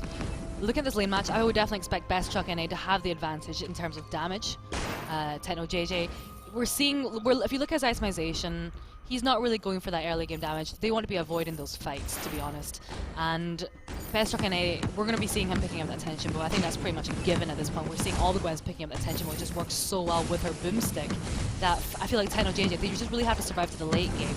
And I want to be seeing a little bit more of a passive start in the lane coming up from Fnatic. All right, well, we'll see if Fnatic can go ahead and execute on what you're looking for, Shingy, early on here. Von C moving up from the bottom, but Fnatic, they already have a target as they move forward. Target lock onto Flash. Flash eating a lot of that forward brush damage. Palmatoro with the first blood. I mean, that looked easy. That looked very easy. He's got 3 Crystal Bits. That's doing a lot of damage there. Flash X wasn't really able to get away in time. And it's actually interesting, Flash X there as a Lyre with that Bright Bulwark, that cancels out a lot of the abilities coming out from Fnatic, especially Net2let. You know, that stuff we've been seeing is in some very game-changing team fights in a lot of the other series so far in the past few days. If he is able to time that Bulwark, it just takes away a lot of the advantage that Fnatic could possibly have with their engagements. Out of the performance of Kiana Nakoa earlier, I don't know if anybody can make the Bright Bulwark stops look as good as he did, but I'm sure if anyone can do it, it would be Flash. Flash moves forward, Net just kind of hanging out here. He's going to make sure that nothing sneaky happens in the lane as Von C continues to move through the jungle, farming up, just throwing out the on point there, just, Von C things. Just Von C things, just scouting out the area. He's really going for the all 4 Crystal Bits, but of course, he's not going to have the same issues there as Palmatoro with energy-wise. You know what I would like to see? I would actually quite like to see a Frostburn coming out from Palmatoro. I feel like it would work really well going into the Blackfeather. Blackfeather, he's got all of those gap-closing abilities. Yeah, definitely. And that Frostburn can certainly do a lot. Buy you a little bit of time, even, you get that Frostburn, Suri strike into a better position, abuse that mobility if you can. Sigil goes down, so Flash realizes exactly what's going on here from Fnatic's side. Yeah, best chuck in it. He's got attention about 3.5 minutes. There's a very strong power spike there in TSM, especially in the lane. You've also got Lyre there with that sustain. Of course, Palmatoro. All three. I feel like Fnatic know exactly what's up. All three members are in the lane to prevent those kind of aggressive 2v2 pushes coming out. Well, they're going to drop down as a unit as Vainglory looks to take his mid. Dangerous situation as they move forward. Fnatic will be able to take that away. Palma moving back with the forward barrage there, doing a very good job. Yeah, as you said, Bestchuck, a really good timing on his tension bow there. He didn't pick up boots, but, you know, on the Gwyn, you could get away with that with your skedaddle ability. Yes. Palma, target locks there. He's going to Suri Strike into a better position as Bright Bulwark's down. Buckshot out to slow out Fnatic. They keep moving forward, though. And there is decent, you know, crystal damage being put out here by Palmatoro very early on. And I'm a little bit surprised at how effective it's actually playing out here. Actually, I think part of the reason was Fnatic, they were doing a very clever job there of just gaining control over that jungle shot, preventing Team Solo Mid from shopping, because actually all three members, prior to that kind of little skirmish there, all three members were sitting over 1,000 gold. They didn't want to be fighting. They didn't have the defense. We can see that they've actually picked a lot of items since then. So they knew, we just have to back away at this point, and then maybe we can actually go in a little bit more. Well, making the smart plays, we'd expect no less at this point in the tournament, this far into the season here. Fnatic doing a great job early on. They do have the net worth lead 5 minutes into this game, up in the kill score 1-0. It's been quiet as far as kills go, but the action has been back and forth. It feels like both teams kind of doing a little bit of a research mission as they get in these engages. Now, TSM obviously sees Palma as the scout traps popped off, forcing Palmatoro to use his boots. 140-second cooldown there. So you have to be very careful. Now the buckshot comes out. Grumshot forced to use his fountain there. Now Netwillet did not want to use that fountain, but he keeps himself alive. This is going to be TSM looking to apply some pressure. 266 damage onto Tetno coming out of that on point from Vainglory's CP Blackfeather. Sweetie on the analyst desk does say a lot of this is very much based on the skill. If you're able to dodge that on point, which does a lot of damage, as we see. You know, he's only got that heavy prism and I guess 4 other crystal bits, but it has a hell of a kick there. I mean, I love what Palmatoro just did. You see TSM moving up through this choke point. Just hang back at max range, throw that forward barrage down, and they're going to eat some damage coming through. It's going to make them think twice about doing anything too aggressive. Well, that's the issue there, with especially with that Gwen there. She's got a very short range. It's very easy for Palmatoro to use his forward barrage just to zone them away. And now that he's level 6 as well, he has a death from above. He can either use it to try and separate the two teams apart to prevent those aggressive engages coming from TSM, or he can use it very aggressively to trap them closer and allow Techno JJ within range. You know, if we go back looking at the past seasons when Team Secret won back-to-back EU championships, it was Palmatoro. He was riding the sky to victory when he was playing with K Volifar and Mowgli. It is so good to see him back on the CP sky here, and we'll see what he can do up against the #1 seeded in a team here. And they move forward. On point's going to land onto 2. Pretty good damage. Bright Bulwark's down early. A little bit surprising that actually came out, as it has such a long cooldown. It's going to be about 18 seconds before Flash could use that again. Flash doing a good job to throw out scout traps, using the move speed and the heal coming out of the sigil to kind of back Fnatic up there. And both teams, once again, just kind of poking and doing their little research missions again. I certainly anticipate that in this game, Netwillet will be trying to force that bulwark out as early as possible, because if he's able to force that bulwark out, Palmatoro has free reign with that Suri Strike just to get around the members and just get onto Bestchuck NA and just burst him down. He doesn't really have that much Crystal's defense, actually, neither does Vainglory. If he is able to get onto them, he does a lot of damage. A lot of damage coming out here from both sides. Now this is a game where we saw Sorrowblade first completed for the Vox. Tetno, one of the players across every region that really loves this Vox. I mean, he plays this Vox a lot. And he does itemize games specifically. We see sometimes his Poison Shiv first, sometimes he's going to come out with Sorrowblade. I think a very smart choice here. Net moves forward, he's level 6, he does have the ultimate. Death from above is going to zone out, but Vainglory with the Rose Offensive into a good position here. Flares coming out. Fnatic not going to be caught out by surprise. Palma with the forward barrage from range, slowing them up with the Frostburn. Buckshot comes out, slowing up Fnatic as TSM move forward. And this is a skill shot-based matchup here once again. Oh, the wait for it comes out. Can they follow up here? Aces High is going to connect. Palma taking low. Oh, that tension bow. Oh, 431 damage comes out. Execute damage. Vainglory jumps forward. Another on-point. Netwillet dropped very low. And Vainglory can dive if he wants. If anyone's going to dive, it's going to be Vainglory. He misses. Ooh, that Vainglory. He misses on that, but this on point doing so much damage, and if he's landing that from range, you got to be so careful at this point. Absolutely. That was how they were able to pick up the kill into Palmator. We did see the fountain coming out from NetToilette, but it wasn't quite enough. The health regeneration just wasn't enough to kind of avoid that on point. And especially when all 3 members of Fnatic were as clustered as they were, if that on point is going to hit all 3 members, and we'd actually see Team Solomid picking up the first turrets off the game. No? Yeah, he was getting good damage out on the best Chuck there. Right, Bulwark will go ahead and cancel off the aggression. Turret drops for Fnatic. Nice money in the pocket of Team Solomid as they do take the net worth advantage here 9 minutes into this match. Yes, they are, and now that best Chuck NA is gone, look at this damage just coming out from Von C. And if you look at his maximization... Having a little crystal power, huh? I don't think he has enough, to be honest, but Humanist. Well, not enough for Von C's. Like, he's also crystal infused right now. That level 8 infusion coming out. And I think that played a big role in our last engagement. I definitely agree. Yeah. I feel that Fnatic, if they're really kind of committed for the fight, they have a very good chance, but they're being very cautious right now, and that's not a bad thing. That is completely not a bad thing. They are just testing the water, seeing how Team Solomid are trying to force these engages out, and that ace is high. I think that caught everyone by surprise. It definitely caught Palmator. The moment they managed to land the stun, we just saw Team Solomid just completely committing for that fight. And Fnatic, they're a little bit far ahead right now. They're not close to any turrets. Yeah, Flash dropping that Bright Bulwark, maybe expecting a little aggression there. NetToilette does have ultimate available, so we do see the carry and jungler drop down to the jungle shop. It's going to be a crystal infusion in the pocket of Palmatoro's Tetno. JJ pops his infusion level 7. They're going to be looking for a target. NetToilette's grumpy. He moves in. The sigil's down. They're trying to find target. He will be stuffed up, moving back, but a lot of damage coming out as the death from above, zoning out, slowing down. And Lyra taking a lot of damage, holding, drops that fountain, keeping his team alive at this point. More so keeping himself alive, but doing a good job for his team thus far. Now the sigil's going to boost up Von C and best Chuck. Von C once again throwing out on point after on point. This is such a skill shot based matchup here. And even when you talk about the ace is high, like if that misses, the fight can completely be reversed. If it lands, it can just devastate a team. Oh, Vincent. Another death from above coming down. Palma's just throwing this at will. 394 damage coming out of that on point. Von C's moving forward. It looks like they want to target. Palma's dropping low. Grumpy comes out of net as he feels the danger coming out. Front side for his team. Palma, he takes the mid. He's going to have this region here. But Von C, he's locked on the net. But Tetno's up in the lane. Oh, he's not going to get Flash. Flash actually gets away on the sliver of health.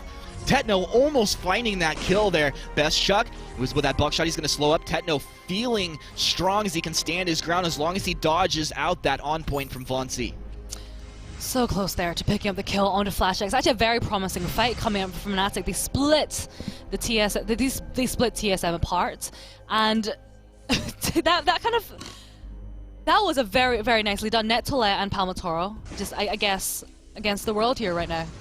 Yeah, I mean, Net obviously did an incredible job. I think it was NetToilette that split them apart, and the damage threat out of Tetno that forced Flash immediately back. Obviously, Von C doing a good job to apply pressure onto Palmatoro. Palmatoro doing a good job to pick up the region there. Now, Palma went for the Eve of Harvest as the second item. This is going to give him a little bit of sustain here on the map, and I think it's a decent item choice. Turret dropping low for Team Solomid as Fnatic applies pressure. They're waiting for Von C to make his way up. Von C is here now, hitting 2 with that on point, doing a good job. Maybe just connecting onto Palmatoro. A lot of damage coming out at this point. Team Solomid looking for a target, but who got who? It's Ned, but Ace's High comes out on Tetno. Tetno getting blown up. Then with the fountain to come out to keep him alive as Palma zoning with that board barrage as the wait for it comes out. Be enough to buy him a little bit of time as they're moving forward here, connecting onto Net. Net probably going to go down at this point. Tetno, no, of course, Net going down. And we see the infusions timing out at Tetno and Palma at the same time. This is really poor timing for these to be dropping off. It was definitely poor timing, and I feel like that fight just wasn't very nicely, it wasn't very well executed defense-wise. So we saw NetToilette actually picking up the stuff there onto Flash X, and that's the second time he's done that. And I can see why he's doing that, because she's a laner, she's got the heal, you know, you don't want her healing up the members of Best Truck NA and Von C up in the fights. Right. But then at the same time, Von C and Best Truck NA, they're landing a lot of damage there. And again, in that team fight, Fnatic, all 3 members felt very clustered together. The on point was hitting all 3 members, which is not the ideal situation, especially when you look at Von C's build. You see how much damage he is able to do and how much damage you're taking. At this point, you kind of want to think, maybe we should be kind of just separating just that little bit. We've got a lot of mobility, we can certainly avoid it, but we're not doing that right now. Well, we would expect these teams to be able to adjust on the fly as time goes on. I mean, maybe they get fooled once or twice here. We'll see if Fnatic can adjust moving forward in this match. I know if anybody's out there is a Sky player, you really know that when Broken Myth is completed for this item, that's when you're really going to come online. That's when the damage output is really going to start stacking up. So this is just bide your time right now for Palmatoro. And let's see if they can move forward, continue to stay alive, not lose too much net worth across this map, and hold against the pressure of Team Solo Mid. Palma has another infusion in his pocket. So does Techno JJ at this point, as TSM continue to just apply pressure down the lane. And the farm coming out. I mean, Bestchuck doing a very good job to continue his farm here. Forward barrage slowing up. TSM, Vonsi getting connected by Flash X as well, just a little bit. Vonsi is going to go ahead and jump in. Death from above will be dropping down. Here's the wait for it's going to come through. Now they silence the Flash. Flash with the Arcane Passage back net on the front line. Look at that on point. Hitting Techno and Palma. You've got to respect that damage. Huge damage coming out. The nice damage coming out as Gwen finds a little bit of basic attack damage as well. Vonsi dropping low. Palmatoro finding the damage. And he does not even have that Broken Myth we were talking about at this point. The Sky already respectable damage. Palma finds a little bit of a target lock, drops back, loses vision, throws that forward barrage down. This is a very tense matchup at this point. Yeah, he's got an Eve of Harvest, which is just keeping him in those fights a little bit longer. And I definitely agree, because the way that Team Solo Mid are playing this game so far is that they're very much playing that kind of poke composition. We're seeing that on point coming out, does a lot of damage, they back away and just wait for the next opportune moment. And the same could be said for Bestchuck NA as well. They're just poking away, just dealing a bit of damage over time. And with that Lyre there, if Fnatic is able to get any damage, they just back away, they heal up, and then they go back in. Whereas Fnatic, they don't really have that same heal. They don't have a healer. They have Net Toilette on that Grumpjaw. Three-man on point. Vonsi moves forward. A nice death remove should zone them out. Net moving back. He's taking a lot of damages. Are they going to lose their Grumpjaw? No, he stays alive. Okay, he drops at the end of this. Techno trying to Sonic Zoom backwards, but how about 413 damage to go ahead and drop him down? Trant trying to find the root there. Palmatoro with the Suri Strike. Drops Vonsi! How about that? Palmatoro, he's locked on, but Bestchuck's there with Flash. They're going to drop him down. That's going to be the ace for Team Solo Mid. 15.5 minutes in. How about a Crystal Sentry? And what about timing as they can go ahead and start up on this Kraken? I think it was all really down to sustain at that point. It was all about sustain. Fnatic, Palmatoro, he's got that Eve of Harvest. Techno JJ, he was very, very within range. Vonsi, just that on point, he wasn't able to dodge it in time. You do have that Sonic Zoom ability available, but he didn't have it at that moment in time. Yeah. And I think he kind of really want to be saving that Sonic Zoom just to be avoiding that on point. It is so intensely close of a match. Oh, we'll hold this. Net Toilette moving in his Kraken being captured. Grumpjaw steal. And getting very I mean, this is like exactly the same positioning, but a little bit different as far as the health bars across the map and as the capture bar coming out of the Kraken there. Now, TSM doing a smart job to go ahead and drop that up, but Vonsi, you see a lot of damage taken out if he is the aggro target for this Kraken Fnatic. Throwing out their flares, trying to get vision, see exactly what's going on here. Net on the front side for his team just continues to buy more and more flares. They do not want to get caught out. Flash, you always have to respect the fact that Flash could Arcane Passage deep in and blow up one of these targets here. See if they want to do that or continue to poke. They want to let Vonsi land a couple on points, get the Broken Myth stacking up, as he is doing so thus far. All of Team Solo Mid infused, Techno infused, as well as Net Toilette here. Palmatoro wants to complete that Broken Myth. Tier 2 turret's going to go down, and that was pretty easy. All things considered here. Net Toilette moves forward. Is Fnatic looking for a fight? Actually, you see he moves forward aggressively. He gets off that Atlas Pauldron. I don't know if it's worth it based off the damage that he actually took avoiding that on point there. TSM, look at that. Suri Strike over the top. Aces High going to be blocked off. Palmatoro. That was some skill play right there. That was some skill play. We can see him baiting TSM down into the jungle on the very nice. He was holding onto that Suri Strike just merely to get to the other side. Just to kind of just draw them away from that turret, draw them away from Techno JJ and Net Toilette, who are both very low. It was a very tactical, strategical decision that he did, and it was very lucky that he's as talented as he is, because he was blocking that Aces High, not one of the easiest ones to block in the game. So talented, so smart. Palmatoro, player to watch. Of course, I like when I can get to call him Palmatozo, but not this game. Maybe later on, if the situation calls for it. Flair's going to come out and realizing exactly where Flash is across this map. 5-2, 18 minutes into this game. I mean, I heard so many people that were saying, you know what, TSM's going to come in, they're going to roll through Fnatic. That is not the case here. It's definitely not going to be the case, but TSM, they look like they're going to be going in for the engage here. Yeah, they will, but Net, he's grumpy. He moves in. Death from above. Death from above really connected with Tenno, dropping low. Tenno trying to get the damage out as the Atlas was applied to Bestchuck. Bestchuck dropping low, so is Fozzie's down. Palmatoro, they've traded here. Tenno, you got to be careful at this point as Net moves over the wall. Bestchuck, one attack should be able to take him down. Buckshot, there's the attack. The double kill coming through for Bestchuck. And Flash with the Arcane Passage, trolling out Net Toilette just a little bit there. Net Toilette applies his own Atlas Cauldron. Should be enough to get himself out of this situation. And it looks like it will be. Looks like it could even be another turret there. TSM, Flashback's able to heal Bestchuck Eddie right up there. And then in that team fight, I think it was just kind of the issue is that Fnatic, they're really struggling in the team fights just to output as much. It's not even a question about damage output right now. It's a question about sustain.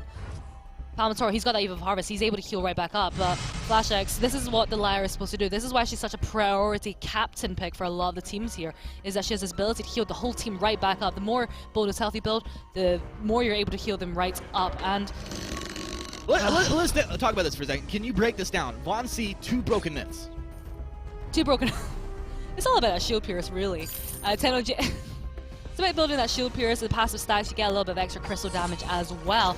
And with the way he pokes, if you're looking at Tenno JJ, he's got that Aegis, Palmatoro, he's also got that kinetic shield. Just the way that defensively that both of those have built, their main fear is Von C, because poking with his on point, he is hitting them every single time. You want that shield pierce to be going through. And as you can see, it is hitting like a truck onto Fnatic. It is hitting like a dumpster truck here at this point. It's just massive damage coming through. Now, one of the things, we see the net worth building for TSM, but you look at the farm score for both of these teams here. 186 for Tenno, the 182 of Bestchuck. I mean, this is really trading out very evenly. Same story in the jungle, very evenly being traded out. Now, Fnatic, a little bit of a strange position here as they come around the backside. Now, Flash must know what's going on. He drops the Bright Bulwark. There's the Sigil. Gonna give him the move speed and a little bit of heal. He moves forward for his team. Gonna get off that Atlas Pauldron onto 2 as Net tries to do the same thing from the other side. Wait for it, comes through. I don't know if that was the one he wanted to throw out. Buckshot's gonna slow up Tenno as Tenno tries to get onto Flash. Flash there. Palma taking a lot of damage. They've lost Bestchuck. They've lost Tenno. Palma trying to kite back, but she can't get out of there. Von C, he's too mobile. That's too much damage. And Net's one left. Can he get him? One more. No, you can't. Wham bam. Thank you, Von C. TSM with the ace. Actually, there's a really good fight there in that positioning. Tenno JJ. It was a perfect positioning for Palmatoro to land that forward barrage onto Bestchuck NA there. And they did pick up the kill, but again, it's a question. It's just that Tenno JJ, he's in such close range. It's just every time he's just dying so quickly. But the damage is immense. That was the story. Our analysts talked about it from the beginning. If the abilities are going to be landing, targets are going to drop incredibly quickly. I gotta say though, it felt like in match 1, match 2 here, they were quiet victories coming out of Team Solo Mid. These were not crushing victories. Like this was Fnatic standing their ground, fight after fight, engage after engage, rotation after rotation. I'm currently incredibly impressed with how they played out these matches. And I do feel that if they get enough traction with a snowball type of composition, they could be reversing the series. They definitely could be, but then again, this is TSM. Nobody was really expecting that CP Blackfeather coming out from Von C.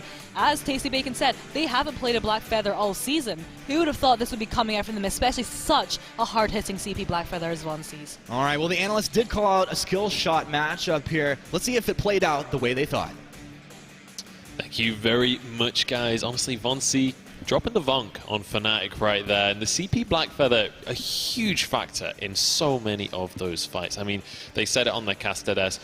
In a lot of those situations, Vox just couldn't get close enough because of it. Yeah, CP Blackfeather has such a high ratio, like 180% ratio on his on point. 3-second cooldown pretty much with Infusion. Yeah. He was doing some damage, and Fnatic actually bunched up a lot and got hit with like 3-man on points and just decimated them. And his build, wow, Shatter Glass and double Broken Myth, pretty much Glass Clan in the whole way. Yeah, didn't pick up that armor, that tier 2 armor until the very end of the game. Was incredibly squishy, relying on the barrier from the on points to survive, and it worked pretty well. Only 2 deaths in the entire game for him. It was just really well played. This was sort of a typical Team Solo Mid type of game where there's not a ton of kills. I was actually sitting there, I was like around the 13-minute mark. I was saying this feels like just a standard TSM game where you almost don't realize that they're actually winning because they're just not looking for kills. They're just focusing on the objectives. Went a little bit longer than normally a standard Team Solomid game does with that style, but they still end up. I was chatting to some of the guys upstairs about this as well, and they were saying, while Fnatic is kind of going to toe-to-toe with TSM for a long portion of the game, that's kind of how TSM plays the early game. It's not like they're one of these teams that gets a huge lead early and then snowballs that. They actually prefer to play towards that mid-stage of the game. Yeah, and TSM, they play when they have the right power spikes, especially when Von C turned level 8. He finished his Shatterglass, had a lot of Piers, and then they started pressuring the lane. You can see them using the Lyra composition the right way, poking them down, and then slowly taking turret by turret, and that's how they got the gold lead, and slowly were able to out-damage or out-DPS Fnatic's composition. So now at this point, I have to ask you guys, how are we feeling for Fnatic here? Is there a way for them to pull themselves back into this series? Humanist mentioned a potential reverse sweep. I don't want to get too excited too early. Can Fnatic take series off of TSM if they rearrange their draft a little bit? They can, because they've shown that they can hang with Team Solomid a lot better than I think anyone was expecting them to. Yeah. Probably even better than Team Solomid was expecting them to. But at the same time, it's going to be even tougher now because their backs are against the wall. They're going to be feeling the pressure after losing 2 games that were like that. Some of the best games we've seen from Fnatic. And, you got to wonder where their mental state is at, because it's tough to look at a series and say, we've played so well and have still come up short twice. Yeah, absolutely. Now, getting on into this draft phase, we've got a Koshka ban followed by a Lyra ban. Lyra was a huge factor for TSM in that last game. With that taken off the table, Fnatic are going to go for a Glaive. Yeah, Glaive is... I'm glad they're changing their picks up because they first picked the Vox twice the last 2 games. So I think this is a good change up in Fnatic. They need to do something different here to respond to TSM's draft. And I think here TSM may potentially just first pick the Gwen or take Arden Lance as a captain and then respond. Oh, they're actually go with the Adagio here and ban the Lance away, which is great because the Lance ban has worked for them pretty well in the last game. And I think this makes a lot of sense. Absolutely. Well, with Adagio taken away and Lyra banned, that means all healers are now off the table for Fnatic. Grumpshaw going to be banned away, and now Team Solo Mid. They've got to make a big decision with this pick. This is kind of going to lock in the direction that this composition is going to go. Yeah, I'm curious to see if it will be the laner or the jungler that they pick up. See Grumpshaw with that ban. A very popular pick, very strong pick thus far at the Unified Championship. But that's going to be the Kestrel coming out. Kestrel is a hero that we've seen a surprisingly small amount of, given the fact that we were expecting it to be almost every single game to appear in. I think we've seen it banned a lot more than we've actually seen it picked. And when we have seen it picked, it's really not actually been that influential. We haven't seen many games where a singular Kestrel just kind of hard won the game like we were kind of expecting coming into this tournament. Yeah, I think the only one time it happened was when Tigers played it against us in the Hammers vs. Immortals matchup. But other than that, yeah, we haven't seen it that much. And I think most likely they're going to do a CP Kestrel. The Vox is picked here, and they like the Vox pick a lot. And I feel like sometimes this could be their Achilles heel. So now, Vox has been picked up, no ban on the Baron. Is that like the obvious pick now for Team Solo Mid? Is that just a hard counter at this stage? I don't know. I don't think it's really the hard counter, but we are going to have the Finn come out for Fnatic. This is another one that it's been interesting to see where the priority on this Finn comes from. A lot of it has been like targeted at specific players. Like we say, this 14% bans. 4 of those bans, came against Suijay and Immortals when they played against Hammers earlier. But there's going to be that Gwen, so a very vulnerable composition from Team Solo Mid in terms of health, but a very powerful composition in terms of damage. Yeah, and they do have that little bit of sustain as well with the Adagio, so I wouldn't expect the health will be too much of an issue for them, especially with how coordinated a team they are. But it's that time again, boys. I've got to ask you for your predictions going into potentially the final game of the day. We'll start with you, Bacon. Gonna stay the same. Team Solo Mid, they haven't shown me any reason to doubt them. And I think they're going to be able to take this. All right, Suijay. Von C on CP Kestrel is going to carry so hard this game. So it's going to be great to watch. All right, Team Solo Mid across the desk. We'll see if Fnatic can use their final lifeline to pull themselves back into this series, or whether Team Solo Mid go through flawlessly into the third and final day. Let's hand it over to our casters. Woo! This is the time for the home team to step up here with their backs against the wall. Down 2-0 in this series. Xingyi, is this a draft that they can do it with? Suijay was saying, this is a very, very vulnerable composition coming out from Team Solo Mid. It's also a very hyper-aggressive early game composition. Huge damage. But I'm going to emphasize this but. One thing that Fnatic have is that Palmatora is on Glaive. You have the ability to just get right on top of your targets. And I want to be seeing this very early on. I want those ganks to be coming as early as possible, picking up those kills, shutting down that early game. Well, you heard it. Xingyi wants those ganks early and often. We will see if Fnatic can do it here with their tournament life on the line up against Team Solo Mid. I'm not jealous of these guys right now. Pressure! What a tough position to be in here. I'm looking at the composition coming out from Team Solo Mid. I'm seeing Vonsi on that CP Kestrel, and I'm scared. You heard Suijay, he's like, Wanzi is going to carry so hard. It's like reminiscent of like some flashbacks happening of some past games that he's gone up against there. And we've seen Vonsi carry so hard on this Kestrel. And Bacon mentioned, we haven't seen tons of Kestrel, but she's been banned out. And the time she's picked, there have been a lot of impact coming out in these matches. We'll see what can happen here. That is definitely going to be that case here. And one thing, going back to that CP Kestrel coming out from Von C, is that in the past when we have seen him playing that CP Kestrel, one thing that he does tend to do is that he is a little bit over-aggressive. He does tend to step a little bit forward. And if Fnatic recognize this and are able to anticipate where he's going to be when he's a little bit far forward, that is something to be taken advantage of, especially when a Finn and a Glaive there. I mean, one thing Finn does like to do is body block a lot of times, but, you know, with the CP Kestrel, you stand right behind it. That is going to be some splash damage coming through. You got to be careful. And right now, I'm sure Fnatic understanding of how they need to play this composition out. Net hanging out here with Tetno, just allowing Tetno to farm out. You see Net dropping the charms there. He like I said, he's one of the cheekiest players, I think, between him and Rex. It's home crowd. He's using those taunts more than almost anybody. he's playing up for the crowd there.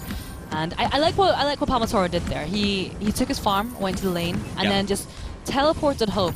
Against the CB Kestrel, he's going to have a really tough time, especially because there's not much vision available in the jungle. If Vonsi uses his active camouflage, Palmatora's going to have a really tough time trying to find him. And right now, those Glimmer shots, you don't want to be just taking those to the face. Wait till you've got a little bit more defense. Get the Stormguard banner as he has done, so you can clear that jungle a little bit faster. All right, well, one Glimmer's going to connect onto Palmatora. He knows what's going on as the flare does come out. We'll move up towards the lane. They want to look for a target, but based off of the rotation, TSM should know what's going on, and we do see both teleports back home, of course, from Flash and Best Chuck. They're going to go ahead and heal up, grab a couple items, move back out on the map, and it looks like, you know, the same story as we've been seeing with this win, going into an early tension bow, and hey, why not? Why not? Who wouldn't? With the bonus damage that Tension Bow offers, and also with their Boomstick where it offers even more bonus damage, when those two work together, that hits so hard. But the problem is when you've got two heroes such as Glaive and two heroes and Glaive and Finn, they already have quite a lot of base health. It won't be as influential in the early game as perhaps, say, if you were hitting onto a Scarf.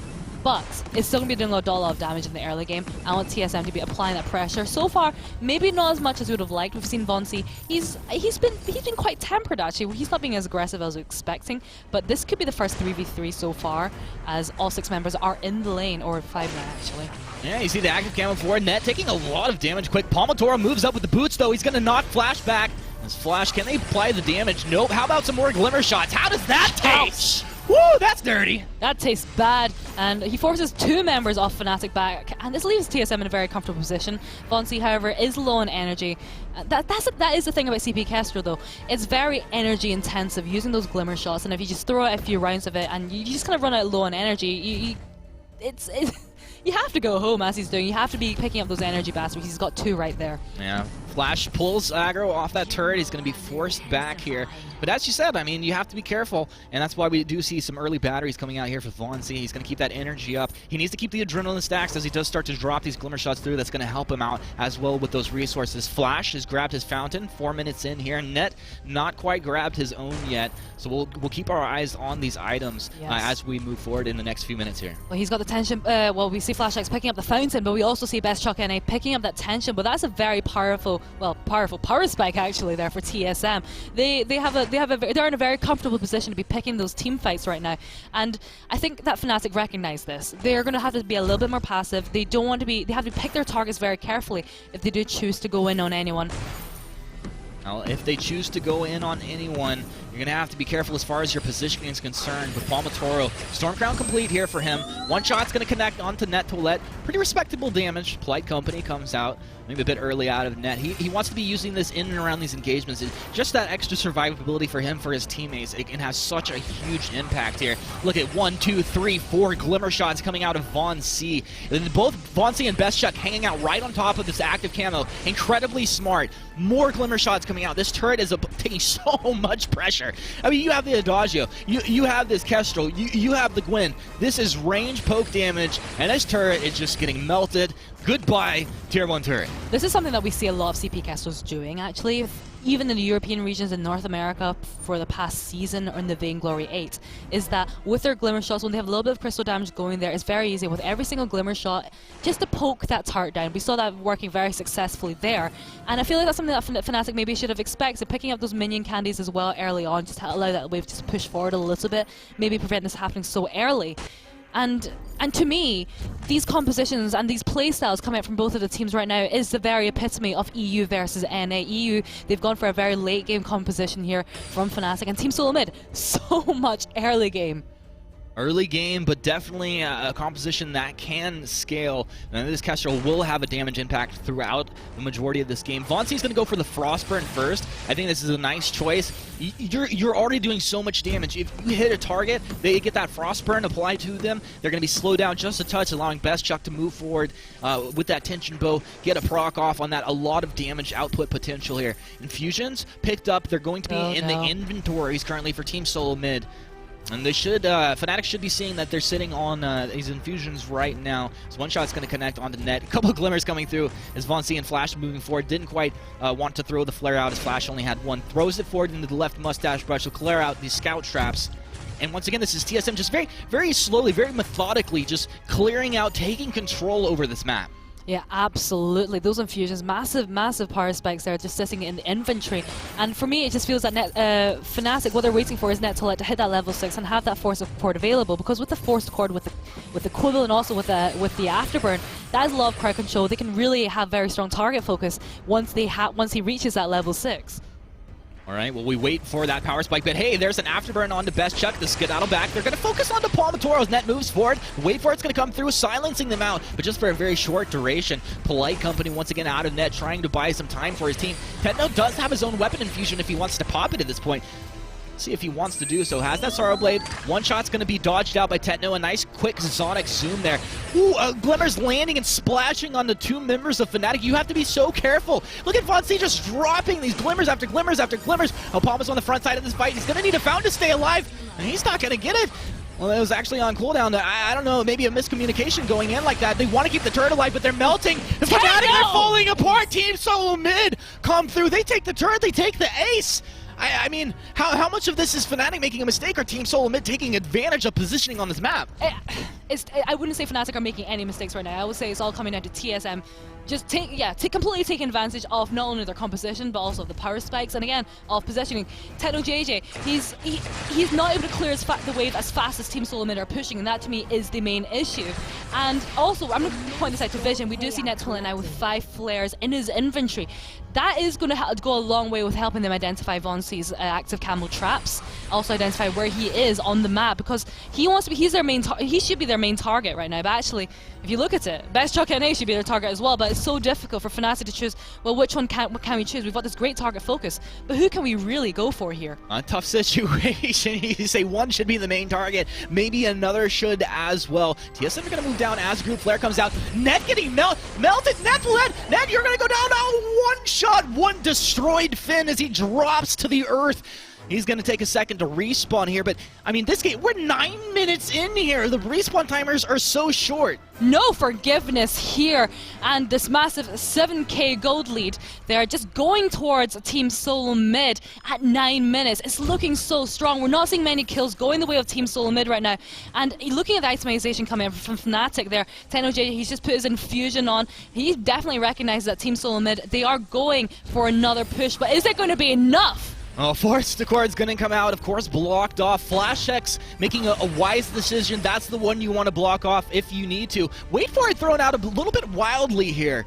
And it's not going to connect on anybody, so this is a large cooldown. 60 seconds here. Not going to have that ultimate for the Vox. Is looking from range, coming out. Turret's going to drop, and you see it popping up. 64% success rate on the reflex block coming out of Flash X. And we just mentioned, I mean, perfect timing for that stat to come up there. He's choosing when to activate this item, and it's always when it's the most important ability for him to block for his team. It's an incredible job thus far. Incredible job, and the ability that they're really having to should be prioritizing the block is that Force Accord, because if they are able to get onto Best Truck NA and Von C and just manage to slam down a Quibble as well, that's an excellent opportunity for Fnatic to be turning around those fights. But because he is blocking them, he is denying that opportunity away from Fnatic, because I feel like that is the condition that Fnatic are waiting for at this moment in time. Maybe we make it to the late game, Fnatic, they're going to be in a much better position to fight, but as it stands, that Force Accord absolutely pivotal in these games. I mean, it's pivotal, but you're also waiting on a power spike from this Finn. He needs another level. You need that Quibble to be overdriven. You need to be able to have that area of effect stun. I mean, you are fighting a range composition, but you have to have that overdriven Quibble to really start to come alive as a Finn. Currently, Fnatic in such a dangerous position, backs against the wall, a massive net worth lead built up here for Team Solo Mid. Incredible play thus far in the 11 minutes of this third match in this series. Absolutely. You're absolutely right. It's just so scary, actually, just looking at the way that TSM are playing. And we see, this is Von C, he's very far ahead. Oh no. Oh yeah, no. The stealth coming out here. Now the flare is not going to actually connect. They don't know where Von C is there. 1-2, Glimmer Shot's connecting, plus the Ace's side is going to be resisted off, but he silenced up for a second. Net's down! Yes, they lost NetToilette! Now Tetno, he's going to go ahead and boot out into a safer position. As the first does come out of Flash, it's not going to connect onto Fnatic, but they have zoned them out. And this is Team Solo Mid. They're on the Vein Crystal turrets. 11.5 minutes into this game. I mean, game 1 and game 2 were incredibly close. We went into late game, but this is a different story here. It's 5-0, and sometimes when we describe games, when we describe teams as pushing on a clinic, this is pushing on a clinic here from Team Solo Mid. Oh, it is. It's just, I feel like they're not making any misplays. Flash X, just landing that crystal to prevent those Force Accords. Von C, his positioning. Sometimes we do see him being a little bit too over-aggressive. But this time he's being very moderate. The way he's playing, it's just perfectly timed with those power spikes. And Palmator, are they going to go in for the steal? Is this a good idea? He's stunned up! Oh no! Palmator, oh man, he gets the afterburn off, but Glimmer Shot's connecting, they're splashing. Stealth moving forward, Von C is on the back line. Von C, it is net dropping that fountain, but it's not enough. Palma tries to find the stun. Tetno's melted, Palmator melting as well. TSM absolutely destroying Fnatic here. 8-0 in the net worth, in the kill score, the map control. They've done everything they need to, and this is why everybody gave them advantage coming into this series here. This is what so many people expected. That's your last Vein Crystal turret melted, and this is the Vein Crystal going down. Barring a miracle, this should be the end here. And there you go, Xingyi. Wow. Team Solo Mid, you set a clinic. Phenomenal. I mean, this is Vainglory 101 here. An absolute exhilarating game to watch being put out from Team Solo Mid. 13-minute game, maybe one of the fastest that we have seen so far. Von C, feet up on the desk, my man. Hey, why not? Just kicking back, kicking some butt at the same time. With that Crystal Kestrel, Crystal Kestrel, Crystal Blackfeather every single time. I feel like Team Solo Mid, they look very strong, but actually, I'm not going to say Fnatic, they also looked very strong as well, but I think composition-wise, maybe for that one, it just didn't go as well for them. They weren't able to just make it to the mid to late game, which is what they should be really rooting for. You know, our analysts don't usually go out on a limb and say something like, okay, this guy's going to carry so hard. They don't say those kind of things for no reason. You know, Suije, an incredible analyst, a player out there, he saw this composition, he saw the pick, he saw the potential, and knew exactly what Von C could accomplish with this pick. And here in this series, that was dirty. I mean, that he carried so hard. Plus, Best Chuck, he had the farm, the item progression. I mean, you called out the early tension bow. It came out. He made it work. This is what everybody expected. They just executed to a T. Absolutely. So even those moments when we saw those glimmer shots, if he was ever low in energy, I think maybe in the past what we'd have seen is he would have been, okay, we can still go in for these fights. But this time, he was going home. They were playing very controlled, and this is the first time we've seen TSM playing all weekend. This is what we're waiting for. This is setting the pace for tomorrow. Got me all hot and bothered over here, TSM. We're all hot and bothered here.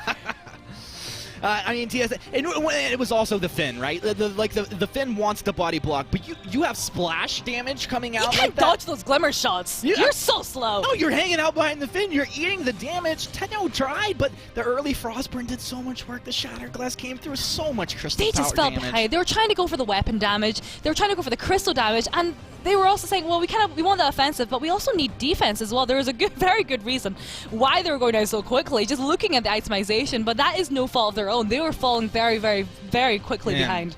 Well, Game 1, Game 2, it was a little bit of a different story than Game 3. Although, you know, it did go the way of Team Solo Mid. But, you know, let's see how these guys are feeling. We do have an interview with Dan Gaskin down on the stage. Thank you very much. Yeah, here with FlashX after, well, it was a good performance, a very confident one, but it was a lot closer than what a lot of people thought it was going to be. I mean, talk me through that first game then, because it was a bit toe-to-toe, and then Von C got that steal on the Kraken. Yeah, obviously this was our first time playing Fnatic, so we didn't really know what to expect going into it. Not playing yesterday and then sitting here at the venue all day today, we were kind of just sitting around, literally, and definitely eager to get on stage. So I think it was a combination of just getting over some stage fright and adjusting to their play style and how they like to play, but by Game 3, I think we were pretty warmed up and played even cleaner throughout the series. So you were just waking up a little bit and just awaking the beast. But you said about play style then. Is there a big composition difference, do you think, from Europe and North America that you noticed? It definitely varies team to team. I think a team like SK Gaming is probably the team that plays most like NA. But yeah, overall there's probably a pretty large difference. I think North America likes to fight from the very beginning, where Europe's a little more passive, but luckily our playstyle prevailed here today. It did, and now there's only one European team that's left. It's going to be G2. You won't be facing them in the semi-finals, but do you think you could possibly be facing them in the finals? Yeah, absolutely. I mean, Cloud9's a hell of a team, and we know we got our work cut out for us. But yeah, may the best team win. And how does preparation go then? Knowing that you're going up against Cloud9, second seed, of course, coming to this event, you've played them time and time again. Are you going to be watching a lot of VODs from past games with them? Yeah, we'll definitely go back, watch how they drafted today. Fortunately, them being our #1 scrim partner, we do have a lot of information on them. Kind of sad to see it come down to this. We would have liked to have seen them in the finals, but yeah, I think we're pretty confident going into it. Well, congratulations again. Best of luck. Tomorrow we'll toss this one back up to Munchables on the desk. Thank you very much, Dan, and congratulations to FlashX and the gang. Honestly, that final game in that series was an absolute masterclass coming out from TSM. How to win at Vainglory in under 15 minutes. Yeah, I mean, like Flash said there, it seemed like they had just gotten warmed up. Like that was TSM performing. That was what people were kind of expecting coming into this series, was for Team Solo Mid to just show up, perform, and dominate. This is the Team Solo Mid we've been seeing all season. This is the Team Solo Mid we were looking for in this event. And this is the CP Kestrel that we've all been talking about, that we've all been hyping up. Suddenly you see a player like Von C bringing it to the table, and it just decimates an entire roster. Yeah, and I love Von C's item build. He's just no fear, just fight. Rushes that damage. Like first game, tangible, monocle, not as much defense. Second game, glass cannon, Black Feather. And this third game, CP Kestrel, he just really shined. It was amazing to watch him play. Absolutely, and I mean TSM, they're going to be very happy with that Day 2 result for themselves. They now move on into our semi-finals, which means we have all 4 of our semi-finalists confirmed. I believe we have a replay or two of that game that went down so we can maybe break down some of the team fights. But what were the major factors in that game, do you guys reckon? What was the real crux of that game? I mean, Vonsi. It's that simple. It was Vonsi on that Crystal Catch was able to make so many plays happen. Yeah. When you're able to put so much damage up front, it's very difficult to try and turn a team fight back around. But also the great gauntlets from Flash, as you just saw there, and the verse from Chuck. It really was a team effort, but it's also so easy to just say Vonsi. And that was a moment in the series where, you know, Fnatic actually were doing well against TSM, right? They were managing to take game, or not take games, but they were managing to take fights. They were managing to take advantages, but it never seemed to be quite enough. And we do have an MVP for that game. It is going to be Von C, especially for that last game's performance specifically. Obviously, all of our statistics brought to you by VGPro.gg, so make sure to go and check them out. But I feel like we didn't, because that series was fairly one-sided, we didn't get to see quite as much of Von C as I would have liked. Yeah, I mean, he can play any hero and make those heroes shine. I mean, that's just how mechanically gifted he is. And the synergy between him and Chuck, along with Flash, of course, is just amazing to watch. They are the ones that aggress. They're the ones that poke. And he's just so good at taking advantage of poor positioning. I mean, that last game, Finn was out of position so many times, and he just poked him down with those arrows and won a lot of those fights that way. All right, now we have to have a very important conversation before we can end this stream today. And that's the fact that even though TSM have come through with a 3-0 win in that first seed position, so did G2. And because we are in Europe, they get the home seed advantage. That means G2 are going to be moving forward as seed 1, which means that we have two of our absolute powerhouse squads going up against each other tomorrow. TSM versus Cloud9 will be our second semi-final. Arguably, what could be the grand final easily. That could be easily the best game of the day. We're also going to have G2 up against Gangstars. G2, little bit of a challenge earlier. Didn't break too much of a sweat. Managed to get through 3-0. Gangstars, that'll definitely be a test for them. Absolutely will be. I mean, that's going to be the big test in my mind. That's the game I'm looking forward to the most, just for figuring out where teams stand, where these regions stand. You know, obviously G2 finally got the first victory for a European team over any international team, let alone North America. But now, can they beat Gangstars, the number 4 seed out of North America, or will they have to settle for that 3rd, 4th place spot? That's going to be the question. It's been a big day for Europe. It's been a big day for EU Vainglory. We got our first game against America. We got our first European Series victory. And now tomorrow, going on into those semi-finals. Now, we want to know who you guys are supporting tomorrow as the semi-finals kick off. We want you to use the hashtag VaingloryLive and let us know who you're supporting, how you're watching. If you're here, whether you're at home, we want to know. And also, we want to know how many minions you think are going to be killed across the course of this weekend. 2 days down now, just 3 best-of-5 series to go. The count of minion deaths at the end of day 1 was 9,202. We'll see what the count is going to be at the end of day 3. If you're one of the closest 3 people to guess it, then you'll be able to grab some prizes for yourselves. But that just about wraps it up for today. I'm afraid we are going to be going for a fairly lengthy break as we all go and have a bit of a kip. I'm sure the players are going to be needing it even more than we do. But it's going to be a big day tomorrow. I mean, I would say what's the matchup you're looking forward to most tomorrow, but I think they're all pretty up there in the grand scheme of things. Yeah, absolutely. Well, actually, it's pretty easy to say the match I'm looking forward to the most. I'm looking forward to the finals. That's a very good point, very good. And a very real possibility that we have an EU versus NA final. That's going to be it from us, though. So from myself, from my analysts, and from the rest of the crew, we'll see you tomorrow.